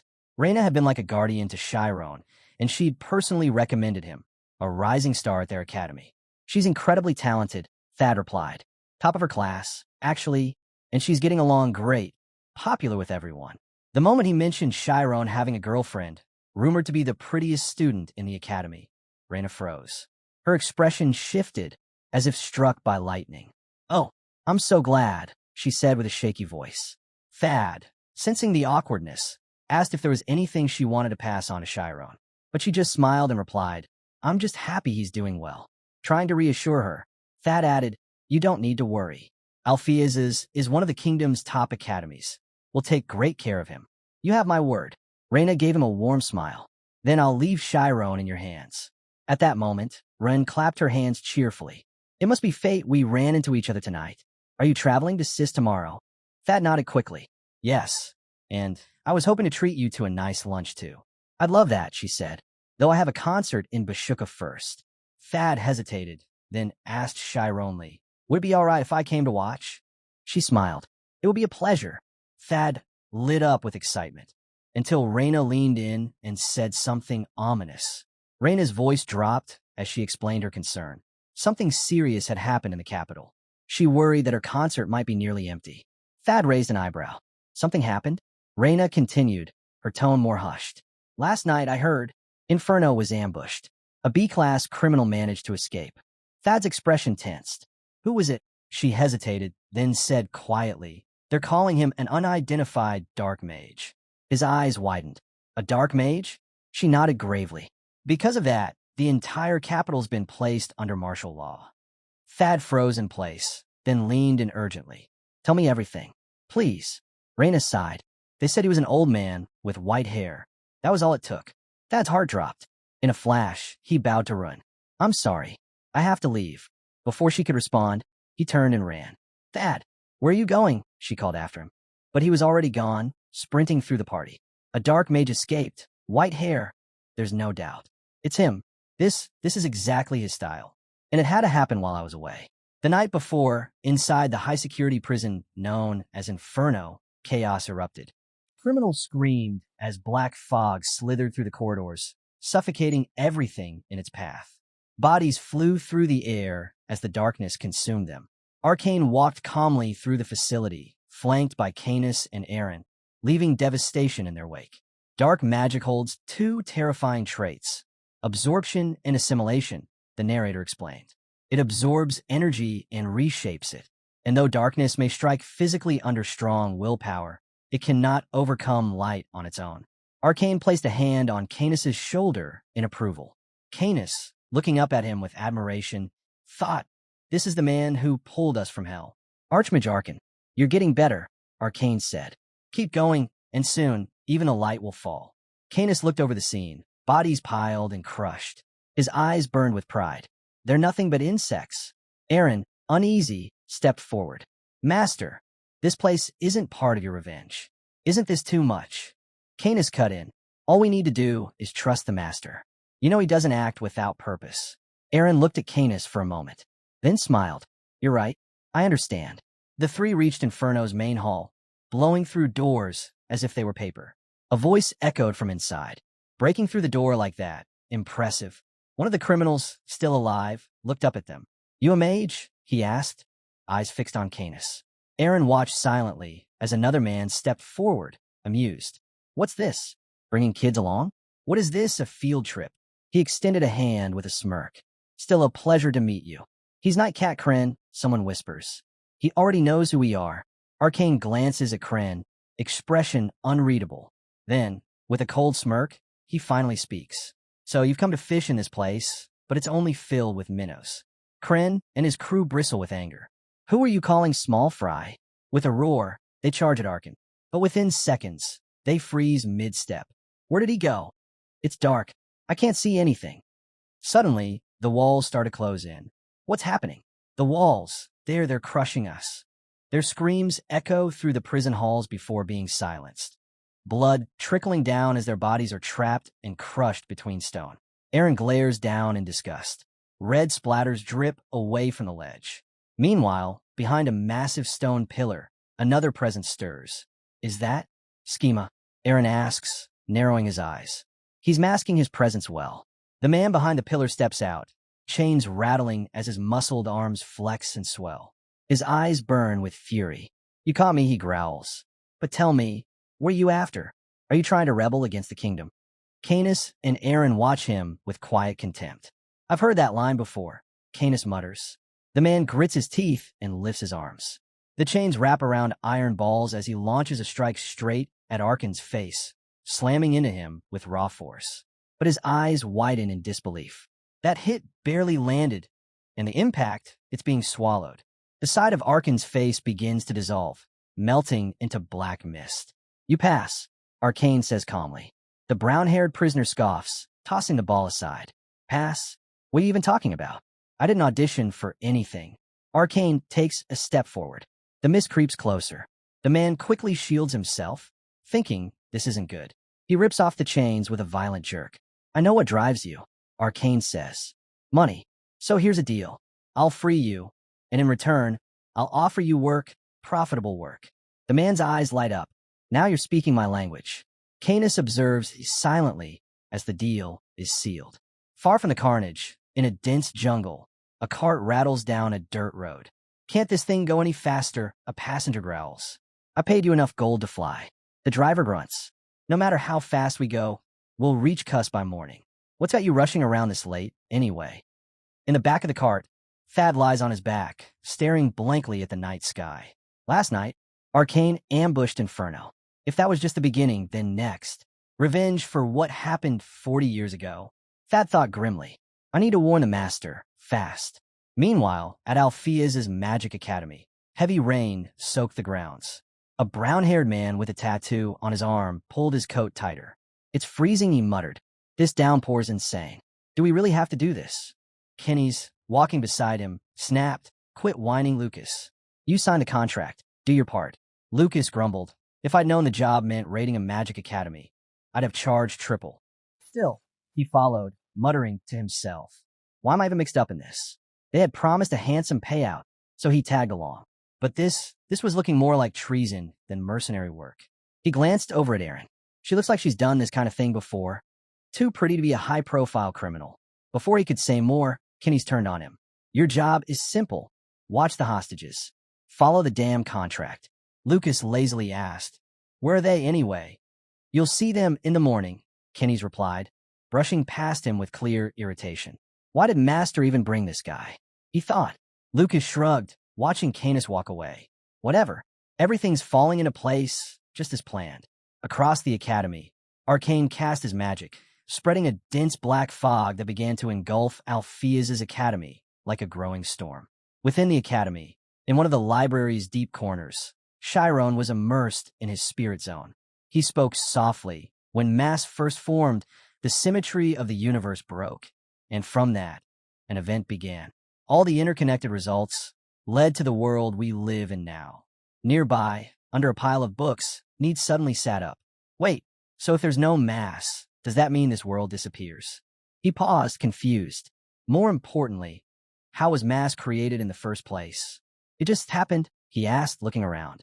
Iruki, sprawled under another stack of books, gave a lazy response. Maybe someone just said, "Let there be mass," or something. Need stared at him. Are you seriously suggesting God made it? Hooky picked his nose, uninterested. I only said it because I'm out of ideas. I read every scrap of research in this library during my suspension. But let's be real. There are limits to what humans can understand. Standing up, he dusted himself off. I think you're trying to comprehend mass from an all-knowing perspective.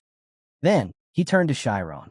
Since you're lying there like a prophet, what does mass feel like with that omnipotent brain of yours? The narrator cut in.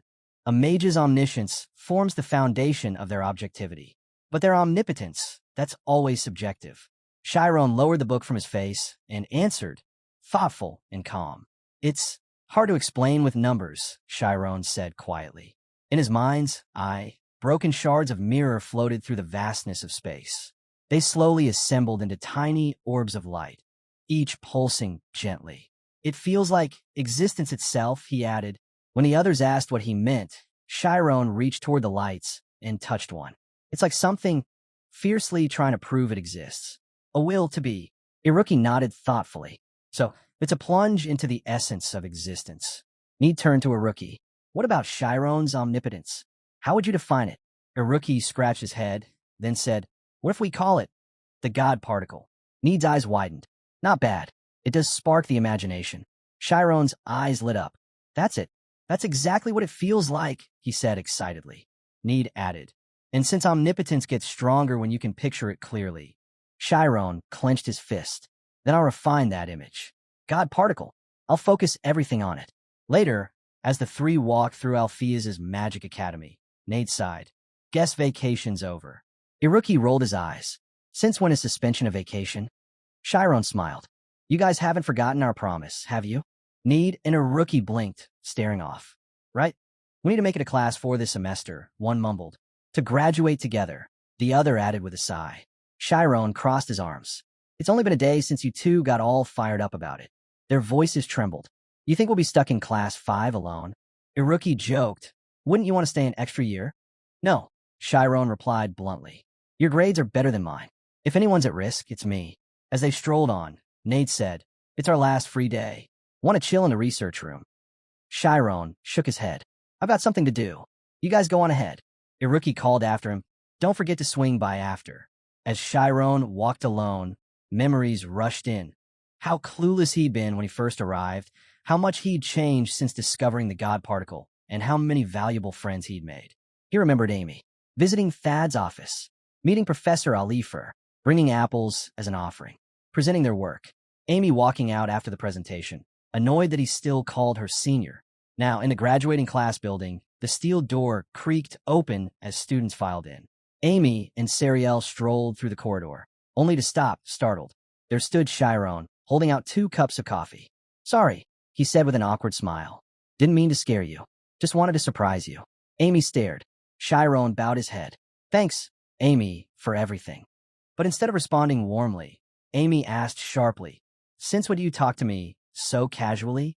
Terrell storms up and demands if he even knows where he is. She scolds him, sarcastically praising his guts for showing up at the graduation class. But then snaps. If he's just here to play games, he should be more focused on schoolwork. Without waiting for a reply, she brushes past him, casually telling Amy she thought things would calm down for a bit. Chiron watches, confused, and calls out, asking if they're messing with him. It's been a while. Suddenly, they shove him down and splash coffee on him. Terrell sneers that she was going to ignore this, but following someone around like this? That's stalking. She asks if he knows Shirley and then coldly tells him to get lost. If he doesn't want to get into serious trouble, he should disappear. Chiron, trembling and shaken, wonders why they're treating him like this all of a sudden. Amy grabs Terrell's arm and says that's enough, reminding her they're almost out of lunchtime anyway. Chiron picks himself up, humiliated and overwhelmed, and bolts away, thinking everything they said was a lie. As he runs, Sariel watches him go, muttering that he's a strange guy. Seems innocent, but way too stubborn. She glances at Amy and says not to worry about it too much, adding that Amy already has someone good-looking, but then suddenly cuts herself off. Amy turns to her, confused, and asks, "Who again?" Meanwhile, Chiron runs straight into Mark.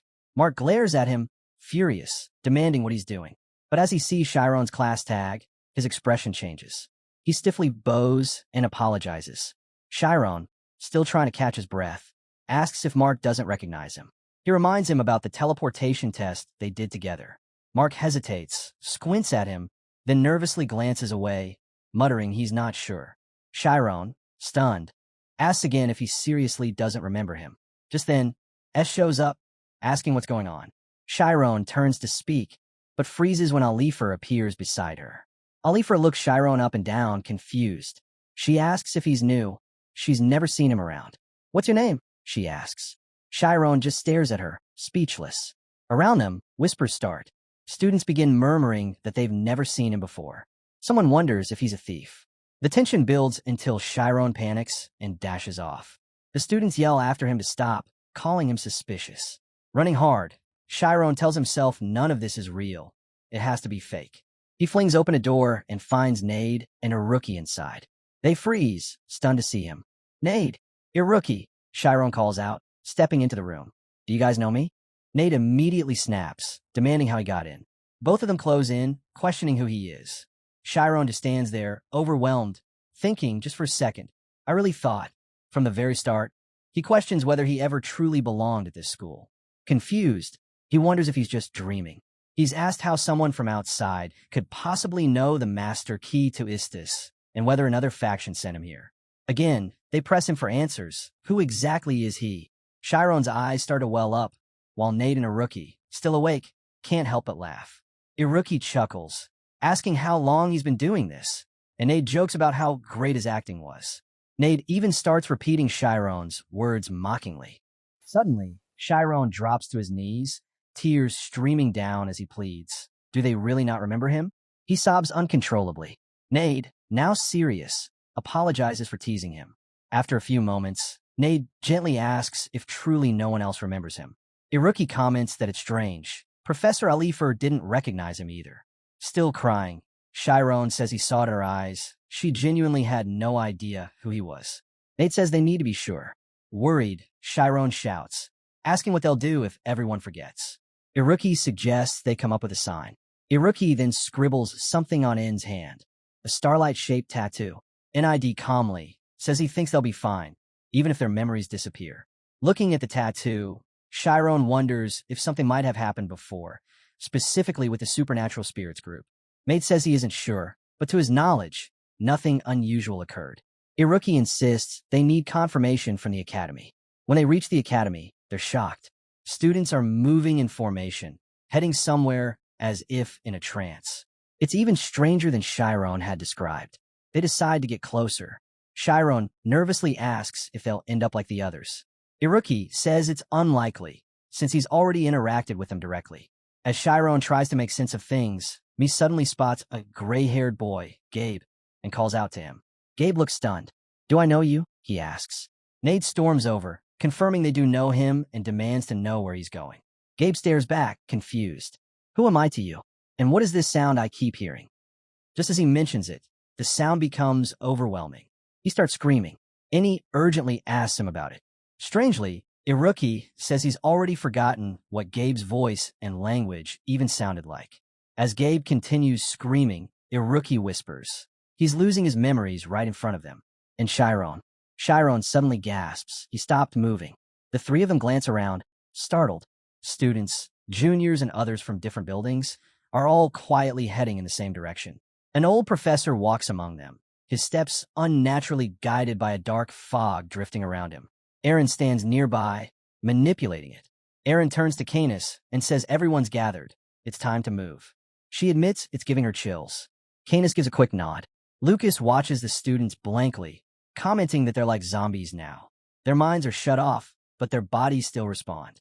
That means whatever we do doesn't matter. Suddenly, Amy points out someone nearby, saying they're kind of pretty. Canis snaps at her target, warning that if he does anything out of line while following his master's sacred orders, he won't let it slide. Lucas, amused, asks if they're allowed to have this much fun. But Canis shoots him a glare, his tone sharp. If Lucas keeps ignoring his warnings, he'll kill him right here. Lucas rolls his eyes, thinking Canis is an arrogant brat. He hates guys like him.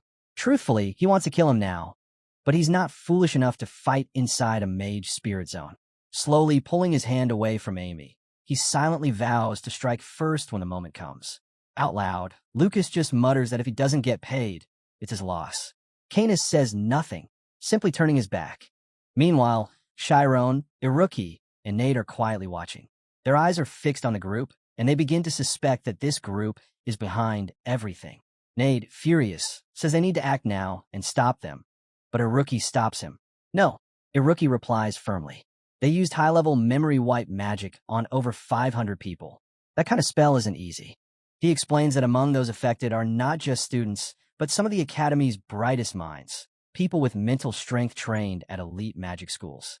That includes a certified Class 6 mage, Professor Alifer, and other high-ranking professionals. Chiron adds that the enemy they're dealing with isn't just strong, it's someone far more powerful than any of them expected. Iruki suggests they follow them for now. If things go south, they can still intervene before it's too late. Nate stares at him, surprised by his calm. Chiron then mutters that they have no support. Neither the headmaster nor Professor Itella are around. Somewhere else, Itella is alone in a quiet place, deep in meditation. She sits still, trying to maintain her focus, but the constant chirping of birds and buzzing of flies finally irritates her. With a swift motion, she flies off. Elsewhere, Itella suddenly opens her eyes, breathing hard. Her heart pounds. Was that a mind demon? She wonders, remembering the disturbance from the night. She adjusts her glasses and hurries to the gallery. It's long past class hours, but no one's come to inform her of anything. As she reaches the academy grounds, her expression changes. An intense beam of light catches her attention. She scans the area, deeply concerned. Seeing no one around, she glances up and spots a sudden burst of light in the sky. Just then, Thad leaps into the academy grounds and rushes toward Itella, urgently asking if she's okay. Itella, surprised, asks how he even got here. Thad tells her they've been ambushed, again emphasizing that the academy has come under attack. He says it's dark magic at work. Itella quickly asks if it's the mind demon that infiltrated the night before. But Thad shakes his head. He thinks the entire academy was targeted. Even the entrance guards have lost their memories. Then he reveals the name behind it all, Victor Arkan, the archmage who once plunged the world into chaos. Stunned, Itella repeats the word. Archmage? Thad explains that he's classified as Class 3, and anyone ranked Class 3 or higher is officially granted the title of Archmage. The narrator breaks in. A mage's class is based on a combination of achievements and reputation. For instance, defeating an A-class monster earns 500 achievement points. Gaining an audience with the King awards 100 reputation points. To advance from Class 10 to 9 requires 1,000 points. From Class 4 to Class 3, it takes 28,000. Half a century ago, a legend achieved Class 3 through mastery of dark magic, a form considered non-mainstream. Still reeling, Itella asks why someone of Victor's caliber would even be here. Thad hesitates, debating whether he should tell her the full story. He recalls, years ago, someone researching her background asked if she was connected to the bishop of the Crisis Order. The scene shifts to a memory. The headmaster speaks, explaining that a bishop is one of the capital's most powerful figures, a certified Class 6 owner. He asked Itella why she wanted to teach at their school. Itella answered, under Bishop Carsis Young's guidance, she wished to live a life that balances light and discipline. She knew that T Academy focused on molding strong magicians, while Headmaster Alpheus emphasized the freedom and responsibility that come with power. She respected that philosophy, and that's why she applied to be a professor. Back in the present, Thad stares at her, then gathers his energy, opens his eyes, and says quietly, he hopes she'll hear him out without prejudice. He reveals that Victor Arkan was the headmaster's mentor. Itella freezes, stunned. Then her face hardens. Without another word, she activates her spirit zone, declaring that no matter who Victor was to the headmaster, anyone who threatens the students is the enemy. The first priority is saving them. She looks ahead and says the students are all heading toward the mountains, specifically in the direction of the bridge that no one is supposed to cross. She adds that 3 figures are leading the group, and then, to her surprise, notices 3 more bringing up the rear. Thad, listening, asks if she can tell who they are. She squints, saying their faces aren't clear, but she can make out their genders. And then suddenly, she spots Chiron. Meanwhile, on the other side, Chiron, Nade, and her rookie are silently tailing the group, hidden from view. Nade whispers, asking why they're being led to the bridge no one could cross. Are they planning to throw them off? He asks, horrified. Iruki narrows his eyes at the ones up front. If they really were going to do that, he says cautiously, it'd be a waste. Those people are too valuable as hostages. Nade clenches his fists and says he's going back to report this, but Chiron stops him. Wait, look at who's being controlled, he says. He points out that the headmaster, Professor Thad, and Professor Attila are all missing. Any of them should have sensed what's going on and called for backup. But if the enemy harms the hostages before help arrives, they may be forced to fight. Both Iruki and Nade nervously swallow. Iruki quietly admits that if a battle breaks out now, the odds are stacked against them. Nade agrees. They might not have a choice but to stay hidden and observe. But Chiron says he doesn't believe the plan is to push them off the cliff. They're waiting for someone, he says, watching closely. At that moment, Ken's eyes flick to Lucas, who's angrily shouting, "Where's the leader? Don't they realize timing is everything? Do they want us all executed?" Ken snaps back, telling him they can't do anything until Althea's is drawn out. Stick to the plan. Think about your contract, she warns. Aaron walks over, telling him it's been a while since their master left to recover. Why isn't he back yet, she asks. Lucas shrugs. I don't know, he replies, but he's already past the time he said he'd return. Kes frowns. She doesn't doubt him, but she's struggling to understand why their master, who's waited for this moment more than anyone, still hasn't arrived. Lucas scoffs. Then at least let me enjoy myself a little. What's the point if I can't even do that? Canis, clearly irritated now, wonders why he ever brought Lucas along. Canis's stare sharpens into a death glare, calling Lucas a string of insults. Lucas snarls back, asking if Canis is trying to provoke him. You're really pushing it, he growls. Think I won't snap? A dark aura begins radiating from Lucas, tense and dangerous. Aaron watches quietly, thinking. He activates his red eyes, powerful enough to paralyze the central nervous system. It's an IE-level skill, something only acquired by committing countless wicked acts. Canis, with smug arrogance, remarks that back in London, where he was raised, the weak were treated like food, and he's no different. In fact, London is full of people just like him. Lucas lets out a scornful laugh, saying now he understands why he hated him from the beginning. He asks if Canis really thinks he's different, that he isn't just another useless follower pretending to be important. Nearby, a student collapses to the ground. Lucas coldly observes that although these zombie-like students have lost all memory, their bodies and nerves are still functioning. They can't eat, sleep, or drink, and eventually they'll die, even without being pushed off the cliff. Lucas grabs Alifer by the neck, squeezing hard. So in the end, you're just planning to kill them slowly, he says. Alifer screams, trembling from the pain. Canis yells furiously. They weren't brought here to be killed. They're prisoners. Lucas lifts Alifer higher and says coldly that thinning their numbers now makes it easier later, because once this is all over, they'll all be murderers anyway. Aaron watches Alifer with concern. Canis glares at Lucas and demands to know if he's defying orders. Lucas replies that killing this woman would be pointless. Suddenly, he notices Canis's mage field overlapping with his own. A violent burst erupts between them, leaving Canis and Aaron speechless. Off in the distance, Iruki pinches his fingers together. That was way too close, he mutters. Cain glares, seething at the thought that they're really about to start tossing people off cliffs. Iruki says his plan was just to blow out their legs. Lucas begins to drag the others away, demanding to know who they are. Then, a flash of yellow light descends. Chiron lands, cradling Alifer in his arms. His voice sharp and furious. He declares that he won't forgive any of them. Canis stares at them in disbelief and asks how they managed to break free from the mind control in the deep mountains.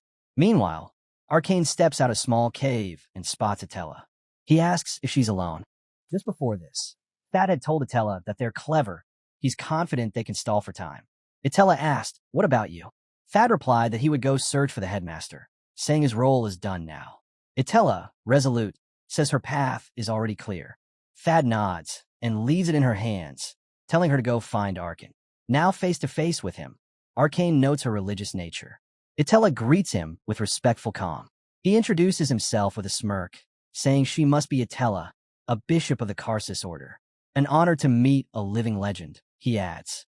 Arcane stares at her, surprised. Just standing there, she radiates power. He can already tell. She's a seeker, someone who's surpassed the level of Abyss Nova. Most bishops he's met were old and slow, but not her. She's something else. Atella has already crossed beyond the 8 immortals and reached the realm of Azion. Arcane smiles to himself, intrigued. As expected, this world is turning out to be quite entertaining. Then he looks at her with arrogant interest. "Where's Alpheus?" he asks. Atella calmly replies that there's no point dragging this out. He used heavy magic last night. His energy must be drained. All you can do now is wait for the darkness to come. Arcane says nothing at first, simply watching her. Atella continues. "Lift the spell you cast on the students. If you do that, I'll create a space where you can face the headmaster in a proper duel." Arcane bursts out laughing. "You think I'm stalling?" he scoffs. Just then, Atella's eyes dart to the trees. Branches are creeping toward her. Her body tenses as they lunge. Arcane calls her a foolish girl, saying it's a shame, but she should die now. The branches wrap around her and slam her into the ground. On the other side, Lucas leans back and asks Canis and Aaron if this isn't a perfect setup. Meanwhile, Chiron, Iruki, and Nate are quietly watching from a distance. Lucas continues, ignoring everyone else. "Now I've got 3 witnesses. And this whole plan? Sloppy as hell," he says, annoyed. "If I charge more, I'll handle them myself. So what do you say?" Canis glares at him, clearly irritated. Aaron calls out to Canis, but he cuts her off, saying he'll take care of it. She should focus on controlling the hostages. He can handle this alone. Lucas relaxes on a rock, muttering to himself, "Let the kids fight it out." Kin suddenly steps forward, looking at the 3 of them. "So, how did you break the mind control?" Nate steps up confidently. "We shattered that dark spell with our own power." Kins laughs arrogantly. "If it were that simple, none of you would even be standing here." His aura flares as he opens his spirit zone. "Come, I've got time to waste." Nate immediately notices it. "It didn't work," he mutters. Iruki feels it too. That energy, it's overflowing. Way too strong. Chiron turns to Nate. "Support Alifer," he says firmly. Then he walks forward. "If this is dark magic," Chiron says, eyes locked on Kin's, "then my magic has the edge." He steps into the spirit zone. "I'll take him on."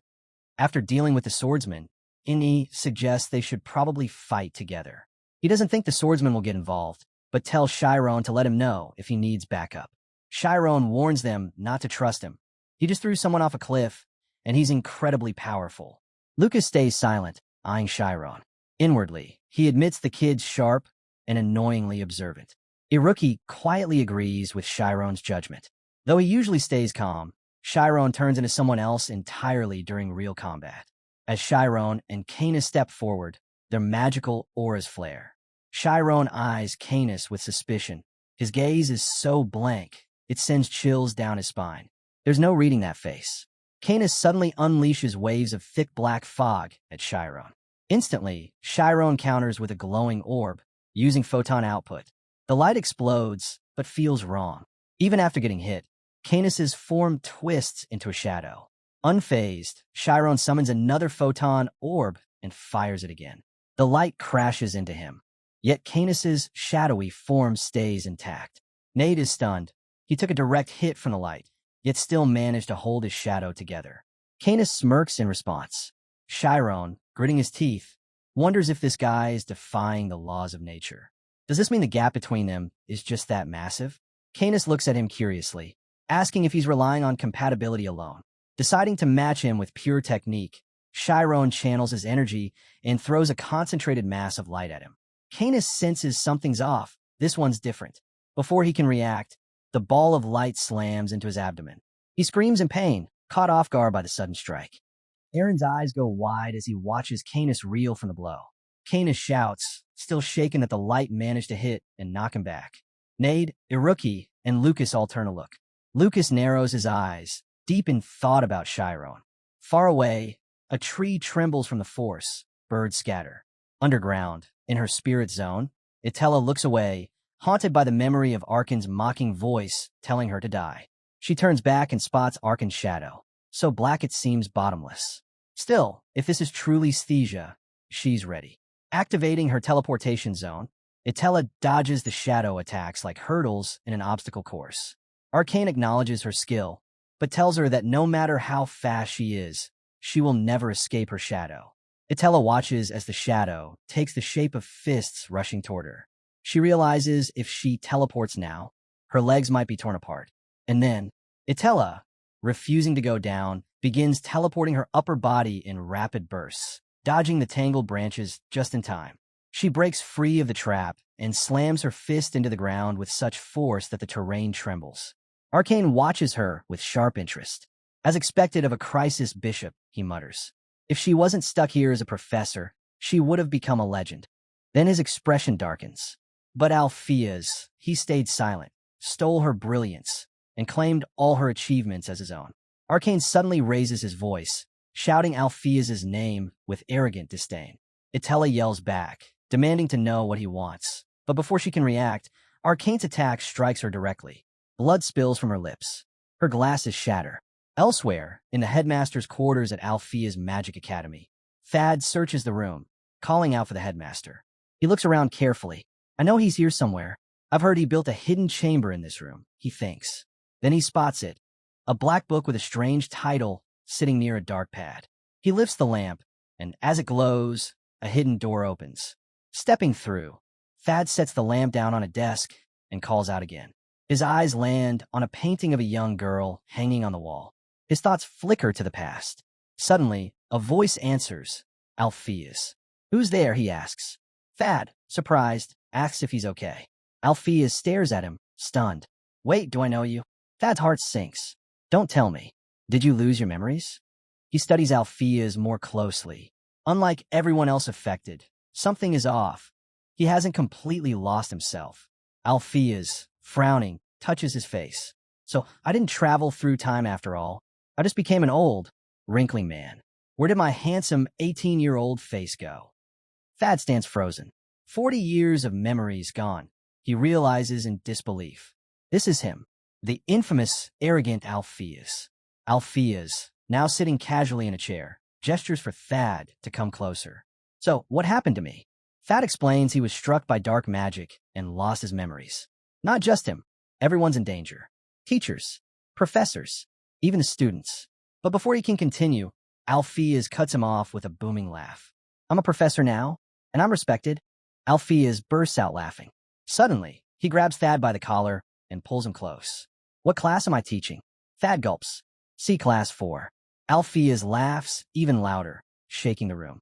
Class 4. Not even Class 1. He slams his fist into the bookshelf.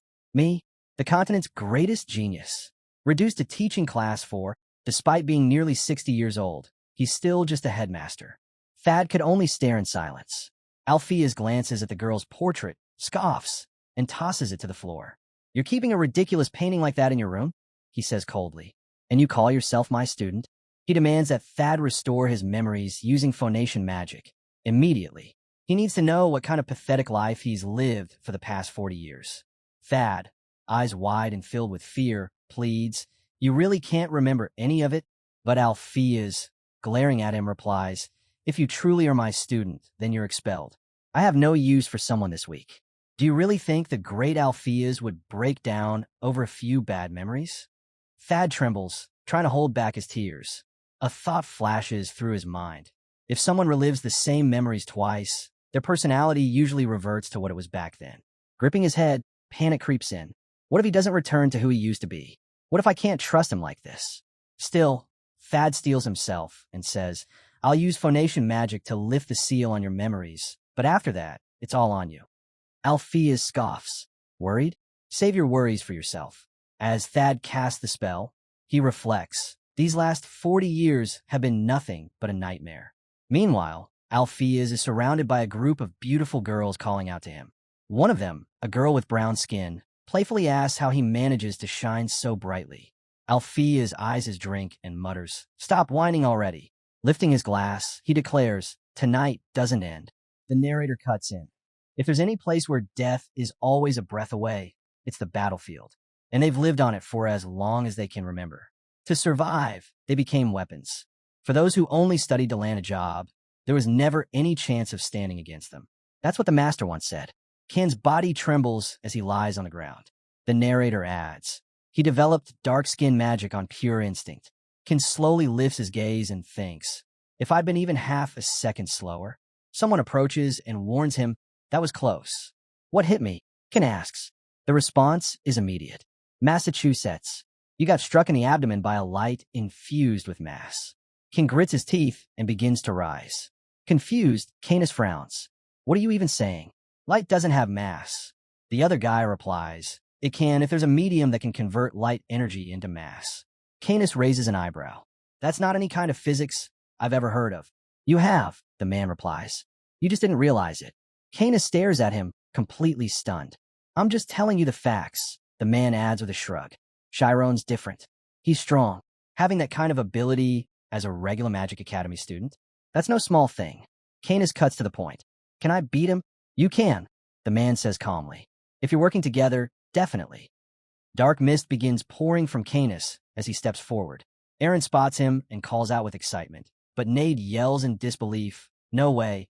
He actually tanked that hit." Canis lets out a cocky laugh. "That was nothing. If that's all he's got, I thought this would be more interesting." Chiron keeps his head low, silent. Canis grins. "Come on, can you make this a little more exciting?" Chiron steps forward, gathering energy into a dense mass ball. "I'm holding back," Chiron mutters. "People are still trapped. But if you want to fight." Canis sighs casually, not even standing up straight. "Your magic doesn't work on me anymore." Chiron launches at him, shouting, "Block this." But Canis stays seated, one hand pressed against the ground. The attack deflects. Chiron vanishes, reappearing and launching strike after strike, but each one rebounds, turned back on him. From the Citadel zines, Nade, Iruki, and Aaron watch in growing alarm. The narrator cuts in. Magic falls into two categories, those you can dodge and those you can't. Lucas watches intently. That flash. I need to take him out first. Chiron stares, wide-eyed, at the empty space where Canis just sat. He'd vanished. Looking around in confusion, Chiron finally spots him, perched casually on a tree branch behind him. Suddenly, two sharp shadow blades slice through the air toward Chiron. He teleports just in time. He's right behind me, Chiron thinks. A flurry of attacks erupts between the two as they clash from all angles. Nade shouts. He's moving through the shadows.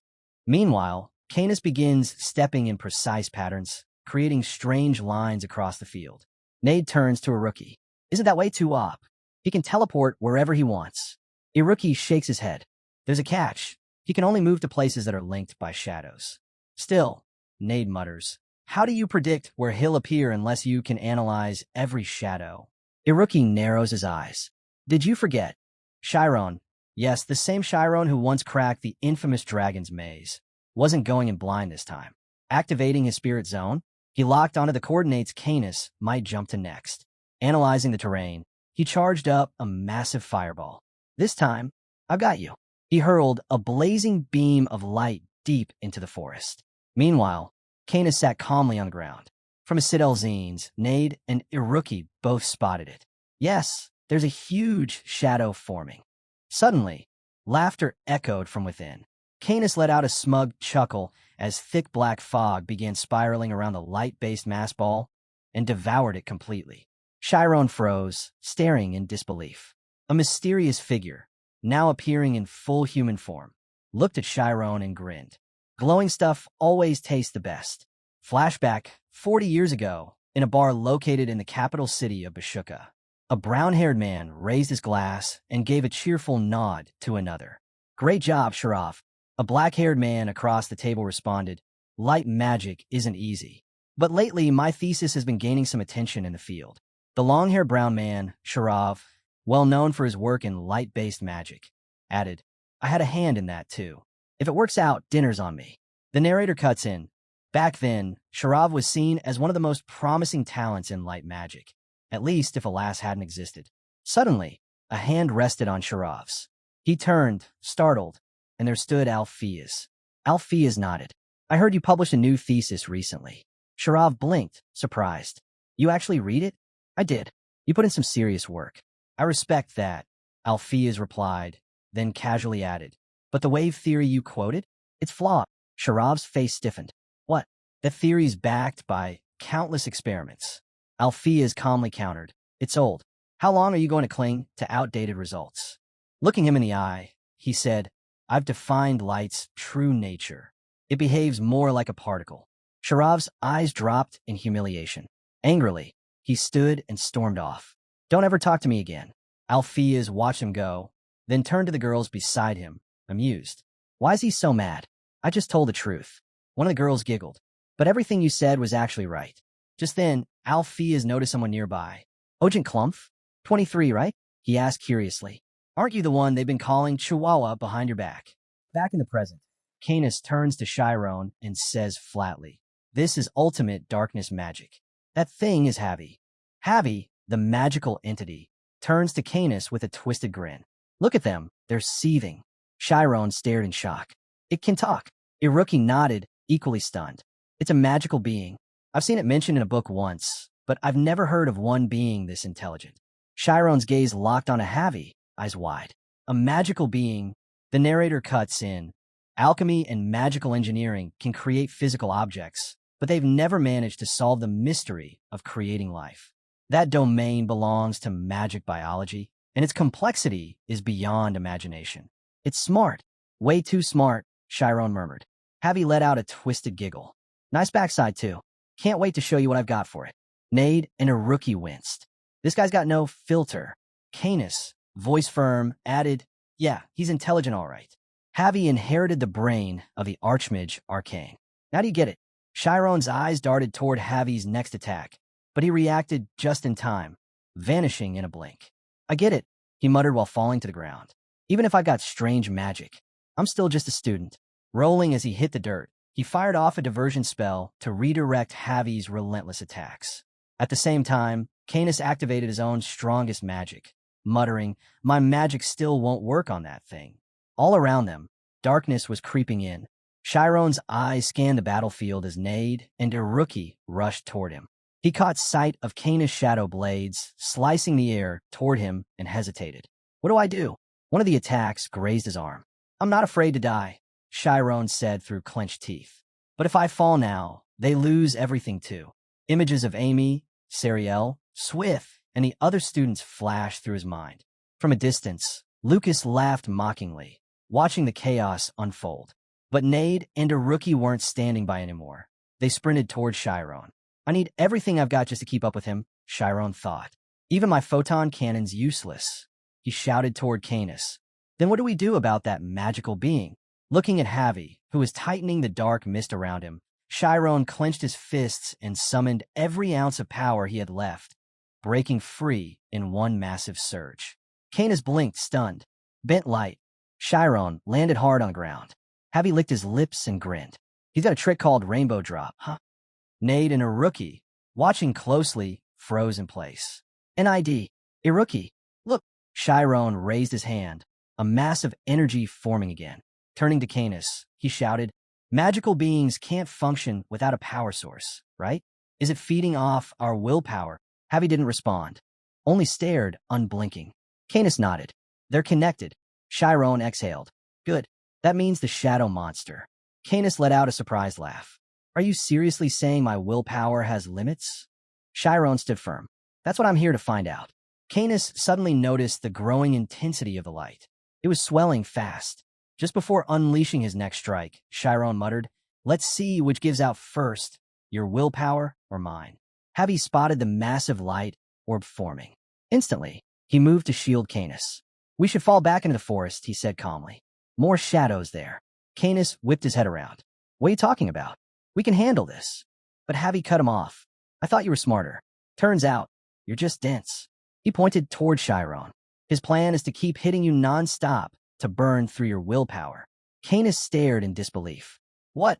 He's trying to smash a boulder with an egg. It's a reckless tactic, Havi admitted. But we don't have to play along. Lure him in. We'll finish him there. I'll catch up. A wicked grin spread across Kana's face. You're right. I like that. He took off, sprinting into the deep, shadow-covered jungle, trusting that with Havi, who carried the Archmage's mind, they were unstoppable. Chiron gave chase immediately, teleporting after them. Chiron, wait, don't go into that jungle. Nade shouted, panic rising in his voice. But Chiron raised his hand mid-run, hurling wave after wave of energy at them. Iruki could only watch. There's nothing we can do now. This fight's his. As Chiron slipped into his spirit zone, his eyes shifted toward Lucas. He turned to Nade. Let's focus. We got our own mission. Lucas smirked and unsheathed his twin blades. Is it finally my time to shine? Elsewhere, Clump approached the girl and extended a hand. Care to dance? She bolted. Althea's sighed. I told you to find a partner, not terrify one. Clump grumbled. Maybe the back of my head's more attractive than the front. Althea's glanced over and said, grow your hair out. Style it right. You'll manage. The narrator added, back then, long hair was all the rage. Irritated, Clump raised his drink, but paused when he noticed someone. A girl introduced herself as Arena. The man next to her left quietly. Clump leaned over and whispered, she's the eldest daughter of today's host, the Batad family. But she's got a reputation. Wait, Althea said, puzzled. You seriously came here without knowing anything? Clump scoffed. She's not the brightest. There was this incident. She was still young. So young, in fact, her mind was like that of a 10-year-old. Normally, the head of the family kept her confined to her room. But today, he let her out. Staring at Arena with cold disapproval, the old man called her a disgrace to their name. Clump stepped in, trying to calm the situation, saying Arena just enjoys parties and asking the old man to go easy. Althea's watched, thinking they were no different from the elders in his own family. He brought up the topic of nobles, then boldly declared he'd restore her reputation himself. Clump, now clearly anxious, warned him not to go overboard, saying reckless kindness could end up hurting her more. But Althea's brushed it off, confident that no woman had ever pretended with him. He approached Arena with a polite greeting, saying the night was as lovely as she was. She nervously muttered her name in return. Althea's was caught off guard. That wasn't the reaction he expected. Meanwhile, murmurs spread among the guests, all speculating about what he was really up to with this poor girl. Trying to keep things light, Althea's asked if it was too forward to invite such a beautiful lady to be his partner. But instead of responding, Irina broke down in tears, crying out for her mother. The scene shifts as the narrator reveals that Althea's is now in serious danger at Althea's academy. Heavy rain pours down. Iruki turns to Nade and asks what he's doing. Why isn't he fighting? But Nade stays silent, eyes on the ground. Iruki notices something. Nade doesn't want to force Iruki into battle if he can help it.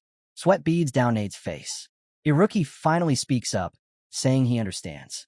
He asks Nade if he's warning him to be careful. Iruki quietly meets his gaze and confirms it with a nod. Then Lucas storms forward, shouting insults.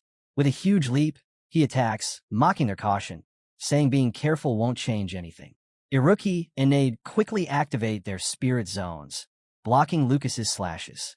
The narrator explains, in theory, a schema lets someone power up their whole body, but if someone strengthens the wrong part, it can throw off their balance entirely. So, schema users stick to tested power routes, called builds. One common example is the mitochondria build.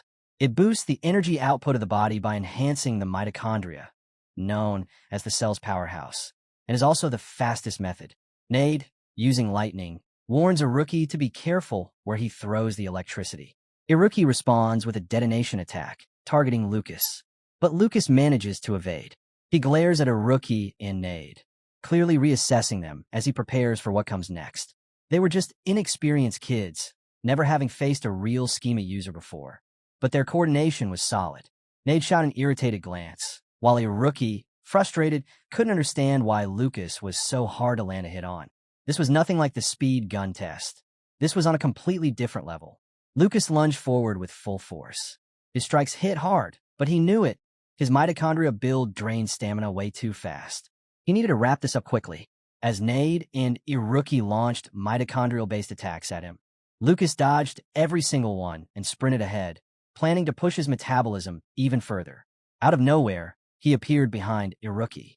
Iruki barely sensed it, but too late. He was struck in an instant. Meanwhile, Itella was caught in a swirling black spell.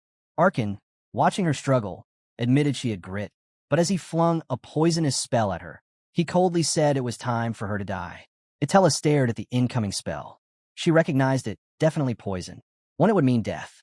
Thinking fast, she sucked in air and let out a piercing scream that blasted the spell away. Arcane watched in surprise, realizing she'd unleashed a shockwave strong enough to disturb the spirit zone itself. That power, he recognized it.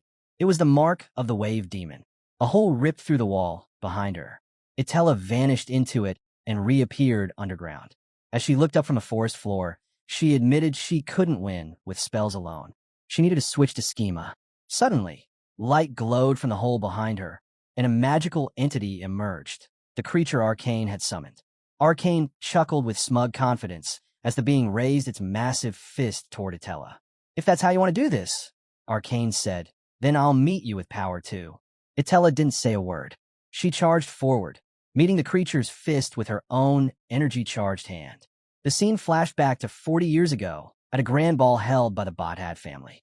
All eyes were on Irina, who stood crying and calling out for her mother. Alpheus stepped forward, confused, and asked her why she was acting this way. Looking away, Irina explained. Her mother had told her that anyone who tried to talk to her was a bad person. That's why she wanted to leave. Alpheus, trying to comfort her, asked her to look into his eyes. He softly told her he wasn't a bad person, but Sharav stepped in, furious. He demanded to know if Alpheus was bothering the daughter of the family head. The whispers began to spread, people now claiming Alpheus was the one causing trouble. Irina cried out, begging someone to stop him. But even then, she refused to run. "I can't," she whispered, shaking with fear. "If I don't do what Mommy says, she'll get mad. I need to go back. I have to go now." Alpheus watched her carefully, realizing it wasn't him she was scared of. It was the trouble she feared she'd get into. Clumph looked over at him with regret, then lashed out, telling Alpheus to back off. "Why are you meddling in someone else's problems? Just apologize and leave before this turns into something worse." But Alpheus gently turned Irina toward him. "You're finally looking at me," he said softly. "You're afraid, but not of me, right?" He told her nobody gets punished for dancing at a party. She'd done nothing wrong. Then he asked, "Don't you want to try dancing? Just once." He reached out his hand, inviting her. "What do you think? Shall we?" Irina slowly lifted her trembling hand, then grasped his tightly. At that very moment, elsewhere, a powerful explosion erupted as Arcane and Itella clashed. Both were pulled back by magical beings and thrown hard to the ground.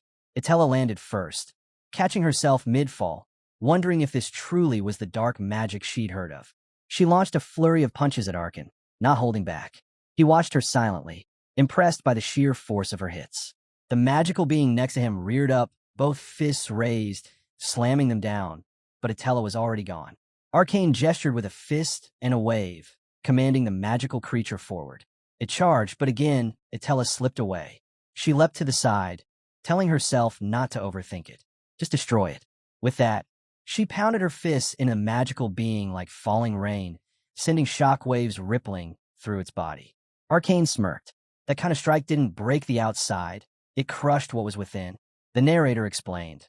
These internal shockwaves bypassed surface defenses. They disrupted everything inside, amplifying the damage 10, even 100 times over. Arkan, feeling the force now vibrating through his own body, muttered in disbelief. "This is insane." Then, with a mocking grin, he added, "You could have stood at the top of the world if you'd focused that talent. But you wasted it, chasing some meaningless truth." As Itella stumbled toward the crawling magical ants below, the magical being stood again, backed by Arkan, ready for more. Arcane looked at her and said, "It's all meaningless," Arcane said, his voice cold. "What can a single human struggle do in the vast design of the world?" He raised his fist once more and slammed it down on Itella with overwhelming force, shattering everything around her. He hovered above, watching in silence. Itella, bruised but still conscious, thought grimly. If someone like him ever got into the academy or the city, it would be catastrophic. She had to stop him, even if it meant sacrificing herself. Channeling all her energy into a schema attack, she struck Arcane straight in the head, amplifying the internal shockwaves from before. Then she teleported back as the wave detonated inside him. Arcane held in pain. Itella, watching carefully, realized the truth. Every previous strike had been leading to this moment. It was all set up for one final decisive blow. Arcane's hand trembled violently, but he managed to pull himself together.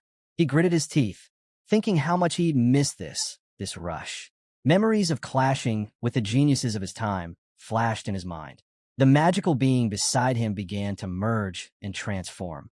Itella, clearly frustrated, glared at the grotesque fusion. Arcane let out a maniacal laugh. Stretching his arms as shadows surged around him at full force.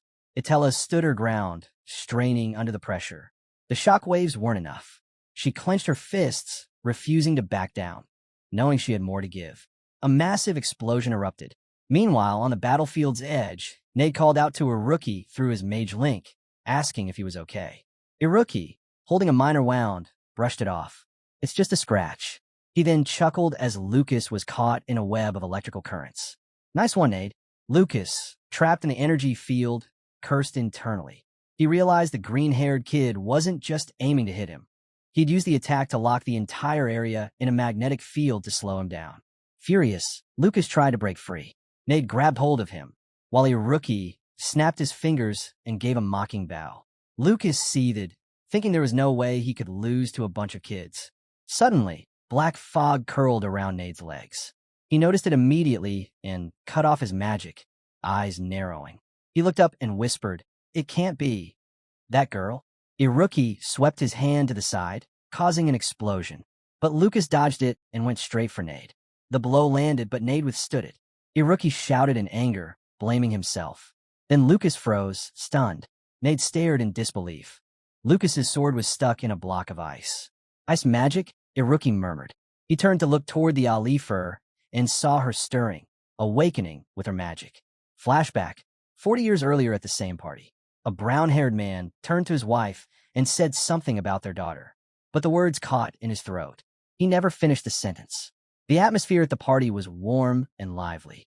Guests watched with admiration as the musicians played joyfully, the sound of instruments filling the air. Clumph stood to the side, smiling quietly, wondering what exactly he was supposed to do about Alpheus. Out on the floor, Alpheus danced with Arena, clearly enjoying the moment. Back to present, Canis rushed up to Javi, asking if something was wrong. Javi, still focused, replied that he'd felt a powerful tremor coming from the mountain. Looking away, he informed Canis that Arcane had used Dark Authority. "That's the Master's strongest technique," Canis said, concerned. "Did Alpheus show up?" Javi nodded slightly. "That'll make sense. If Arcane's headed this way, we'd better wrap things up fast." Meanwhile, Chiron and Kess were engaged in a tense battle. Chiron lunged forward, but Kess didn't flinch. "He's not even being touched by the darkness," Chiron observed. "He's shutting down everything we throw at him." Javi compared the fight to playing chess against a mirror. Each move reflected and countered. "We need to introduce a variable," he said. Now splitting across multiple black holes, Javi told Canis that he was going to head up to the mountain himself. Back in the fight, Lucas asked if someone had broken the man's magic, but Aaron doubted it. Stopping the Master's Abyss Nova? That's impossible. Only a high-ranking or archmage could pull that off. She looked toward Alifer and questioned whether a professor from a standard academy could really be capable of that. Just then, Nilly noticed Alifer stirring and called it a relief, but his tone changed when he glanced at his hand. It was turning pale. "It's cold," he whispered, trembling. Iruki stepped forward, sensing something was off. "She's not awake," he warned. The students around them started shaking in fear. A single ice cube fell from the sky, then smashed directly into Lucas, hitting him hard. He screamed in pain and shouted at Alifer, begging her to stop. "Are you trying to kill your own students?" Lucas stared at her, shaken. He knew there were rare individuals like her. Those who had brushed death so many times, their instincts alone could kill. Murderers in their sleep. He eyed her carefully, thinking she wasn't thinking at all, just acting. Panicking, Lucas abandoned his sword and bolted. "1,000,000 gold coins mean nothing now," he muttered, teleporting away. But mid-jump, he looked down and froze in shock. His legs were locked in place by Alifer's magic. "She's only 20, he thought, stunned. A Class 6 mage with complete omniscience over ice magic and control of absolute zero. Suddenly, Cena conjured a tornado. Ice rapidly crawled up Lucas's body, first his feet, then his legs, until he was fully frozen. Lucas crashed to the ground, completely immobilized. Arcane scoffs at the school, calling it terrible, just as massive chunks of glaciers begin crashing down the mountain. Ice is raining from every direction, some shards hurtling straight toward Eren. Suddenly, Need leaps across a wide gap, reaching him just in time. Eren, startled, demands to know what Need is doing. Tearfully, Need urges her to break the mind control, warning that if she doesn't, they're all going to die. But Eren insists there's not enough time. That's when a rookie steps forward. Calmly, he says he'll handle it. Staring up at the descending glaciers, he quickly calculates. Each block weighs 15 to 20 tons. He needs to anticipate the trajectory, then shatter them into thousands of tiny pieces. One mistake, and it's over. Iruki activates his deviation form. Ne and Eren watch, stunned, as Iruki launches himself into action, pulverizing the glaciers into harmless fragments. Eren, wide-eyed, thinks to herself, how could monsters like this exist at a magic academy? She suddenly lashes out, throwing Need aside. Nade steps in, saying he just saved her and that she hasn't done anything yet. Eren snarls, calling them animals and demanding to know who Nade is even trying to protect. Nade yells back, begging her to end the mind control, asking if she's really ready to let them all die. But Eren coldly replies she doesn't care. His words hit something deep inside her. She remembers Canis shielding her in the pouring rain. Tears fall. She repeats she doesn't care about the rest. Need watches her, unsure what she's thinking. Then, boom, a sudden explosion erupts behind Eren. They all turn in shock. Canis emerges from the rubble, wounded but standing. The scene shifts to a memory. It was a quiet, star-filled night under a bright moon. Alpheus sat with Arena in a field of flowers. He asked her if she remembered that man's face. She said it was beautiful, and they smiled together. Alpheus began talking about the prism experiment, how it suggests light behaves like a particle. But recently, wave-like interference had been observed in the double spirit experiment. He thought light was a particle, but now he wasn't so sure. He apologized, thinking he was boring her, but suddenly looked at her when she softly said, "You're a good person," embarrassed. He laughed nervously, wondering what he was even doing there. He admitted he was a mage, but had no idea what to write for his thesis. He asked for her opinion. Was light a wave or a particle? She smiled and simply answered, "Light is beautiful." Shinor quietly listened as he read. Chiron flips open a book on mass and energy, then calls out to Ne and Iruki, telling them to take a look. Ne studies it, curiously asking if it means mass and energy are interchangeable. Ne confirms it. Mass can indeed be converted into energy. Iruki jumps in, wondering if that also means energy can be turned back into mass. If that's true, he says they could massively upgrade the photon cannon. Chiron, meanwhile, stares in shock at the author's name on the formula.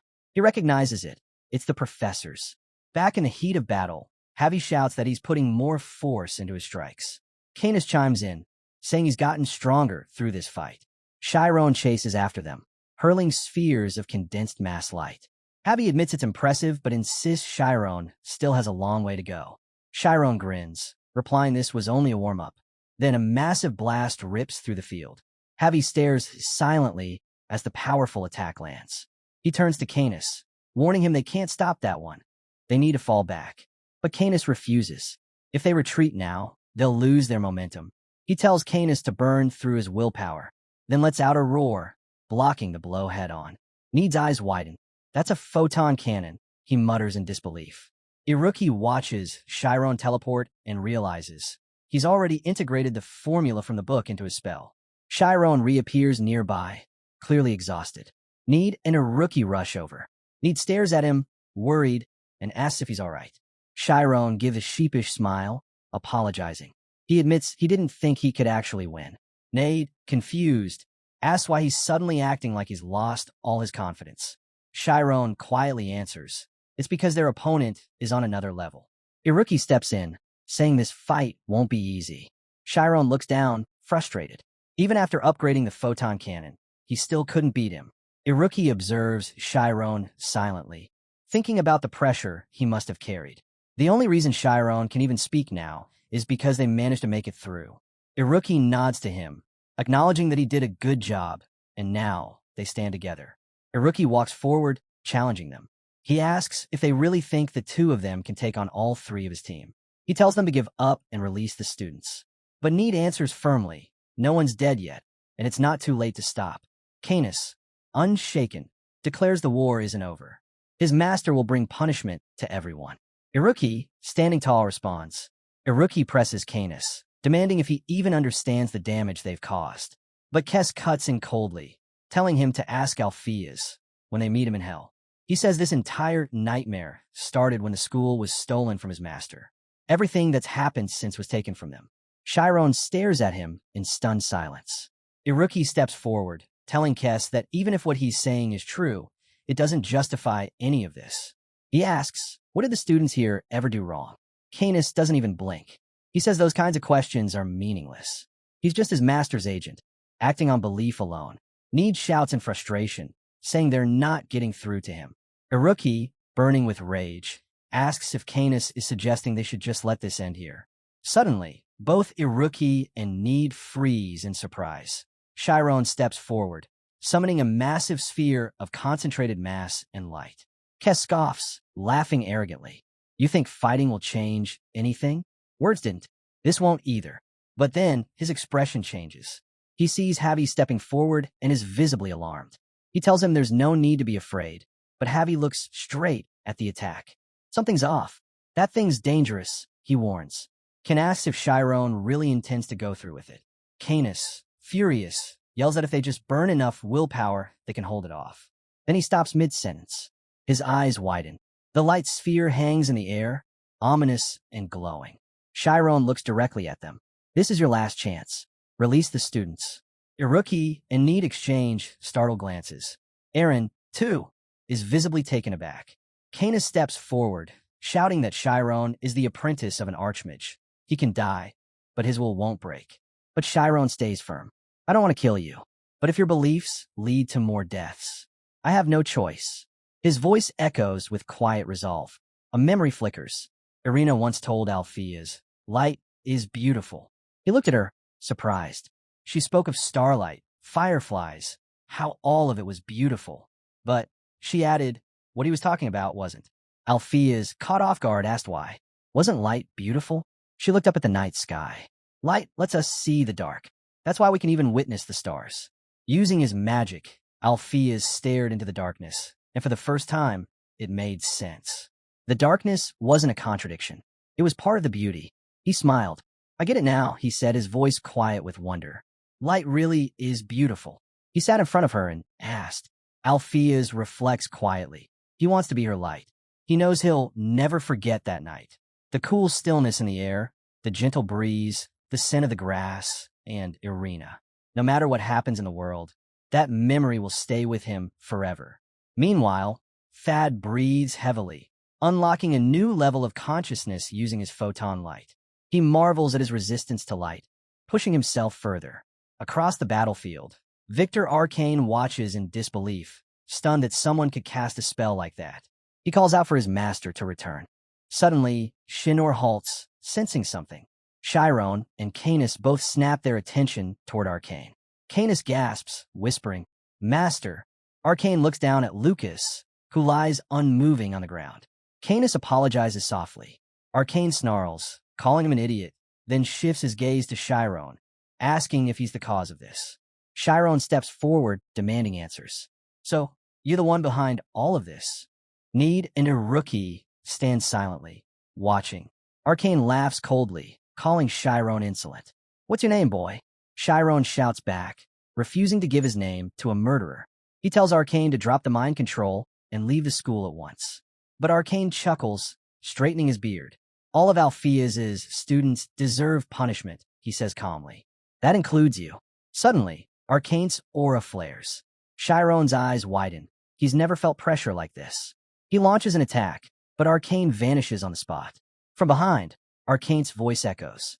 My spirit zone spans 52.7 meters, quite large for someone my age. Need mutters in disbelief. He dodged that with ease. Chiron prepares to attack again, but before he can move, Itella appears, limping into view. Chiron freezes. Itella, Arcane sneers. A loser like you still breathing? You should be ashamed to even show your face. Itella glares at him, I don't care about winning or losing. I'm here to protect the students. Chiron turns to her. Why is he doing this? Who is he? Itella locks eyes with Arcane. His name is Shinor Arcane, a Class 3 Archmage. He has a grudge against the headmaster. Arcane scoffs. How rude, teaching students to whine.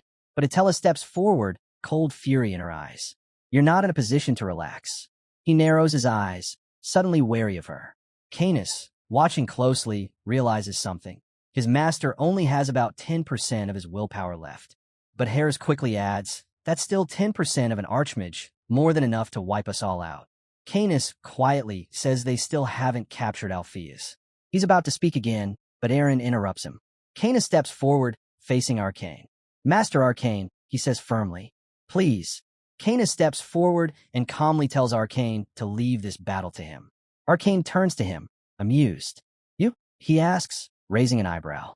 Meanwhile, Aaron seethes, thinking of Canis and wondering why he's pushing himself into a corner like this.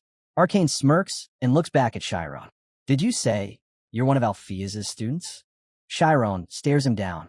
Don't speak the headmaster's name so lightly. He recalls his time with Alpheus and shouts, someone like you doesn't even deserve to be called a mage. Arcane bursts into laughter, deep, mocking, and unhinged. He laughs again, louder this time, as if all the pride and lies of the last 40 years have crumbled in a single moment. Nade and a rookie stand still, stunned by his outburst. But Arcane waves it off. It's fine. Let Canis fight instead. Canis steps forward, grateful. Thank you, Master. Itella watches anxiously, turning to Chiron. Don't do it. Tell him no. But it's already set. Chiron and Canis stand opposite each other once again. Heavy calls out to Canis, urging him to think one last time. Let Arcane handle this. But Canis shakes his head. I've already failed him once. Even if I die, I have to win this. He looks to Javi. We're fighting together. Javi doesn't answer. Canis asks why, but Javi just scowls silently and shifts into position. Chiron, already prepared, leaps from the cliff, aiming to fight midair. Canis scoffs, thinking he can't use shadow magic up there, but then looks up in shock. The entire night sky above them, one massive shadow. Lights begin to form all around Chiron in the air. He knows that if he can't keep up with Canis' speed, he'll strike the entire spirit zone. Canis' attacks come flying toward him, but they're met with Chiron's light-based counters. The air lights up with chaos. Suddenly, Javi appears between them, conjuring a barrier to shield Canis. The magic spheres crash against it, but Chiron's force is overwhelming. His lights tear through Javi's defenses. Canis watches in disbelief as dozens, hundreds, of glowing magic balls shoot past the broken shield. He runs, desperately trying to escape. They're not illusions. Every one of them is real, he thinks, horrified. How can a kid create this? Chiron pours every ounce of his power into the attack, pressing Canis down with sheer force. Itella watches in amazement. When did he learn that? Iruki, eyes on Chiron, answers quietly. He went into the infinite domain again. Both Itella and Iruki stare at him, stunned. Itella turns. Wait, what did you just say? She stares at them in disbelief. Are they seriously saying Chiron has entered the immortal function before? She's left speechless. Itella quietly takes it all in, thinking so this is how it ends up. Meanwhile, Chiron keeps hurling orbs of light, smashing through the safety barrier like it's nothing. Kin shouts into the comms, calling for Javi. At this rate, we're all going to die. A beam of light flashes right past Canis. He flinches, but nothing happens. No injury. He stares, confused. Chiron isn't aiming for him. He's targeting the shadows. The darkness Canis uses to move. Is he erasing my path? Canis mutters, stunned. That's insane. Then it hits him. Does this lunatic have unlimited willpower? The thought makes his blood boil. He glances at Arcane and scowls. He refuses to die in front of his master. His body begins to alter, and for a moment, it feels like the end. Then Javi arrives, annoyed. Ugh, Arcane is such a pain. That safety shield's absorbing everything Chiron throws. Canis turns to Javi, frustrated. Then why does he have so much willpower? Javi snaps, get your head straight and focus. Suddenly, Chiron notices something strange. His own attacks are shifting, morphing into a form of his opponent's technique. His eyes narrow. What's going on? He bolts. Canis is right on his heels, striking, but Chiron evades, confident he's gained the upper hand. Then pain sears through him. He winces, glancing at a fresh wound on his arm. Looks like the tide's turning, he thinks, landing briefly on the ground, only to teleport again the instant Javi slams down hard nearby. Chiron clutches his arm. I can't keep a mortal function going much longer. Unless I've got some freak-level endurance, I'm not withstanding another photon cannon. High intelligence, brutal close-range attacks, speed from agility. Why didn't I fight like this from the start? Then it clicks. Javi, he's been draining my willpower. Chiron remembers Javi's words. We are one. From a distance, Itella eyes Arcane. Such a ruthless man. Aaron watches Canis throw up, worried. Is he just a battery for that monster? Canis stumbles, vision spinning, breath quick and shallow. Javi, he gasps. Chiron turns to Javi. If the enemy has changed, there's no point in using photon cannon anymore. Time for something else. He channels energy, photon output. A fierce light erupts toward Javi.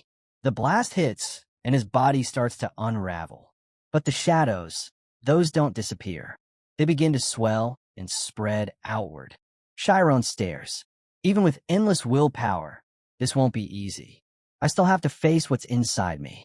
If his omnipotence has limits, then he has no choice. He has to boost his omniscience instead. Energy equals mass times the speed of light squared. This time, he's converting all mass, everything, into pure energy. Javi suddenly feels it. The light, it's growing heavier, more intense. His body flushes red. What is this? Some kind of cursed pulse. Aaron and Arcane both freeze, stunned. Is that? Nate starts. It's a laser. Iruki answers grimly. Chiron unleashes it, pure laser light tearing into Javi. Javi's body begins to break apart. He screams inside his own head, I'm burning. Canis grabs his own skull, crying out in agony. Aaron watches, eyes wide. Javi's pain, it's flowing straight into Canis. Javi is at his breaking point. Chiron isn't just attacking anymore. He's dismantling him. His form starts swelling, unstable. If this keeps up, he gasps, we're all going to die. Javi trembles violently. Itella and Arcane stay still, watching. Itella, anxious, pleads, Chiron, stop the spell. Chiron turns toward her, unaware he even responded. Javi chuckles weakly. Too late. His body erupts into flames, consumed completely, and explodes. In the beginning, he was known as Harvest, floating in a tank of water. A very young Canis clutched the tube and asked, be my subordinate. Javi stared in silence. Why? Arcane cut in. Don't you want Canis? That's not what I meant, Javi replied. It's more efficient if I go to Aaron. Aaron, she lived in Latham for 10 years. No one besides Canis ever met her, but that isolation gave her heightened mental sensitivity. She saw what others couldn't. Arcane narrowed his eyes.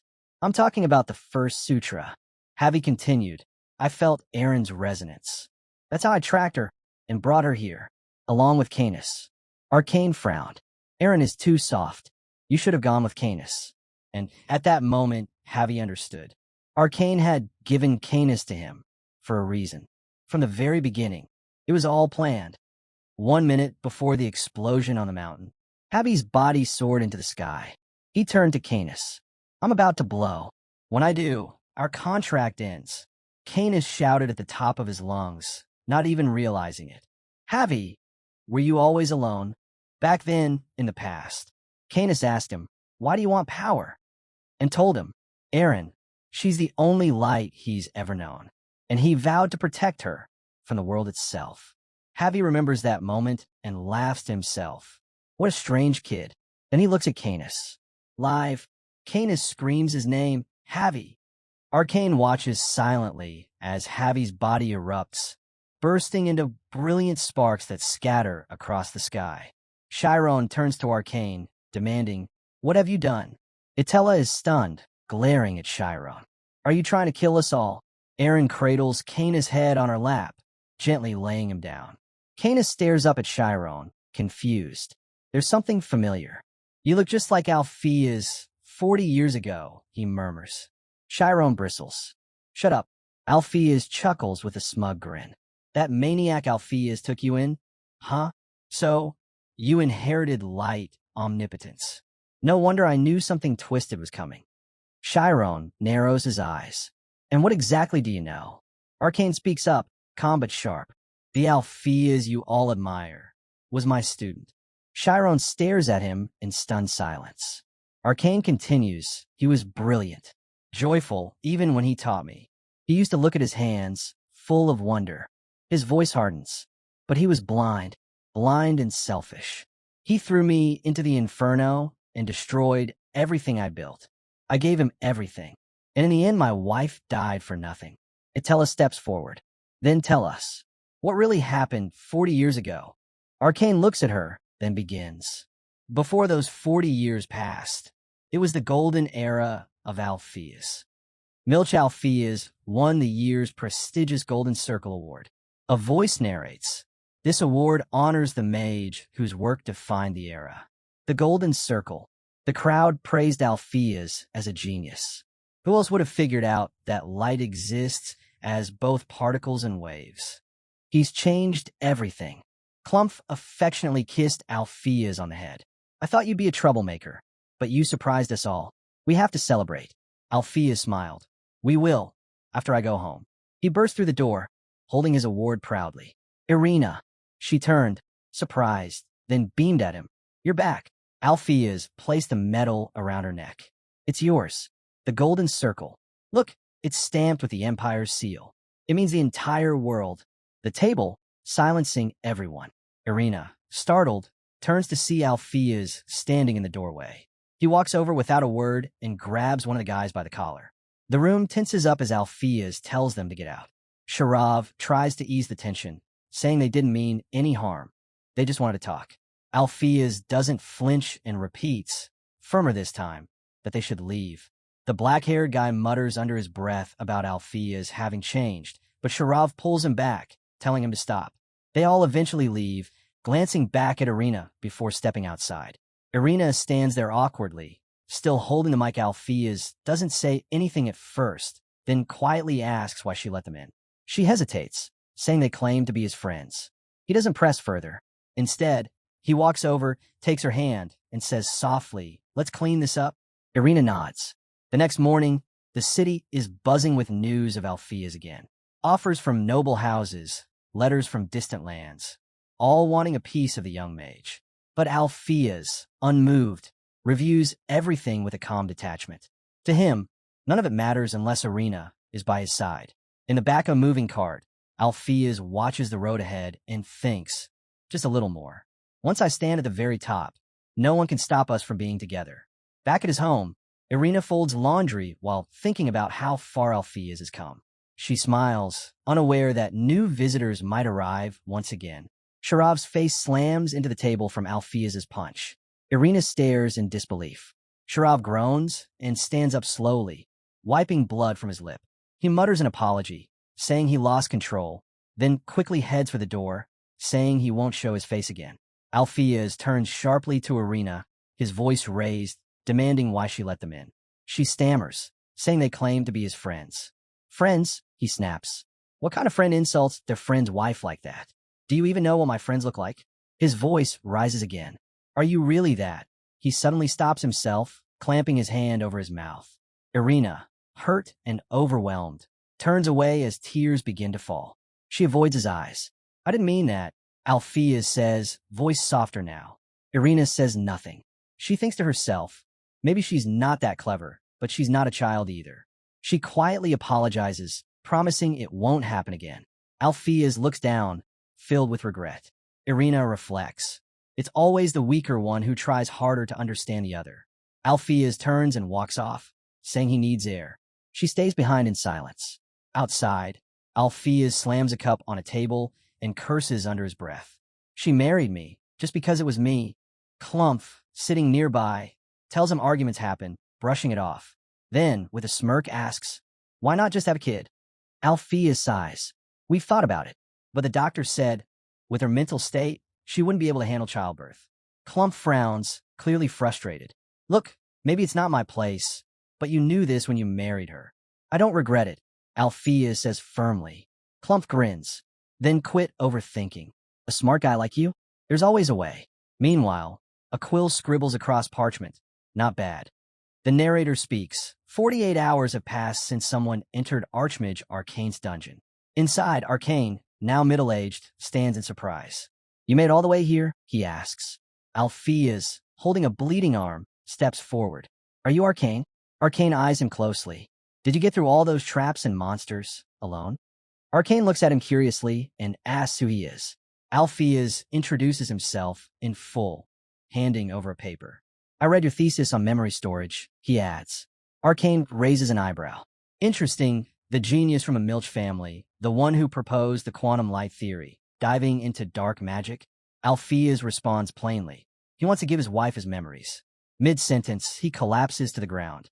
Suddenly, Althea's jolts awake inside a healing chamber, noticing his fully restored body. Arcane stands nearby. "I saw your notes," Arcane says. "Quite impressive." He continues, explaining Althea's concept, using dark magic to store memories, then building a mind realm through light magic, an entire memory system transferred via photons. A fascinating idea, Arcane admits. But transferring an entire life, that's not something simple. The person's personality, their essence, could be affected. Althea's bows his head. "Please, take me as your student. I'll make this work. I want to protect her from this world."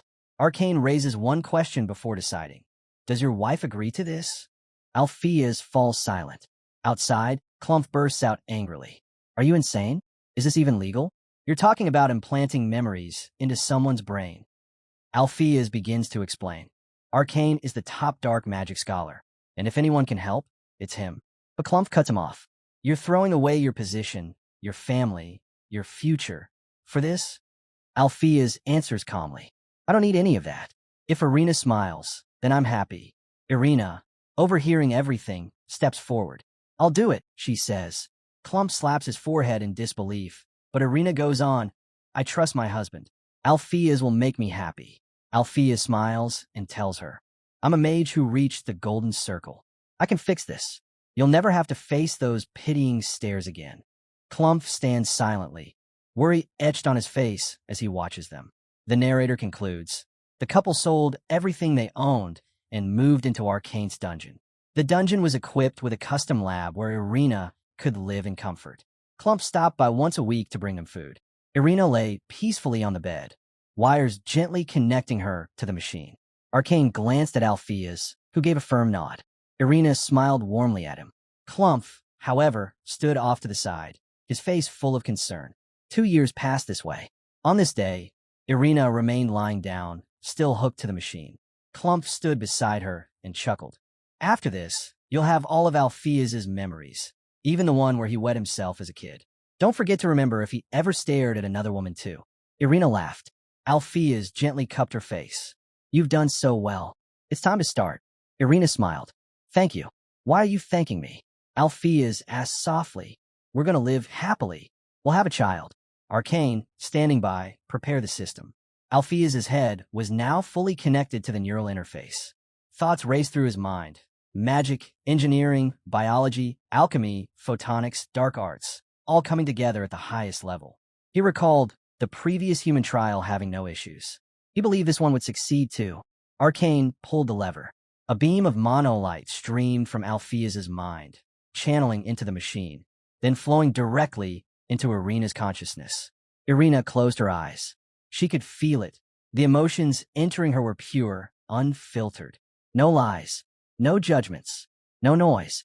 Memories of their life together filled her mind. From their first meeting to their wedding. She felt overwhelmed with gratitude. "Thank you, Althea," she thought. "You gave me everything." Just as the moment reached its peak, the machine let out a sharp beep. Althea sprang up. "What's happening?"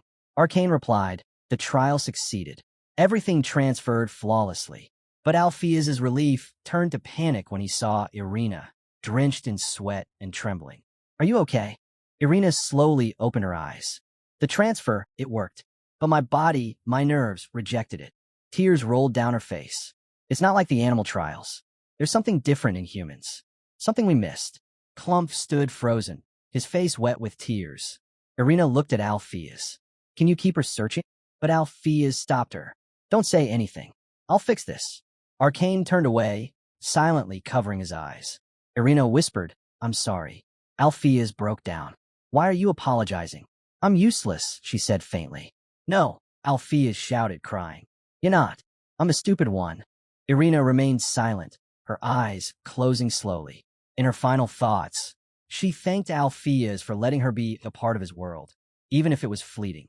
A world so strange, yet so full of wonder. It had given her a reason to let go, even after learning the full truth. Overwhelmed, Alpheus broke down, his cries echoing her name again and again. Her funeral took place quietly, attended only by family. Despite everything, Alpheus was barred from being there. With no legal marriage and no children, her relatives treated him as if he had no right to mourn, as if they were never anything more than strangers. On the day Irina died due to the failed experiment, Alpheus slammed his head into a wall again and again. He later found himself lying on Clump's lap, lost in disbelief. His mind drifted back to Irina's words, how light reveals the darkness, how she had shown him the truth of the world. Why did he ever try to change her? Why did he call her arrogant for accepting who she was? Just then, Arcane walked in and asked if he was finally back. He expressed his condolences for Irina and reminded Alpheus to take care of himself. But they both suddenly froze. The sharp scent of petrol filled the air. Arcane watched as Alpheus poured it over his books and notes. Shocked, he asked what Alpheus was doing. Alpheus, coldly tossing the empty bottle aside, said they had crossed a line. They had stepped into territory meant only for gods. Arcane urged him to think it through, reminding him that the experiment had actually worked. It wasn't just for Irina. Countless people with mysterious mental conditions could still be helped. Was he really going to let her sacrifice amount to nothing? But Alpheus simply smirked, lit a match, and muttered, sacrifice, huh? He tossed the flame onto the petrol-soaked floor, igniting a blaze. As the fire grew, he laughed mockingly and threw his research into the air like confetti. Arcane desperately grabbed at the flying papers, yelling that this work wasn't Alpheus's alone. It was his life's research, too. Chasing after him as he walked out, Arcane demanded how Alpheus could do this to him. As the fire consumed the lab, Arcane cried out. Alpheus had thrown the one person who supported him in every way into the fire and left. Worse, he let Irina die and turned his back on tens of thousands who might have been saved. Nade, stunned, turned to the others and asked the headmaster, really did all that? Iruki and Chiron stood frozen in disbelief. Arcane admitted he understood the pain Alpheus had gone through, but that didn't excuse his actions. What he did was unbecoming of a true mage. Then, with a grave expression, he told them the real reason he came today. Not just for revenge, but to ensure that no mage following Alpheus's twisted ideology would ever rise again. He looked at them with a strange seriousness, then asked softly, almost bitterly, if they truly saw him as a great master. Nade and Iruki stood stunned, unable to answer. Arcane scoffed, calling Alpheus reckless, disrespectful, and utterly insane. He shouted that Alpheus responded to goodwill with betrayal. Before he could continue, Chiron suddenly stepped forward, cutting him off. Nade, alarmed, tried to rush to him, but Attila stopped him. Chiron calmly said that while Arcane had every right to feel betrayed, that didn't justify everything he had done. He acknowledged that Alpheus had made mistakes, but that didn't mean his entire path was wrong. He asked, as someone who once reached the level of Archmage, was this truly all Arcane was capable of now? Arcane chuckled arrogantly, the wind stirring around him. He answered that power gives him the right. He had earned the right to pass judgment. With a flick of his hand, he revealed his mage and unleashed a beam of energy that grazed Chiron's cheek. But Chiron didn't flinch. He asked if someone as powerful as Arcane had really spent 40 years trapped in the past. He shouted that for all his talk, all his grandeur, Arcane was just clinging to memories of a time long gone. The words hit Arcane hard. He fell silent, his mind suddenly flashing back to his younger days, his dungeon, where he had welcomed Irina. She had arrived smiling and asked him to look after her husband. Arcane had welcomed her kindly, telling her to make herself at home.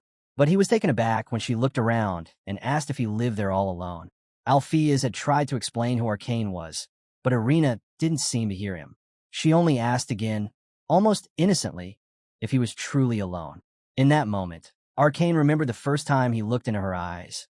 Eyes so bright, so untouched by darkness, yet so unafraid of it.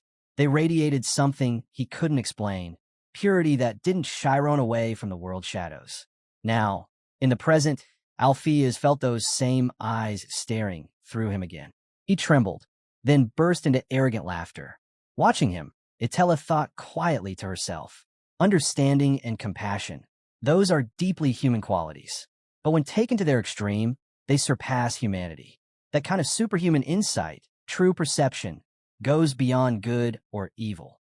And she wondered, could Chiron really see the full chain of cause and effect? Arcane stood there, gripping tightly, with a hollow laugh. Arcane said it was clear now they would never understand each other. He claimed he didn't belong in this world. Lifting his hand, dark fog swirled around him, coalescing into a black hole. Chiron, stunned, demanded how he bypassed the law of equivalent exchange. Arcane only smirked, asking if that surprised him. Raising his fist, he vanished into the swirling darkness, leaving behind the words, "Magic is full of mystery."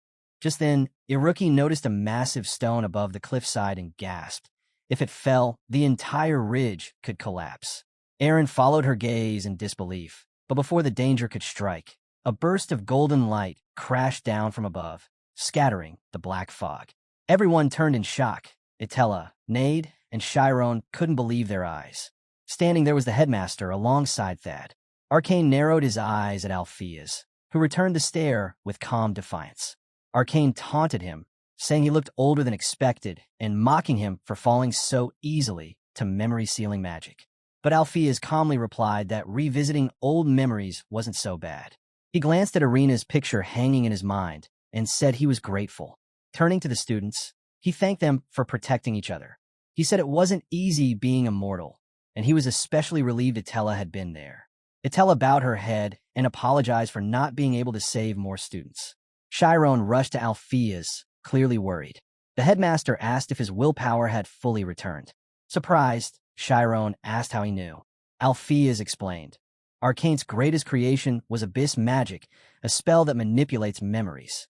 Every time Arcane erased his memory of casting magic, his willpower temporarily returned. He told Chiron to remember this.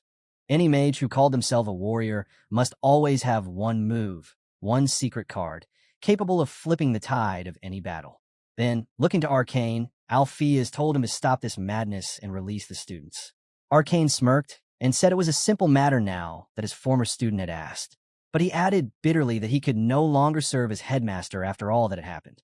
Alpheus glared at him silently, rage simmering beneath the surface. Arcane went on. Hundreds of students had just heard the truth of his violent past. Nade, however, stepped forward and said he was the one who revealed it. Iruki added that everything had been calculated from start. Arcane's eyes glowed with power. With a twisted grin, he mockingly asked Alpheus if he felt like burning everything down again, just like in the old days. But Alpheus, deadly serious, replied, this wasn't a joke. Then, looking at the students and the crumbling situation, he asked them. Alpheus looked out over the crowd, voice firm. He asked them all if they still trusted him to follow him. Together, they would complete the research on memory implantation. He had already succeeded. His own memories had been fully transferred. Then he pointed to Javi, its shadow stretching across the ground, and said it was only possible because of Irina's sacrifice. With a familiar, cold gaze, Alpheus repeated the word, sacrifice. In the past, he said, this research had always been part of a bigger plan. Holding up his notes, he demanded to know what Arcane had truly intended by taking Irina and stealing his memories. Voice cracking, he cried out, asking what kind of world Arcane hoped to create by producing hundreds of magical organisms. Was it conquest? Arcane, still wearing that arrogant grin, asked back, what if it was? Was that really such a terrible thing? Chiron finally understood. That's why Alpheus had burned the research. Alpheus turned to Arcane and asked if Javi carried both his and Irina's memories. Was he right? Aaron looked on, stunned, unable to tear her eyes from Javi. Arcane stared at Alpheus with growing fury. Then Alpheus added, Javi had defied its orders.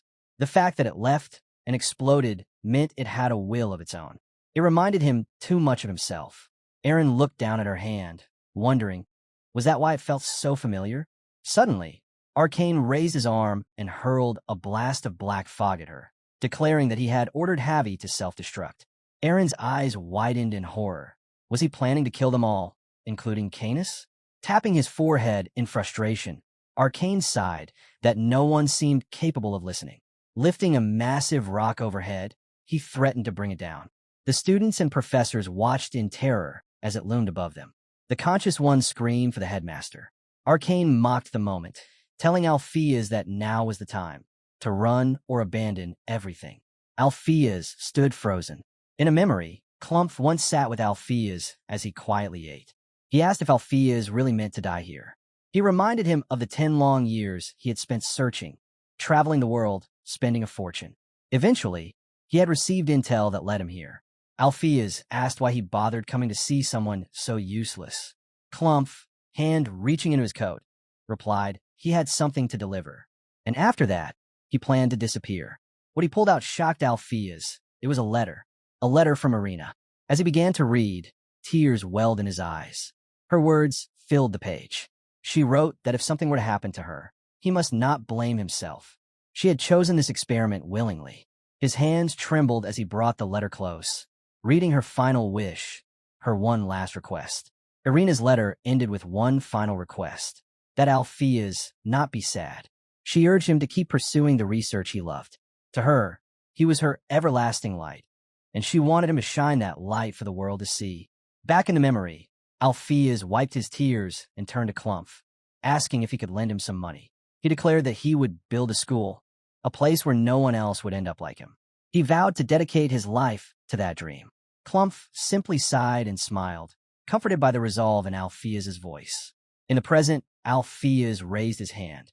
A small sun formed above his palm, glowing steadily. As the bright orb hovered in the air, he thought of her, the life that gave her the will to live, and swore that he would live for her, now and always. He lifted the sun higher, its radiance intensifying. This was his vow, to protect the school and every student within it, even if it cost him everything. The leaves around them stopped in midair. Nade, Iruki, and Itella collapsed to the ground, unconscious. Even the insects were frozen in place. Chiron felt time slow to a crawl. The light spread across the cliff, bathing everything in its powerful glow. As the blinding brightness began to fade, Chiron, Nade, Iruki, and Aaron stared up at the shrinking sun, watching as it dimmed and finally vanished. Arcane looked up, confused, and asked what that spell was. Alpheus calmly replied that it was called Big Bang. It was simple magic, just a burst of intense light, but he admitted it was too embarrassing to ever present to the association. Still, he said, it made a decent parting gift. Arcane turned toward him, smiling as if he'd been expecting this. He asked if Alpheus had prepared a counterspell, and then, all at once, dropped to his knees, coughing up blood from his mouth and nose. Alpheus told him the memory-restoring potion had only revived a false version of his mind. It was just an illusion, and if he pushed any further, it would destroy both his brain and his life. Panting, Arcane replied that perhaps Alpheus hadn't been wasting his time these past 40 years. He said that defeating an archmage like himself would surely boost Alpheus's reputation. But Alpheus stared him down and said coldly, "You still don't get it, do you?" He told Arcane that he was no longer an archmage. Not anymore. That title belonged to the past. Now, even a rookie at Class 10 could climb to Class 2 in no time. The world had changed. They had aged. How long? Alpheus asked. Are you going to cling to the dreams of your youth? Arcane coughed again, then laughed, arrogantly, bitterly. He muttered that someone who had never been an archmage wouldn't understand. He wasn't a genius. To him, Alpheus's words were nothing but a pompous lecture. With a mocking grin, Arcane stepped into his magical zone and marched forward. Alpheus looked on, concern deep in his eyes, and said, he starts to summon his will once more, asking himself, Does he truly wish to die? Suddenly, to his shock, the students and professors begin levitating, suspended mid-air by his black magic. Arcane declares with conviction that he'll stop him no matter what. Alas pleads with him to put an end to this pointless bloodshed. He questions if clinging to pride and ambition is really worth all this, urging him to abandon his youthful delusions. Arcane ignores him, instead warning that this will be his final lesson. A mage never grows old. Eren stares in disbelief as the crowd hovers helplessly in the sky. At that moment, Alpheus teleports in with the remaining conscious students and professors, commanding them to rescue the others immediately. Nade, Thad, Iruki, and Shinor are sent to help. Dad rushes forward, conjuring a large shield as some students start falling. He teleports again, catching others before they hit the ground. Iruki spots his literature professor and recalls moments from the past, memories of frustration, anger, and unspoken words. Nade, in tears, clutches his unconscious friends, terrified as they plummet toward the freezing earth. Chiron breaks into a run, crying out as he sees Amy falling, reaching toward her and calling her name. In that moment, Amy's eyes snap open, glowing red. She hears a voice, one she knows. It's calling her back. Recognizing the voice, she stares at Chiron. He reaches out, takes her hand, and she finally awakens, asking shakily why he's crying. Chiron recalls her words, that they'd fight fair, side by side, and tells her he'll catch up to her, no matter what. But then he admits he might not be able to keep that promise. Confused, she asks what he means, crying as she begs him to tell her what he plans to do. Chiron closes his eyes and thanks her. Amy grabs him in a hug, pleading with him not to go. But Chiron's body starts to fade. In his final thoughts, he bids farewell to everyone. A light bursts forth, spreading across the mountains like a wave. Alpheus watches in stunned silence as Arcane collapses to the ground, coughing blood. Staring at the falling lights, like stars, he wonders aloud, is this sacrifice? He calls the world fascinating, shameful even, despite devoting his entire life to it. Turning to Alpheus, he asks if he doesn't feel the same, then falls silent, still watching the lights. Meanwhile, Nade, Iruki, Chiron, and the professors finish teleporting the students safely onto the mountainside. Canis kneels beside Arkane's body, tears streaming down her face. She asks quietly, "Do you really think it's over?" Canis stares at Arkane's lifeless body and wonders aloud, is he really gone? And what about the rest of them? Eren turns to him, stunned, then yells. He says he doesn't care if he was just a pawn, but what hurts is being discarded. Still, he admits it's his fault. All of it. Eren cuts him off, shouting that none of this is on him. You didn't cause this, he says. You're not to blame. Suddenly, Javi interrupts, agreeing. No, it really is all his fault. Eren glares at Javi, furious. He claims that if Canis hadn't messed up, Arcane would have made it. He could have saved them. But now he's gone, and they're all going to die. Then Eren snaps, demanding, so what if it is your fault? Will anything change by saying it out loud? He tells him Arcane lived on his own terms. He fulfilled his purpose. He died happy. He's gone now. The only thing left to decide is what Canis wants to do. Tears stream down Canis's face as he recalls Javi's old question. What do you really want? He stands, steadying himself. I told you, he says. I want power to protect Eren. I can't die here. He agrees to the pact, master and servant. Eren protests, warning him he doesn't have the strength left to handle it.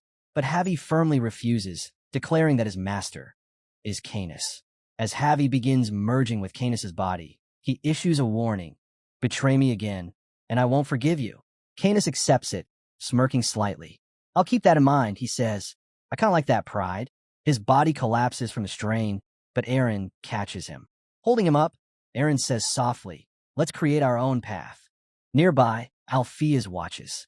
He turns to Atella and says, I'm a sinner.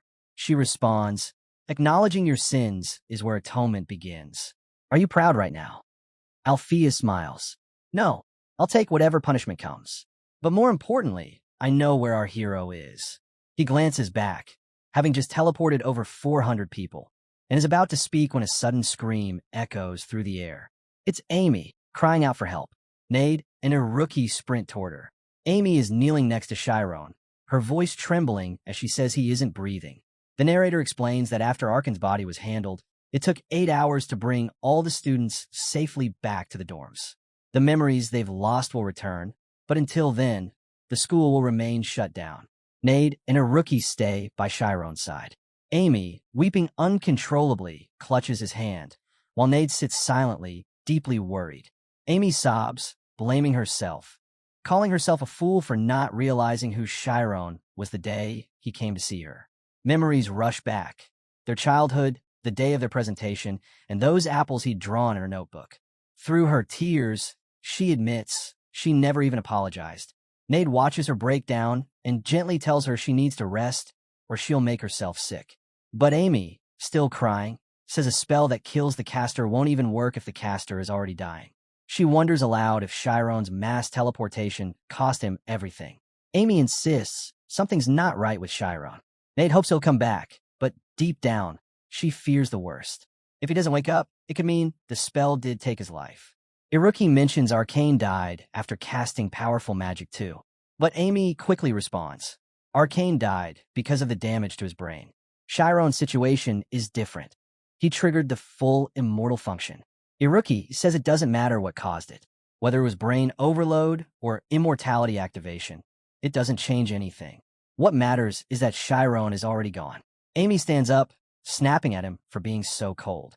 She marches toward Iruki and asks if he's really decided that Chiron is dead. Without hesitation, Iruki answers, he has. Because he is. Furious, Amy grabs his shoulder, yanks him up, and shouts that Chiron ended up like this because he saved them. She raises her fist to punch him, but stops herself. Iruki looks at her indifferently and says it's a relief because he knew she wouldn't do it. Amy glares at him, asking if he knows why she didn't strike.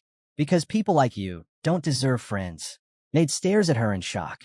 Iruki snaps, yelling at her to use her brain. His heart's not beating. He's not breathing. If you want him back, figure out a way to bring the dead to life. Nade quietly says it's impossible. Magic can't bring back the dead. Iruki turns sharply to her as Amy calls his name. His clenched fist loosens. She says, is that where your limits lie? Nade tells her she could have hit him. She could have taken it. Amy shakes her head. How could I? He's Chiron's friend. Meanwhile, Iruki walks alone through the halls, muttering that everyone's lost their minds. Then suddenly, he spots Canis and Aaron. His eyes narrow. Aaron demands to know how they dare show their faces here. Canis answers softly. They came to pay their respects. He didn't die because he fought us. Canis looks down at Chiron and says it's a shame. He died saving them all. But now that it's done, there's nothing more he can do. Iruki stares at him in disbelief as Canis continues, calling them all insane for obsessing over whether Chiron is dead or not. Iruki steps forward, eyes locked on Canis. You better hope Chiron is still alive, he warns, because he's the only one in this world who could stop what's coming. In an instant, Iruki marks a target on Canis's forehead. A spirit zone forms beneath his feet. Javi speaks up, telling Canis he's locked on. Canis urges him to stop. This is dangerous. Iruki's calculation speed is off the charts. If he unleashes that spell, the entire area could be obliterated. How fast are you calculating? Canis asks Javi. Javi answers coolly, fast enough to analyze everything happening in this entire city in just 3 seconds. Canis stares, stunned. Do you have savant syndrome? How is that even possible? Javi responds, it won't last. His brain cells can't hold out for long. Iruki glares at Canis. If Chiron really dies like this, I will kill you. Javi urges Canis to back off. One step into the spirit zone, and he's setting it off. Aaron speaks up from behind, asking if Iruki truly doesn't believe Chiron is still alive. Iruki raises a hand, warning her to choose her words carefully. But Aaron steps forward anyway, saying that while she can't see someone's condition, she knows when something's not right. Canis holds her back, but Iruki speaks up. I can see what's inside people. She turns to him. Then, what is it? She asks. But Iruki just stares back, pride in his gaze. Aaron trembles. Her voice shakes as she says, there's no way someone would cry, while wearing such a terrifying expression. Iruki says nothing, just keeps watching. Meanwhile, in the infirmary, Nade sleeps slouched against the wall, the night stretching on. Amy lies on the table, motionless. Iruki stands silently by Chiron's bedside. In a few days, this school will fall apart, he says. If we wait for a funeral, it'll be too late. Yoki quietly pulls out a knife. If I don't do this, will never move forward. He recalls Chiron's words, his promise. If it ever comes to that, stop me. I will save you, Yoki whispers, bringing the blade toward his arm. The narrator explains. At Alphea's Magic Academy, students must live in dormitories. This is where the children of the kingdom's high-ranking nobles are raised. The academy's security is paramount. A black-haired man steps forward, reporting that 4 unidentified assailants managed to infiltrate the grounds. Though they were ultimately neutralized and the students and staff were saved, tragedy still struck. The academy's rising star, and Chiron, have died. If word gets out, he warns, the academy won't escape the consequences of this disaster. Just then, a light blonde-haired man shouts at someone named Lu, insisting they must hold Chiron's funeral immediately and notify the parents. A gray-haired man rises in anger, demanding if the others think they're unaware of the situation. He explains that Chiron's friends have begged to delay the funeral. His body remains in the infirmary, not the morgue, and they still don't understand their reasoning.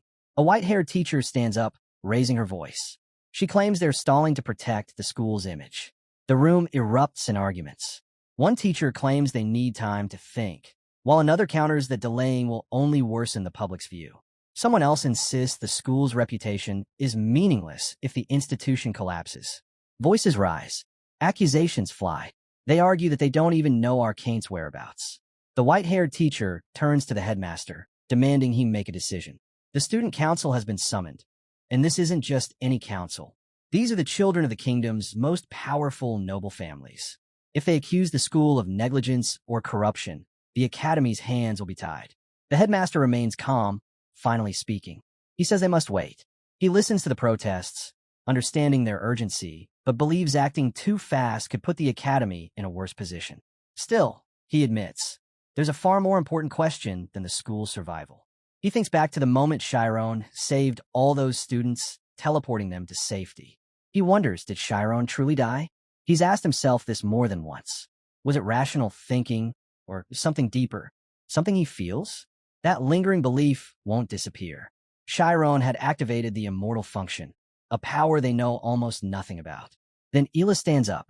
She explains that in this battle, Chiron made the ultimate choice.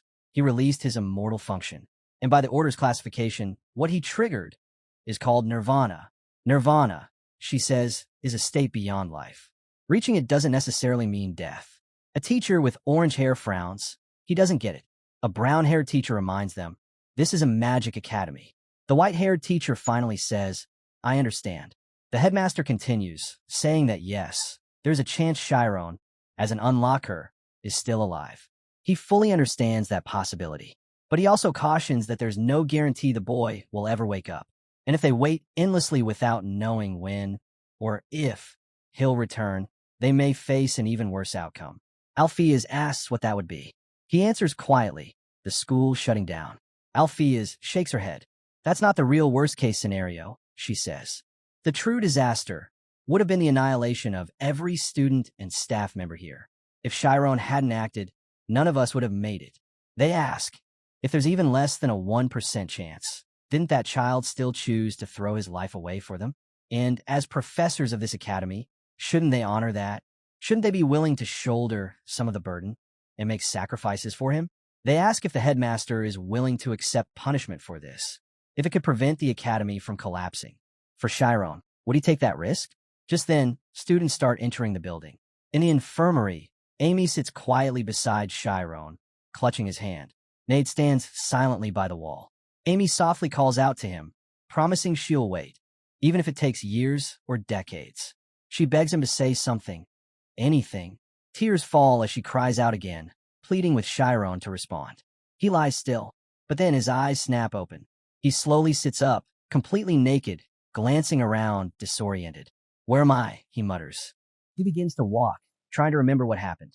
He recalls unleashing the immortal function at full capacity to save everyone. Looking down at his own hand, he wonders, is this the afterlife? He still has his memories. But why? Everything around him is swallowed by pure white. An endless void without form or direction. No matter how far he walks, nothing changes. The scene stays the same. His senses blur, as though the very fabric of reality is slipping away. With each step, It feels like he's climbing stairs, but nothing changes. He suddenly stops. He looks away, and a thought hits him. He knows this place. No matter how far he walks, there's no real movement. There's no distance, because distance requires a point of reference. In a place of nothingness, space doesn't exist. Turning around, he realizes that here, he never moved at all. Then, a voice echoes, so you grasp the concept of space. That means you had the right to enter. Chiron looks toward the source and asks, "What are you?" Chiron stares into the vast whiteness and quietly asks the space itself, "Am I dead?" Suddenly, light bursts across the void. Pillars of radiant energy shoot up, forming around him. From that brilliance, a figure steps forth, a human-like fairy, glowing with divine light. She approaches and greets him, saying she's been waiting. Still in awe, Chiron asks again, "Who are you?" She smiles and answers simply, "I am God." On the 5th day since Chiron's death, the aftermath of the tragedy still looms large. The professors, hesitant yet hopeful, decide to postpone any immediate action. But the students don't agree. Inside the student council chamber, tension crackles in the air. The council heads and their members are seated, faces grim. Many students feel deeply betrayed by the headmaster, someone they once trusted. A black-haired student slams the table and stands, shouting that everything started with a mistake the headmaster made 40 years ago. And now, instead of accountability, they were dodging the truth, claiming Chiron didn't really die. Chiron's funeral and the charges against the headmaster keep getting delayed. "They're just making excuses," the student yells. Amira, the fiery student president of Class 2, rises sharply and declares that the council must intervene. Students around her erupt in agreement, demanding the headmaster face responsibility and face the consequences. Then, Ila stands up from Class 5. She cuts through the noise, stating calmly that everyone is assuming Chiron is dead, but that's not the full truth. She explains that although Chiron's heart has stopped, his body shows no signs of decay. A wave of whispers spreads through the room. Could it be true? Amira turns to Ila, demanding answers. Then why has his heart stopped? Tell us everything. Sariel speaks up, answering that the cause is the result of unlocking the immortal function. She explains that this phenomenon doesn't equate to actual death. It's still under review by scholars at the Ivory Tower, an area of study so new, even they haven't fully defined it yet. The room falls into hushed murmurs again. "I don't get it," one student says. "Isn't that the highest level a mage can reach?" asks another. "But magic is based on what we know." Sariel stands nervously, sweat forming on her brow. Why are they all reacting like this? Meanwhile, Amira stares ahead, her mind blank. She questions herself. Even if it's an unknown field, isn't it in a mage's nature to think deeply and decide carefully? Sariel's thoughts race. She realizes now, they aren't mages, just students. The younger ones only believe what they can see or touch. The older students are clouded by resentment toward the headmaster and can't think clearly anymore. And with things spiraling, the headmaster storms toward Chiron's funeral. Her thoughts are racing. Chiron's about to be buried, and she still has no solution. Suddenly, Mark stands and raises his hand. He announces he's from Class 7. He speaks up, saying the school's reputation depends on the integrity of its students. If rumors spread that the professors can't be trusted, then faith in both the teachers and students will crumble. But he reminds them all, they know who showed them what being a real mage means. The room falls silent, all attention drawn to the voices speaking. He recalls fragments of his childhood. A student with brown hair quietly admits that it was those very people who shaped them into who they are today. Mark follows, saying that even if the headmaster had his faults, it doesn't justify betraying the teachers they've always held in respect. Sariel watches and thinks, if logic won't work, maybe emotion will. She gives a subtle thumbs up.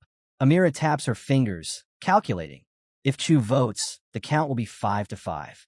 Meanwhile, the younger students break down in tears, pleading for forgiveness for the headmaster. Amira knows it's unreasonable to expect the beginner-level students to support a rebellion. If this keeps up, the charges might not even stick. She asks herself, what would she do? Just then, Arden from Class 1 raises his hand and gets to his feet. Itella wonders why. Arden speaks. He reminds them of something crucial. They owe their lives to Chiron. How can anyone not feel pain over his sacrifice? That's why, instead of rebellion, they should be honoring Chiron's legacy. Suddenly, Cheryl jumps up, shouting, Chiron isn't dead. Fermi steps in, saying as far as he knows, Chiron's body is being preserved. If he's still alive, why are they doing that? Amira quickly turns to Fermi. Is that true? She then asks Sariel directly if she knows anything. Everyone waits. Sariel stays silent, her anger barely contained. Then she says she pleads the fifth and quietly apologizes to Amira. That's when Amira, raising her voice, declares, it's time to begin the vote. The statement is going on the board. The statement is written. If the students reject the professor's passive countermeasures, they'll protest, demanding Althea's resign and face investigation. They're also calling for Chiron's funeral to proceed, and for the act of creation, using the deceased body of Amy to be stopped. As protests swell, Amy and Need look out at the massive crowd of students. Meanwhile, the headmaster begins casting a spell. It becomes clear they've realized slow magic was used, and now time is running out. Elsewhere, God speaks to Chiron, asking if he doubts her. She says, just as human-made objects reflect human thoughts and form, everything she creates mirrors her essence. That means Chiron reflects her more than anything else. Chiron says nothing, just staring. She raises her hand, asking if he'll help her build a world. Chiron nervously asks if she's truly with him. Then he glances down at his body and awkwardly apologizes. This is all too sudden, and he's not that kind of person. He tries to speak, but the words won't come. God laughs gently. With a wave of her divine power, she clothes Chiron, telling him not to be embarrassed. This isn't her world.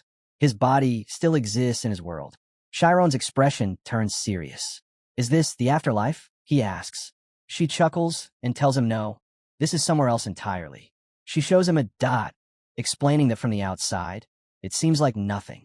But in truth, it's an infinitely compressed space. As Chiron looks at his hands, he notices the space between them. His body has depth. He realizes it's three-dimensional. That means there's a three-dimensional world inside that single dot. God praises his sharp mind. She tells him that's the core of time and space. A universe that looks like a speck from afar, but up close, it's endless. And she is the one who crafts such worlds. Then she asks, what does he think of it all? Chiron hesitates, asking if he can't go back. She confirms he can't, then asks, didn't he choose to give up his life on his own? She wonders if he regrets it. But Chiron says no, he knew what he was doing. Then he asks one more thing. Why is she lying? She's taken aback. God doesn't lie, she insists. There's no need to. If I say something doesn't exist, then it simply doesn't. But Chiron narrows his eyes, not convinced. She's lying again, and this time, Chiron can see it. God looks at him in silence. He cautiously asks if she's truly God. She replies calmly, there's a misunderstanding. Their definitions of God aren't the same. She offers to show him what she means. A vision appears. Farmlands, crops being harvested, women delivering goods to homes, and two boys chasing flies. Chiron watches, stunned, as a man kneels in the soil, working the fields. God says this world is just a replica. Then, she lifts her hand toward a glowing sphere and gently touches it with her fingers. To Chiron's amazement, the man's body rises, lifted by her fingertip. The scene shifts. He realizes, if space changed, then time must exist here. She confirms, space and time are one. She explains that something similar exists in his own world. When he plays a game of chess through the night, he's actually controlling a subdimensional space-time. Chess itself is a lower dimension. She tells him, God isn't some grand and unreachable being. A god is just someone who creates a dimension one level beneath their own. As she walks past the farmer, she continues, their creations believe they're divine only because they wield power beyond comprehension. The farmer, for example, doesn't know he moved, or that his entire world is just a replica. She says there's only one way for someone like him to truly understand. Chiron's eyes widen. The immortal function, he mutters. She touches the farmer's shoulder, and a brilliant light flares. His body begins to vanish, rising like a constellation of stars. God gazes up, explaining that the immortal function is a sense that completes an entire world.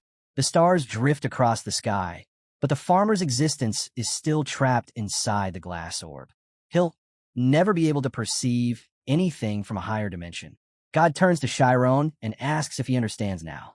She explains, he's the one who unlocked the immortal function, nearly destroyed in the process. That's why she brought him here. Chiron eyes her warily. What do you want from me? He asks. Without answering, she reveals a glowing spot, radiating light. She tells him, go inside. She explains within the space-time she's created, another space-time can be built, and then another inside that, and another. Repeating this infinitely would form a flawless universe. She calls it the space matrix. Chiron shakes his head. I can't. She challenges him. Does he truly have no reason? Or is he just searching for justification to refuse? Do you not like the offer? She asks. He answers honestly, it's not bad. The idea of becoming a god in a new world is appealing. Her plan sounds ideal. But, he adds, if she enters that space-time, someone like him would have to be sacrificed again. God narrows her eyes, suspicious. I'm not asking you to choose, she says coldly. Refuse, and I'll have no choice but to let you be torn apart. But Chiron doesn't back down. That won't happen. She hurls a blast of light at him. You'll see. Then she freezes in shock. Chiron suddenly realizes it. The spot in the space-time matrix, it's a spirit zone. He lifts his hand, conjuring a red light.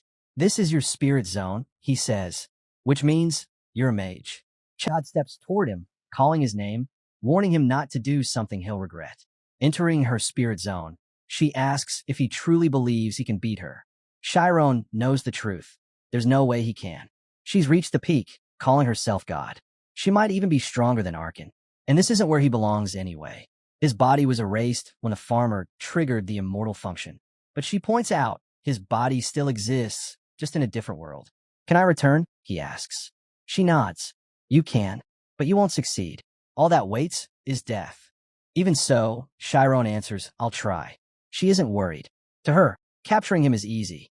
But as she eyes his hand, something shifts. There's something powerful, dangerous. His energy alone could harm this space. She lifts her hand and forms a black hole. This domain, she says, is a point that passes through space-time. The moment you step in, you'll retrace every step you took to reach this place, in reverse. Chiron asks cautiously, Are you really going to let me return? God looks at him and replies, On one condition. If you fail to return to your original world, you'll come back here and follow through with what I asked. He gazes at the glowing spot, then peers inside it, trying to make sense of what lies ahead.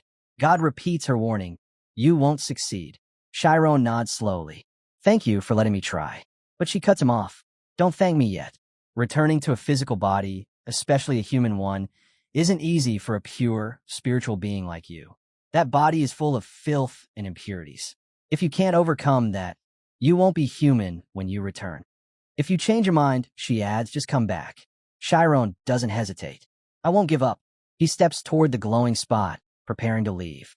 Goodbye, he says. God gives a soft farewell. Safe travels. Chiron enters the spot, thinking, if he just pushes forward, he can make it back. But as he walks, he suddenly freezes. Something feels off. His eyes shift. The space, it's the same. The white void he saw before.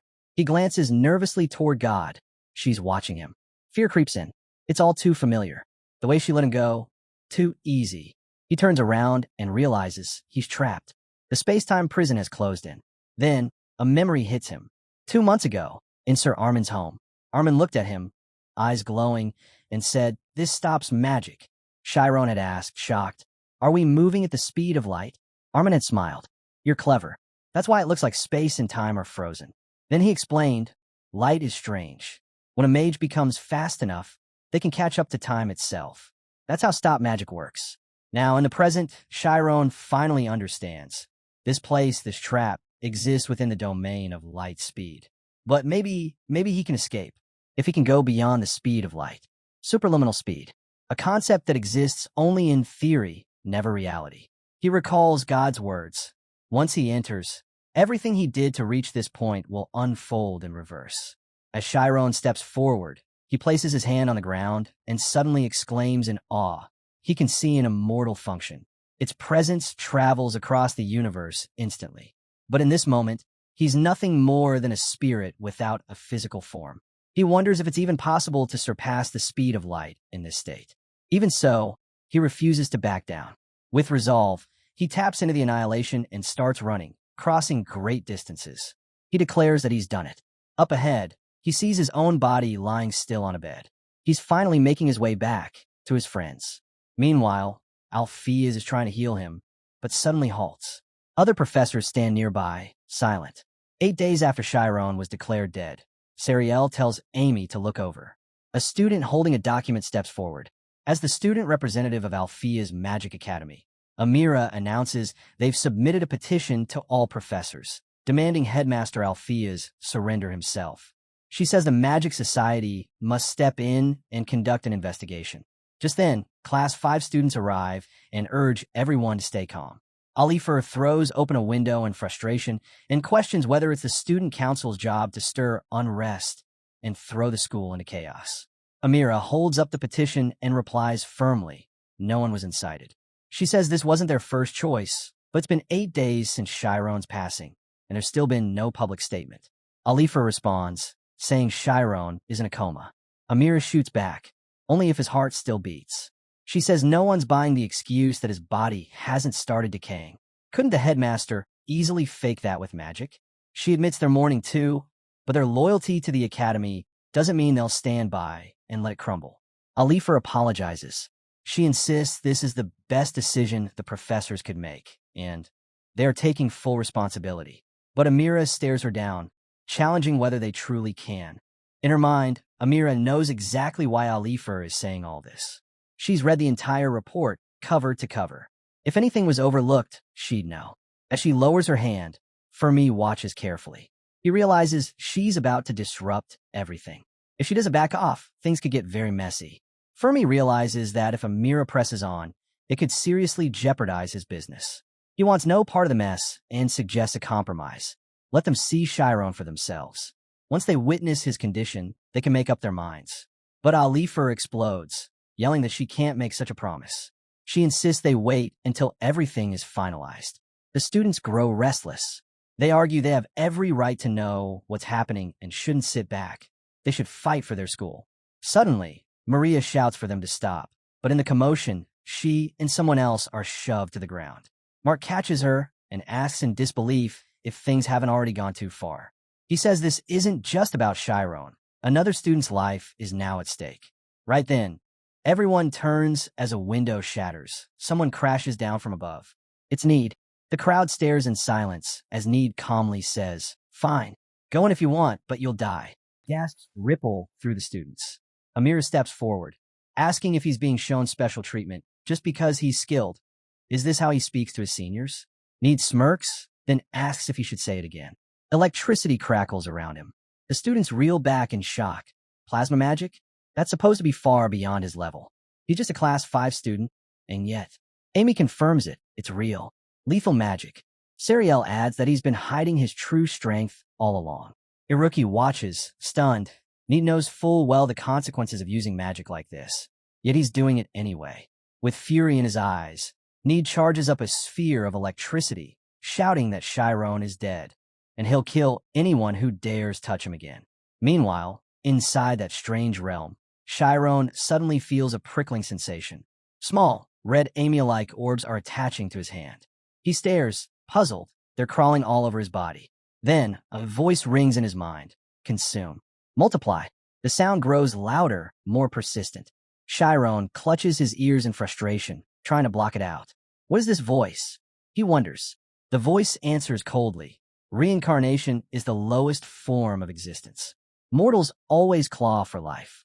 Then, Chiron recalls God's warning.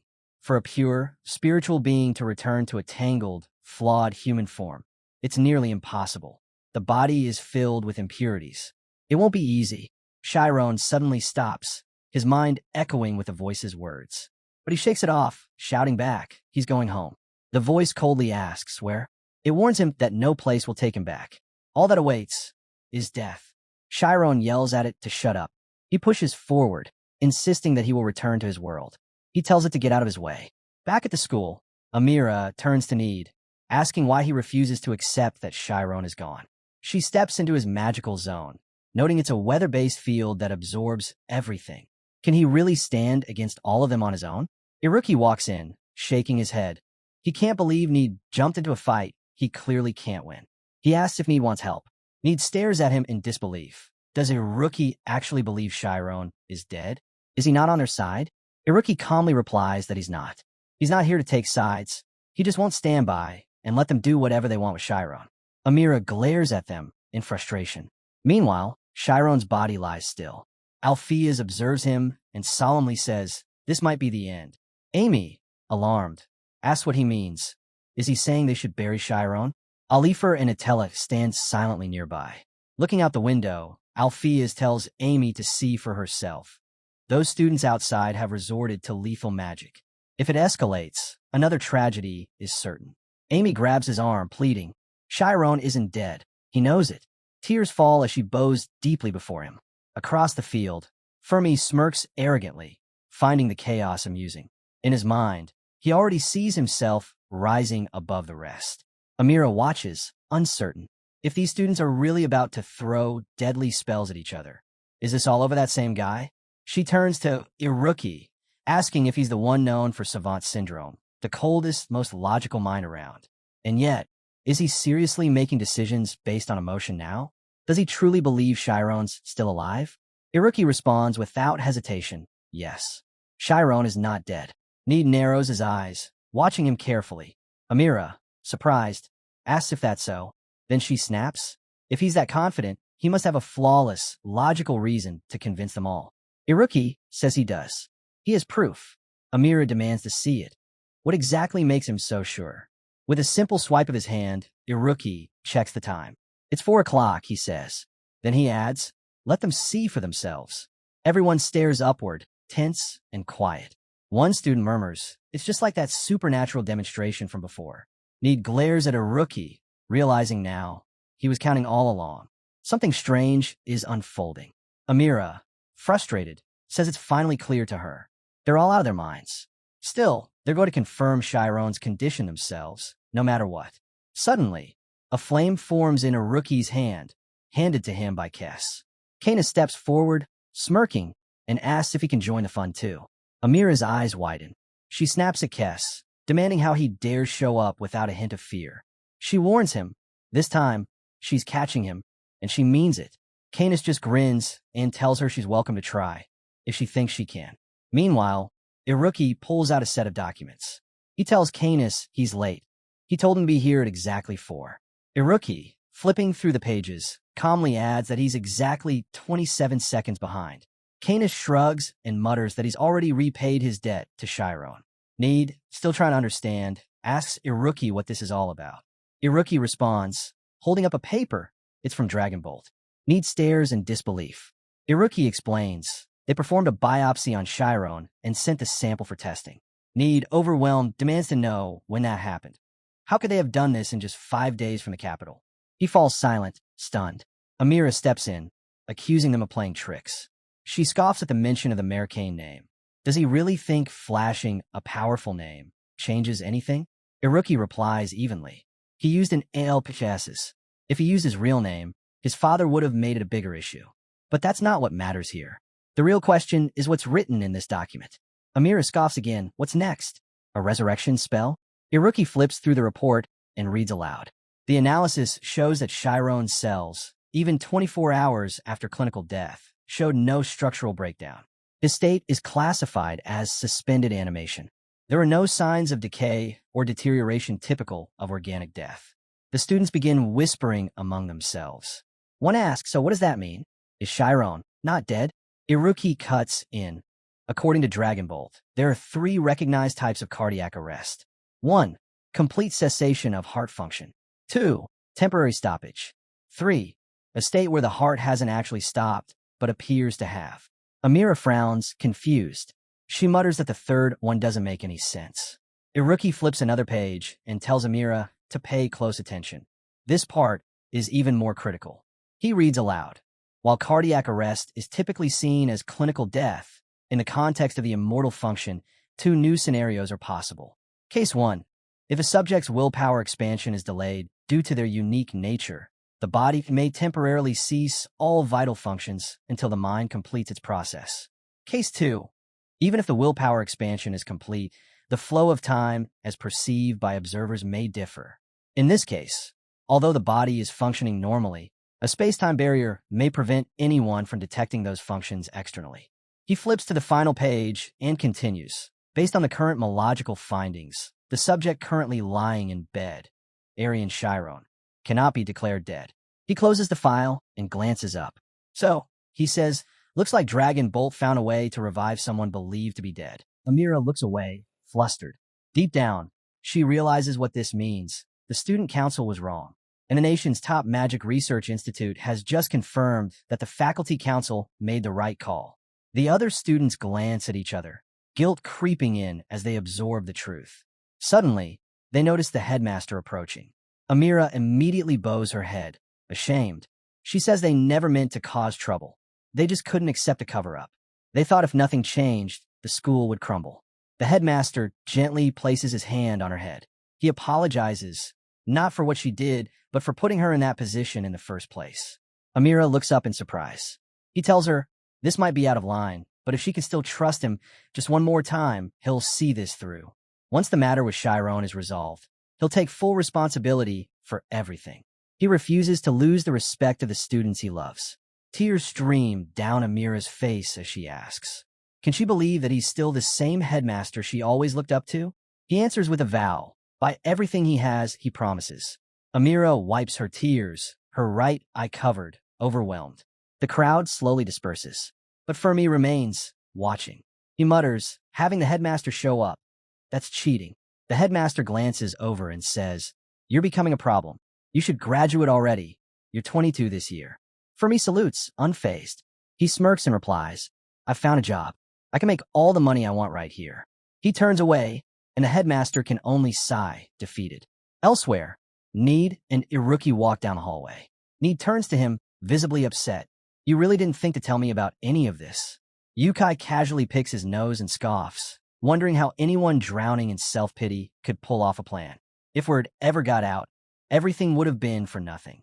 And he mutters under his breath, calling himself an idiot. Iruki mocks him, agreeing wholeheartedly and asking if he even saw the face he made earlier. Annoyed, and he presses his hand against the wall, brushing it off. No time to think about that, he says. Iruki just grins and says Any looks so cool no one would even remember someone like him. Any glares and asks if he actually planned it like that. Iruki shrugs, saying if Any wants to crawl back to him, he won't stop him. Just then, they spot Amy standing by the door.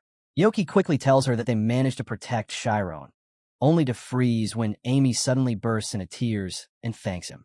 Iruki, getting goosebumps and clearly wanting none of the drama, turns away and opens the door. Sariel throws herself at him, crying, but he dodges out of her grip. Amy, Nade, and Sariel embrace each other, relieved that Chiron is safe. Yukai stares blankly, muttering that this is exactly why he can't deal with them. He glances over at Chiron, thinking they barely managed to stop him from being classified as dead. It's not like some miracle happened, but Amy calls out to him anyway, telling him to come back. No matter how long it takes, they'll wait. Meanwhile, inside space-time, Chiron trembles, wondering if he's completely lost his mind, or if this madness might somehow bring him back to clarity. A strange voice echoes, reminding him he was just picked off the streets, that his parents would have been content with just one kid. It didn't have to be him. Chiron yells back, that's not true, but the voice keeps going, saying he wasn't really their son, that anyone could have adopted him. Those people weren't his family. Angrily, Chiron screams, but the voice doesn't stop. It calls him a predator, someone who crushes others simply by being better. His success always leads to others' failures. No one in this world actually needs him. Feeling completely drained, Chiron gives in. He feels himself slipping away, his body fatting. But just before everything disappears, something inside him holds on. In the chaos of contradictions, a small core remains. Some call it the origin. Others say it's the yin-yang. Magicians call it infinity. And as that final spark lights up, Chiron surges forward, moving at the speed of light. Only after losing everything does Chiron finally begin to see it clearly. Every piece of it is him. Even the voices that tore his heart apart, the ones that rejected him, they're all part of him too. Every contradiction, every clash within, that's who he truly is. And now he knows. He has to embrace all of it. Chiron steps into a glowing crystal-like sphere. As he passes through it, he emerges into a vast, white space. There he sees his body, still lifeless, lying on a bed. A voice, calm and divine, speaks. God tells him he's made his choice. He's truly decided to return. She speaks of a transcendent being, one who gave up that status to return to a human form, despite the paradox. Vadriana. She admits she never thought he'd make it through the event horizon. But he did. He's worthy. Chiron asks if she's ever felt lonely. God smiles, saying it's kind of him to ask. But no, Lonelziness is not something God can feel. Still, she admits, perhaps just a little, she'll miss him. Chiron bows his head, thankful. All he wanted was to say goodbye properly. God reminds him, there won't be a second chance. He's the one who reached Vadriana. He won't be offered another invitation. He nods silently, turns, and walks forward. He passes through the swirling mist, until suddenly her voice calls out again. She asks him to give her regards to Headmaster Alpheus. Chiron freezes for a moment, shocked. How does she know him? Back in the world, it's the morning of the 11th day since Chiron's death. Need and her rookie are asleep on the floor. Amy wakes, lying beside Chiron. She stretches and yawns, murmuring that she must have dozed off again. After brushing her teeth, she steps into the room, talking softly. Did you sleep okay? She opens the window, letting the light spill in. Feeling any better today? Chiron's eyes are open, but she hasn't noticed yet. Amy picks up a vase, humming as she trims the flowers. You know, I'd really love it if you'd wake up today, she says. Still tending the flowers, she reminisces about the day she fell from that cliff. He was the first to come searching for her. It's been so long since then, she whispers. She sets the vase down and sits beside him, lost in memories. She says her goodbyes, remembering how she once left everything behind. Tears spill down her cheeks as she thinks of those moments. The apples, the drawings in her notebook, all the things she never got to say. With a trembling voice, she wipes her eyes and asks quietly, do you know how much has happened since then? There's so much she wants to tell him. And as she looks at him, Amy leans in and quietly asks him to come back. Then she freezes. Chiron's eyes are open. A jolt of shock runs through her like lightning. Her voice catches in her throat, and she instinctively calls out, NID, Chiron, but she stops herself, realizing they're still asleep. Suddenly, she lets out a scream so loud it echoes through the entire building.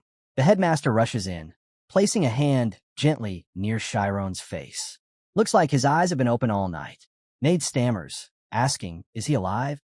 Alifer steps forward, explaining it's because a slow magic was cast on him.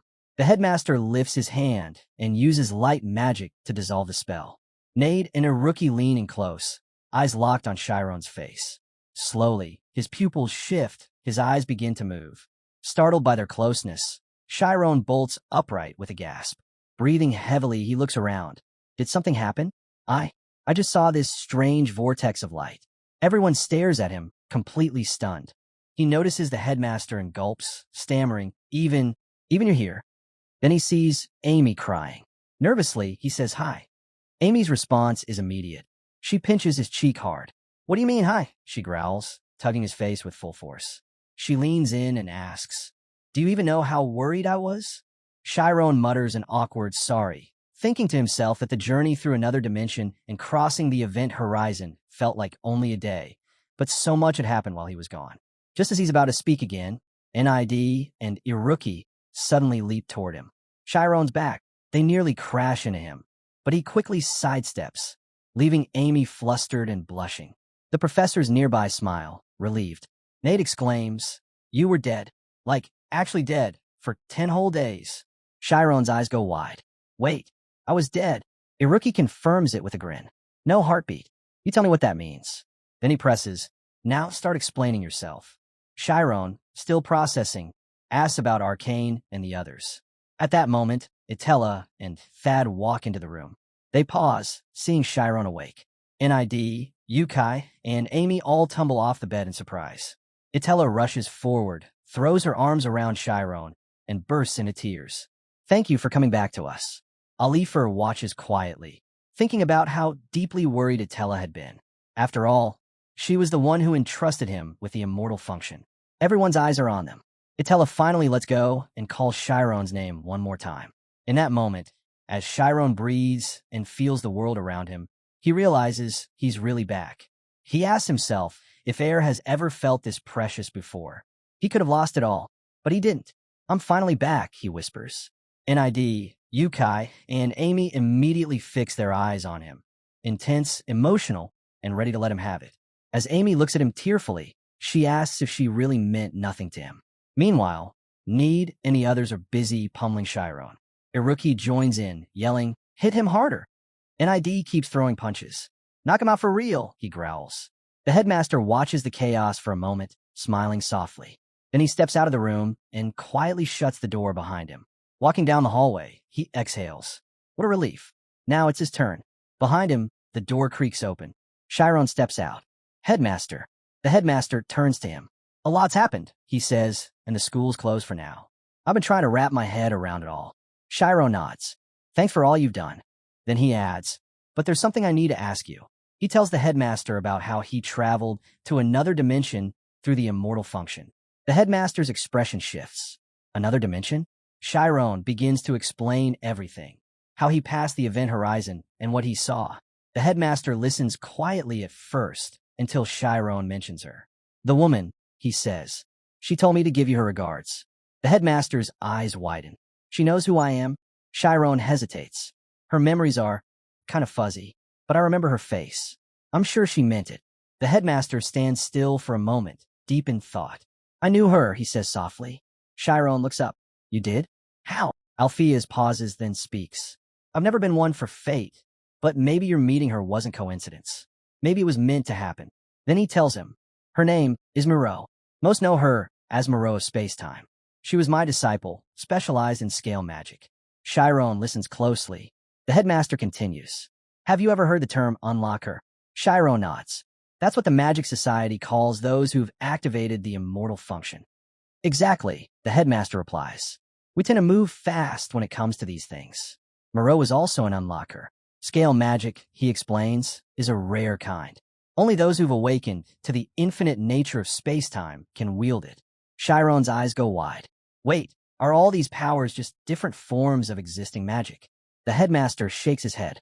"Moreau doesn't concern herself with what's real. There are things out there no knowledge can explain. That's why she and her peers created a research group." Chiron perks up. "Where?" "In Istis." The narration cuts in. From this point on, everything is classified. The headmaster continues. "Moreau was the first president of the Supernatural Spirits Science Research Group." Cut to the infirmary. Chiron, now resting, looks around. "Feels like it's my first real day here." He smiles at Amy and Sariel. "Thanks for coming." Sariel shrugs. "School's closed. Might as well hang out with everyone." As a graduating student, she adds, "I needed the break. All that studying was draining me." Iruki, completely unfazed, blurts out, "Tired already? You just started your break." Sariel rolls her eyes and responds. Sariel crosses her arms and fires back. "Just because I'm taking a break doesn't mean all my competition is." Amy snaps at Iruki, furious. "Why are you always so polite to Sariel, but speak so casually to me?" And he changes the subject and turns to Sariel. "How's the headmaster doing?" She nods. "He said he'll take full responsibility. Whatever punishment comes his way, he'll accept it. Even though the Bureau could have just investigated him. He's going straight to the Magic Association's headquarters in the capital for a formal inspection." Amy chimes in. "Sounds like the 3rd Investigation Division summoned him. Special Prosecution is handling it. They're ignoring all personal ties and following the law to the letter. If it's Headmaster Alpheus, there's a good chance he won't avoid disciplinary action this time." Chiron doesn't say anything. He's just staring out the window, quiet.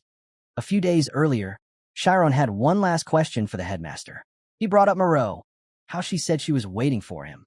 She was the founder of the Supernatural Spirits Research Group, decades ago. "How does she still know who she is?" Chiron asked. The headmaster tilted his head and asked, "Do you know how many students are currently enrolled in this school?" Chiron blinked.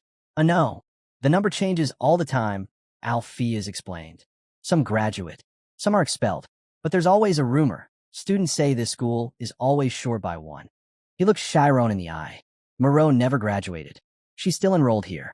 Forever." Chiron was stunned. "Wait, could that be scale magic?" The headmaster nodded slowly. "She's an Istis, but not the one you know. She's in a higher dimension built using scale magic, what we call the higher layer of Istis." Placing his hands on Chiron's shoulders, the headmaster continued. "This truth is a tightly guarded secret. Even most longtime staff members don't know it. I need you to promise Don't tell anyone. Anything related to the higher layer must stay hidden. The consequences would be catastrophic. Chiron gulped and replied, I'll keep that in mind. He paused, then added, Honestly, this is a bit terrifying. I still can't believe she's at Istis. The headmaster's expression hardened. Chiron muttered, I don't think I'll be able to sleep at the research group again. The headmaster replied seriously, As long as you don't enter the immortal function again, Moreau can't see you. She'll never leave the space she built. He turned toward the window. For Moreau, this world is just too painful to live in. Chiron turned and looked at his friends laughing and talking nearby. He thought to himself, there's a cozy calmness in the air, soothing enough to push back those harsh realities he faced on the event horizon, and the deeper, more chilling truth waiting in Istis. It feels like here in this moment, those thoughts are tucked away somewhere distant. Amy quickly hides her book, blushing, telling Seriel not to peek. That's when his mind drifts again, to strange terms like scale magic unlocker and higher layer of Istis. He doesn't know why they echo in his thoughts, but it's like they're calling to him, urging him forward. Back at the association, a voice reads off a warning. His testimony could be used in court. With that, the investigation wraps up. The headmaster strides down the hall, flanked by soldiers. He hears someone call out, summoning Canis and Aaron. They're brought over, and Alpheus, walking just behind, asks the soldier if he can have a moment with the kids. The soldier agrees, but warns that time is limited. Canis notices something odd. Despite both parties being under investigation, the soldiers speak formally to Alpheus, but casually to him and Aaron. Alpheus steps forward, assuring them there's no need to be tense. He just has a few things he'd like to ask. But Canis brushes it off, replying with a careless edge, warning him not to treat him like one of his usual disciples. Alpheus admits that's exactly why he wanted this talk. He tells them that once everything's settled, they'll be heading to the Magic Academy. Canis is stunned. He shouts in disbelief, asking if that means they're going to be under his command. He's ready to demand more answers, but Alpheus cuts him off, saying not to twist it. This isn't about winning or losing.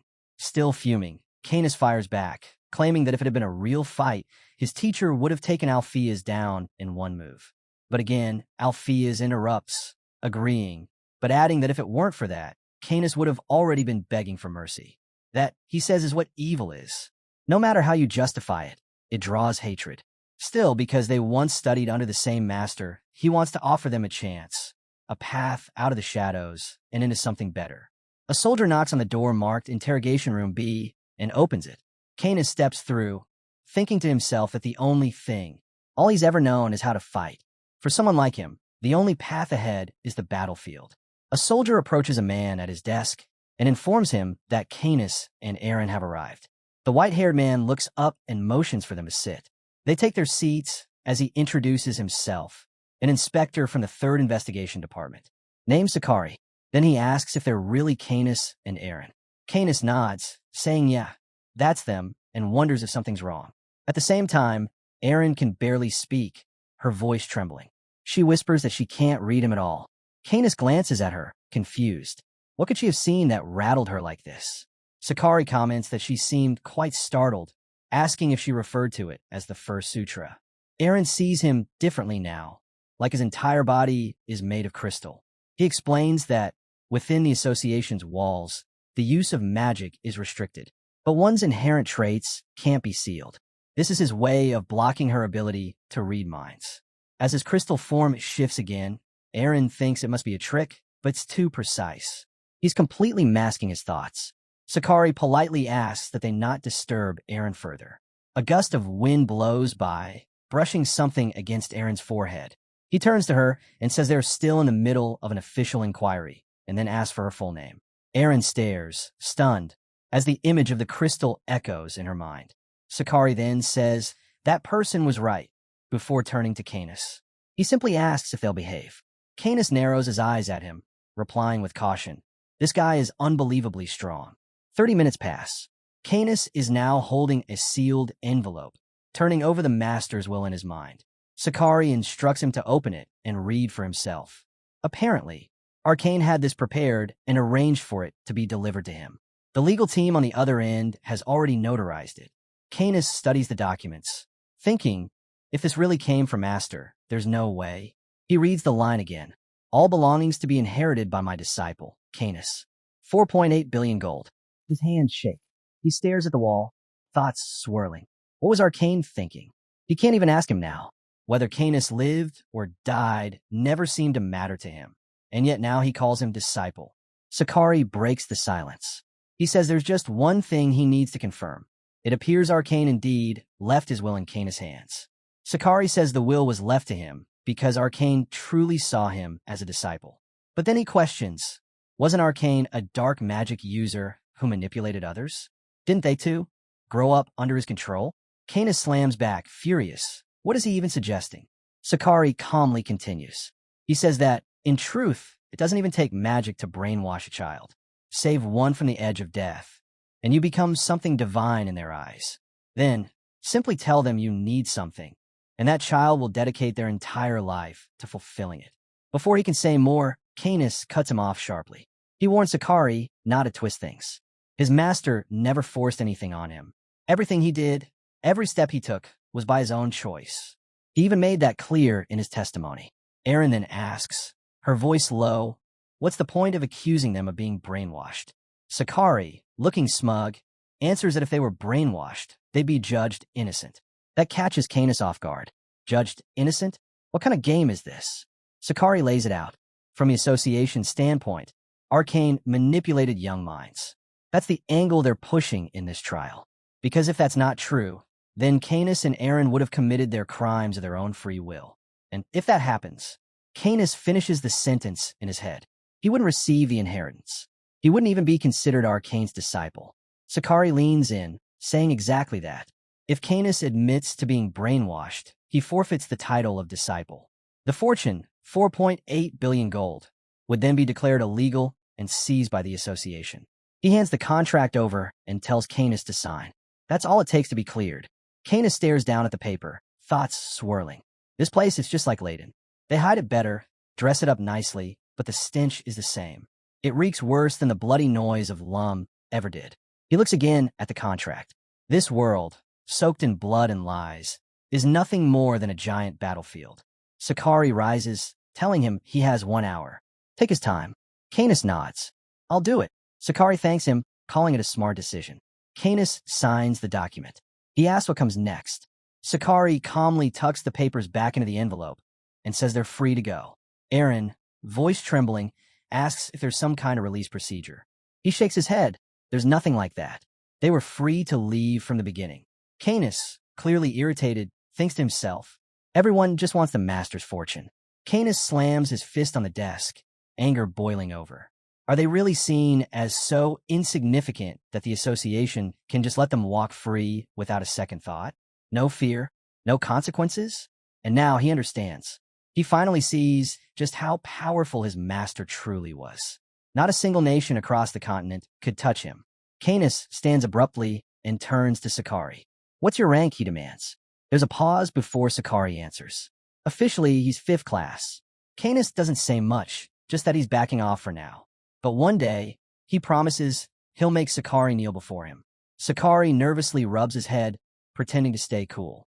He admits it wasn't easy for him to make it this far either. Still, with a smug smile, he says he's looking forward to that day. Later, Chiron takes a seat while Erin tells Canis he made the right call. Better this than rotting away in a prison cell. But Canis cuts her off, voice sharp. We need to get stronger. Erin agrees without hesitation. Back at the 3rd Investigation Department, someone tells the inspector everything was wrapped up neatly. Thanks, in no small part, to Arcane's death. The inspector instructs Sakari to leave the documents on his desk. As Sakari complies, he brings up Alpheus's case. The inspector turns the question back on him. Does he really think this would stir public outrage? Sakari says he's just unsure if a 6-month license suspension is enough. It might have happened 40 years ago, but the man still took part in an illegal experiment. Yes, he was a victim in the school attack, but he still holds some responsibility. He adds that if the 4.8 billion gold is treated as bail, maybe that's enough. The inspector cuts him off, voice tight. Are you suggesting I make an unjust ruling? Sakari immediately backtracks, apologizing, saying it was just a poor choice of words. The inspector dismisses him. Once alone, he rustles the papers on his desk and rubs his face. The pain's still there, right where he was punched. That memory flashes back. Cher is standing in front of him, Alpheus's fist striking him hard, the insult that followed. Shame and anger, all tangled together. Now, Cher scribbles something down on paper. He mutters that he should have brought a gift sooner. But late or not, this one's for celebrating a Golden Circle Award at Alphea's Magic Academy. Meanwhile, Chiron, Iruki, and Ney approach the headmaster, who is calmly trimming flowers. They try to correct themselves. He's not a headmaster anymore. But Nade refuses. Once a headmaster, always a headmaster. Chiron rolls up his sleeves with a grin and asks if he should give him a hand. The headmaster chuckles and says if Chiron helps him with the gardening, there'll be nothing left for him to do. Then he casually asks how things are going at school. They all groan. The reopening's killing us, Chiron mutters, drained. Ney stares blankly into the distance. How am I supposed to score 80 points with the time we have left? The headmaster raises an eyebrow. Wait, are all of you aiming to get promoted next semester? Chiron nods. Yeah, a month ago, after we wrapped up our research presentation, we made a promise. We'd all get into 4th class together before graduating. But right after that, Arcane, the Archmage, launched his attack on the academy. Since then, none of them have been able to study properly. It's a disaster, Nade says. How am I supposed to double my score? Iruki shrugs. Well, I'm only good at math. You might actually have the best shot. Nade sighs. You're the best at everything in practice. I'm probably the worst off. As they walk, each one lists their academic weaknesses. Chiron sighs, saying he just can't focus on studies right now. Nade bursts out. Of course you can't. Who could after all that? Let's just enjoy today and start fresh tomorrow, he adds. Chiron thinks about it, then nods. You know what? That actually makes sense. Just then, he points ahead. Hey, look over there. Ney and Iruki stop in their tracks, stunned to see Canis and Aaron casually walking toward the academy. Canis glances their way, a bit surprised. Class is already out. Chiron steps forward. What are you still doing here? Got business at the school? Canis responds plainly. We're staying here now. Just came to take a look around. Nade glares at them. Chiron turns to him, confused. What's that look for?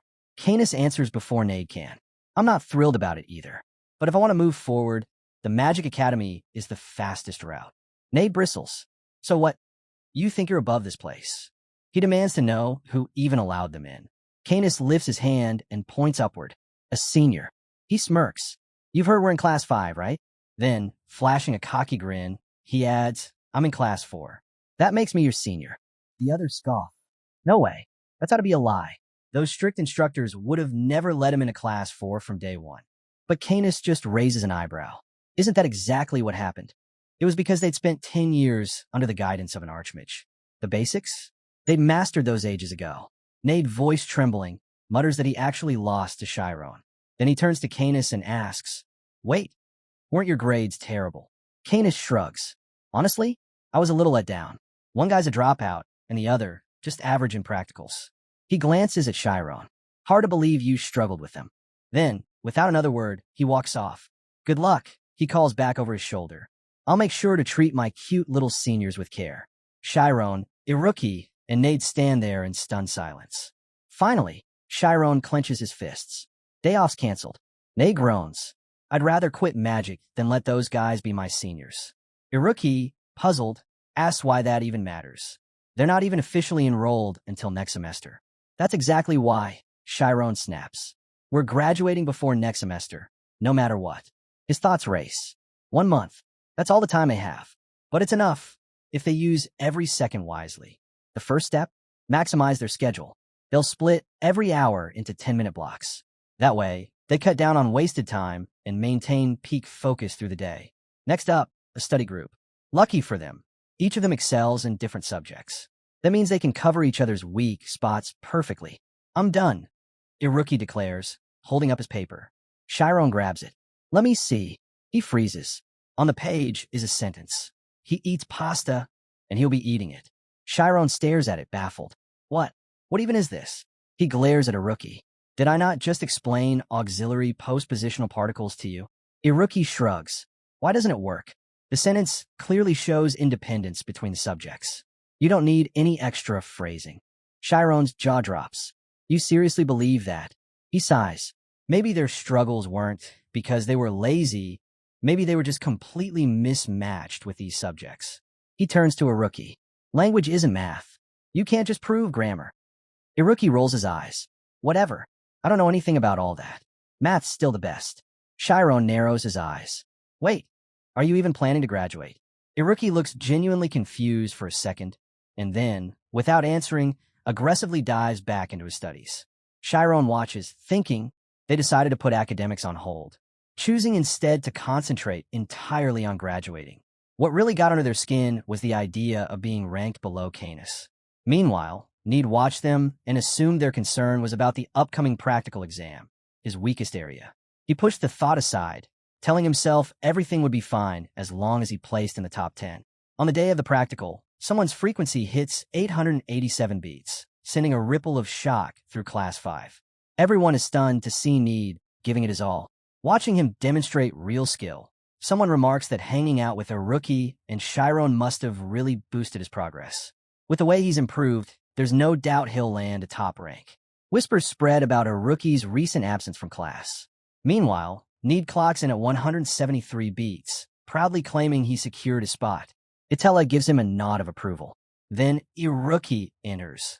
His frequency pulses throughout the room, 210 beats. A gray-haired boy glares at Iruki and demands to know if he's using some secret formula again. Another scoffs, saying there's no way he achieved that through normal training. Class 5 students overhear Canis dismissing the importance of test scores. They're left speechless, their expressions filled with disbelief. A teacher urges them to explore the campus quietly. Canis chimes in, saying it's all just pulse training. They were doing it out of boredom. Aaron adds that their master insisted they mention it no matter what, to help ease them into the spirit zone. They had been training constantly, refining their pulse expansion and contraction. Canis brings up Aaron's record and asks Aaron if she can beat it. Aaron just stares and asks if that's supposed to be a joke.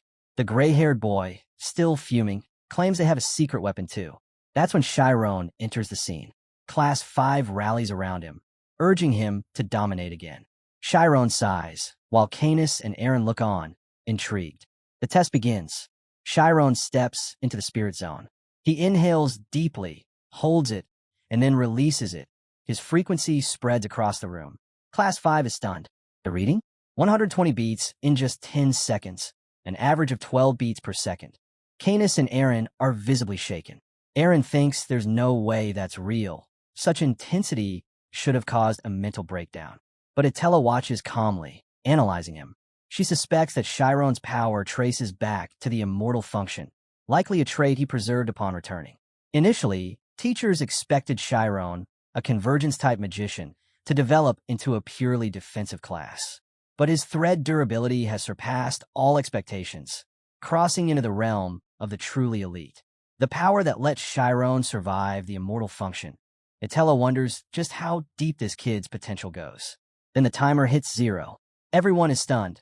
Chiron just shattered Rucky's record, setting a new one at 410 beats. The crowd can't believe it. They're in awe, wondering how anyone could be this powerful. Meanwhile, Iron notices Canis and Aaron sitting calmly on the stairs. Aaron mutters that Chiron is truly something else. Canis agrees, saying Chiron has to be this good just to keep up. Then he adds, they've seen all they needed to. A black-haired boy laughs mockingly, questioning if Arch's disciple is really that impressive. The long gray-haired boy scoffs too, asking if they're seriously underestimating Class 5 of Magic Academy. Can sits silently, reflecting. Back during their match, he blamed his loss on the differences in their natural talents. But now he realizes that was just an excuse. If it came down to pure power, he can't say for sure he'd win. And if he wants to be the best, then he'll have to take Chiron down. A student suddenly speaks up, asking how Class 4 dares speak so casually to an advanced-level teacher. But midway through, he stops, catching Canis' intense stare. He and his group glare back, but Cans respond with a single question. Do you even know who Chiron is, or what he's really capable of? Canis remembers that one of the first things he did upon entering the academy was investigate those three, Chiron, Iruki, and Itella. He grabs a drawer handle and pulls it open. Their grades weren't anything special, barely above average, but that wasn't the real surprise. What caught his attention was their network, their personal ties. Other students didn't treat them lightly. On the contrary, they were viewed as threats. Contenders. People who could rise to the top at any time. Unlock her. Massachusetts, full light. Excellent. Those were the kinds of phrases associated with them. Canis grins. If he sticks close to Chiron, he'll figure him out. And next time he's not losing. He'll beat him. He'll become someone powerful, just like the master. Aaron nods, munching on a snack. Yeah, she says casually, still chewing. Then suggests they should go get something more filling. Kes tells her to slow down and stop inhaling her food. Night falls over the academy. Students fill the library, grouped together, helping one another with their work. Among them, a cat watches as someone sets a cherry cake in front of a stone owl statue. The narrator quietly remarks, "There's a rumor. Offering cherry cakes to the owl statue will help you pass your exams." Adist, Chiron, Iruki, and Need are huddled together, deep in study. Yuruki Diz stands before them, murmuring terms like literature, verbs, and expressive intent. Chiron and Iruki are completely focused, diving into their material with clear purpose. The narrator notes that a whole month flew by in the blink of an eye, and now, the final exams have arrived. As Chiron walks through campus, a group of upperclassmen calls out to him. He greets them politely. A brown-haired senior tells Chiron that next year, he'll be moving up to Class 4. Another Class 4 student says they've heard the trio has been working hard lately. A girl among them adds that she has high hopes for them and appreciates how they stood up for others. She says it'd be great if they could share classes next year. Chiron and Need laugh nervously, thanking them. Once the seniors leave, Chiron quietly panics. If he messes up even one subject, he's finished. Need, feeling the pressure too, asks what he plans to do. Both he and Iruki look drained. Iruki, trying to stay level-headed, reminds them that entering a tiger's den means keeping your cool. Panic only makes things worse. Iruki gestures toward exam room B with a thumb, saying all three of them got placed in different rooms. Still, under the night sky, they've made a quiet vow. They'll stick together no matter what. Chiron suddenly asks if there's something off with Iruki today, and Need shoots back a surprise question. What? Did he eat something weird? That's when Need and Iruki realize the exam has already started. Chiron reminds them they'll meet again in 12 hours, and confidently says they'll pass. Iruki gives him a calm. Good luck. Later that evening, Iruki sits slumped in a chair at Istis. Exhausted, Chiron reflects. Thankfully, Iruki had managed to memorize every exam question. The narrator explains that Need is scribbling down the questions as Iruki recites them, while Chiron pieces together the answer sheets using the textbooks. Chiron believes they can rebuild the questions and answers for every subject right there at Istis. Need groans, admitting he bombed a few subjects. Chiron echoes the misery. It's looking bad. In contrast, Iruki keeps a straight face. He reminds them, if they score below 80 on even one subject, they're out. Then he delivers it flatly. There's no point crying over spilled milk. What's done is done. No use trying to scoop it back up. Grading finally wraps up, and both Need and Chiron share the same thought. They'll never get used to this tension. Suddenly, Need bursts out, eyes lighting up. I did it. Got over 82 points. He jumps up, shouting that his promotion to Class 4 is guaranteed. Then he freezes, eyes locked on Iruki, who's visibly trembling. But in the next second, Iruki shouts with joy. He scored 80 in every subject. Grinning ear to ear, he proudly explains how he raised his language score just by mimicking their teacher's speech patterns during the exam. Need watches Iruki bounce around, cheering that he made it. Even one wrong answer would have cost him. Then he turns to Chiron and asks about his result. Chiron stands there, spaced out. Need blinks, alarmed, and asks again, what did you get? With a slightly shaky voice, Chiron replies, my total average, 86. Iruki, overhearing, is amazed. A commoner breaking 80 points in just one semester? Isn't that amazing? He says. So, what's the issue? Chiron, still trembling, scribbles a math problem onto a paper. This one was at multiple choice. Iruki nods. Yeah, that one. It was tough. Long solution, too. Chiron gulps, sweat forming. He says the answer he picked, but can't quite remember what number it was assigned to. Need quickly jumps in, urging him to think. It was 1.5, right? Iruki leans in, asking what Chiron's math grade would be if that answer was wrong. Chiron hesitates, then mutters, 79. The group freezes. Chiron adds, I think I picked option 3, but I can't remember if 1.5 was 2 or 3. Everyone has the same dreadful thought. If he's wrong, he might be stuck in Class 5 for another half year. Chiron groans, realizing it was a 2-point question. Just 2 points separating him from moving up. He yells out in frustration. Need and Dookie quickly grab him and break into a run. Let's just go ask the teacher. Chiron doesn't resist. Yeah, let's do that. They call out to Alifer, who turns around, confused. Didn't Class 5's exams end yesterday? Chiron blurts out the last math question, the multiple choice. What was the correct answer? She blinks. Where's this coming from? Need presses her. Just tell us. We're in a hurry. Alifer thinks for a moment, then says, it was number 2. Chiron goes blank. He slowly collapses, muttering 2 numbers. Need catches him mid-fall, and Iruki comments, tough body, huh? That adamant trait's showing now. Still stunned, Chiron stares into space. Why'd it have to be number 2? Need sighs, turning to Alifer. We're done for the day. Taking him back. The group starts dragging the dazed Chiron off as he mumbles nonsense. While the others chat excitedly, Alifer sits quietly in the teacher's office, flipping through exam papers. Looking at one in particular, she chuckles awkwardly. They even asked me about the exam, especially the last multiple-choice question. Glancing at the page again, she lets out a soft laugh. Turns out, the correct answer was number 3 all along. The scene shifts. The narrator confirms Aryan Chiron from Class 4 is officially advancing to the next level. In the capital of the Kingdom of Thormia, at Kaizen Swordsmanship Academy, a girl ties her hair as she swiftly climbs the stairs to the classroom. She calls out to someone, an instructor named Rian. He never showed up to class. Not even once the whole semester, she says aloud, and still nailed the practical sessions. She approaches Rian and asks if he really thinks he's going to do well. With a grin, she points out that all those things in the practical exam weren't even covered in class. Rian glances at her and warns, sit down before the instructor sees you, or you're in trouble. She laughs and teases, what? Is the mighty Rian afraid of the instructor now? Then casually takes a seat beside him. Rian sighs, not amused. I just don't need more stress with exams around the corner. Why'd you move next to me anyway? Maybe to calm down a nervous friend? She replies, smirking. Rian scoffs. Since when have I ever needed calming down? You're already at rock bottom, she says cheerfully. No pressure anymore. Being dead last has its perks. Rian looks away, clearly irritated. The narrator steps in again. Rian currently ranks 303rd in Raisin Swordsmanship Academy's first-year class. Yet he calmly mentions, I unlocked my schema a month ago. You knew that, right? She smiles without answering. The narrator notes, if it were any other guy, she'd be furious, but Rian's different. No matter the odds, he never flinches. Despite the lowest rank, he's enduring the harshest training Raisin offers. Do you even remember? She asks. You were ranked number 1 when we all got in. Rian shrugs and avoids eye contact.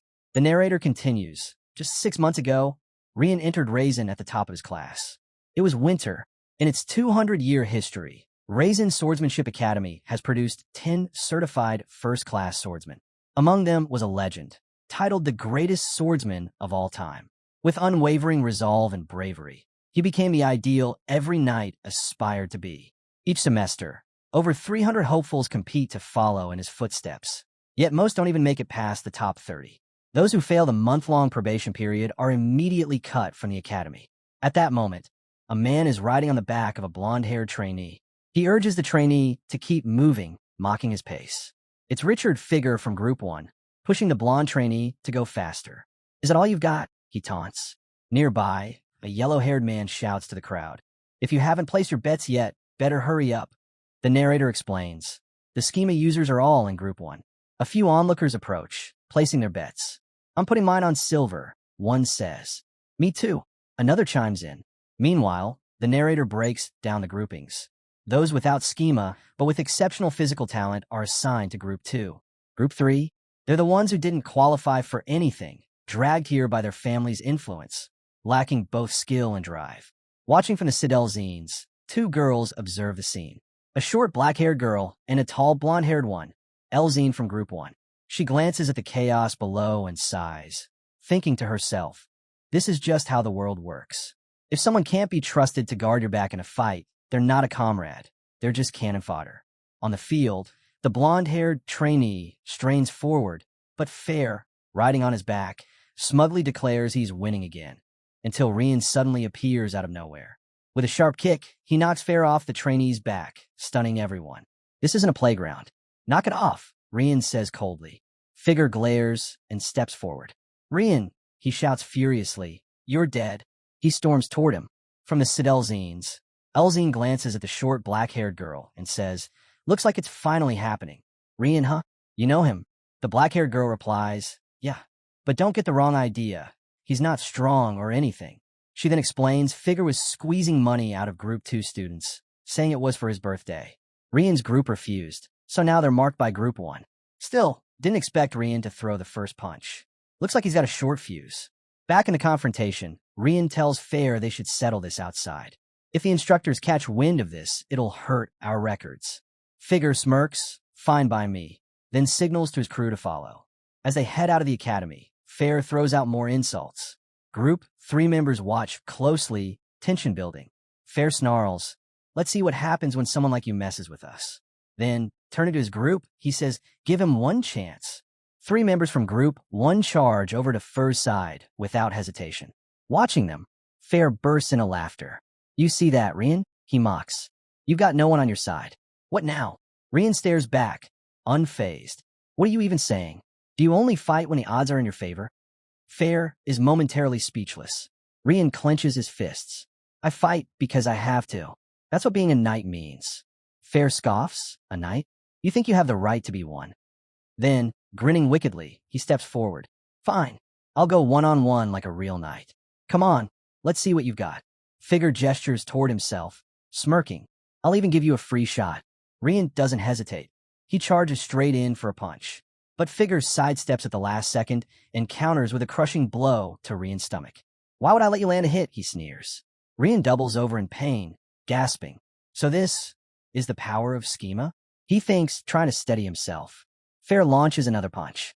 Why aren't you down yet? He growls, then unleashes a barrage of strikes. Were you overconfident? Rian grits his teeth, then strikes back with all his might, landing a solid punch to Fur's gut. Fair stares at him in disbelief. This guy, he can't even use schema. Is he seriously trying to fight me? The onlookers are stunned. Snarling, Fair slams his elbow down onto Rian's back, making blood spray from Rian's mouth. Fair keeps going, relentless and brutal, shouting, die. Just die already. Rian collapses, blood staining the ground beneath him. His classmates shout for Fair to stop, horrified. Are you trying to kill him? But suddenly, they go quiet. Next scene, Rian is tied upside down to a tree, naked. Laughter erupts from Fur's group. Haha, look at him. He's like bait on a fishing hook. What's he even thinking now? As they continue to mock him, Rian's eyes shift toward Elzine. Elzine meets his gaze, her thoughts dark. This isn't a fight anymore. This is humiliation. This is something a person doesn't come back from. Rian, battered and bleeding, manages a bitter smile. Sorry, he mutters to Elzine. Didn't expect a lady to see me like this. The others roar with laughter. What's wrong with this guy? Is he trying to show off now? They keep hurling insults, mocking Rian's pain. Do you really think acting tough when you're weak will make you look important? Someone jeers. Rian stands tall and answers with calm defiance. Say whatever you want. I won't care tomorrow, and soon, I won't even remember this moment. He says he fought with everything he had, holding fast to what he believed was right. He's not ashamed of that. Not even a little. But what about you? He asks, staring them down. You came to this school dreaming of becoming knights, and yet, you ran without even trying to fight. He tells them this. What they did today will never leave them. Their school days will always remind them of time they were too scared to speak, too afraid to act. You can't reclaim the past. Failing 100 times means nothing if the fight was real. But abandoning what you believe in, that's the kind of regret that never fades. He warns them. If they ever do earn honor as knights, they'll still remember the day they turned away from injustice. For a knight, your creed is your life, he shouts. If you want to be proud of who you are someday, then fight. In it here, he says everyone in that room, deep down, feels the same hunger to carve their name into legend. To be feared like a ghost on the battlefield. To be remembered as the greatest swordsman. As an Iron Knight, the student's eyes light up, burning with a fiery anger. Fair notices it, panic creeping in. He scoffs, trying to hold his ground. What? You want to fight? Go ahead. See if you end up like me. Suddenly, he spots Elzine spring into action. She leaps forward and slices through the rope binding Rian's legs. Rian crashes to the floor, his head slamming hard against the ground. Elzine steps forward, hand outstretched. I made up my mind, she says. What's your name? Then, with a smile, she introduces herself. Let's fight together. Rian stares at her silently. His hands are still tied. From the crowd, a blonde-haired student blurts out, "Wait, isn't Elzine Tess insanely strong?" Another boy turns to Rian. "You just gonna sit there? If you call yourself a man, you can't stay down." The students begin stepping up, facing Fair and his group. "You think we're just gonna let you push us around like that?" One of them growls. Fair clenches his fist. "You're really gonna go this far?" He says, raising it. "You think I'll back down?" With a shout, the students rush in. "This is war," one yells. "You think that schema's all it takes?" Fair takes a beating, calling out for the instructor. Meanwhile, Elzine casually mentions, "I only threw a fork into the table. That's all." Rian shakes his head. "It's fine. I never wanted to be some hero anyway. That's why I brought us here, where there wouldn't be any instructors around." But Elzine just looks at him, puzzled. "You really didn't get it, huh? There's no way the instructors would let us be. Even now, we're being watched from all sides." Rian turns to her in stunned silence. The narrator cuts in. Despite their impressive grades, Fair and his group were denied admission. Rian, on the other hand, had ranked first out of 300. Now, though in class, Elzine can't help but tease. And to think, that same Rian is dead last. Flustered, Rian mutters, "I never asked to be at the top in the first place." Elzine grins. "How do you even train every single day without a break?" "I would have burned out ages ago. I got over that a long time ago," he replies. She tilts her head. "Aren't you even worried? You need to graduate, don't you? You have to make a name for yourself as a swordsman." Elsewhere, two students walk together, one warning the other, if he finishes last in this exam, he'll definitely be held back. Back with Elzine, Rian answers calmly, "It doesn't matter." She presses again. "Then tell me, what is it? What drives you? I need to know." Rian looks at her and says, "There's something more important than graduating or fame. I want to become stronger for my lord." Elzine's eyes narrow. "Wait, have you already pledged a knight's oath?" She sounds almost in disbelief. "You only get to do that once in your life, and you've already used it." Then she asks, "Are they someone famous?" Rian glances at Elzine. "Why are you so interested? You're making this all about pride." Elzine shrugs. "Because I'm curious. You're already committed. You've basically got a job. So why are you still studying here? Who is this person you've entrusted your whole life to?" "It's Shinor," Rian answers. Elzine hesitates. "And what does this person do?" "He's my friend. He's studying at a magic academy back in our hometown." Elzine freezes as if hit by a jolt. "Did I hear that right?" She wonders. "He didn't say a magician. He said a student? A knight's oath, made to someone unknown with no achievements or recognition. Wait, if he made the oath to a girl?" She suddenly stops walking. "Is that friend?" But Rian cuts her off. "The exam's about to start. Let's go." They both hurry toward the examination hall. Elzine, thinking to herself, "Fine, I'll ask him later." Everyone gathers in the CQB training hall. An instructor stands on an elevated platform, his voice loud and sharp. "Today's test is a practical," he announces. "It's all about movement, and especially how well you manage your center of gravity." The instructor, Parka Ken of Class 6, points to a black-haired student. "Where's a swordsman's center of gravity?" The boy replies, "The belly button." "Wrong," Parka snaps. He points to another. "You, the soles of the feet." "Wrong again." Parka rolls his eyes and asks a gray-haired student. "The belly be." "Stop. We've been through this." Parka barks. "All three of you down. Give me 200 push-ups." The students drop down with a groan. "The real answer," Parka declares, "is outside your body." The students freeze mid-rep. "In schema terms, we call this external gravity." "Say it." "External gravity," the class shouts in unison. One of the black-haired students mutters to himself, "This is the first I've heard of that." Parka, drawing his sword, says coldly, "Of course you haven't. I never bothered explaining it before." He lifts the blade. "I'll show you just once. Pay attention. This is what you'll be tested on." The moment Parka moves, the gray-haired student frowns. "He's seriously testing us without even teaching us first?" Another boy is just as confused. "Wait, is this the lesson?" We're already in the middle of the exam. Parka begins, stepping forward, slicing, then stepping back with another slash. The students watch in stunned silence. One of the black-haired boys thinks nervously, "That was just a swing. But what was that pressure?" "This," Parka explains, "is the core of swordsmanship. You shift your body, lean into the movement to change your center of mass. That momentum boosts the power of your strikes. He goes on, now, if you apply schema to that movement, the power multiplies. Judging by the blank looks around him, he smirks. You think that's obvious? Then let me tell you why every one of you would die in under 3 seconds in a real fight. He lifts his foot. In battle, movement is more important than strength. A true swordsman shifts their center of mass outside their body. With that, he slams his foot down and dashes forward, declaring, right now my center is behind my back. Parka bends, balances, and then launches into the air, sticking to the ceiling like it's the floor. One student gasps. He's walking on a ceiling. Then Parka leaps, twisting midair, flipping effortlessly, before landing back on the ground with flawless control. The students can only mutter in awe. Whoa, how's anyone spin that fast? Elzine watches closely, mind racing. There's no way to defend against that. That wasn't about raw strength. It was pure inertia. So this is the swordsmanship of the man they once called the Mage of Death.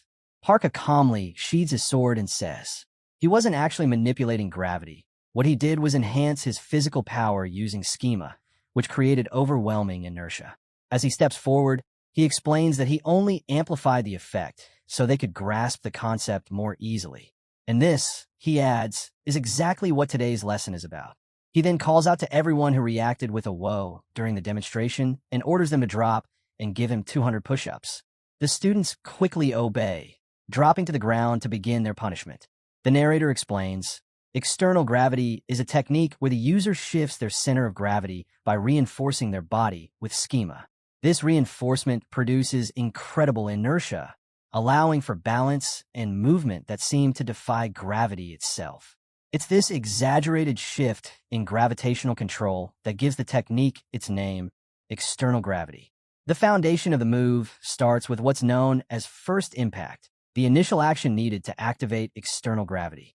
One of the basic methods is muscle vibration, where the user contracts muscles to create internal tremors. In early training, this is often triggered by stomping the ground, but that method is far from practical in real combat. The man, sweating profusely, continued doing push-ups while the instructor shouted that they should listen to him during practice. Folding his arms, the man explained that the main topic for passing the center of gravity control exam would be overcoming horizontal obstacles.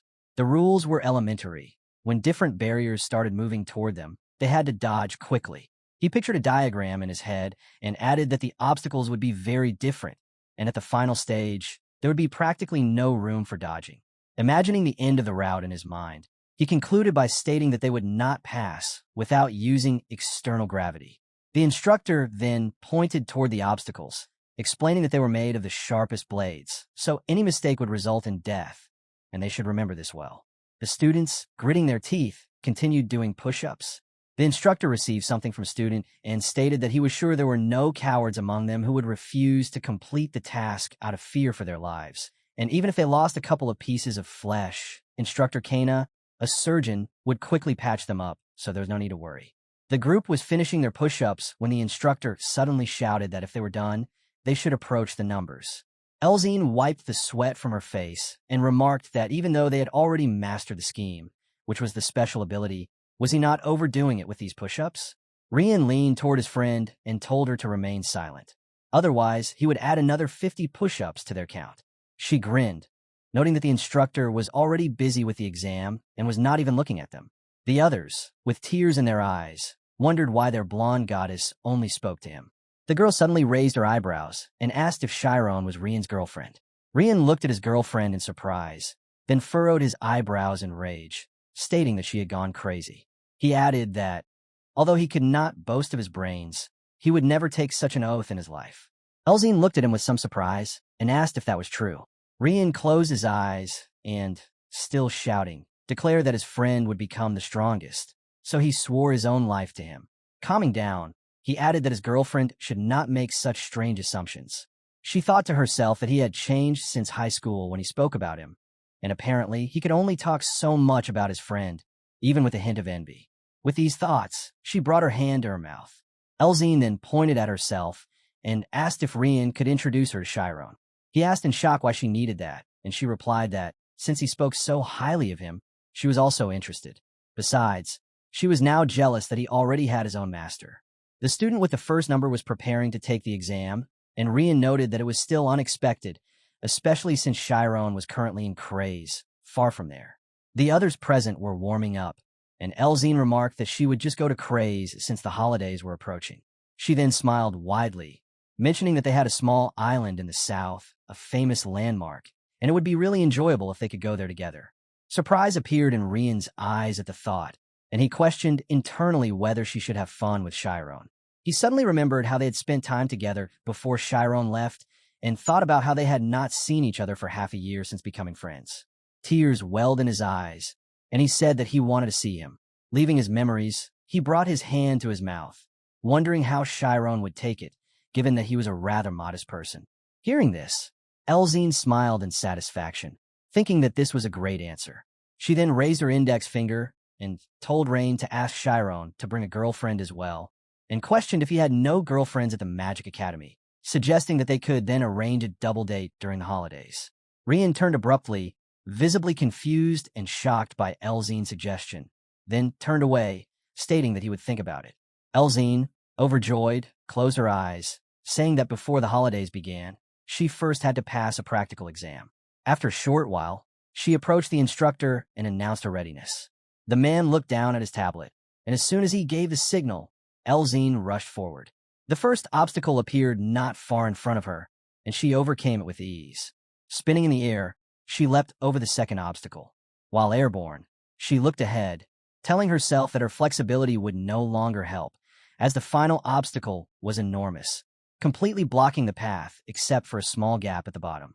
Quickly approaching it, she acknowledged that without external gravity, she would be cut like a cabbage. With burning determination in her eyes, her feet hit the floor, and she bent down, telling herself she needed to determine the center of gravity and move it outward. She slid under the last obstacle, gritting her teeth, and a moment later emerged on the other side. Rising to her feet, she heard the instructor shout that she had passed. Spreading her arms slightly, she thought that it was the first time she had done something like this, yet everything had gone smoothly. She then wondered if all the previous physical training had truly prepared them for this test, and concluded that even if he had a bad character, he was indeed a good instructor. The instructor looked thoughtfully at the document, holding a pen, and wrote Elzine's name in first place. Directing his menacing gaze forward, he called Rian to take his position. Placing his hands on the floor, Rian stared ahead with confidence. Moments later, he pushed off with all his might, making a strong forward jerk. The others opened their mouths in surprise, calling him very fast. He confidently leapt upward, looking carefully ahead, and decided that now he should use external gravity. Frowning, he thought of using the ability to move the center of gravity outward. As he jumped, the floor suddenly cracked under his foot, but he still jumped high. The instructor frowned in confusion. Pressing himself to the floor, Rian tried to slip past, but suddenly a sharp blade appeared right in front of him.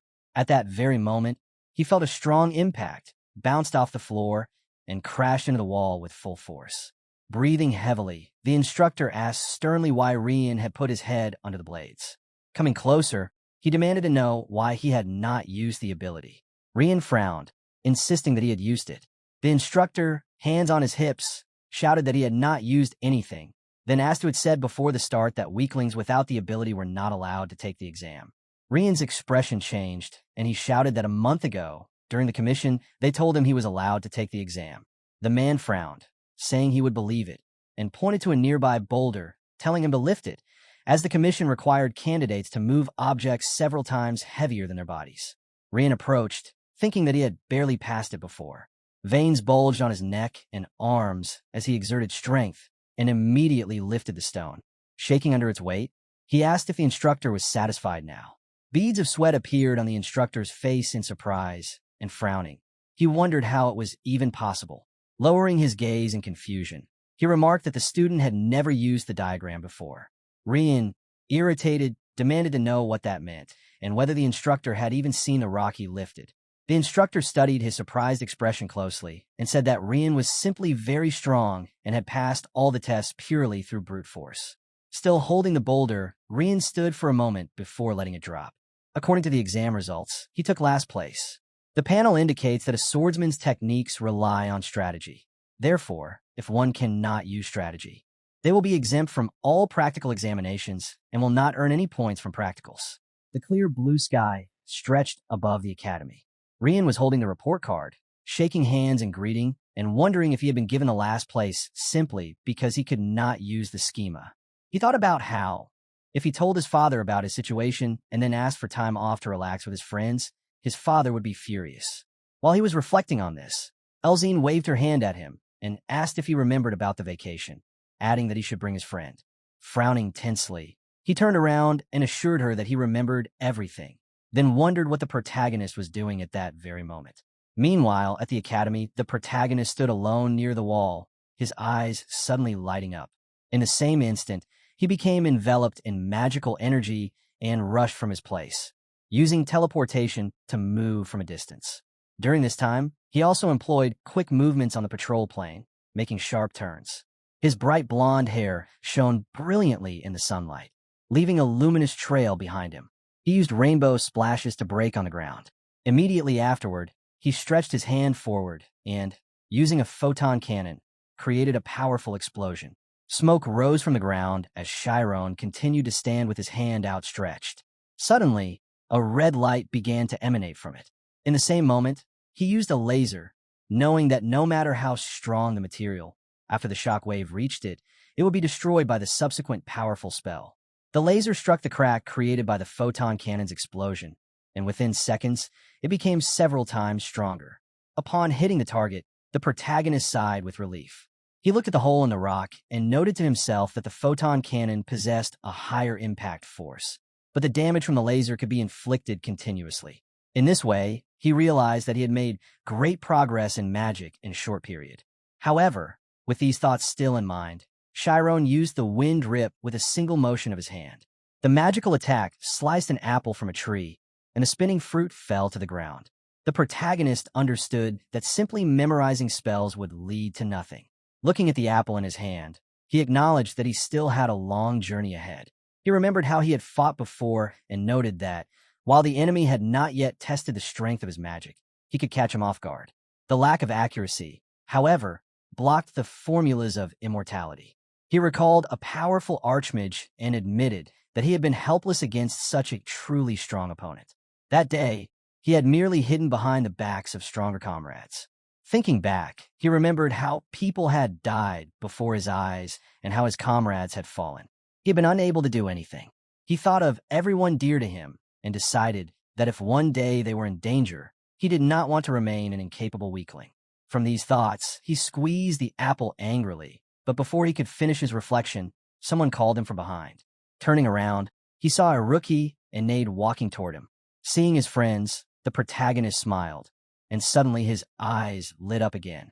In the same moment, he altered the state of his mind. The others, witnessing the magical energy emanating from him, froze in surprise. In the very next instant, Chiron appeared in front of them. Nade raised his fists in fear, exclaiming in shock about what had just happened and wondering if it had truly been teleportation. Iruki observed and asked if he had already mastered it. The protagonist replied modestly that he had succeeded in moving almost at the speed of light, although the distance had been very small and of limited use. Iruki frowned and questioned what he meant by its limited usefulness, pointing out that even graduates had difficulty with such magic, and in addition, he had scared Nade. Nade then placed his hand on his chest in excitement, declaring that he also had something to surprise them with, before asking if the protagonist had seen plasma magic in action. Iruki turned to Chiron, wondering if he had been indulging in self-admiration on an empty training ground. The protagonist denied it with a smile, lowering his head and adding that he still had room to grow. Iruki then placed a hand on his shoulder, assuring him that everything was fine. Smiling warmly, Iruki remarked that the protagonist's laser magic, in which he used a stream of monochrome light, was truly remarkable, and that learning such magic would take anyone 10 years of hard training and study. Chiron widened his eyes in surprise as Iruki explained that he had understood the principle almost immediately by relying on the laws of physics used in the photon cannon. Therefore, Iruki saw no harm in him feeling proud of himself, and with a grin, added that the boy had grown greatly over the past semester. Chiron nodded with a smile, while birds flew over the building. Looking at their teachers, the boys expressed gratitude for teaching them throughout the semester. One of the teachers, smiling, admitted surprise at hearing such words from the three biggest troublemakers. Sienna folded her arms and advised them not to forget what they had learned during the holidays. The literature teacher patted Iruki's head, praising his progress from 0 points in the humanities to an excellent grade. Suddenly, Thad appeared behind Athela and addressed her, suggesting that they have dinner together during the holidays when free time allowed. The group looked greatly surprised. Athela replied that she needed to keep order in the council.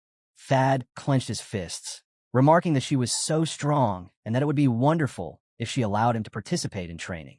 Sienna smiled and teased Thad, asking if he had decided to join the council, since if he shaved, he would lose his title of ladies' man. Thad replied confidently that some hair was no obstacle to true love, and besides, Sienna would not know such a feeling, as she had never experienced it. Turning to Sienna, he asked if she had ever been in a relationship. She adjusted her glasses, replying that she had been in a relationship long ago. The teachers were surprised, wondering why they were even listening to this conversation. Thad's face changed, and he loudly accused her joking, then asked for the name of her chosen one. Sienna adjusted her glasses again, opened her eyes, and declared that she had been in a relationship with Magic. Thad and Chiron widened their eyes in astonishment and opened their mouths in disbelief. Altogether, they spread their arms to the sides as the headmaster entered the room, asking what they were doing. The principal followed, announcing that a temporary replacement principal would arrive next semester and requesting that they treat him as they had treated him. Nade frowned and protested that they did not need another principal. The old man then turned to Chiron, asking if he could spare a minute before leaving. Iruki and Nade told the boy they would wait outside. Left alone with the headmaster, Chiron listened as he asked if he truly wished to get to the bottom of it, his eyes sparkling as he referred to Moreau. Chiron's pupils narrowed in surprise. Exhaling heavily, Chiron admitted that nothing could be hidden from the old man. The principal stroked his beard, explaining that after 40 years of watching over children, he could recognize such things in their eyes. Lowering his head, the protagonist apologized, but he interrupted, advising him to begin by exploring the ruins of Kurgo. Chiron raised his head in surprise, and the principal, grinning, told him that if he went there, he could roughly determine where Moreau was currently living. Chiron's eyes widened as he realized the location of the ruins of Kurgo. Elzine looked out the window and asked if Rian remembered where they were going. Rian, stepping out of the carriage, declared with determination that he did, but when pressed for their destination, both Chiron and Rian, frowning, replied together that it was on Galleon Island. The director of the academy regarded the protagonist and declared that he would permit him to explore the ruins of Kurgo, a decision that signified complete trust in him and reliance on his judgment. He cautioned him not to lower his guard under any circumstances. Chiron responded with a warm smile, expressing gratitude to the elderly man and assuring him that he would not cause any trouble. After a brief pause, he inquired about Chiron's reason for wanting to learn about Moreau. The protagonist raised his eyebrows in mild surprise. The director smiled at him, and after another moment of silence, Chiron explained that he had heard a voice when returning from another dimension. The old man, raising his hand, sought confirmation, and the boy affirmed that the voice belonged to him. Chiron's thoughts wandered to the moment before he had returned to his body, when a monster in his mind had told him that his parents were better off without him, that he was illegitimate, that they were not his real parents, and that he was unnecessary to the world. This voice had spoken of truths buried so deeply in his memory that he had nearly forgotten them. Hearing this, the headmaster's gaze lowered in disappointment. He reflected that all he knew about Chiron had come from Clump. When he looked back up, Chiron remarked that it was only because he had been able to accept these facts as part of himself that he had attained an adamantite body. Yet, he still had much to learn and a strong desire to grow. Chiron looked back at him with resolve, stating that to achieve this, he needed to understand himself better and resolve the contradictions within. The headmaster was surprised by this declaration. Chiron admitted that it had first been only a guess, but perhaps, by learning more about her, he could uncover something important. He envisioned Moreau in his mind, one who had created countless dimensions and chosen her solitude, and reasoned that she might be able to find answers to her questions. With furrowed brows, he concluded that this was why he wished to proceed. The wide window illuminated the room, and the headmaster stood directly before him. As the protagonist departed, the old man reflected that children his age often lost their way at least once. Closing his eyes, he mused that all people were but travelers abandoned on a vast, lonely land. Seagulls soared above the bustling city. The headmaster watched Chiron go, lifting his hand and quietly wishing that the boy would find a way to understand and accept himself and a means to protect those dear to him. Gazing at a photograph of his loved ones, he murmured that it was interesting. He remembered when Clump had approached him with shining eyes, remarking that Chiron reminded him of a younger version of himself. That day, the director had stared out the same window, wondering how they could ensure the boy did not follow the same terrible path as he once had, if indeed the resemblance was true. He recalled the time when a young man had stood with an outstretched arm, proclaiming the wave theory, which had been proven through experiments, yet was met only with ridicule. He remembered when the protagonist had saved that boy during an examination, noting that despite his talent, he was neither arrogant nor without good friends. This memory led him to reflect on his youth and to draw parallels between himself and Chiron's companions. The director remembered how he had once rebelled against his teacher, then thought of Chiron leaving toward a bright future. In his mind, he saw both images side by side and realized that Chiron had chosen understanding over anger, acting as if doing everything the old man himself had been unable to do. Perhaps, in a way, Chiron was doing it on his behalf. The headmaster imagined resting a hand on the boy's shoulder. Looking at a general photograph with his beloved, he admitted that he had failed to protect Moreau. Yet, because this matter concerned Chiron, he wondered if, just this once, he might be selfish. Meanwhile, outside the academy, Iruki was surprised to learn that the protagonist had told the director about Moreau. Chiron mentioned that the old man had instructed him to investigate the ruins of Kurgo, adding that he had not expected such easy approval. Nade, waving his arms, remarked that the ruins were a famous resort and asked if he truly planned to visit. Chiron confirmed with determination, adding that he intended to go during the holidays. Students departed the academy for the break, bidding farewell to their friends. Iruki remarked that it would be pleasant if they could all travel together, though he added with a sigh that his father would never allow it. Nade exhaled heavily, admitting that his own family was much the same, albeit in a slightly different way, which still posed a problem. He then commented that it was unusual for Chiron to have met the first president of the research group for supernatural spirit studies, and even Micaiah jailed president of the Magic Association, who had been a founding member. Iruki, hands in pockets, noted that the creator of the Istus equation was also a founding member. They agreed that it must have been an extraordinary era with so many remarkable people. Nade smiled and asked if Chiron would share his research findings at school later. Chiron nodded, assuring that he would share everything. As the carriage wheels began to turn, Nade looked out the window, bidding farewell to his friends and suggesting they write letters. Iruki extended a thumbs up from the window. Chiron asked them to take care of themselves, saying they would meet again in a month. In the capital of Bashuka, sunlight fell brightly upon the Ogent Reina's mansion. Inside the mansion, we saw clothes were scattered across the stairs, and in the center of the room stood a large piano. The girl, seated before it, was deeply absorbed, her eyes glittering. Rian, peering in, thought of how noisy it was and that it was beginning again. To him, the once troublesome girl seemed to be turning into a true witch. Realizing she was in a trance, he decided it would be best not to disturb her focus and instead to quietly leave. Just as he began to turn away, a high-heeled shoe flew through the air toward his head. Adjusting the hem of her dress, the girl stepped forward, suspicious of the intruder. Approaching Rian, she demanded to see his report card. He protested that he was no longer a child and could take care of himself. Placing her foot upon her injured brother, she reminded him that he should have complied earlier and managed to get the report card. Her gaze fell upon the sheet, and her expression shifted from curiosity to horror. With trembling hands, she realized that her brother had ranked last. She angrily questioned his judgment and accused him of presenting a farce. Rian hastily stuffed items into his bag, insisting that he had no choice if things had gone poorly.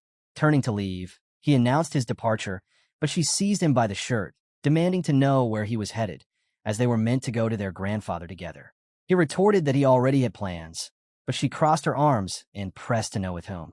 Standing on his head, she accused him of lying, claiming that he had no friends. Rian looked aside, deciding to choose his words carefully, wondering if he revealed that he was going on a double date with Chiron, then her jealousy might kill him. He asked if she knew the Elzine family, mentioning that their only daughter was named Tez Elzine. She scowled, accusing him of ridiculous lies, doubting that a girl of such noble birth would travel with him. Rian shoved her leg away and dashed toward the exit, while she called after him from the railing. He ran faster, ignoring her demands to stop. She muttered about his poor lying skills and glanced again at the exam paper, confident that he would never get past her scrutiny. Smiling, she takes a carriage and challenges him, eager to see who reaches Craze first. The carriage rolled steadily along the country road as the protagonist inquired whether young Master Rai had finally received his certificate. The butler, seated opposite him, replied that Rai had graduated 10th in his class and was currently working diligently on the front lines. He then informed him that the young Lady Reina had recently become the lead composer of the Seventh State Orchestra. With a faint smile, the butler added that the head of the family was as busy as ever, and the elder had retired and returned to Craze. Chiron raised his index finger, remarking that he had heard his older brother Rian would be present as well, and wondered aloud how he was doing. Timurin answered that, unfortunately, he could not say for certain, as he only knew he had been promoted to the rank of 6th class swordsman. It would be best to avoid mentioning him at the main estate. At this, the protagonist's brows lifted in surprise. He considered it strange that, despite the head of the family's deep affection for his children, something had occurred to create such distance, perhaps a matter of political intrigue. Excitement flickered in his eyes as he asked if Rian was well, noting that he had not seen him for a long time. The butler replied that Rian had not written for over 6 months. The carriage continued down the road, and the protagonist, with a light laugh, remarked that this was just like him. Later, he arrived and pushed open the door to his home, where mugs of beer and plates of food lay spread across the table. Rian and Chiron's father was clinking glasses before drinking. Chiron's eyebrows rose in shock at the scene, and he demanded to know what was happening. His father rushed to embrace him warmly, asking how he had been, but the son flinched in horror, catching the scent of alcohol. The father kissed his son repeatedly, while the boy stood bewildered, wondering what was going on. He had long anticipated this reunion, imagining his parents greeting him with open arms after 6 months apart. Snapping back to the present, he asked why Rian was there. His father explained that Rian had been waiting for 2 days, chopping firewood and joining him on hunting trips. Rian pounded his chest and declared that a true man should be a provider. Olina appeared from around the corner, and the protagonist joyfully rushed into her arms, asking if it had been difficult for them without him. Stroking his head, she replied that the Ogent family had helped them greatly in his absence. She then looked toward her drunken husband and chided him for drinking when their son had just arrived, though he quickly turned away. Moments later, Chiron turned to his friend and confronted him about the claim that he had not written to his family for 6 months, asking if he had been staying at the main estate. Rian, resting his hands behind his head, replied that he did not need to. Home was home. Chiron disagreed, demanding to know what he had done, but Rian merely looked aside in discomfort before cheerfully suggesting to Vincent that they chop wood. Chiron mused to himself that it was not that Rian did not want to return home, but that he could not. Vincent proudly flexed his bicep, declaring that men should not remain idle. The protagonist sighed heavily, reflecting that it had been far too long since he had been home.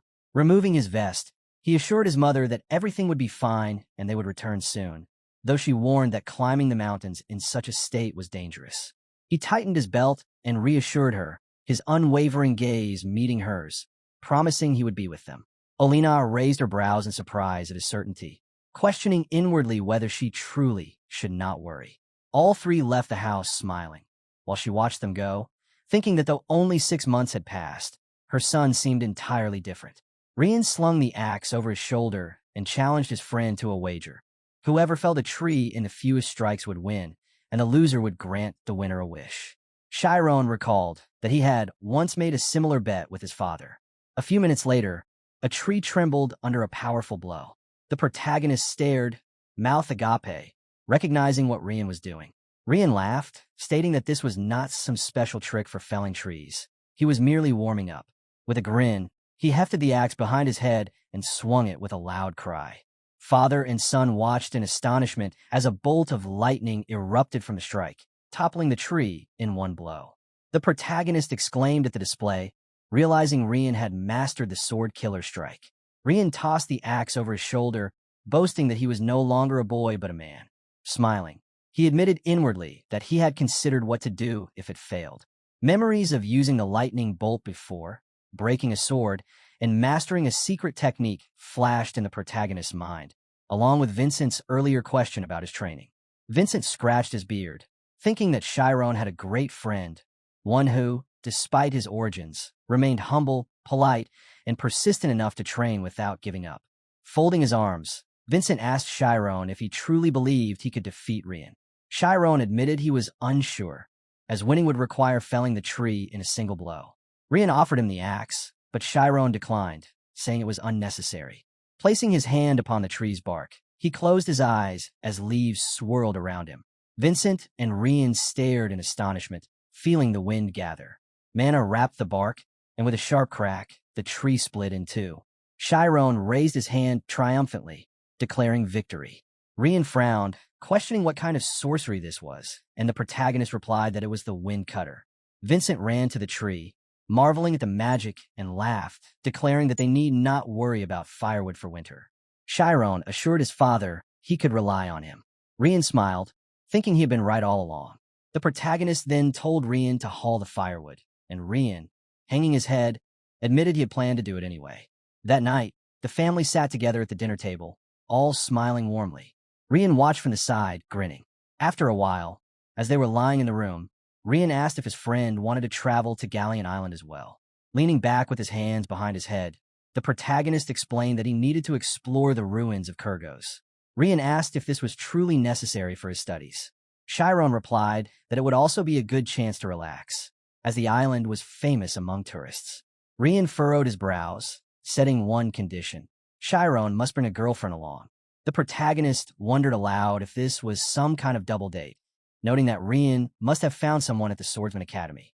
He then asked Rian if he was studying properly. Also, he was suspicious that he had come here first instead of going straight home. Rian scratched the back of his head, asking to drop such dull topics, before awkwardly asking if Chiron would bring someone or not.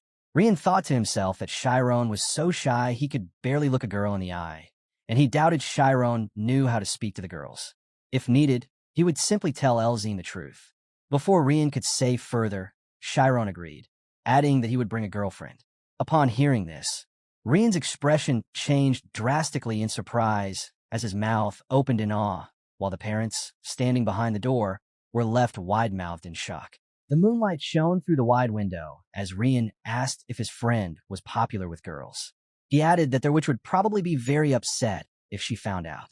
After a short pause, the protagonist, looking at the ceiling, wondered aloud how Reina was doing, noting that it must be wonderful to have such a kind older sister, although he had grown up alone.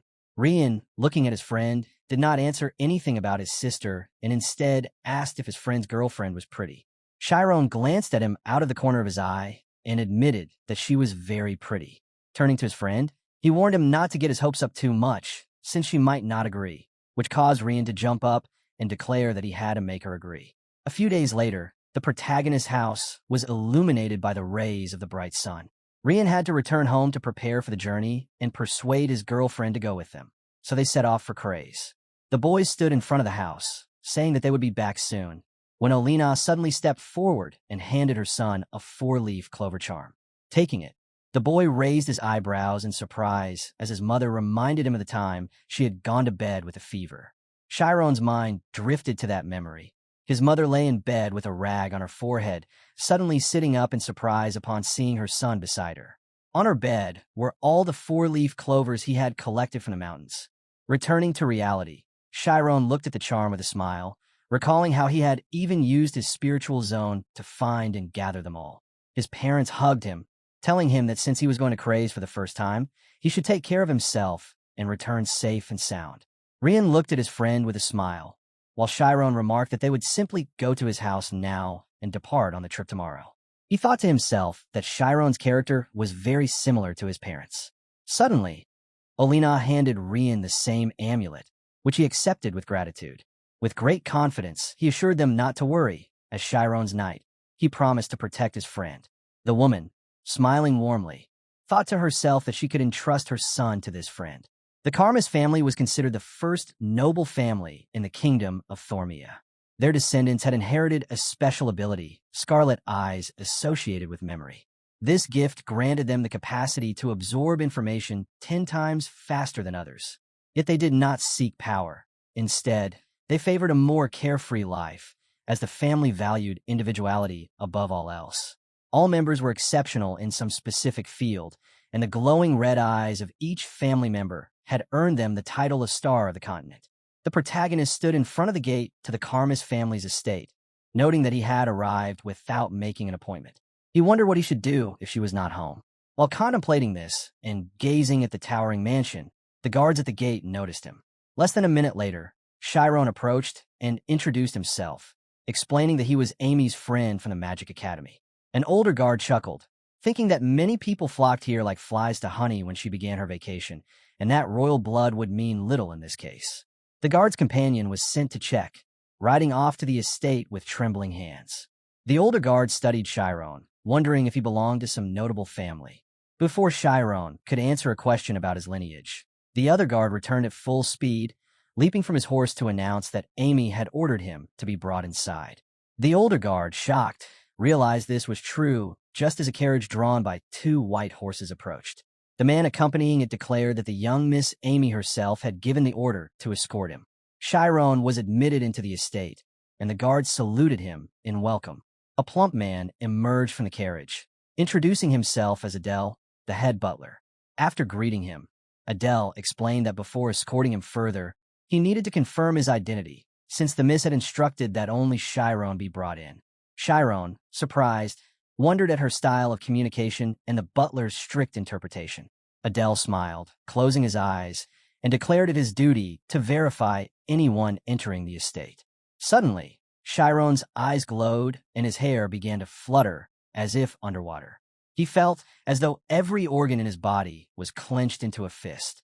The sensation resembled a disruption of nerve endings, and he recognized it as a technique using eye pressure, transmitting compressed emotions directly to another person.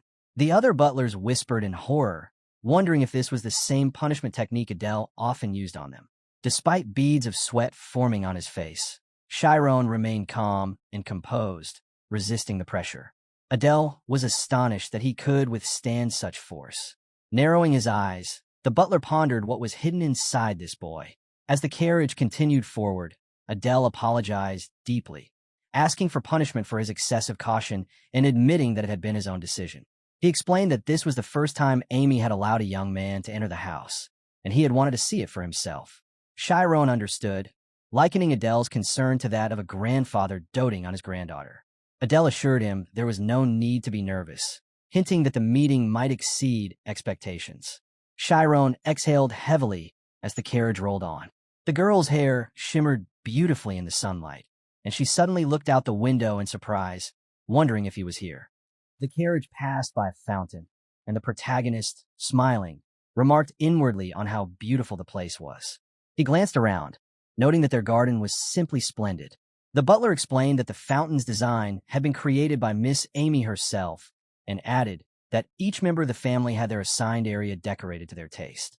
Chiron noticed an inscription indicating that this part of the garden belonged to Amy, and with bright eyes, he found it an impressive sight. Observing further, he thought about how the fountain had been crafted to reflect light upon the water, something very much like Amy. Adele, closing her eyes, mentioned that every member of the Karmas family possessed the gift of scarlet eyes. With a wide smile, he reflected that this allowed them to excel in vastly different fields, which was why they rarely interacted. Even during the attack on their academy, the family head had only ensured Amy's safety, leaving the rest to the academy's discretion.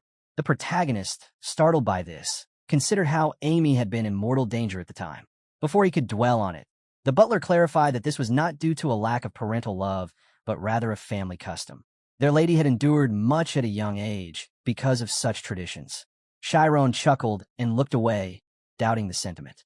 Adele then opened her eyes, sharing that she had recently undergone changes and now took pleasure in continuing the family business, believing it was thanks to him, for which she felt heartfelt gratitude.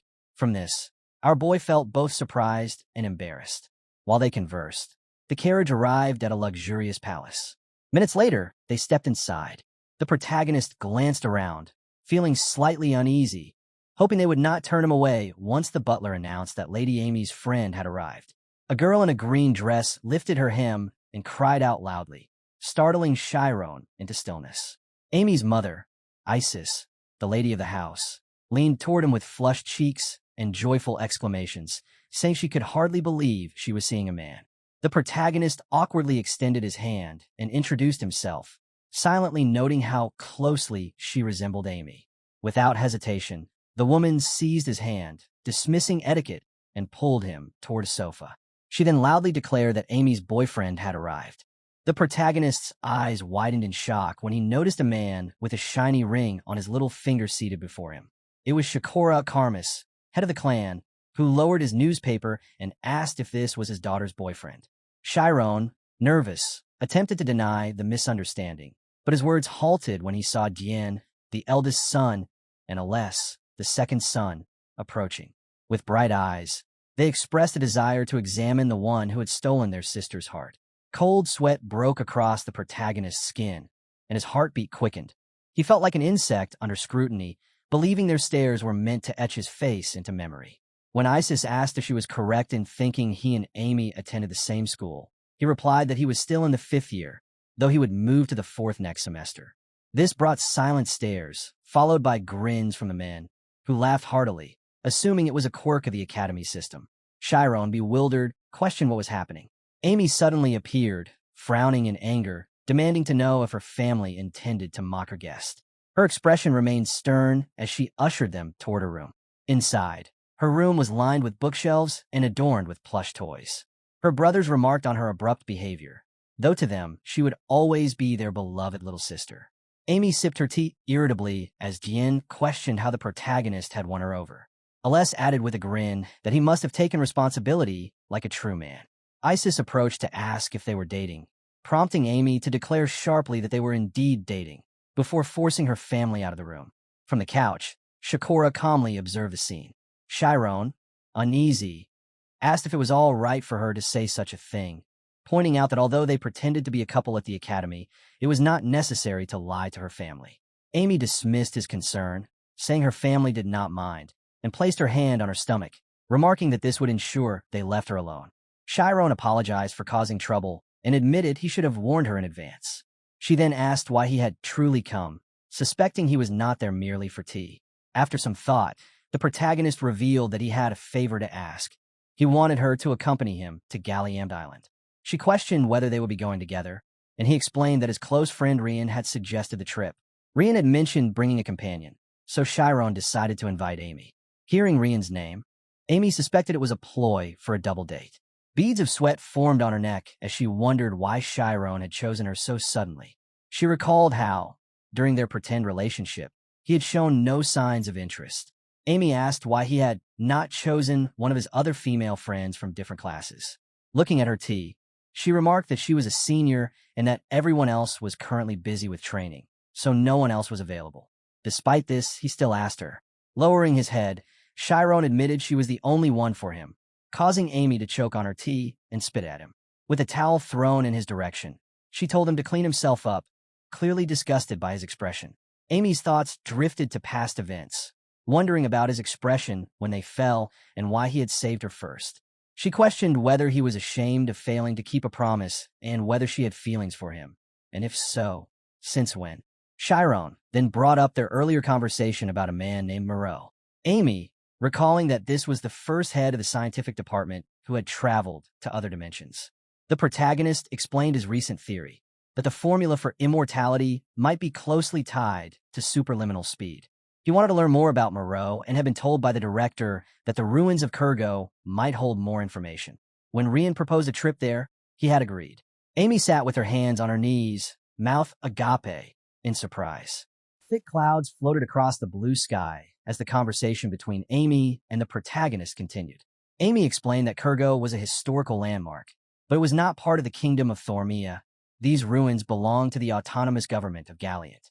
She regarded her guest intently, adding that if he ever needed someone capable of coping with unforeseen dangers at a moment's notice, then he had indeed come to the right place. The protagonist, somewhat confused, admitted that she was partly correct. Amy silently concluded that the real reason he had chosen her was because, despite their rocky start, she remembered everything that had happened between them. Thanks to these shared experiences, they had begun to understand each other much better. She recalled the first time she had declared him her boyfriend, how she had worried about him during the exam, and how sincerely she had supported him. She remembered every moment connected to him, convinced that they had always tried to protect one another. All those countless situations from the past had created a bond of trust between them. As the puzzle in Amy's mind fell into place, she continued to watch the protagonist, who stood gazing at the floor in quiet confusion. After a brief pause, she rose, deciding that such measures were necessary, for this investigation was not merely to satisfy her curiosity. Stepping toward the balcony, she thought that perhaps he could finally obtain answers to the questions that had plagued him since crossing the dimension. Her thoughts drifted to the moment she had noticed him upon waking up that day. Chiron had been staring thoughtfully at the clear sky. Pulling herself from the memory, Amy glanced at him from the corner of her eye, wondering what troubles he was trying to face alone, for she could no longer pretend ignorance. Who else, she thought, would worry about him so deeply if not her? The protagonist stared at the mug full of tea, confusion still clouding his mind, when he heard Amy's voice offering to accompany him. A warm smile appeared on her face as she declared her intention to travel with him to Galleon Island. The next day, under a clear blue sky, at the Ogent family mansion, Elzine arrived and greeted Bischoff with a hand pressed to her chest. Bishop approached with a wide smile, remarking on her family's fame as diplomats and inquiring about her father. Rian, observing with a sly smile, thought to himself that everything was proceeding according to plan. His eyes glimmered with cunning, for he had been hiding in Chiron's house for several days, using Elzine as cover. Soon, the travel permit would be in his possession. Elzine admitted that although her father remained in occupied territory, he had never neglected sword training. In truth, she had no idea of his current whereabouts. Closing her eyes, she silently admitted she knew nothing and spoke only because she wished to travel. Bischoff lowered his head, noting that a man who built a family with a sword was unlike the rest. If the fencing style of her family was known for its directness and firmness, then the swordsmanship of Elzine's family was famed for its sharpness. Crossing his arms, Bischoff regarded his son and remarked that dating such a wonderful girl was unlike him. Rian quickly denied it, insisting she was merely a friend, while Elzine's angry gaze burned into him. Rian then requested permission for them to take a trip, noting that academy life was strenuous and they needed rest. Bischoff examined a document and acknowledged their hard work, commenting on Rian's muscle mass improvement and noting that he had opened the diagram. Cold sweat broke on Rian's face as he considered that the certificate was proof of muscle enhancement, yet if the false diagram was discovered, it would be worthless. Still, it was necessary to deceive his father for now. Bischoff's expression softened unexpectedly as he acknowledged his son's effort, a reaction Rian had never seen before. After a pause, Bischoff inquired about his report card. Rian replied that his sister had taken it to show their grandfather, then reminded his father of the promise to give him his grandfather's sword if he opened the diagram. Not long after Bischoff agreed that Rian should also learn the great sword techniques of the Ogent family, Rian ascended the stairs and opened the massive doors of the library. A bright light spilled into the room, revealing a massive sword mounted on the wall. Approaching reverently, Rian recognized it as the great sword he had dreamed of since childhood, the symbol of steadfastness and the pride of the Ogent family. Slowly, he lifted it from its mount, feeling its weight. Though heavy for those without mastery of the diagram, it was not so for him. He swung it with ease before placing it on his back. Several days earlier, the protagonist had told Rian he could not spend the entire vacation together, for he had to investigate the historical ruins of Kurgo, and it would be safer to go alone. Rian, frowning, considered that this was more reason to accompany him, for a knight should protect his master. He resolved that this would be his first mission as Chiron's knight. Soon after, Butler announces that the young master has arrived at the mansion. The protagonist greeted everyone warmly, and Bischoff congratulated him on his academic success. Chiron modestly attributed his transfer to the 4th grade to the patriarch's support. Bischoff, though surprised, recognized his talent. His gaze shifted to Amy, and he wondered if she was the protagonist's girlfriend. Amy politely introduced herself, her composure hiding the surprise she caused among the onlookers. Bischoff's mind darkened as he recognized her resemblance to a member of the most prestigious aristocratic family, recalling the potential burdens this could bring. Nevertheless, he felt pride that Rian had opened the system and built ties with great noble houses. Rian, clenching his fists, declared their departure, knowing the trip would take at least 10 days. Bischoff tossed him a small bag of travel funds, prompting Rian to hasten their departure. Ordering a carriage to the port, he ignored Timurin's suggestion to repair the wheels. Elzine, observing the protagonist, was surprised that he appeared more a refined young gentleman than a fiery champion of righteousness, especially given his connection to the famed Karmas family. After handshakes and introductions, Elzine asked about Chiron's origins, surprised to learn he was a commoner. An awkward silence followed, broken only when Elzine realized her lapse and apologized. Rian announced that everything was ready, but suddenly an explosion and a loud voice filled with mana's force erupted behind them. Bischoff, his expression grim and eyes glowing with fury, cursed, commenting on how dare Rian get last place. Upon hearing this, the protagonist turned toward his friend, only to realize he was no longer there, and called out in alarm, asking if he was truly the last one. Rian had already fled at full speed, advising his companions to do the same. The others quickly rushed after him, while Chiron continued to call out, demanding to know what was happening and where Rian was going. Rian eventually admitted that it was true. He had taken the last place among the academy's students and had lied about unlocking the schema based on what he had heard. Horror flashed in the protagonist's eyes, and he called out for Rian to tell the truth. The group ran through the forest, and Amy wondered aloud what was so frightening, suggesting he should simply try and tell his father the truth. He responded that they should try if they can. Rian, turning to his friends with a smile, revealed that his father was a level 4 swordsman. This information caused everyone's expressions to tense, just as a series of explosions erupted behind them. Rian screamed in terror that his father would finish him off, while trees and stone statues shattered into pieces. Suddenly, Amy came alongside Elzine, grabbed her hand, and urged the protagonist to use teleportation. Furrowing his brows, Chiron responded that he understood, and in the next moment, he seized his friend by the collar. Immediately, a magical impulse formed beneath his foot, and the group, wrapped in magical energy, surged forward. The eyes of the protagonist and Amy blazed brightly as Chiron sped past obstacles, cutting through trees, while his companion mirrored his movements. 2 radiant yellow lights continued without pause. Rian followed, marveling to himself that this was incredible, his own eyes glowing with the same yellow light.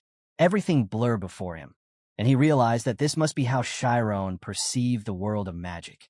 Suddenly, Elzine turned with terror in her gaze, shouting that something was catching up.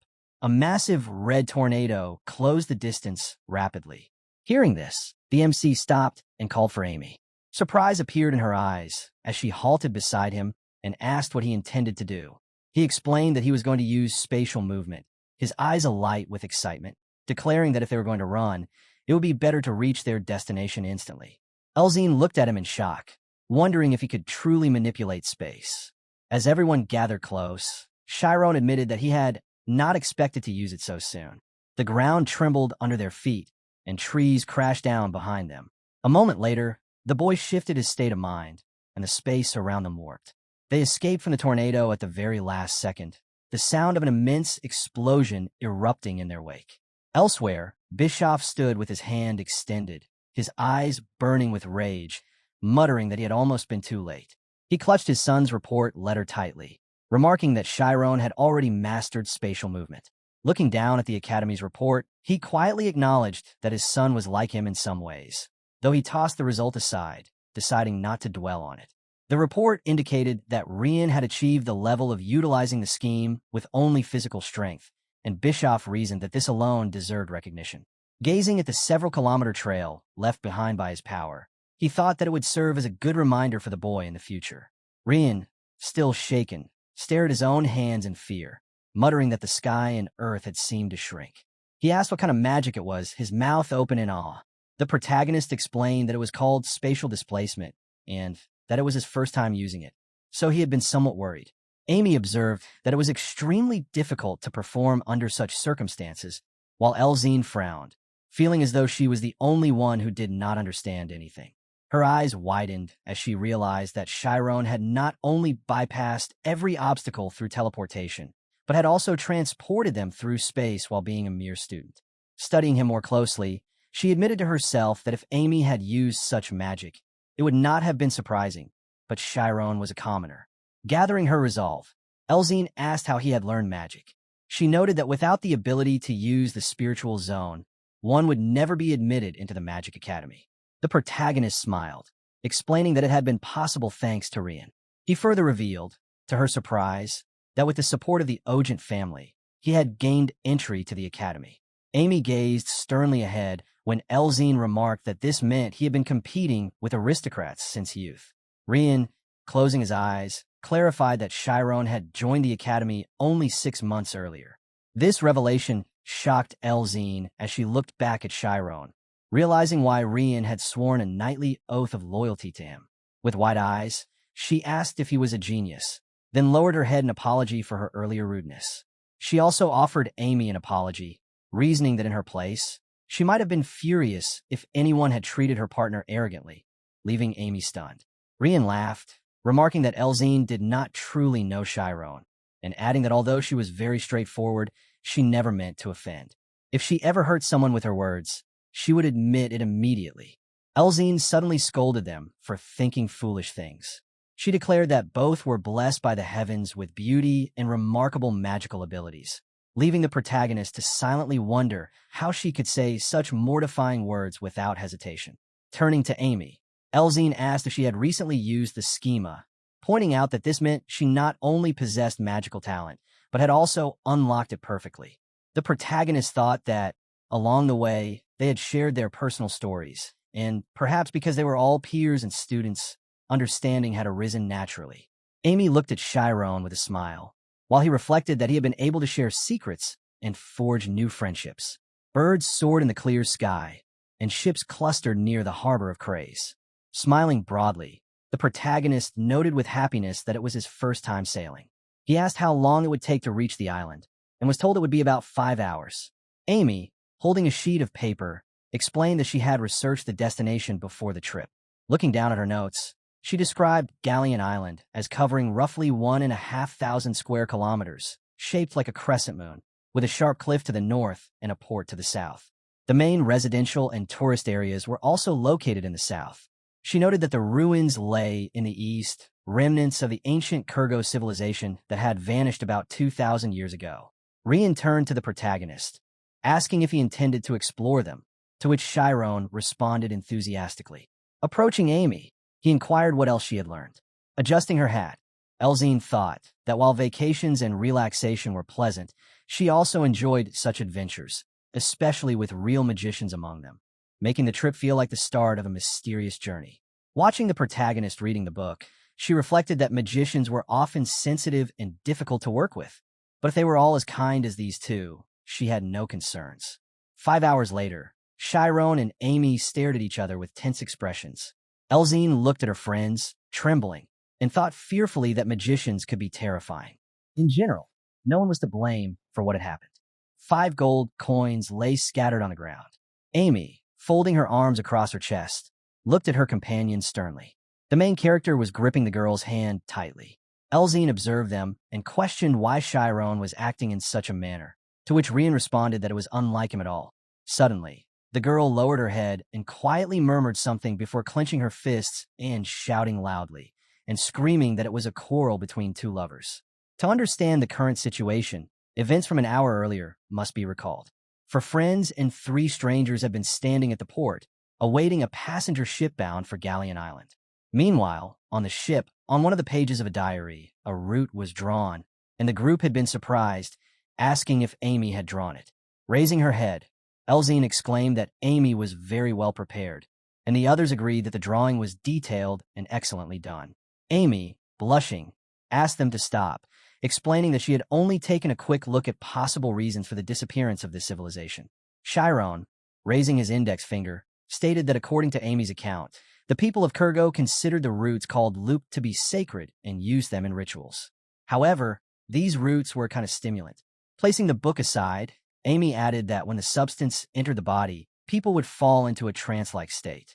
Introducing the customs of the ancient races, she explained that they believed this state allowed them to meet the gods. Casting a sideways glance at her friends, Amy continued, saying that one of the most common theories about Kurgo's disappearance was religious conflict. Recently, however, scholars began to suspect that the cause was not religion, but rather the abuse of loop roots by the locals. Hearing this, the protagonist, remarking in surprise that it was incredible that a stimulant could wipe out an entire civilization. Amy lowered her gaze to the book again and said their descendants now lived in the island's central autonomous region of Kurgo, where strangers were forbidden. She had even checked with her brother, but he flatly refused to tell her how to get there. At this, Chiron recalled one of her brothers, noting she had once said he was a researcher.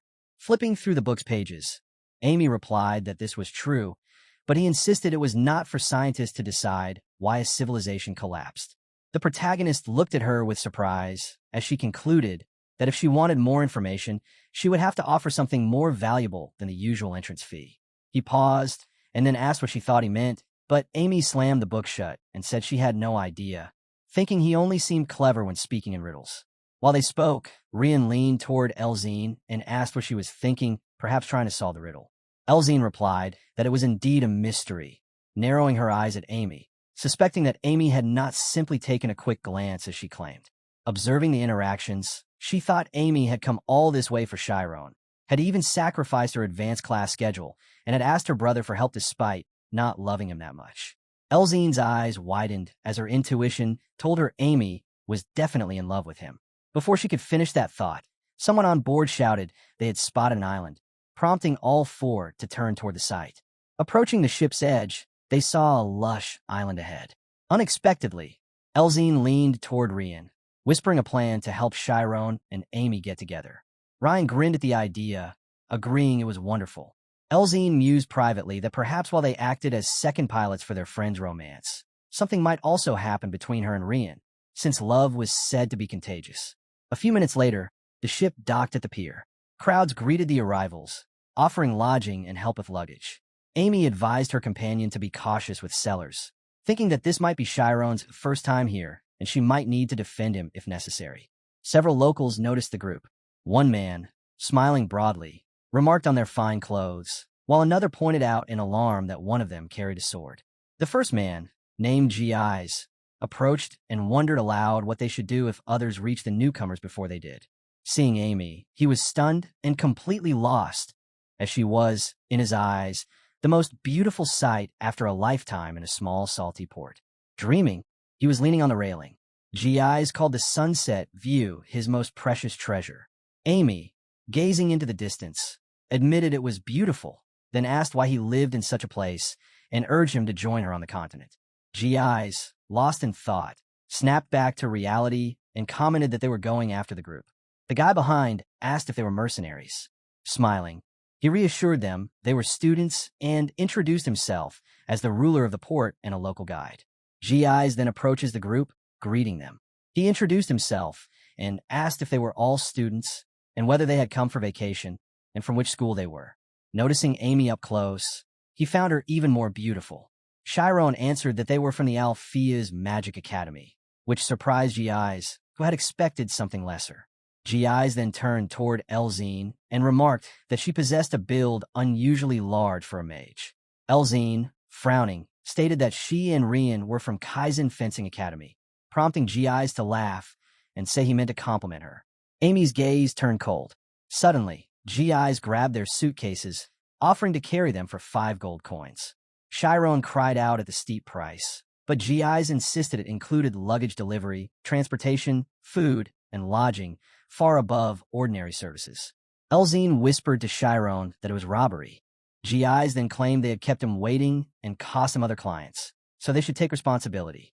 Amy stepped forward, coins in hand, and told him they needed no guide and they should get lost. Guy's face twisted with anger, arguing that they aren't beggars, and how can she look down on them, as Amy aggressively declared that such people should be shown their place immediately, clenching her fists ready to beat the group, trying to hold her back. Elzine tried to restrain her, warning not to cause trouble, but Amy kicked and shouted accusations that Guy's group likely stole from tourists and operated under protection from a larger organization, recruiting homeless orphans.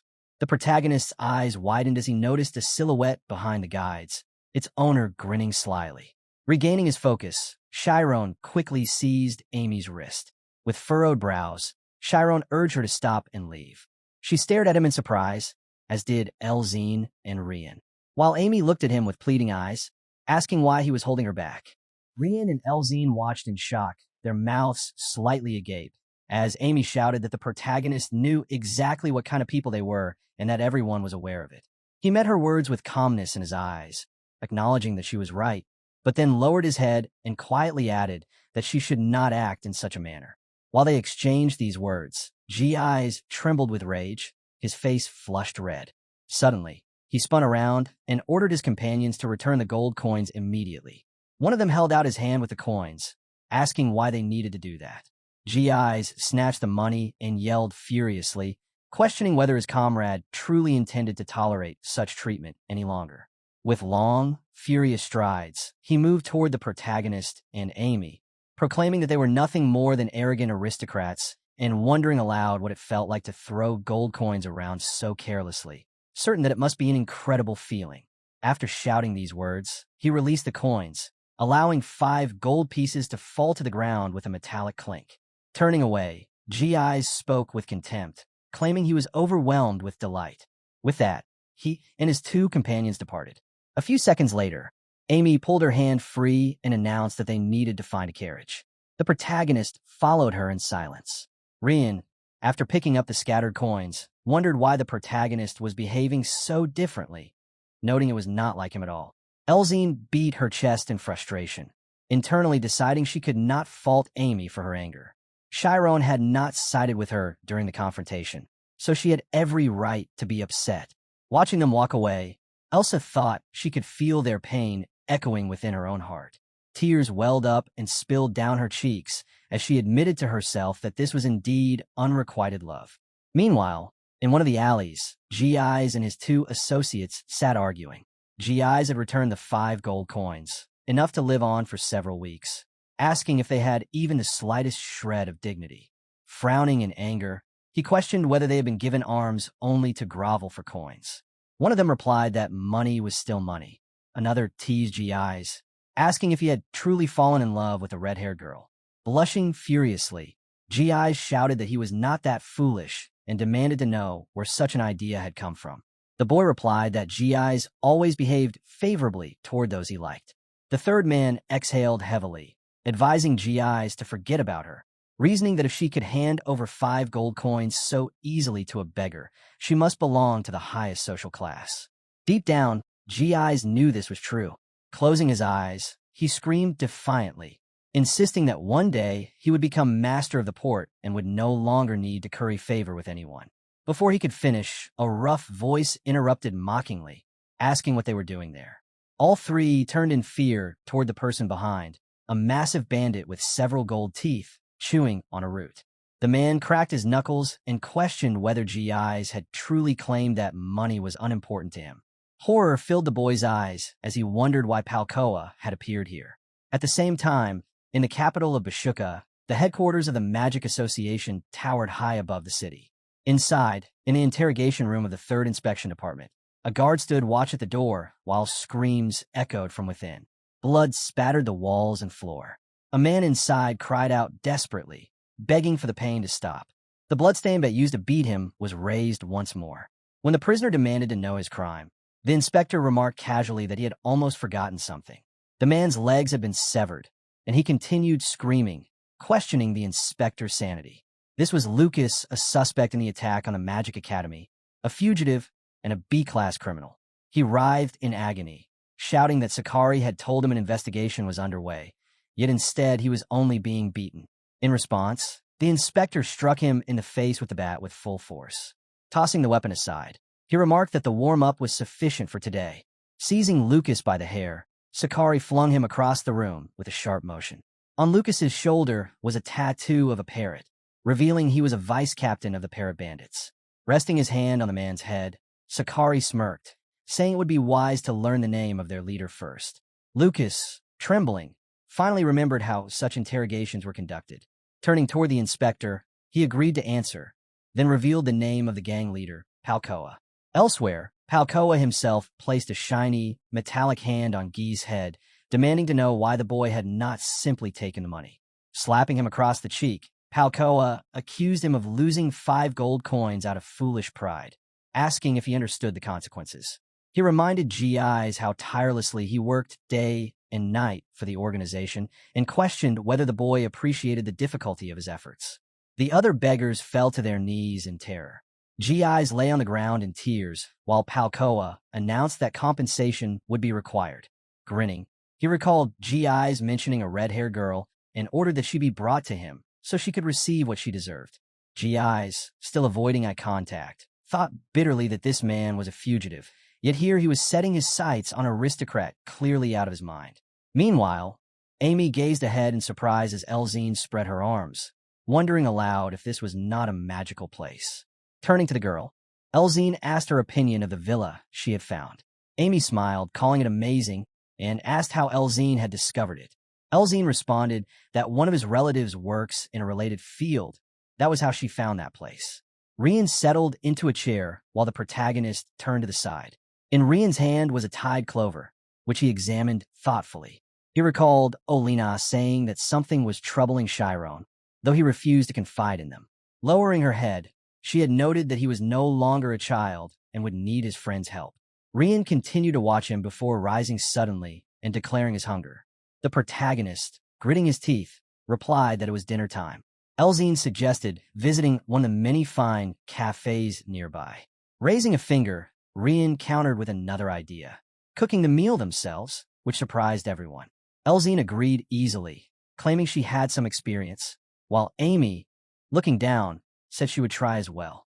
Chiron widened his eyes, asking if she could cook, to which Amy narrowed her gaze and replied firmly that, of course, she could. Rian wrapped an arm around Elzine, proposing a cooking competition, his team with Elzine against Chiron and Amy. They would each make a list of needed ingredients, and his partner would do the shopping. Elzine, raising a finger in thought, realized Rian's true intent was to reconcile the two and agreed, adding a condition that the losing team would wash everyone's dishes. The protagonist, scratching his head, found the idea amusing. Once in teams, they began drafting ingredient lists before taking baskets in hand and agreeing to meet again in an hour. Smiling, the girls waved them off. Amy tied her hair into a ponytail as the girls began cooking in the kitchen. Elzine smiled slightly, thinking it was time for some girl talk, while Rian grinned to himself, looking forward to a man-to-man conversation. Elsewhere, GIs had a confused expression as he moved forward, holding his hand. As they walked into town, Rian suddenly turned to the protagonist and asked if this was his first time having an argument with Amy. He kept his eyes on him, wanting to know if he was offended by her words. Chiron immediately remembered the words of his companion at the port, and then memories surfaced of when his father had asked Bischoff to adopt him. Another memory followed, Vincent raising his head and admitting that the protagonist was not his biological son. The main character thought to himself that his friend was sometimes very perceptive. After a short pause, he looked into the distance and admitted that he would not deny it. Lately, the topic had been bothering him a lot, but what Amy had said had not hurt him at all. Closing his eyes, he added that they had not even quarreled. He simply did not want her to behave like that. In truth, people often disagreed. Before he could finish, Rian frowned and stated that this was exactly what they called a quarrel, before calling his friend an idiot. Hearing this, Chiron raised his eyebrows in surprise and suddenly felt ashamed. They stopped walking, and Rian announced that he was going to go elsewhere for now, so they would part ways here. Finally, he winked at his friend, saying that he could not wait to see how he and Amy would wash their plates together, so he should try to make up with her. The protagonist, in response, smiled awkwardly. Meanwhile, Amy, frowning in displeasure, remarked that it was not a quarrel and certainly not anything related to love. She washed the dishes, adding that people often disagreed. Before she could continue, Elzine pointed out that she still could not stop denying it, and then asked if she was able to convince herself with those words. Amy clenched her teeth. After a short pause, Elzine looked at her and asked if it was true that she was upset Chiron had not taken her side, adding that if she were in her place, she would have been angry in such a situation. Amy silently stared at the dishes. A few seconds later, without looking up, she said that sometimes the protagonist behaved vaguely and was often lost in thought. Hearing this, Elzine raised her eyebrows in surprise. Suddenly, Amy turned to her with a saddened smile and admitted that it seemed to her as if he would soon disappear completely. Night had fallen outside when Elzine's scream came from the villa. She shouted in disbelief, raising her fists and demanding to know if strangers had been nearly killing everyone in the academy. Amy quickly covered her mouth with her hand, placing a finger to her lips to signal silence, warning her that it was a secret. Elzine continued to shout that this was cruelty, not history. Horror appeared in her eyes as she added that Chiron had turned out to be awakened and had sacrificed himself to save everyone. She pictured the protagonist in her mind, adding that for people like him, using the immortality formula to its maximum was equivalent to complete alienation from the world. Some called this state nirvana, though she knew little about it. His return, she said, was essentially the same as a dead man rising from his deathbed. She imagined a bright flash of light. Amy lowered her head and admitted it was indeed like a miracle, then observed that she probably had many friends at the academy. Tez raised her eyebrows and confirmed it. Amy explained that some students were loyal comrades, others envied her or secretly hated her, and there were also people she had never met. Raising her head, she asked if her friend thought she could cast her very essence into the endless crater of eternity. Listening to her, fear appeared in Elzine's eyes. Amy met her gaze with burning yet empty eyes, finishing her thought that she sought to save not only those close to her, but also strangers.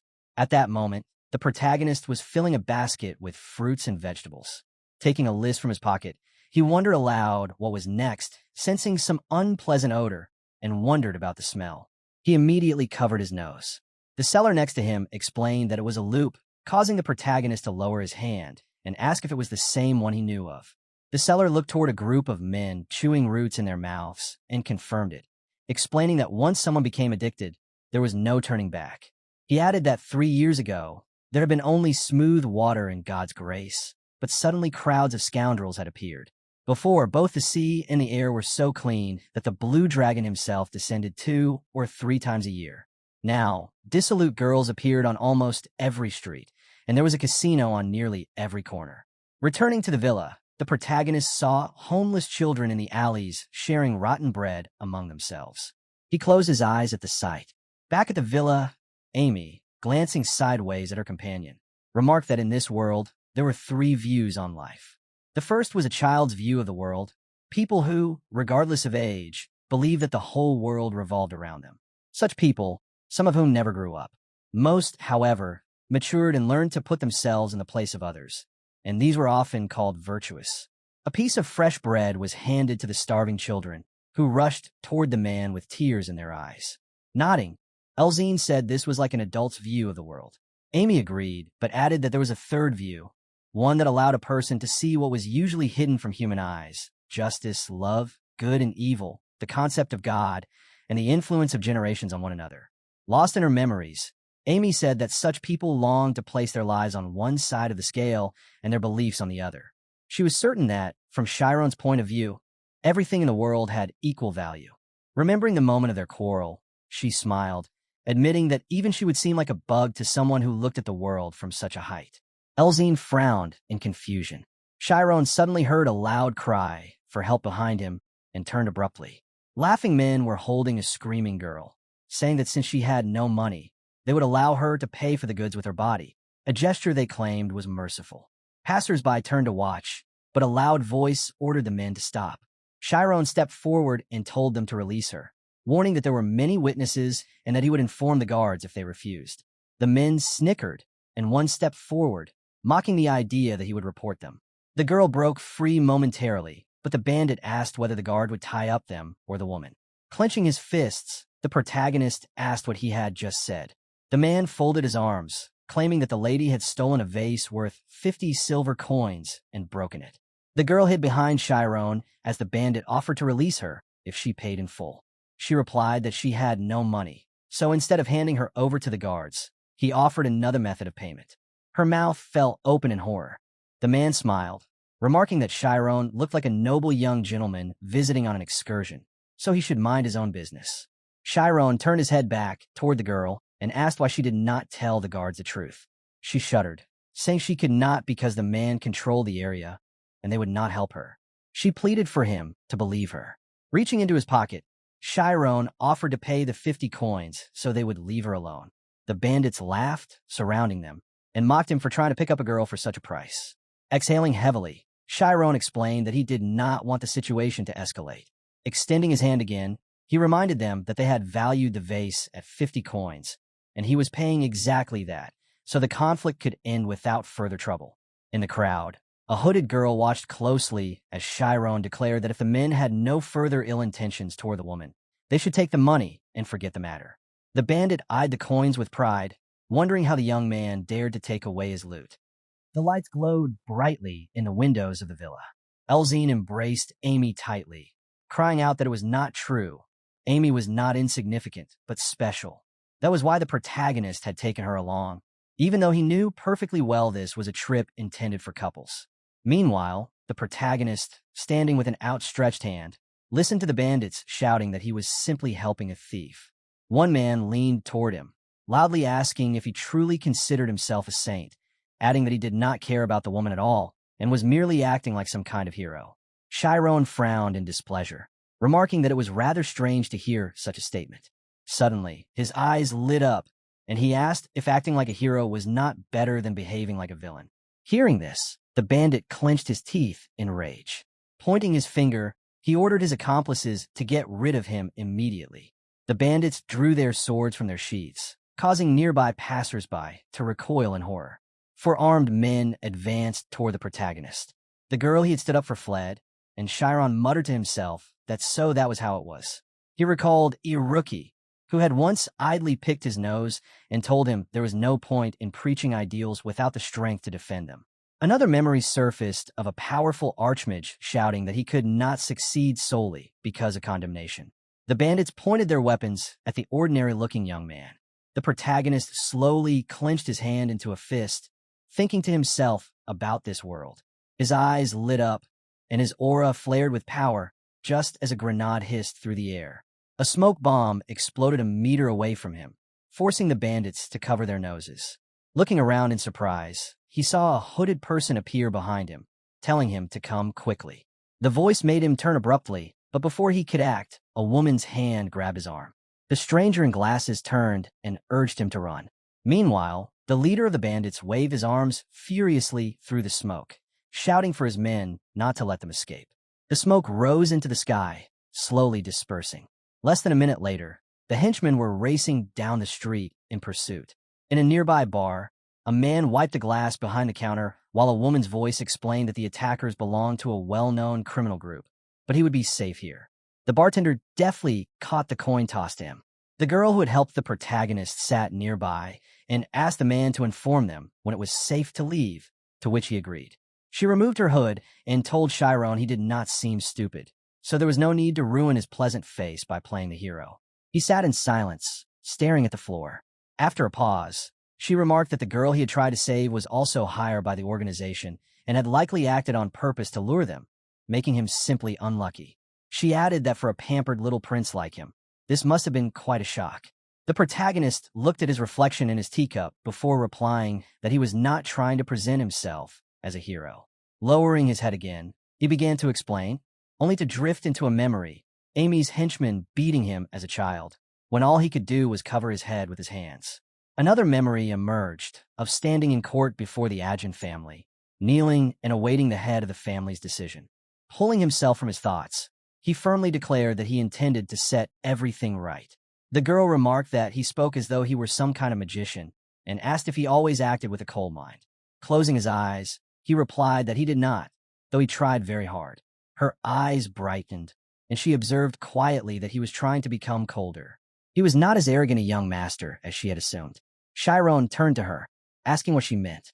She slammed her half-empty glass onto the table and told him she could see how he tried to hide his weaknesses while showing off his strengths to grow stronger. She said it reminded her of herself. He looked at her in surprise and asked again what she meant. Nodding, she explained that she was good at reading people.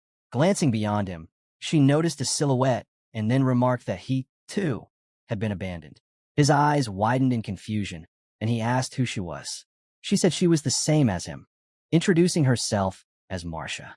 Staring at the light bulb, she asked if he knew that newborn babies would die within hours if left unattended. She described how such children were abandoned knowingly, as though they should never have been born. Taking a sip of her drink, Marcia added that from the looks of it, He must have been fortunate with his adoptive parents. The protagonist nodded, saying they were great people, then asked what had happened to her parents. Marcia replied that her adoptive father had been a former mercenary who beat her whenever he got drunk. With a bitter smile, she said he blamed her for losing his job and was a complete scoundrel. She admitted that the thought of resisting had never crossed her mind and asked if he knew what she once told him after a particularly brutal beating when she thought she might die, that she asked him to just kill her. Horror crossed the protagonist's face, and even the bartender turned his head in surprise. Without looking back, Marcia continued, saying that he had left, twisting his face in disgust, and that she had learned to use that moment like a spell to stop the beatings. Chiron, frowning with pity, asked what had happened to her father. Instead of answering, she shook her glass and asked his age. He answered firmly, 17. Looking into her drink, she asked what he would have done if, at 15, he had discovered that his adoptive father was not just a scoundrel, but a monster in human form. The swirling liquid in her glass seemed to draw his gaze, until suddenly, in her memory, it became a bloody knife in her hand. She threw it beside the lifeless body of a man before quickly fleeing. The protagonist stared into his tea, wondering if, raised by such a person, he would have become who he was now. He realized that one could not judge another's life based solely on one's thoughts and values. Marcia swirled her glass again, saying that the question was difficult but that the world worked this way. Even if someone wanted to fix everything and do what was right, they often only considered their point of view. From others' perspectives, right and wrong were mere illusions, like using magic improperly on the streets. Chiron admitted he understood, but had not thought everything through, then asked what he should do. Marcia suddenly asked if he wanted to know. When Chiron turned his gaze toward her, she grinned and asked how he planned to change the world. Elsewhere, Rian was wondering why the protagonist had not returned yet. Clenching his fists, he shouted that he was hungry, prompting Elzine to tap him on the shoulder and tell him to be quiet. Amy crossed her arms and approached the window. Elzine suddenly exclaimed loudly that he had returned. Amy grabbed the hem of her dress and ran to the door, opening it eagerly, only for disappointment to flood her expression. Standing on the threshold, G.Eyes greeted her with a smile.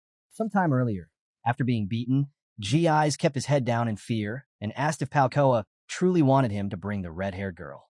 Palcoa, chewing a root, told him to raise his head. Reaching into his pocket, the man pulled out the same root and, grabbing G.Eyes by the hair, tried to hand it to him. G.Eyes clenched his teeth in fear, saying no as Palcoa asked him to chew as tears streamed from his eyes. Releasing him, Palcoa tossed the root into his mouth, saying he was a fool, because thanks to this he could meet God. Leaning closer with a crazed smile, Palcoa gave G.Eyes an ultimatum. Choose either his red-haired girlfriend or his sister. G.Eyes raised his head in shock, horror filling his eyes. He remembered his sister, as she was everything he had. That was how he found himself on the threshold of the protagonist's villa, fists clenched, gathering all his courage. After a few seconds, he extended a trembling hand toward the doorbell and pressed it. A loud chime rang out. Cold sweat ran down his face as the doors opened, spilling bright light onto him. Amy appeared in the doorway, looking surprised. G.Eyes thought to himself that she was beautiful.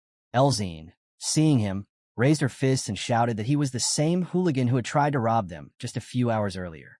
How had he even found them? Rian asked if they should throw him out, prompting G.Eyes to raise his hands quickly. He bowed deeply, shouting that he was terribly sorry for what had happened and asking for their forgiveness. Without lifting his head, he added that as an apology, he wanted to show Amy a place with a beautiful night view, but she had to go alone. Before he could finish, they began closing the door, telling him to leave. In desperation, G.Eyes grabbed Amy's hand without even realizing what he was doing. Elzine, along with Rian, furiously shouted at him to let her hand go.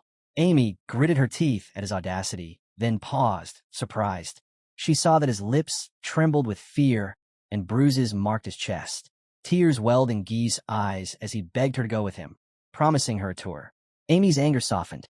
She thought to herself that some organization must be pulling his strings, and she began to understand what Chiron saw in people like him.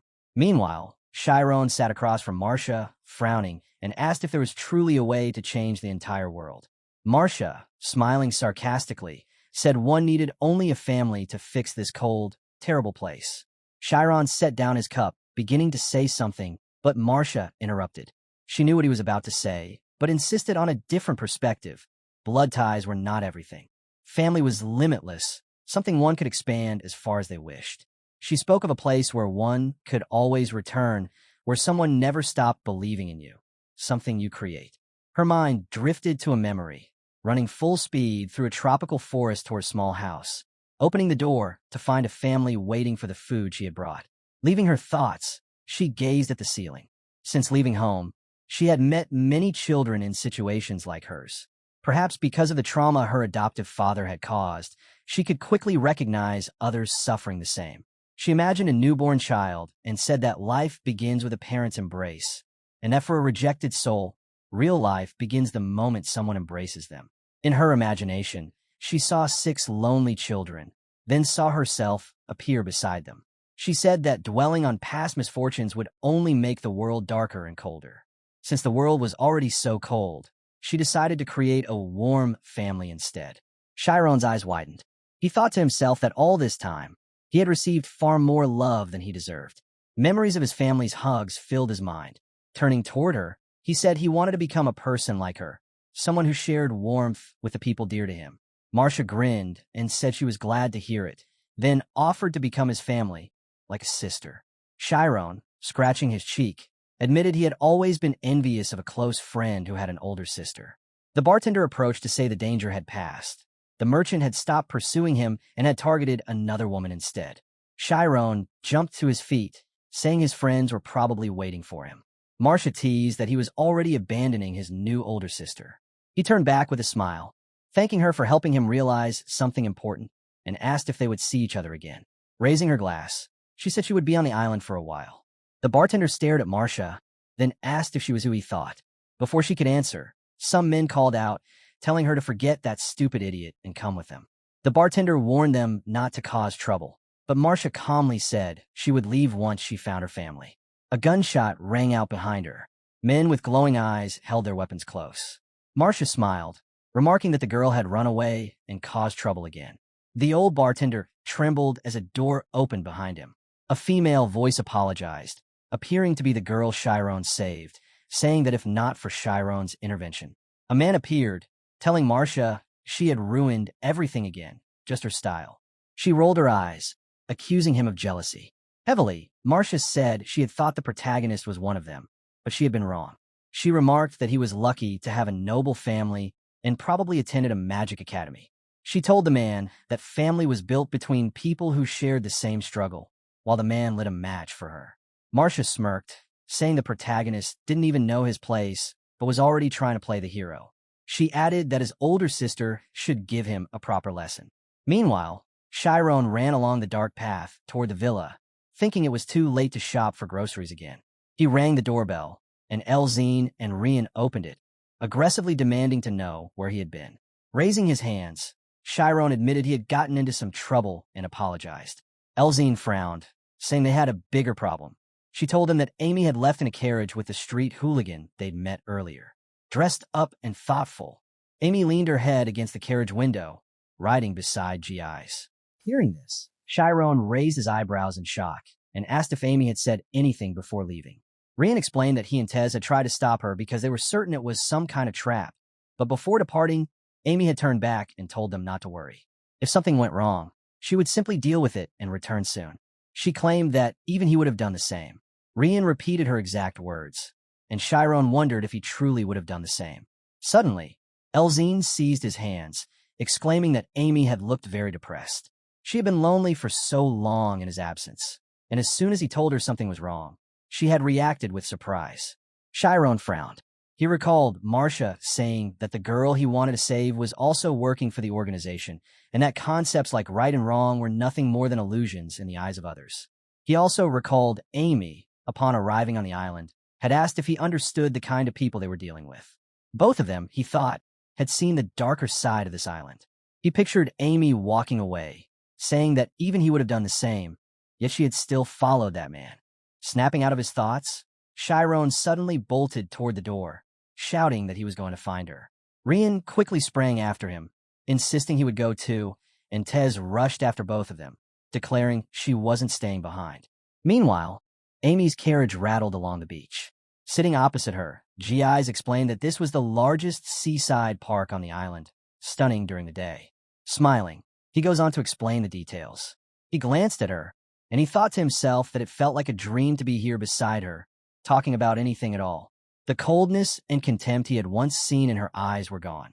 She seemed even more beautiful now. Amy interrupted his thoughts by asking when they would arrive. Snapping to attention, he replied that it was still a bit far, but was the best place in all of Galliot. Without taking her eyes off him, she remarked that someone very important must live there, someone like the boss who beat him. His eyes widened in horror. A drop of cold sweat slid down his cheek as he asked how she knew. Calmly, she said, "Only a fool wouldn't guess." He looked like someone who had nearly drowned. Amy turned back to the window, adding that she would overlook it this time, but it would be better for him to leave while he still could. This life wasn't for him. Guy's hands trembled, wondering aloud, was she telling him to close his eyes to all this because he was pathetic? She clarified, it wasn't the only reason. Still staring outside, Amy asked if it was true that he had thrown a gold coin on the ground. She admitted she admired his courage for doing so in front of an aristocrat, but told him plainly to stop playing dangerous games. He was too good to become a bandit. Her words pulled him into a memory. His sister had once handed him freshly ironed clothes, beaming with pride. Laughing warmly, she told him he needed to look his best because he would become the most incredible person in the world.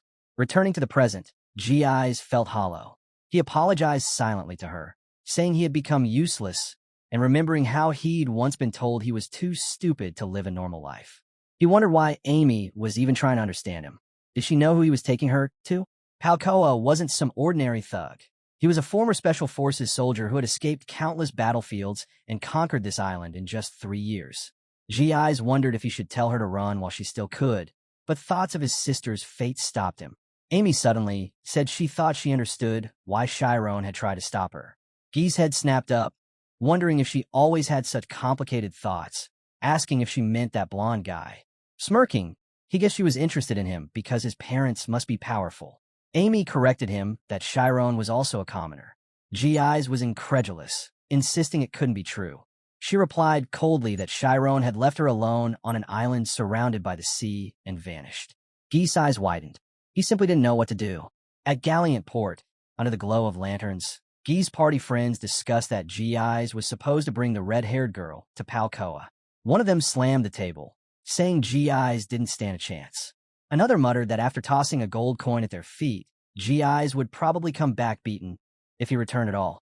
A threatening voice cut in. Rian stepped forward along with the protagonist, and Elzine asked for an explanation. The men bolted in terror, running in place before finally fleeing. Rian caught them by their jackets, asking if they wanted to talk inside or outside. An old driver turned, smiling, and asked where do they want to go this time. The three screamed in unison for the palace. Cracking his reins, the driver urged the horses forward, telling them to hold tight. Elzine's thoughts turned to the pier. She was sure the organization's members were there. Frowning, she silently asked Amy to hold on. They were on their way. Before long, Amy's carriage stopped at Palcoa's establishment. Clenching a root between his teeth, the man grinned at what he considered an incredible jackpot. Amy, arms folded, asked if they were just going to sit there. Laughing, Palcoa assured her he meant no harm. He only wanted to apologize on behalf of his men for earlier, so she could relax and enjoy herself. Glancing around, Amy wondered why he had brought her all this way.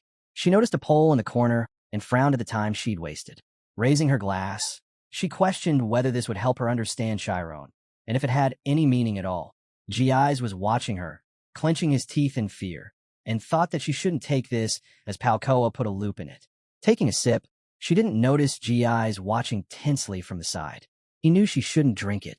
Palcoa's eyes stayed on her, his smile twisting. The guards at the entrance spotted strangers approaching and barked that it wasn't a place for children, just before Rian and Elzine knocked them flat with a single punch. When they first arrived at the palace, Palcoa laughed loudly and declared that G.I.'s had indeed brought her. He added that he only needed to be pressured a little more, and the task would be complete. Afterward, he sent the boy away, telling him to check on his sister. Doubt filled Guy's eyes as he silently questioned whether he had truly done the right thing. Suddenly, the G.I.'s attention shifted to the bartender. The man was mixing something into a cocktail. G.I.'s wondered if it was a loop. After that, he carried the drink into the hall. Watching from the side, Gi's told himself that he had heard of this man before, recalling that Palcoa knew how to manipulate certain high-ranking noble families. A grim realization struck him, and horror appeared in his eyes. Palcoa's burning gaze fixed on Amy.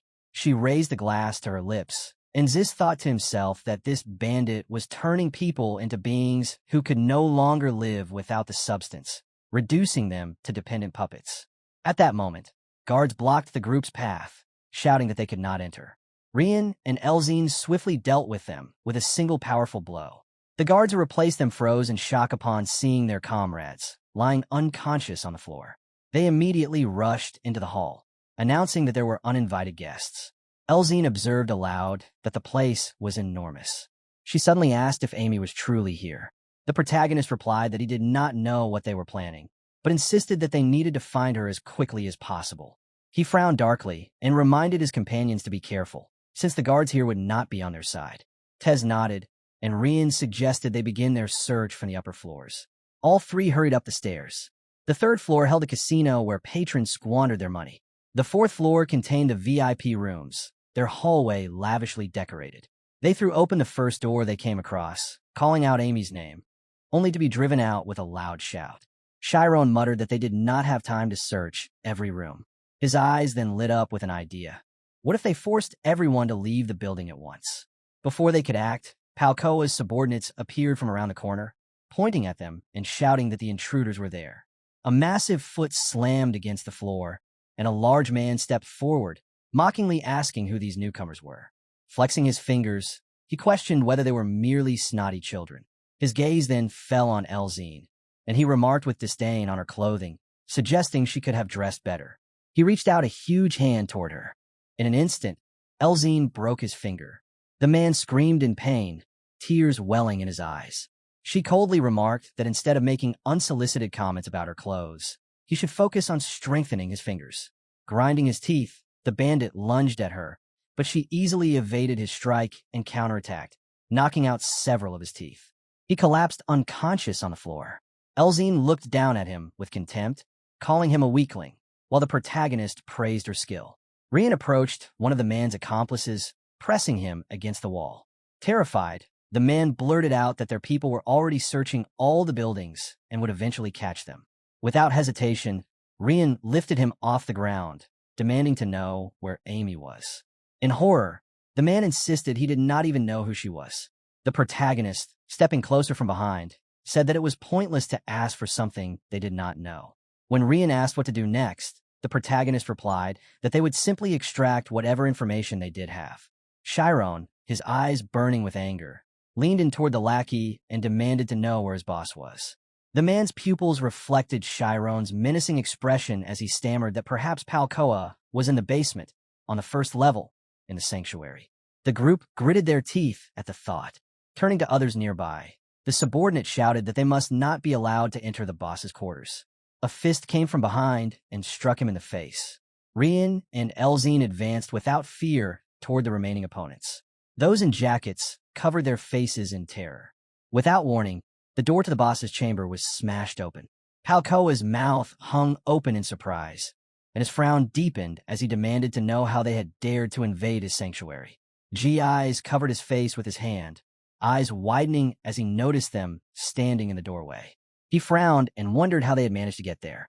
The protagonist's gaze drifted to the side, catching sight of an empty glass on the table. Amy was seated in front of it, looking distressed. Elzine frowned and demanded to know what the bandit had done to her. Palcoa, realizing why they had come, asked himself what should be done. A wide smile spread across his face, his pupils narrowing. He then declared that the girl would never recognize them again. Chiron's eyes lit with intensity, and he felt a tremor run through his body. Without looking away from Amy, he urged her to return with them. She remained motionless in her seat, clenching something in his mouth. Palcoa remarked that perhaps the girl simply did not want to leave, or maybe the boy thought she had been kidnapped. He then ordered his servants to dispose of them immediately. Laughing, he commanded that the intruders be sent to their deaths. Footsteps echoed in the distance as their enemies approached with glowing eyes, advancing with confidence. Suddenly, a powerful stream of wind slammed into them. They braced themselves against the intense pressure. They were all scheme users. Rian shouted over the force, his eyes catching the red glow in their opponent's pupils. Chiron frowned, wondering if the bandits on such a small, remote island could possess something like this. His attention was fixed on Palkoa, who sat behind him with a faint smile, the MC himself questioning who they truly were. The protagonist's gaze returned to Amy. Elzine urged him to calm down, adding that if he let his emotions take over, it would cost them. Chiron remained still, staring ahead without blinking. Suddenly, a massive tsunami surged before them. The towering wave rushed towards Chiron, and moments later, it engulfed him completely. The protagonist stretched out his hand, expressing his desire to become stronger in order to protect his friends. He felt as if he were drowning. Seeing Amy helpless, he realized that, in a dangerous situation, he did not want to be a mage who could do nothing, and so he always tried to find his roots and his origin. Suddenly, the goddess Moreau appeared in his pupils, standing in the distance and enveloped in a bright white light. At that moment, Chiron saw his alter ego in front of him, who declared the need to finally rid himself of the doubts holding him back. The figure, enveloped in red light, walked towards him with his head held high, stating that he knew perfectly well that he had no origin. A tree appeared above his head, and he added that a tree left without roots was destined to wither and die. The protagonist listened with his eyes closed, sinking slowly to the floor, and reflected that his roots did not exist only in the past. Hearing this, the smile vanished from the figure's face. Opening his eyes, Chiron recalled Marcia's words and realized that the people who supported him, his friends, were his true roots. In that instant, two hands rested on his shoulders. They belonged to his parents, and behind them stood all his friends and comrades. Doubt vanished from his gaze. Looking beyond his alter ego, he understood that nothing held him back any longer. Amy watched him in a trance. Suddenly, everything began to spin within his mind. His alter ego smiled, and Chiron affirmed his belief in the one whom his dear people believed in. The figure wrapped in red light began to fade away. The basement was then filled with an unbearably bright and warm light, causing the protagonist's friends, as well as Falcoa and his minions, to shield their eyes. The bandits screamed in shock, demanding to know the nature of the light. In Chiron's hand appeared a powerful magical sphere. With eyes glowing intensely, he held it firmly, while his friends looked on in astonishment. Amy regained her senses. The protagonist raised his hand towards the ceiling, declaring he would no longer doubt. Seeing this, Amy cried out in fear, urging him to wait, but Chiron did not hear her. With all his strength, he slammed the sphere onto the floor, triggering an immense explosion. 30 minutes earlier, Amy had held a glass in her hand, recalling the boss's instruction to put a loop into it. She regarded it as a cheap trick. Observing Falcoa's sly smile, she wondered if he was even attempting to conceal his intent. Yet if she caused a scene, GIs might face trouble. Bringing the drink to her mouth, she decided to shield her mind with the scarlet eye and pretend to drink, expecting him to reveal his true face. Suddenly, a loud explosion echoed in front of her. She frowned in alarm, noticing the group in the doorway, and wondered how they had arrived and what to do next. Clutching the chair, she thought she had missed her chance to signal them. Falcoa lay before a gaping hole in the floor as Rian and Elzine shouted, and the bandits' subordinates roared in fury. The boss glared, demanding to know who he was and from what lineage he hailed. The protagonist, frowning, replied that he was from the Althea's Magic Academy and introduced himself. His friends reacted with visible surprise, while GIs stared in astonishment, questioning why Chiron would reveal his identity so easily. Falcoa laughed, remarking that the boy was acting foolishly since he was not even a mage, and if this were reported to the academy, he would be expelled immediately. Chiron, exhaling heavily, told him to do as he wished. Moving closer, he stated that Amy was far more valuable than the academy, more valuable than anything in the world. Amy blushed as he spoke. If Falcoida ever drag her there again, Chiron warned, he would turn the place into ruins. Rian immediately reached for the sword on his back, drawing it forward and declaring that he would never abandon a friend out of fear of punishment. Elzine readied her staff and reminded the man not to forget about her, warning that if Falcoa harmed Chiron, he would regret it. Rian turned to the side in slight bewilderment at the team's dynamic, while the bandit laughed darkly, insisting they were mistaken. Pointing at Amy, He claimed she had come willingly and that they had no right to remove an aristocrat who had entered of her own accord, though they could try to persuade her. Elzine extended her hand, asserting that Amy was not in a position to decide anything herself at that moment. Chiron approached Amy and urged her to go home. Amy reached out and placed her hand in his, causing Falcoa's mouth to fall open. She rose from her seat, agreeing to leave. Elzine smiled happily, while the boss's eyes narrowed as he realized she had drunk a loop. His gaze sharpened upon recognizing her as someone from the Karmas family. Amy, frowning, pressed against Chiron and asked if everyone there depended on a loop, deducing that it was Falcoa's main source of income. Her eyes glimmered as she warned that if even one complaint reached the academy, his business would be destroyed and would never earn him another coin. The man slumped into a chair in shock, muttering that she was dangerous. Throwing his head back, he concluded that she was not bluffing. If she were truly from the upper class, closing his establishment would be effortless, and they would no longer have access to LUP. Outside, the night was deep and silent. Elzine glanced at Chiron, realizing he knew Amy had not been affected by the loop. She blushed, recalling how Amy had remained motionless the first time Chiron called her. It was not due to the drug, Elzine thought, but perhaps because of what she had been planning. Watching Amy walk away, Elzine remembered about a mere speck, wondering where one could find such a charming speck. Amy followed Chiron calmly as he clasped her arm. Elzine admitted to herself that she felt jealous, just as Rian turned to her and casually asked if she had said something about being hungry. The protagonist and his friends departed from the palace, drawing the attention of both locals and tourists, who stared in surprise and whispered to one another, wondering if what they had just experienced had been an earthquake. Suddenly, a voice called out from behind, prompting the group to turn around. Gi's was running toward them, breathing heavily. Seeing him, Amy let out a sigh of relief, remarking that everything seemed fine and assuring that no one would harm him and his sister. But then, Gi's lowered his head and loudly declared that he was leaving this job. Looking up at Amy, he admitted that she had been right. He truly wished to abandon that life, and for that reason, he was deeply grateful to her for helping him. A faint smile touched Amy's lips upon hearing this, but then Gi's pointed directly at the protagonist, frowning in anger. With a furious shout, he warned that if Amy were ever to shed even a single tear because of the protagonist, he would not let him go unpunished, and so the man should be more cautious. Chiron, smiling in confusion, asked if Amy had truly cried because of him. She clutched her stomach with laughter, saying that he had better remain on guard. Once she had calmed herself, she gazed at Gi's. Turning away with a smile, she remarked that it did not matter whether he was a pirate or a port owner. She believed he would succeed, so he must never give up. Her words brought a blush to the man's face. Clenching his fist, he silently promised himself that Amy should wait just a little longer. Soon, she would see that he could become far greater than the protagonist. Rian then asked if they would at least be eating soon, to which Elzine suggested they head to the inn for dinner. Meanwhile, Falcoa remained in the ruined basement, questioning himself in frustration. Was he truly that weak? Placing a hand inside his inner pocket, he spoke bitterly, recalling that he had once been called a demon on the battlefield. Yet now he had been defeated by mere children. Pulling out an empty bag, he threw it at one of his subordinates, angrily demanding if they felt no shame. Yet what was there to be surprised about? They were constantly consuming LUP, and now, because of it, they could not even defeat small opponents.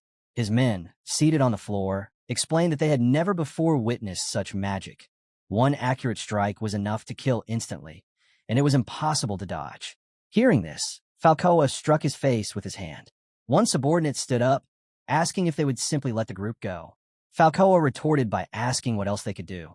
Couldn't they see that the girl was of upper-class nobility, her family's status just beneath that of the royal family? One wrong move, and their entire business would be ruined, and they had endured hell to build it. His subordinate frowned in disappointment, reminding him that there were worse things than losing money, especially since they were pirates and the entire magic association was hunting them. At this, Falcoa glanced sideways at the boy. When asked what would happen if they were discovered, he turned away and quietly admitted they were correct. But for now, they should fetch him a loop to ease his headache. The sun shone brightly in a clear sky as the four friends swam in the sea. The group was being playful, enjoying.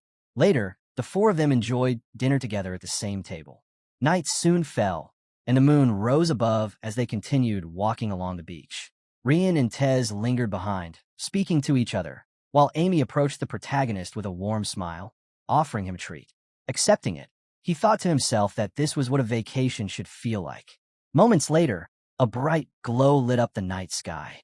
The group watched with mouths agape as a grand fireworks display began over the island.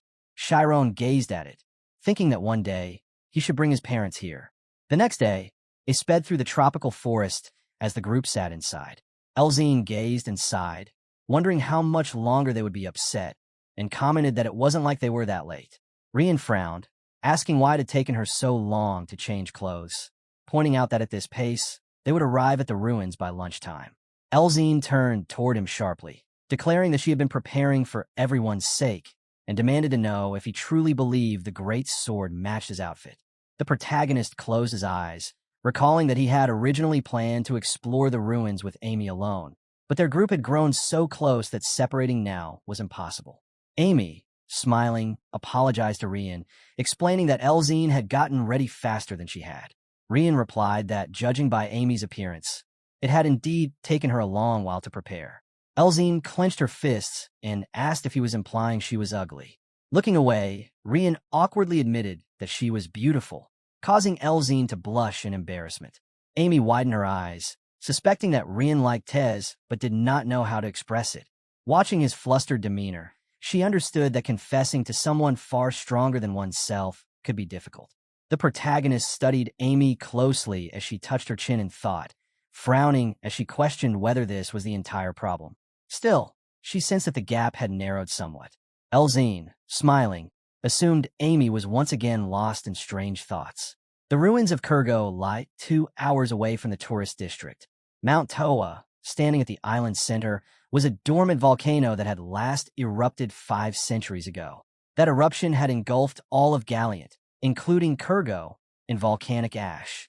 It was said that the visible ruins were only a fraction of a once great civilization.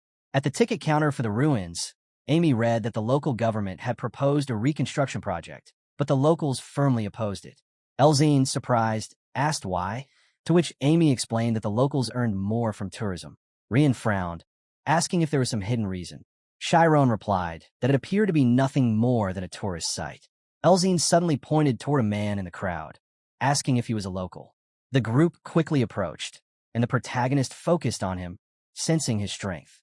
The man lowered his gaze as the boys wandered near the Kurgo temple. Rian marveled that all of it had been built thousands of years ago.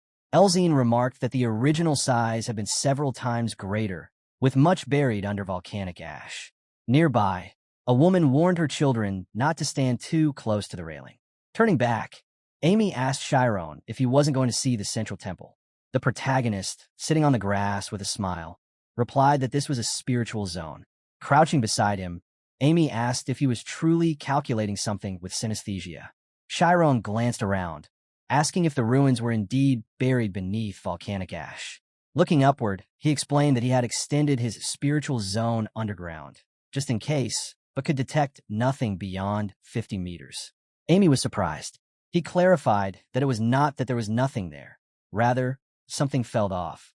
Rian, thoughtfully, asked if they should start digging. Amy placed her hand on the grass, saying that she would try using her sniper mode to scan 500 meters. Chiron smiled, saying he was counting on her. Suddenly, Amy's eyes lit up. Raising her head abruptly, she startled the protagonist, who asked what was wrong. Staring ahead, she muttered in disbelief that it could not be. Frowning, she insisted it was impossible. Hearing this, the protagonist raised his eyebrows in surprise and asked what was going on. Elzine leaned closer, wondering if even 500 meters was not enough. Amy replied that it was not the case. She explained that she had found something. Her state of mind had descended 500 meters, continuing to drop at high speed, but then it suddenly dissipated. She said that the moment she felt something, the zone had instantly vanished. Chiron frowned tensely, questioning himself what it meant for a zone to dissipate, especially since Amy's soul was not so weak for such a thing to occur. He concluded aloud that there was something down there. Amy looked away, saying that if a spiritual zone specialist were present, they could probably reach the very bottom. Chiron added that someone like Professor Athela.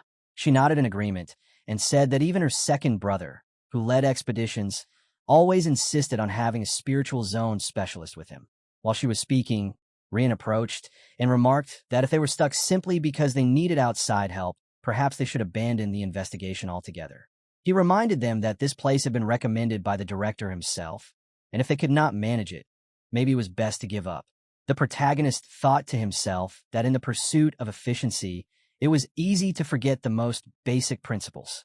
He recalled the director of the academy, who had once smiled and said that approval meant trust in his judgment, so he must never lower his guard.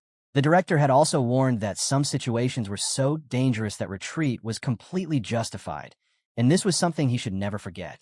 While he reflected, Amy admitted that Rian was right, though she felt ashamed to turn back after coming such a long way. Suddenly, Rian said there was a way forward. They could simply dig the 500 meters themselves. Sometime later, tourists milled around the pyramid while the group explored inside. Someone asked the protagonist why they had even come here, and he replied that he was beginning to feel ashamed of himself. Looking around, he admitted that he did not understand after all. The director had promised they would understand everything upon arrival, but so far, he saw nothing unusual. He further added that these ruins were 1,000 years old. He then asked how they were connected to that Moreau at all. Rian suggested that maybe if they dug, they might find her. Amy said they would have to make use of the spiritual zone somehow. The protagonist then suggested they speak to the natives. Amy explained that locals near the tourist spots would not know much. If they wanted to speak to real natives, they would need a translator. At that moment, Elzine approached and announced she had a good idea. She explained that while observing the ruins earlier, she had noticed something here. Smiling, she told them the answer was simple: people. Elzine directed their attention to a group among the crowd who cared nothing for the ruins or other attractions. One man in a business suit with a top hat walked at the front, indifferent, while stern mercenaries armed with weapons followed. Later, as the tourists continued to wander, two men entered the room where the group was having lunch. Seeing them, the friends realized they truly were mercenaries and noted they were gathering in taverns.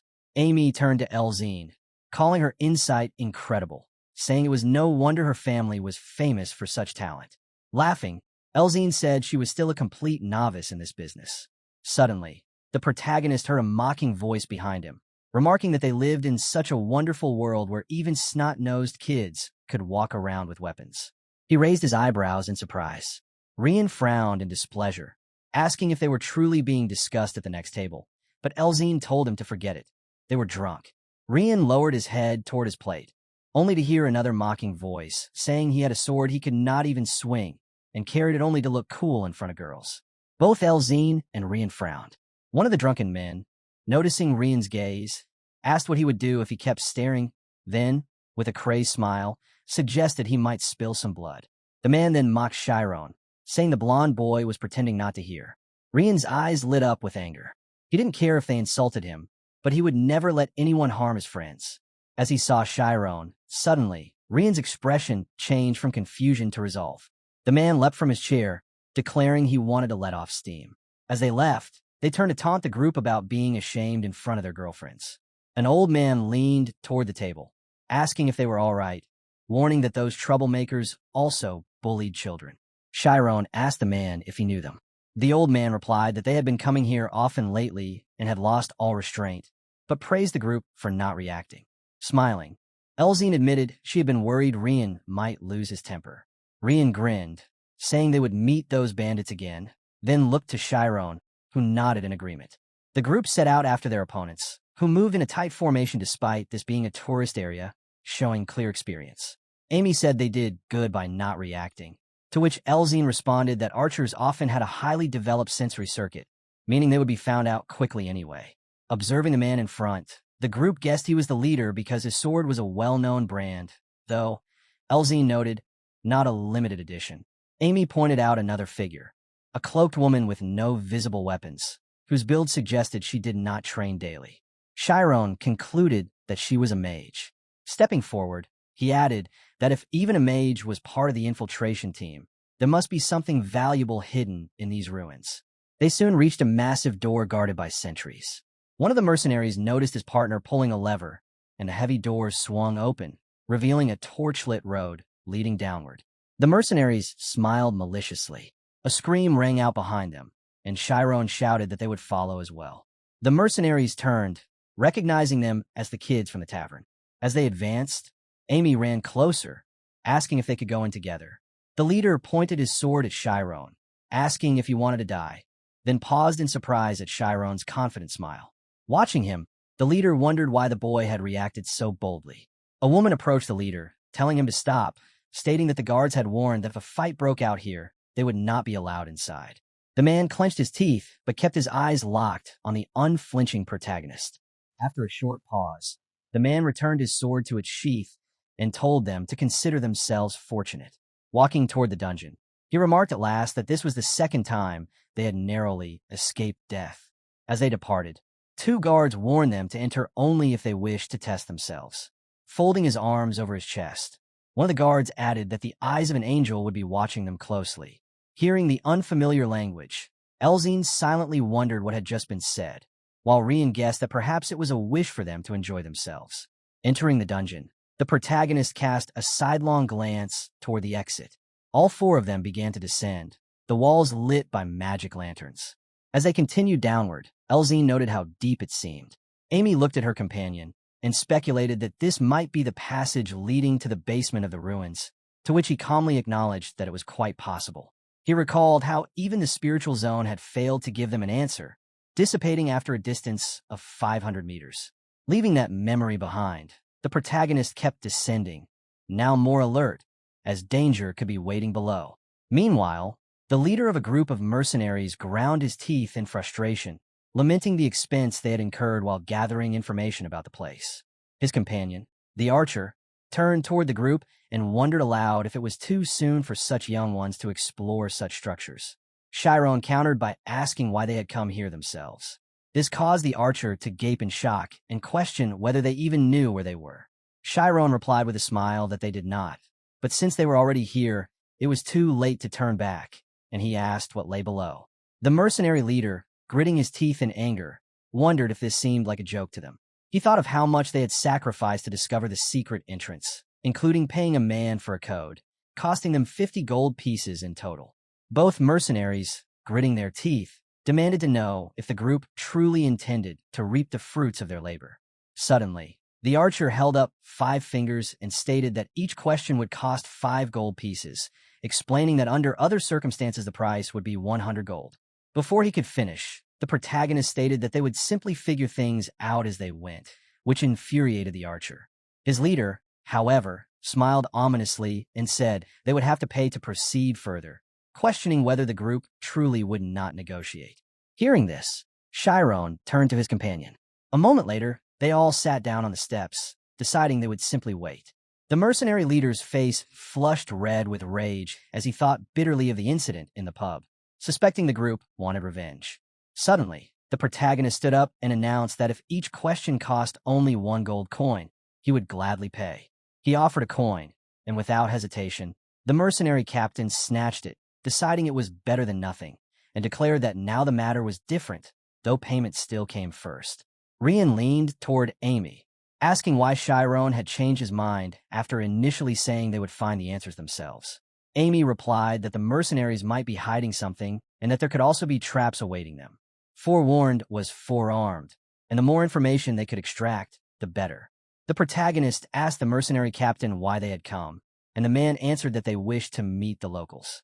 Displeased by the vague response, Chiron refused to pay for evasions, warning that continued dodging would result in no payment.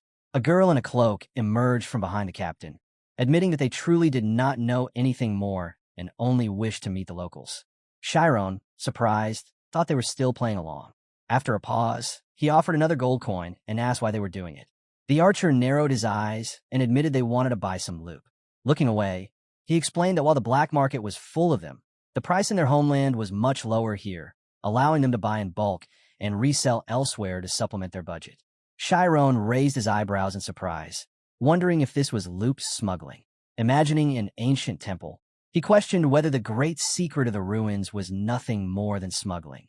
Dismissing the idea, he concluded there must be something else, though most likely, these mercenaries did not know it either.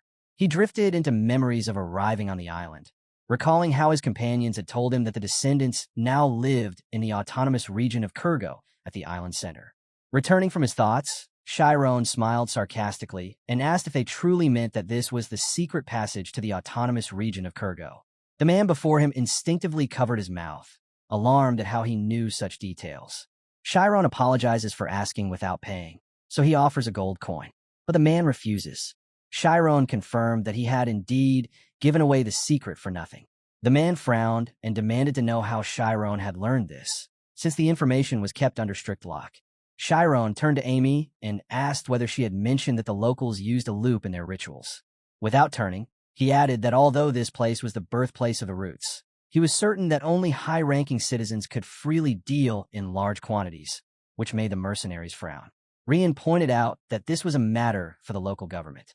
Elzine added that they must already be in the autonomous region of Kurgo. Narrowing his eyes, the man acknowledged their intelligence and asked if there were any more questions. The protagonist smiled, saying they were finished and that they should continue down to find out the rest. The mercenary leader suspected Chiron had already learned all he could from them. As they descended, they saw a bright light ahead. Before them stood a guarded door, which 2 guards began to open. The group walked inside confidently, and the protagonist's eyes widened in surprise at the sight of what lay beyond, the secret of the basement. They stopped to examine their surroundings, astonished. One of the men pointed ahead, claiming there was an entrance to Kurgo. Upon recognizing it, they shouted that they had not been deceived.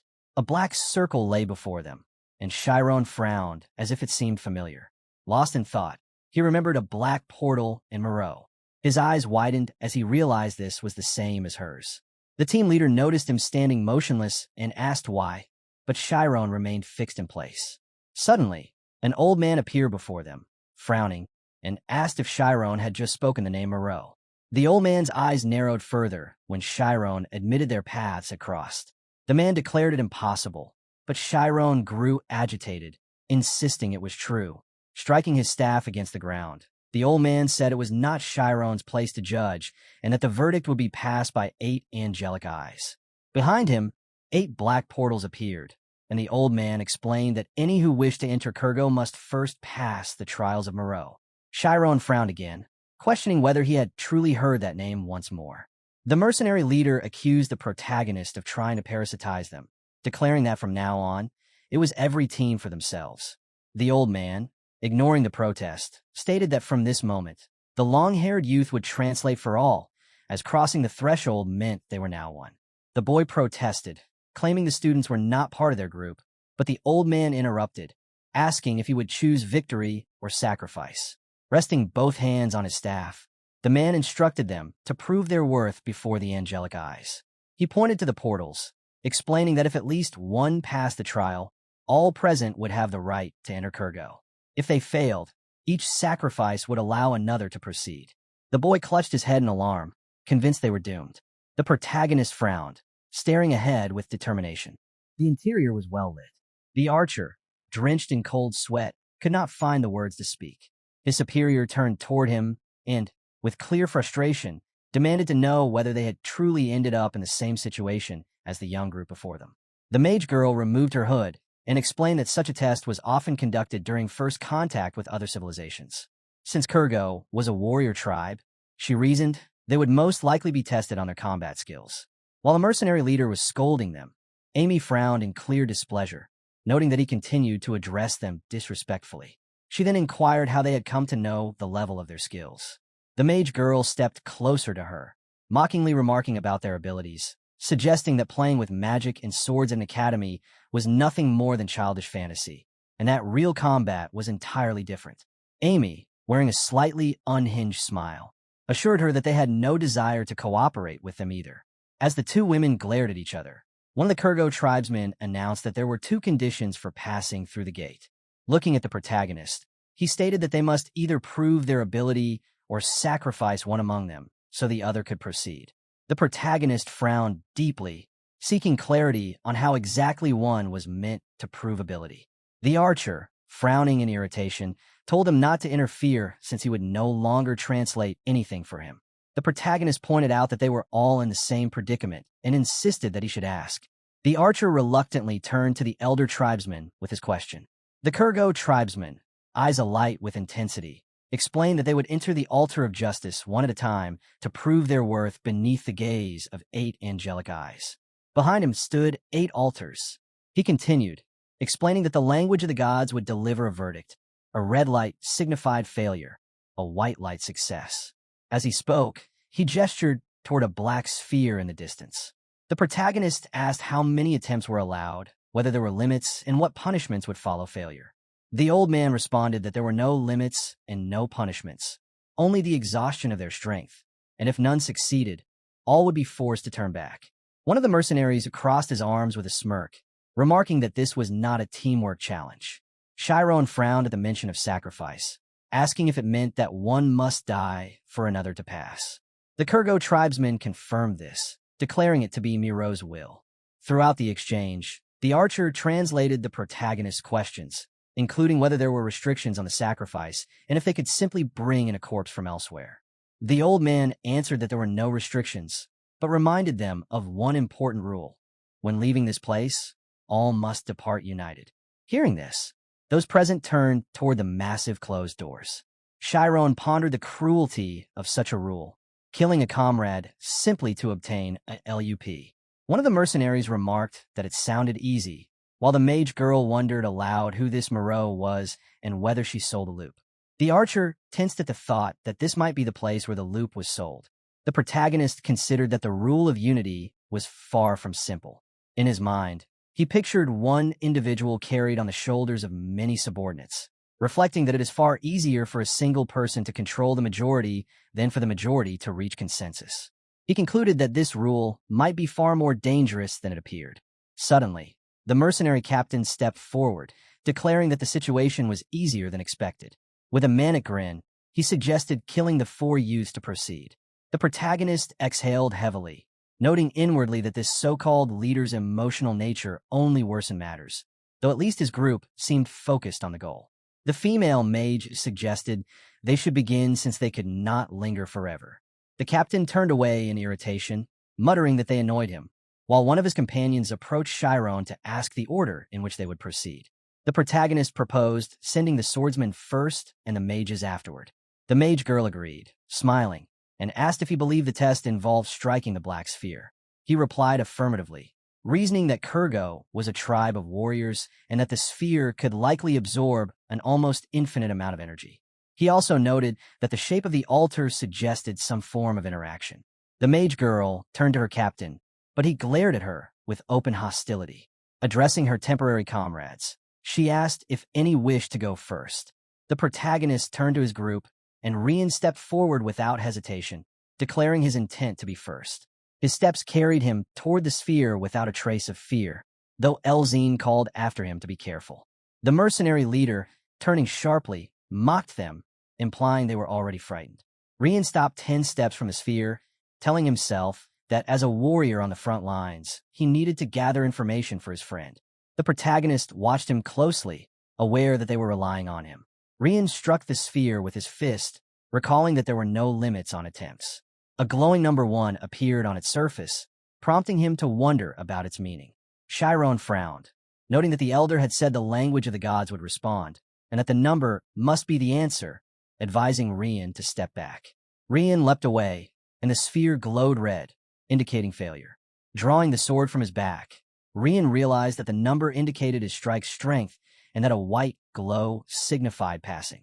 The mercenary knights stared in disbelief, doubting he could wield such a large weapon and speculating about its composition.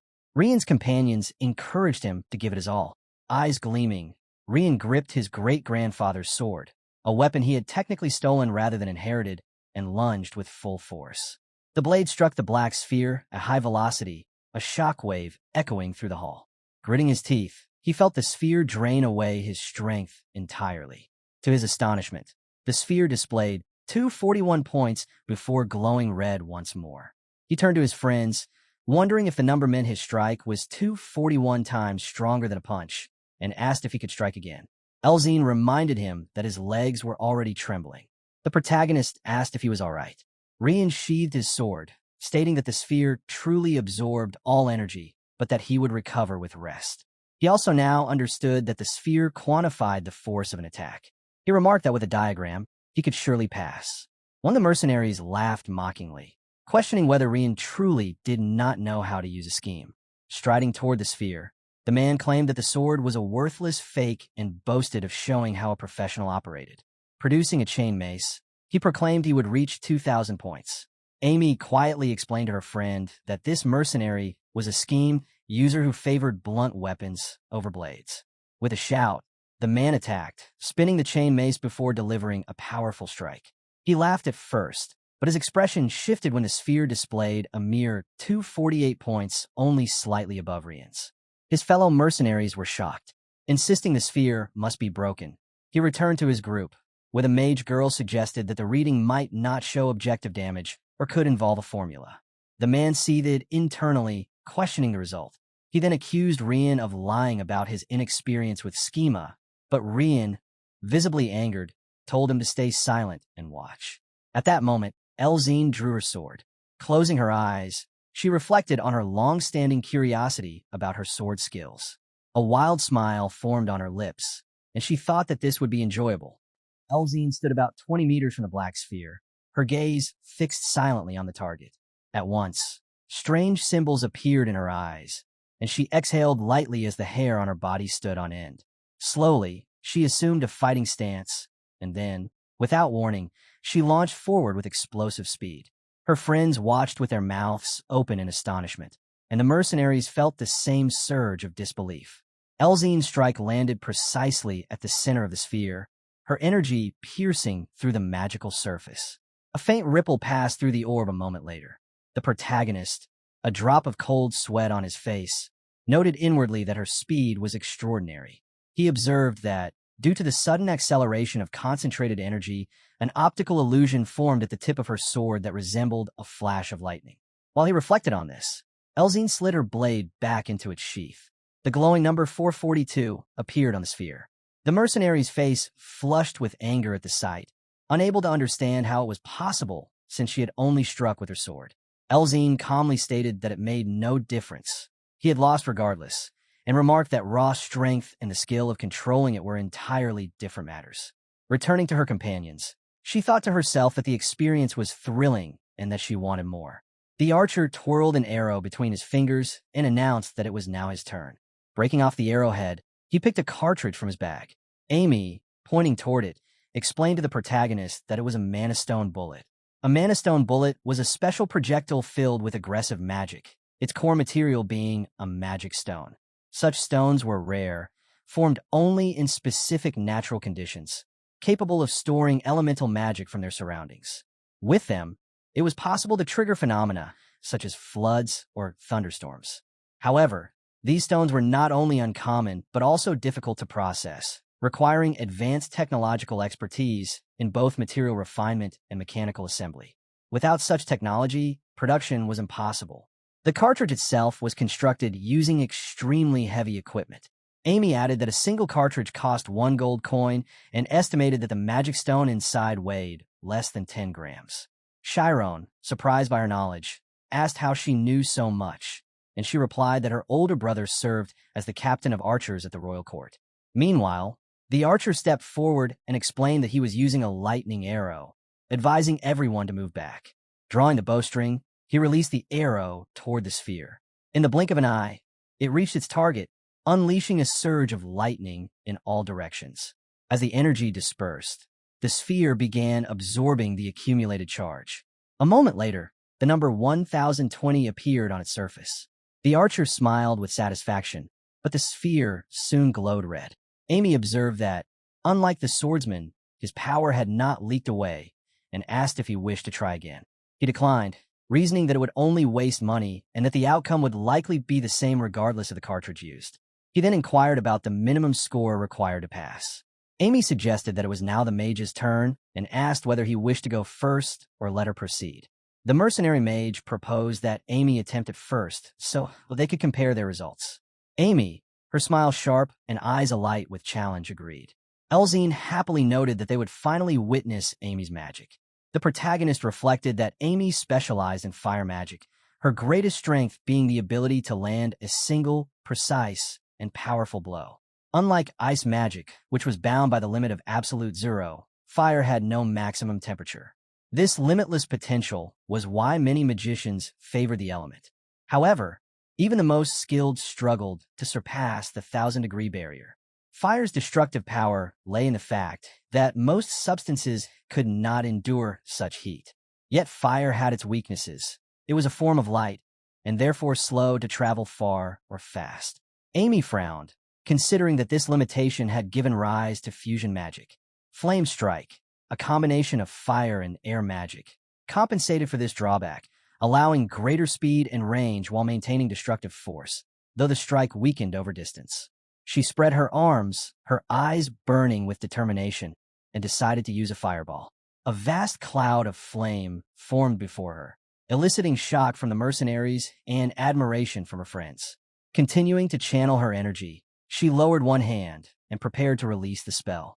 With a subtle motion, the fireball shot forward at high speed, striking the black sphere dead center.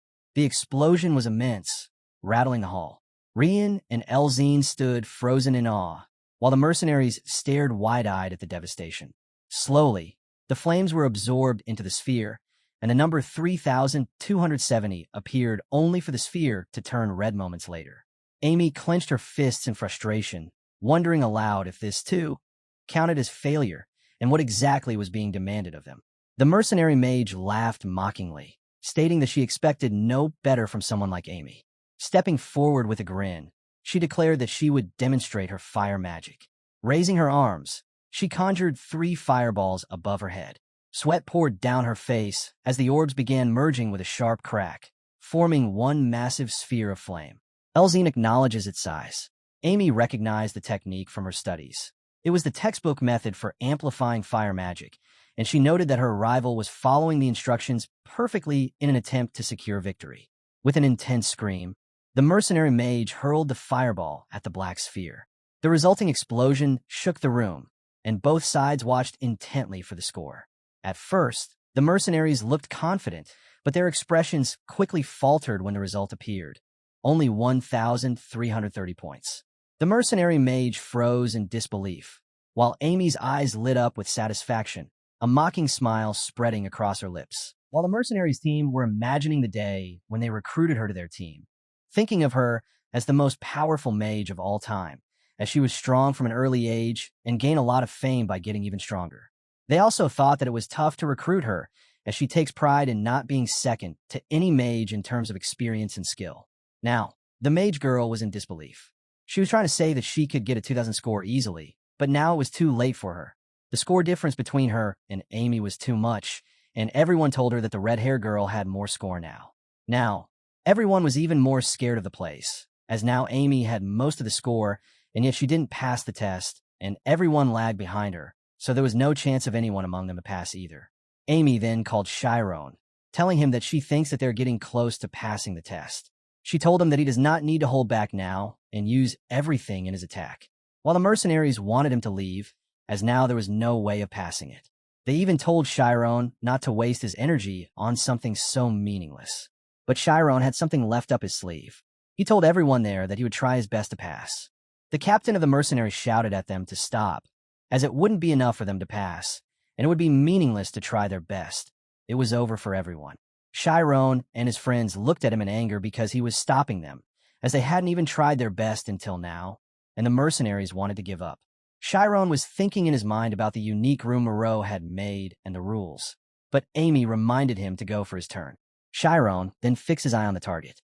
He raised his hand and started to gather light energy into it.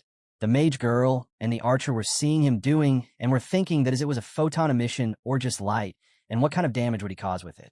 While they looked at it, the ball of energy started to oscillate in his hand. Rian and Elzane were also gathering the magic. Elzane was recalling the time when they went to save Amy and Chiron blinded the enemies with the light and slammed them into the ground with something, and it was so quick that nobody judged at that time what happened, and even bothered to ask him at that moment. Now Chiron was all set to fire. Rian was sure that the attack Chiron was going to use was his specialty skill. And then within a single split second, Chiron shot at the black sphere. There was a blasting effect around the sphere. Everyone was shocked seeing the speed of his attack, and they were even more shocked as they saw his score, which was 4,783. The mage girl was shocked. She did not understand how a photon emission could be this strong. While Archer was thinking about the speed of the attack, he too imagined himself in front of such an attack and thought that he would be able to dodge it in time. And not only that, it was 20 times stronger than a swordsman's power. He just could not believe his eyes. He had just seen his defeat and stated that they were weak in front of the other team. The protagonist was very much disappointed that he also did not pass the test and thought that 5,000 would be the passing score. He was sure that this was his limit and could not get anything higher than that, but still, he wanted to try again. While looking at his face, Amy laughed at him and reminded him that this was the same situation she was in when she got her score. As Chiron walked down the altar, he questioned Amy what if he had used a laser. Then what could be the result? Amy replied that it would be a good option, as the laser damage accumulates. But now it was too late. She told Chiron to let's look around the room once and figure out what they should do to pass the test. While everyone looked around for some answers, Amy looked at the captain of the mercenaries and asked him that doesn't he want to get out of this place. He was in anger and called this test boring and stated that he will be leaving this place and turned back to the door. But Archer was standing there and replied to his leader that there was a rule that mentioned that if you want to leave the place, everyone has to pass through the test. The captain trembled as he was the only one left to take the test. Amy told Chiron that they should also just leave for now after the mercenaries are done. Amy explained to Chiron that now is not a good time to pass. As we have understood the rules of this room, we should try another day. She said that the rules were simply to test the trust of your team members. Amy also called the rule a strange one to pass a test, while the captain got himself ready to strike the black sphere ball. As everyone knew in their minds, mages were stronger than the swordsmen in pure firepower, but the swordsmen were different and powerful in other matters too. Swordsmen can do many things mages can't, and they're cut out for different roles. Nonetheless, there were also problems with how the test was conducted. If there had been more space, Amy's sniper mode would have been stronger. Everything in the room was unfair. If they quantify the amount of damage dealt, there is an illusion of it being fair. This all resulted in the team member getting anxious as they got a lower score than the other team member. And the one who got a higher score looked down on the one who got a lower. The last rule to pass was to sacrifice one person to let another person pass. And with that thought, the captain struck the black sphere, and he just got 32 score. With that final person, the place allowed them to leave. The captain told everyone to get out, as there was nothing they could do more. Everyone knew that the mercenary group was going to be disbanded as they left the place. The captain of mercenaries also said that he would leave the place now and go alone on another path. As they got to the door, the main character asked Archer to translate the words of the old man once again and ask him that does anyone had passed the exam before.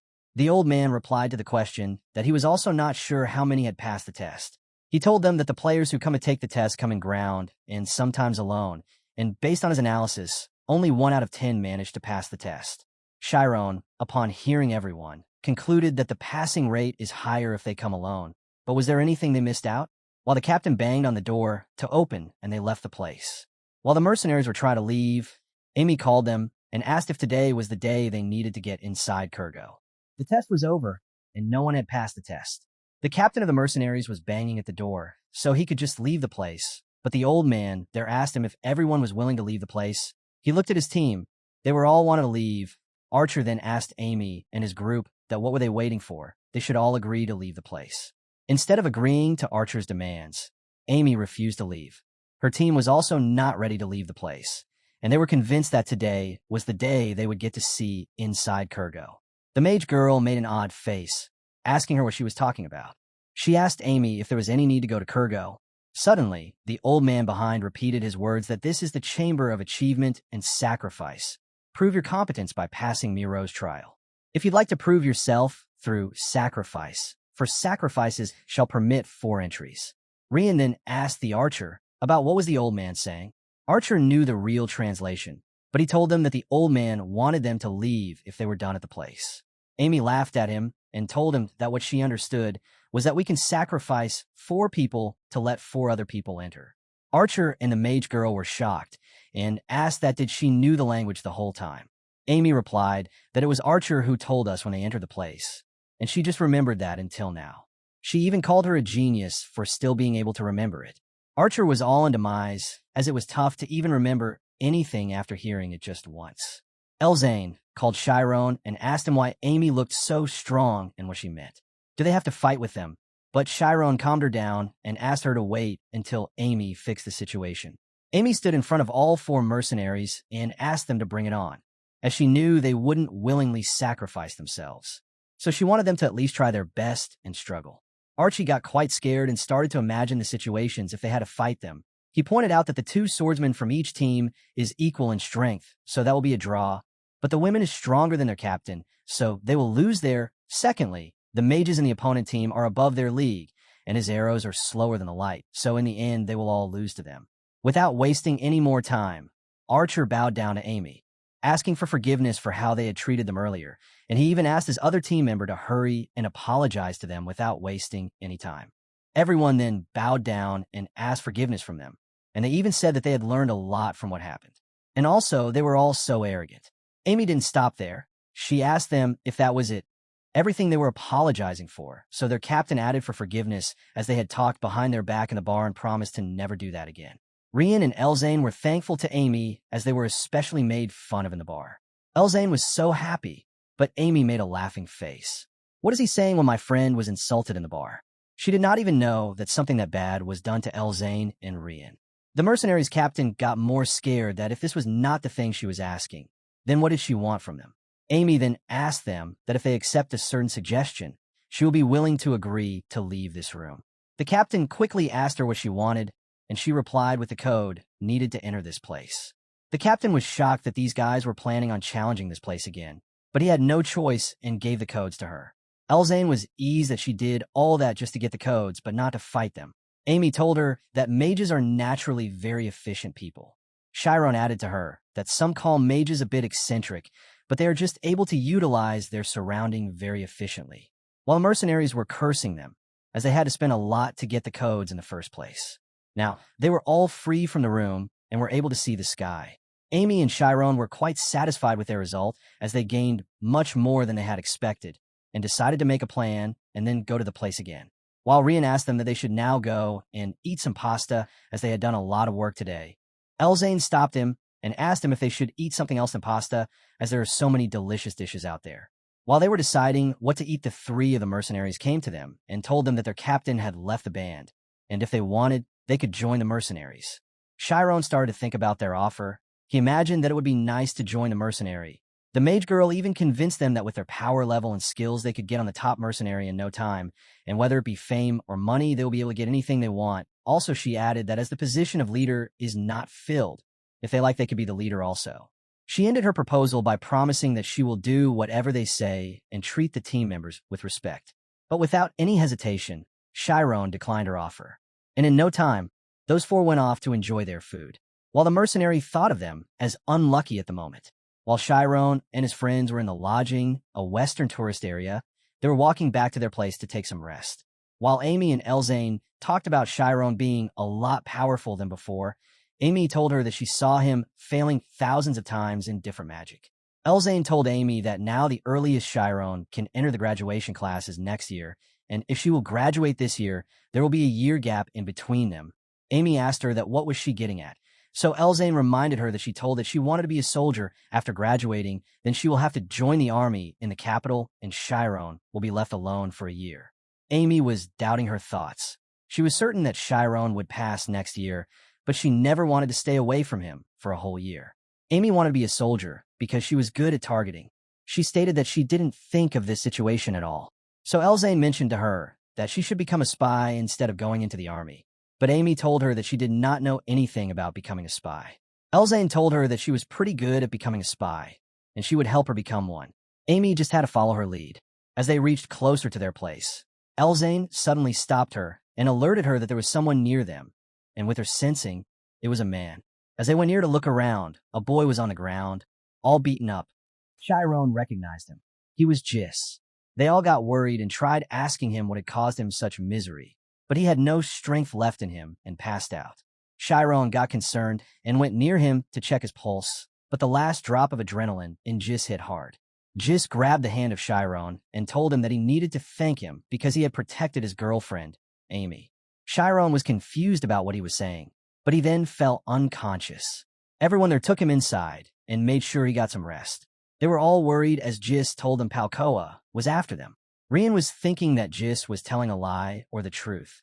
He was confused about why Palcoa wanted to harm them after losing to them once. A few hours back, in Palcoa's secret castle, Palcoa had brought Jis so he could do him a favor.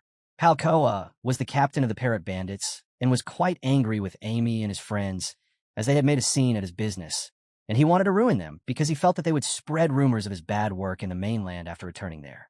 He wanted them to suffer and get his reputation to the mark. Palcoa was already on the run away from the other places and had settled here and was doing his business. And if he had been caught again, he would have to let go of his business to waste.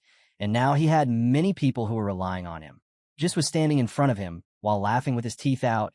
Palcoa gave him a flask which had a red liquid, a concentrated loop. Palcoa ordered Jis to go and put this in the red-haired girl's drink and make her drink it. Jis was scared and asked Palcoa what would happen to her if she drank it. Without any hesitation, Palcoa questioned him about whether it was necessary to ask such a question. It was obvious that the person who would drink it would die immediately. Palcoa advised him that he just needs to make her drink it, and they'll handle the rest. Jis, in his mind, repeated the word insane and called Palcoa utterly mad, and then he dropped the flask on the ground. Palcoa was angered and asked him if he was going to defy him. Jis told Palcoa that he quit working for him and will never do such work, but his voice was too low for Palcoa wanted him to hear, so he shouted at him that he quits his trashy job. In a split second, Palcoa beat up Jis, and he was all in blood on the ground, and he ordered his men to go and bring Jis's little sister to him. Jis told his whole story to Amy while he was still lying in bed. Amy was thankful to him that he had protected her, but she was in pain as her efforts to protect Jis and his sister had gone to waste. Rian told them that it is an attempted murder and a hostage-taking. So, shouldn't they bring this up to the authorities? But Elzane said that the bandits were from special forces, so they would first have taken a harbor under their control, and she was sure that they had isolated the island to do all this. Rian asked her if that was the case, so they were also trapped on the island.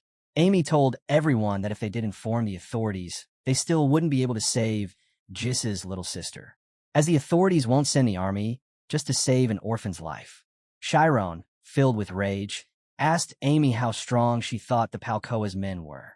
Elzane questioned him about whether he was thinking of fighting with them, and Amy replied to him that most of the men are idiots with nothing but brute strength, but still there are around 10 skilled schema users, and those guys are the Parrot Bandits. Chiron heard the word Parrot Bandits, and something in his mind clicked. Elzane asked him that did he knew who they were. Chiron replied her he did, because a few years back, when his school was attacked, the schema user hired by the Archmage Arcane was from the Parrot Bandits.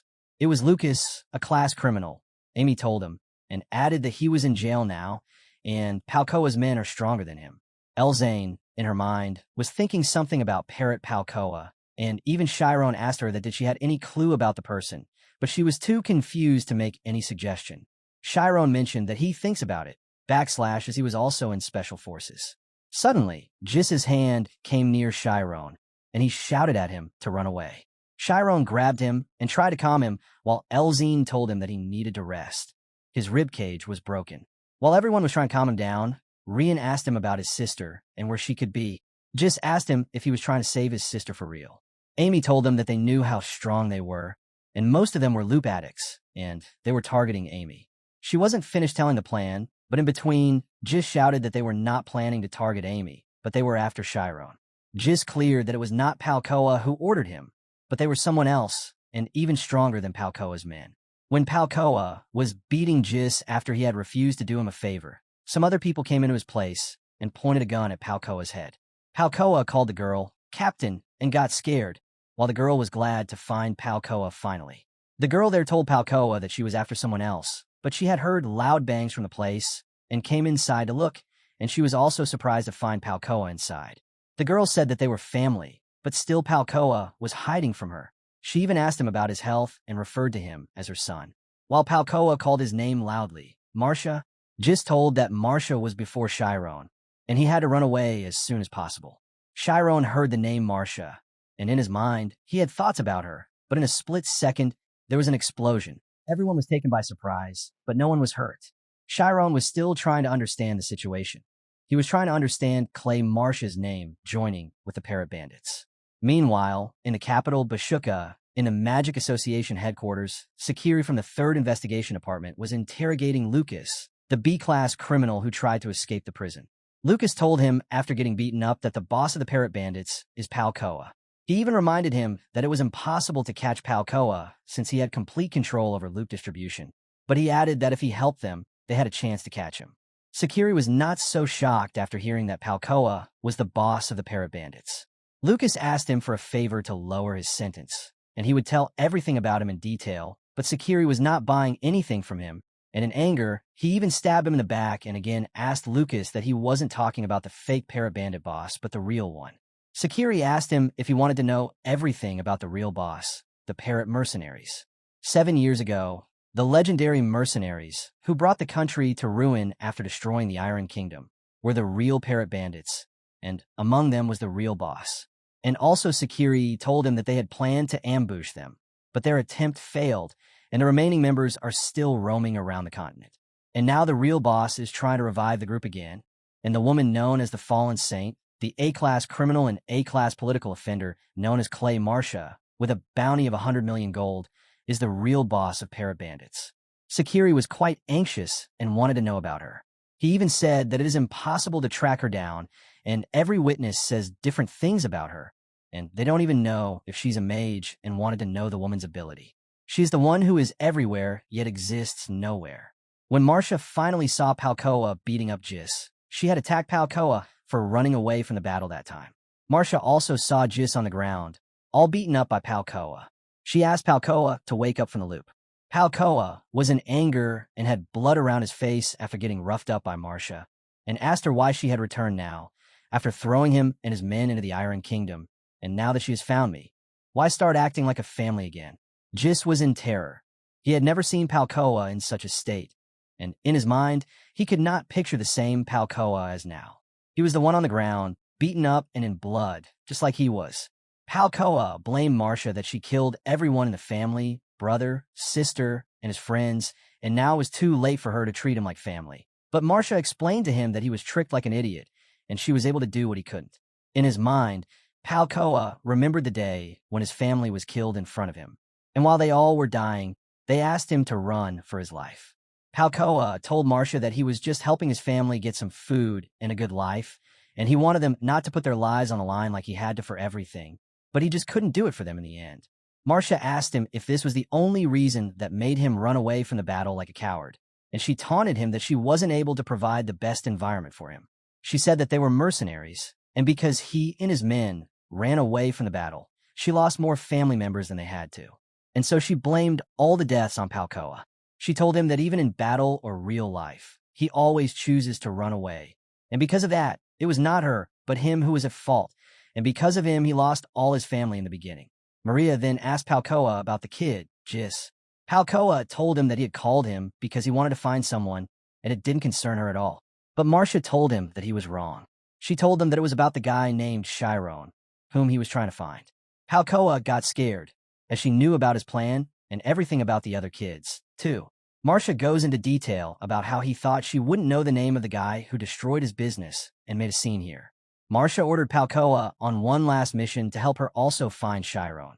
And for that, she told him that he could do anything he meant to do in case of finding Chiron, even if he had to kill Jis. As they both planned to capture Chiron, Jis jumped out of the window into the sea, while the men of Garcia looked at him diving into the waters. Garcia called Jis a brave boy and, without wasting any time, ordered her men to go and chase after him. Now, at the explosion, Garcia's men were over the hill and had shot at the lodge where Jis was hiding with the other kids to find the whereabouts of Chiron. But after destroying everything, they turned around to go down the hill to see if there was anyone around and the other houses that were left. Chiron, Amy, Elzane, and Rian were fine. They had just dodged the attack. Jis was lying on the back of Rian, and they looked at the house burning in flames. Chiron was still too confused. He did not know why Clay Marcia was before him and what she wanted from him. After the explosion, Chiron was in deep thought about why Clay Marcia was before him and what her motive was against him. He stood in front of the burning house while others started to look around for a place where they could rest for the night. They found a tavern where they made sure Jis took some good rest because his wounds were critically bad. While Jis was sleeping, he shouted the name of his little sister Yuna. He even dreamed about him, to going back to the place where she was kept, but there was no one left there. He was walking around barefoot in blood, all around finding his little sister in his dream, and all he tried to tell everyone was that they're the real thing. After the sun rose, other people who were staying saw the house all burned down. They even questioned others about the previous night, but no one had a single clue what had happened. Clay Marcia was the one Elzane told everyone that she 7 years ago attacked the Iron Kingdom alone. She was the legendary leader of the mercenary group that almost overthrew the country into pieces. Rian added some more into the story that, with all that, the invasion of the Iron Kingdom failed, and so they don't need to be afraid of her, as the royal army arrived in the kingdom before the golden hour was over. Elzane added that everything that happened that night had perfect timing. Hearing Elzane, Amy was wondering about the timing too. Chiron explained that it seemed like parrot mercenaries were made use of in the Civil War, too. Elzane told them that right after the mercenaries attacked the Iron Kingdom's lower assembly, a certain upper assembly member showed up with the royal army as if they were waiting for it to happen. Amy explained the whole situation to them in detail, that her dad had told her that the mercenaries were hired by the upper assembly members, and everyone was shocked to hear it. They didn't doubt that at all. Amy told them that they were just disposable pieces for them. Rian was angry about how the upper assembly members had staged this thing all these years. Elzane put her thoughts together. She said that it was all done to solidify their position in politics.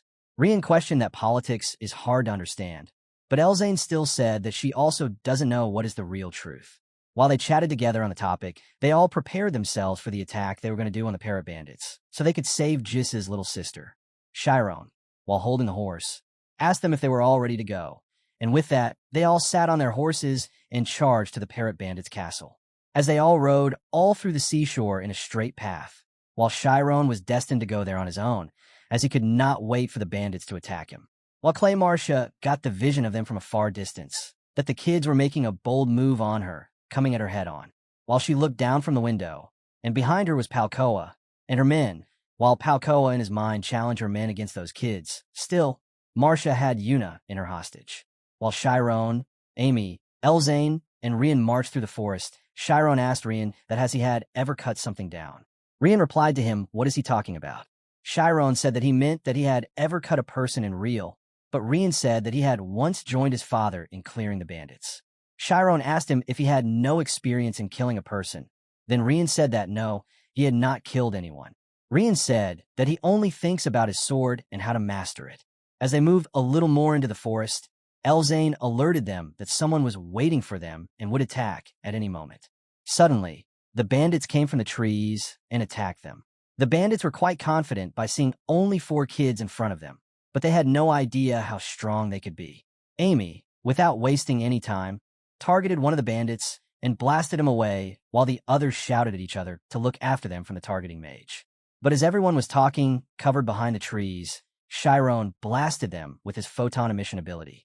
The bandits who were left got scared and shouted for their leader and tried to flee, but it was too late. Elzane from nowhere came in front of one of the bandits and sliced him apart.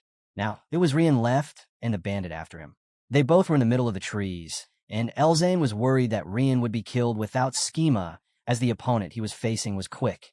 Rian was standing still, holding his sword in front of the bandits.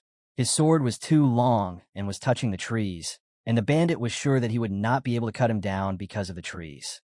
The bandit taunted him for bringing a great sword into the forest, but Rian swung his sword, and in the blink of an eye, he chopped everything in his way, even the trees, and then the bandits. Elzane didn't get to see what was happening as the tree was being chopped, so she rushed towards Rian to protect him, but Rian called the bandit and told him that he shouldn't have underestimated him at all, and Rian's sword chopped him with a yellow flash. Elzane was standing in front of Rian, and she was stunned looking at him. Rian said that he had killed his version in his dreams, which had never killed a person in real life. Elzane thought of the time when Rian told her to become a mage, and he would become a great swordsman just to protect her. He told her that he has never picked up a sword half-heartedly and will never. As they defeated the bandits in the forest, the other squad saw this all and were stunned. They alerted everyone not to be fooled by the ages of the kids, as they had serious skills. As Chiron and his friends advanced to the castle, the bandits watching them laughed as they prepared a big surprise for them waiting in the castle. The protagonist and his friend were going to the parrot bandits' castle. They had already defeated the bandits hiding in the first layer, but now they had to face the second group. They were all engaged in the fight. Elzane was defending herself. Suddenly, she saw arrows getting in the way of Rian, and she shouted at him to dodge them. Rian quickly dropped down, and one of the arrows just pierced the tree behind him. It was breathtaking scenario. Rian stood up, holding his sword with both hands. He had just narrowly missed his death. Chiron was also all powered up and blasted at the bandits. He came flying at them and made them blow away. An archer from a far distance was waiting for Chiron to get into his aim, and then he would take the shot, but what he didn't know was that Amy had already made him her target, and a huge fireball came in front of the bandit, making him useless. As soon as other bandits saw the mage and their team, he shouted that there was a sniper among them, so they should all retreat. But Amy was all set to fire at everyone. The bandits started to flee from the area as they cursed them all. Amy, Chiron, Elzane, and Rian didn't stop there. They started to follow them so they could take them down. Amy shouted at them that she won't let anyone run away so easily. She used her fireball once more at them while they ran in a group, but when the fireball was going to strike at them, the bandit laughed at her, and then he disappeared. Rian was confused about what had just happened. Amy told him that it was teleportation magic. Elzane was sure that there was no mage in their team, but somehow they did pull something like that. Amy told them to wait and relax, and she would check again as she had recorded it all. While Amy looked at the recording, her eyes were shining in red color, and she saw in the recording that one of the enemy had a magic artifact in his hand, which helped him teleport from the scene. While the bandits from the castle were looking at them all in confusion and laughing at them, they were also sure that the skills that the kids had would catch Captain Marsh's interest, but still, the talent alone wouldn't be enough to win the battles. Suddenly, the bandits that have teleported came back and attacked them from the sky. But again, Chiron and his friends blocked their attacks and blasted them all. And when they were going to get them, they teleported again with a green flash. Chiron was just enraged, as it was the second time they had used teleportation and fled from the scene. The bandits even taunted them to attack as much as they want because nothing could be done to harm them at all. Chiron was quite sure that this was all different from the mana bullets, and to designate a destination, there had to be a spirit zone user among them. Amy said that this means that something is assigning the coordinates to them. Amy started to run, and they all followed her. She told them that she had a guess who was happening, and the place was nearby somewhere. Amy asked Elzane to use her scent ability to sniff out the place, and she took them to a place where she could get a strong, unnatural scent. Rian was stunned seeing her using such an ability and even called her a dog, but Elzane called her an idiot by telling him that she had amplified her senses with the schema. Amy looked at the place, and now everything was clear in her mind. The bandits were using a magic artifact with a bracelet-shaped magic circle. Rian was stunned. He asked her, "It's huge, so doesn't that mean that it's buried in the mountain or something similar?" Amy told her that he was probably right. It could be that. She said that there must be similar setups all over the northern forest. Elzane got sweaty as she thought that installation must have cost the enemy a fortune, and even questioned how much profit they made from the loop to be able to afford such a thing. Chiron, in his mind, thought that the enemies have an escape route open for them at all times, and so their numbers will not shrink while their stamina will run out eventually. So he decided that they had to force a full frontal confrontation. Rian heard everything that Chiron told them and suggested that they should just break the magic circle as they advance. Chiron heard him and went into deep thinking while Rian stood there on the circle and said that they should just smash the ground with his sword. Amy replied to him that his theory was good, but it won't be easy to break the circle. As the magic is engraved into the objects like a circuit, it's way tougher than a human mind, and this isn't some low-grade installation by a shady contractor. Rian was satisfied by her answer, but Chiron behind him said, "Let's destroy the magic circle once and for all." Amy was like, what is he thinking? She told him that the magic isn't just etched on the surface, it's embedded into the space itself. And to remove it, at minimum, they need to remove everything down to a meter below ground. And she also added that stamina aside is a major time sink. Elzane questioned her whether it would be okay to continue to fight like this is better than breaking the circle, because the enemy will again teleport before they could take any action against them. Chiron listened to Elzane and sided with her, and then asked what if they destroyed the circle within just a few minutes. Amy said that it must take 10 minutes to destroy it, and if it takes longer than that, it's a waste of time. Chiron called everyone and asked them to stand back, and said that he could destroy it in 2 minutes. After knowing the secret of the teleportation, the protagonist and his friends decided to destroy the magic circle to prevent the enemy from teleporting. Furthermore, it was very difficult for them to destroy the magic circle, but it was the only option left. Chiron suggested that everyone stand back, and he sat on the ground where the magic circle was embedded. He said that he could destroy the circle in 2 minutes. Amy was not sure what he was trying to do, but as his eyes turned blue, he asked them all to stand back, as it might get dangerous around him for a while. Chiron started to concentrate his magic on the ground. Elzane asked Amy what Chiron was thinking of doing. Chiron told that they had no time to waste. Amy realized it and asked Rian and Elzane to back up. Elzane asked her what she was going to do, but Amy told her that he had already begun. Chiron's spirit zone was pulsating. She told everyone that Chiron is strong and his body is as durable as adamantine. Still, Elzane was confused about how someone's mind pulsates 20 times per second. Chiron was doing his best, and around him all the place was shining in blue. There were particles of his magic everywhere. Elzane was able to see the light of his magic, and within a minute everywhere there was shiny effect, and then all of a sudden there was an explosion and small pieces of rocks were flying in all different directions. Chiron then asked Amy if it was enough to destroy the magic circle. Amy was surprised that she didn't even need to check using her spirit zone. Elzane asked Chiron if he was okay after using such magic, or if he was hurt somewhere, but Chiron was in his best health. He just shook his clothes so the dust could get off of him. He even said that this magic was of a defensive magic type, and it shouldn't hurt the user at all. Rian was stunned that such powerful magic was only a defensive type of magic. Chiron explained to them that he didn't have this type of defense earlier. It was just a theory a while ago, and he was glad that it worked in such a crucial time. Rian was all confused and just called it a defense type, but Amy, on the other hand, thought that the form of such magic is dependent on the user, and it is manifested based on the user's imagination. But she was also worried that the spell, which is this violent, can do anything. A few hours before they were planning to attack the castle, Chiron told everyone that he had met someone named Marcia a few days ago, and Amy asked her what she was like when he met her, while Elzane asked him if he did not feel that something was off, even with his insight. But Chiron replied to them that he did not feel that she was a troublesome person, but he assured them all that he would try everything to stop her. Amy was too much into herself. She asked herself what was making her so anxious, but she tried to ease her and told herself that she needed to trust Chiron right now and stick to his plan. Amy told them all that now they have to think about another tactic, which can put them at an advantage. She explained that now they have to avoid getting in a battle and only focus on destroying the magic circles first so that the enemies can stop teleporting from the fight.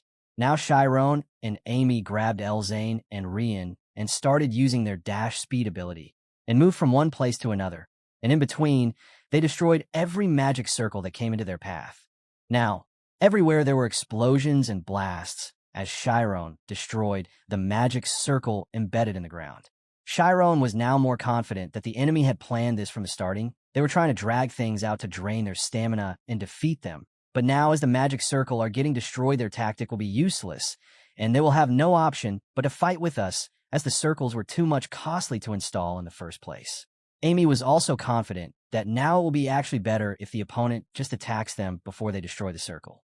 While the bandits cursed them by calling them demons, they were too naive to understand, but now they knew what they were up to and wanted to stop them from destroying their expensive magic circles. The leader of the group just looked from his scope and asked his team to just stop and think straight, as they had 2 mages in their squad, and the bandits were powerless against them. But still, the other bandits were forcing him to have a head-on fight before they could destroy the magic circle, and even told him that their plan would be ruined if they didn't stop them as quickly as possible.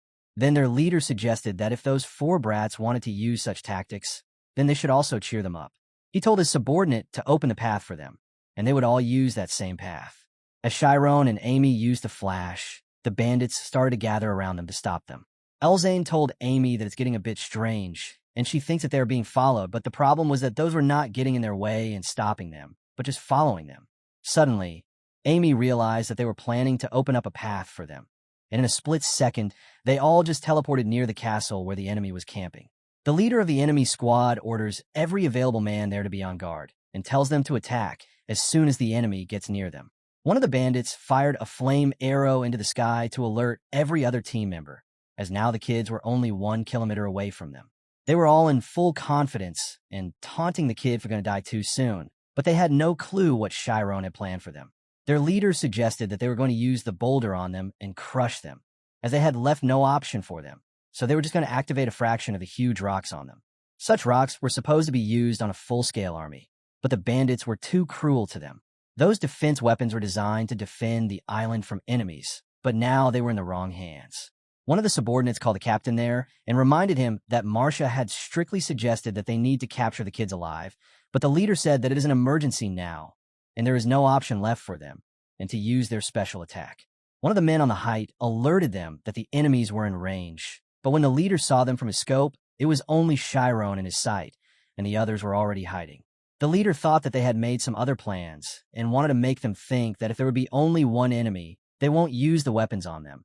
But with a devil laugh, he ordered his men to strike him down with the rocks because he doesn't care that there's only one enemy in the way.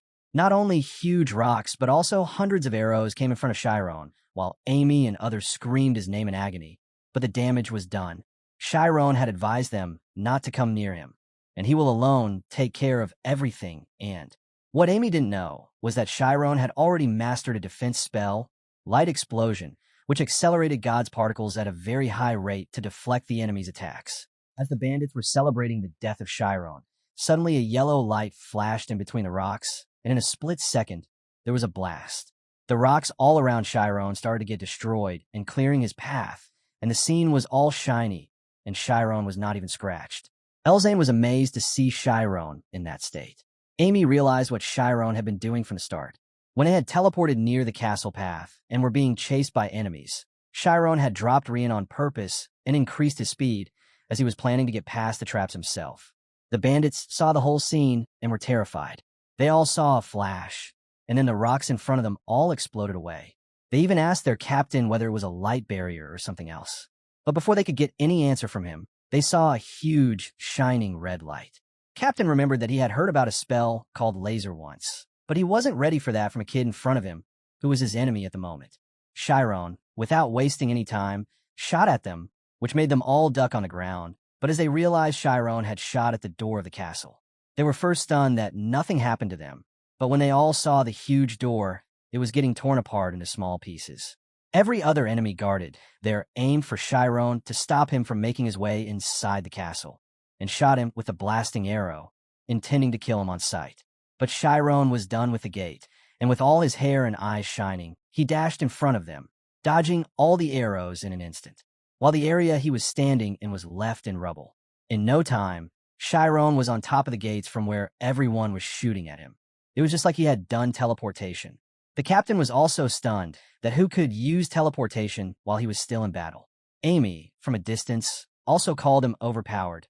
She also didn't think of Chiron using teleportation in the middle of a battle, as it would be nearly impossible because there were a lot of variables in the battle. Amy was trying to understand what Chiron had done. First, he shot a laser and then used the information-transmitting properties of the light magic to calculate the teleportation while acquiring topological information. In a battle with many variables, in one instance, it was hard for her to even think.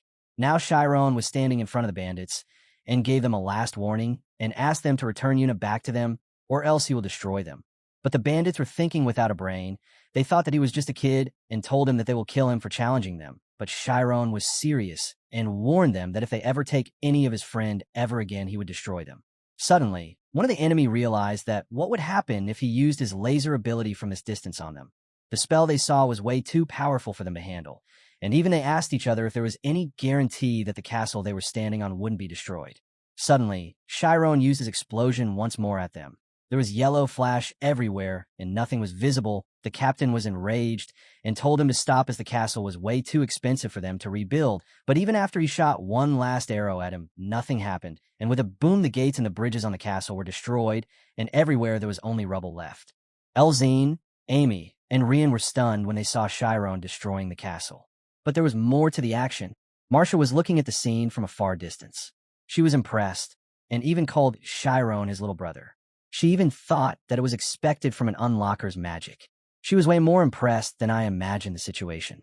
Palkoa was watching all his men getting destroyed. He was all in rage. He imagined his time in the Iron Kingdom and told himself that he knew this day could happen one day. When Palkoa was in the Iron Kingdom, the royal guard came in order to capture all the ringleaders of the enemy, and since he was once called the Phantom of the Battlefield, ran away from the battle. And he was avoiding any more battles from that day. Palkoa just dragged his sword on the ground alongside him, and the blade of his sword made sparks on the ground.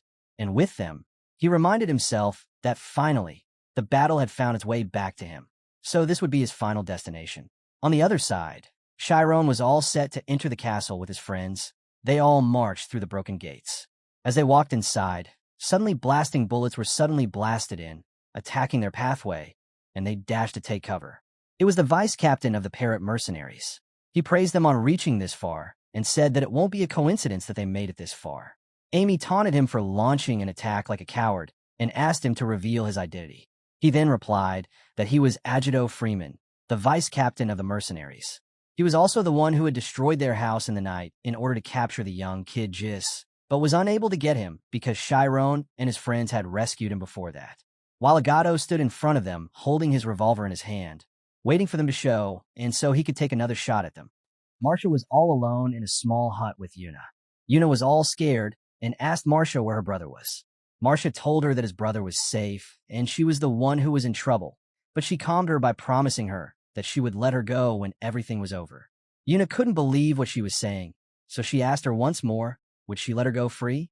Marcia told her that it was dangerous outside, and once the battle is over, she will let her go back home. Marcia asked her to go to sleep, and when she wakes up, everything will be over. Chiron and his friend were standing in front of Agato. He was strong. Agato was the vice captain of the mercenary group, which meant that he was also second in command, and the mercenaries they had fought outside the castle were no match in front of him, so they had to be more careful. Chiron said that there were around 10 people behind him at the moment, and they were also very strong, even more than the ones they had fought earlier. Elzane was curious why they were not attacking them all at the same time, and even questioned whether they were divided into 2 units. Amy walked in front of everyone and suggested that she would handle things alone from here onwards, and they moved forward. She said that Yuna would be waiting, so they should not waste any more time here. But Chiron was worrying for her as there were more than one enemy there. Amy was confident and explained that she knew there were more, but she pointed at Agato's hand and told that he was holding a gun, and she was sure that everyone there would be using guns too, but they won't be stronger than Agato, as he is the vice captain. Amy concluded that Yuna would be in more danger if they all stalled here and fought against them. She also added that Chiron had more important business to take care of than this. Chiron agreed to her and asked Elzane and Rian to let her handle the situation alone. Elzane was still very much worried that they were leaving Amy behind, and she could get into trouble. Agato pointed his gun at them and asked them not to move, but Amy ordered them to run when she gave them a signal. And in no time, there was a 5-foot-tall wire wall in front of Amy, which let her friends run away from the place. The wall was there for at least 5 seconds. After the firewall disappeared, Agato praised Amy for using such a high-level skill at such a young age. He told her that she was naive to sacrifice herself to let her teammates go on, and he respected his decision. While Rian was on the way, he asked Chiron if he'd stay with her, but he replied that he knew Amy was much stronger than he in long-range combat, as she had more experience than he, and she could take care of everything alone.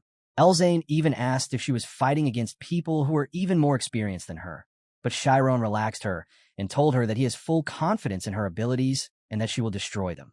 He also added that Amy didn't sacrifice herself to save us. She will eventually defeat them with her range attacks. While Agato called her a sacrifice, Amy stopped him and told him that he was mistaken and taunted him by saying that he wanted to learn how to target the enemies and said that she would teach him a thing or two. Elzane, on her way, realized that she did something that Chiron would also do, as in her mind she imagined that Chiron and Amy are not just classmates, nor are they just 2 people who have feelings for each other, but they have the most important thing between them, that is, trust. They have complete trust in each other, which is why they can do things like this. She even questioned herself whether she was able to gain such kind of trust with Rian in the future. After some running, they had reached closer to their objective, but now it was Palkoa himself standing in front of them holding his sword in his hand. He said that he was waiting for them, and he was sure that they were looking for Marcia, and so he gave them a path to pass on, and he won't stop anyone from going to Marcia. They were all confused, but Elzane told Chiron to go and pass him, and she and Rian would try to stop Palkoa here. Rian too motivated him to leave and rescue Yuna, and without wasting any time, he dashed past Palkoa in a split second. Palkoa called it a sacrifice, but Elzane replied that they are not a sacrifice, but they will eventually destroy him on their own. But Palkoa laughed at their misunderstanding. He said that they were not the sacrifice, but Chiron was one of those who was going to be sacrificed, and he felt sorry for him when he passed through him. Palkoa said that he now has to face Marcia alone, and he had no idea how he became her target at first. But he was assured that he would die a most excruciating death. As Chiron entered the castle rooms, he started to look around the place where Yuna was kept and was assured that Marcia would also be by her side. But what he didn't expect was that there would be a small hut on the other side of the castle. And as he reached the door of the hut and opened it, Marcia was sitting on the revolving chair waiting for him. She then spoke to him and called him her little brother and suggested that they should continue their talk from before as she looked with her red eyes straight into his eyes. The door behind closed on its own. Everything inside was torn apart. The walls were stained with blood. The plates were on the ground. Marcia asked him if the place wasn't too pretty and added to her question why Chiron's face had such a scary expression. But Chiron was in no mood to reply to her rubbish question, and he directly asked her where Yuna was. But Marcia told the kid who was with Palkoa and showed him the necklace she had on her and told Chiron that this was on her neck and asked him what he would do now. Chiron was enraged. He wanted to react, but he couldn't. Marcia tormented him more and told him that he took too long to get here, and now it was too late. Even in the room, inside, Chiron could only see a little person's legs while the body was in a resting position. Chiron called her that she was liar, but Marcia named him a naive little kid and asked if she was disappointed in hearing that it late for him to save Yuna. Chiron was looking all furious. He wanted to start the fight, but instead asked her why she was doing this. But instead of answering him back, Marcia asked him the same question that what he wanted from all this. She even reminded him that if he gets caught up in his misfortune, the world will only feel like a cold place to him. This time, Marcia added some more words to her speech. She said that when humans encounter their misfortune, they cannot stand it, and no matter how small it is, they always want to blame someone else for it. Chiron was standing in front of her and listening to her thoughts while trying to understand her. She explained that humans want to believe that there is a culprit who is always trying to ruin their lives. And like humans, mages are the same and no different. She told him that she was sure that he thought everything that happened to him happened within the law of causality and questioned him whether she was right. She even added that the world flows around with some kind of logical rule, but that's a misconception about the world, and cleared it by telling him that there's neither cause nor effect. Even the culprit that ruins everything never existed in the first place. While Marcia was explaining to him the rules, her eyes were purple, and she looked like a sociopath. She told him, and the essence of the world is contradiction and absurdity. She was not going to stop. She continued and told him that the meaning of an event changes depending on the perspective of a person, and if the person refuses to accept it, he can pretend that it didn't happen, but she told him that Chiron was too arrogant to acknowledge that at all. She told him that he was born with the same misfortune she was born with, but because of the environment he grew up in, he lived a better life than her. She told him that misfortune is like a virus that he cannot handle, and the impatience you mistake for justice will be the reason his friends will die. As they talked, the scene changed toward Amy and Agato. Agato was too curious that she had challenged him to learn about targeting, but in a split second, his other hand also had a gun, which was pointed in the direction of Amy. He challenged Amy, but now Amy started to calculate the bullets he had in his guns. There were only 6 bullets in one gun, and as he was holding 2 guns, there was a total of 12 bullets that Agato could shoot at her at once. But it was not just that simple. 10 more people were hiding in the trees, and a total of 132 bullets were there, which were going to be shot at her. Now she was thinking that his friends could come back, but there was a smile on his face and a burning effect in her eyes. While Palkoa was in front of Rian and Elzane, he praised them both for trusting each other, but he also asked them what made them stay behind and wanted to know if they were both in debt to Chiron. He even told his story to them about his past and the friends he had, a team bonded with strong trust. Palkoa imagined his early life when he was just an orphan and nobody helped him, but one day, when he was on the ground facing the sky, someone threw a bucket of water on him. It was no other than Marcia himself as a kid. She asked him, was he an orphan, and Freeman accompanied her at that moment too. She asked Palkoa to come with her, and she would take care of him, or he would die at this rate. Marcia was the one who would save his life at that moment. He had a family bonded by life and trust, and that was the Parrot Mercenaries. But he added his dark story into it. He imagined the day when they attacked the Iron Kingdom, and during the battle, he ran from there because he saw his death in front of himself, and savior or whatever, it didn't matter to him at that moment. Suddenly, he charged at Rian. Rian tried to defend himself, and a red shockwave occurred from their swords, and Rian was pushed back into the wall. Elzane was too naive to judge such an attack, and rushed to save Rian, but Palkoa was way stronger than her. He told her that death had come knocking on their door, and there is no difference between you all. While Marcia dropped the necklace of Yuna on the ground and crushed it with her foot and told Chiron that it was too late to play hero, as his friends are in danger right now. She challenged him that he was still thinking that he could change his misfortune in the world, and asked him what he could do. The protagonist then walked towards her, and Marcia asked him if he was not curious about what she could do. But Chiron finally replied to her that she wasn't curious about what he was thinking about at the moment, while he was all shiny and pumped up with magic inside him, ready to attack her. But Marcia was laughing at him, and in a second, she used her sonic cannon in the room, which caused Chiron to stay back. He understood that she was a sound mage, and that's why she lured him into a closed room. She told him that as long as he clung to the arrogant sense of justice, he wouldn't be able to defeat her in the battle. That's where we'll leave it for now. If you want to catch the next part, make sure to like the video and subscribe so you don't miss it.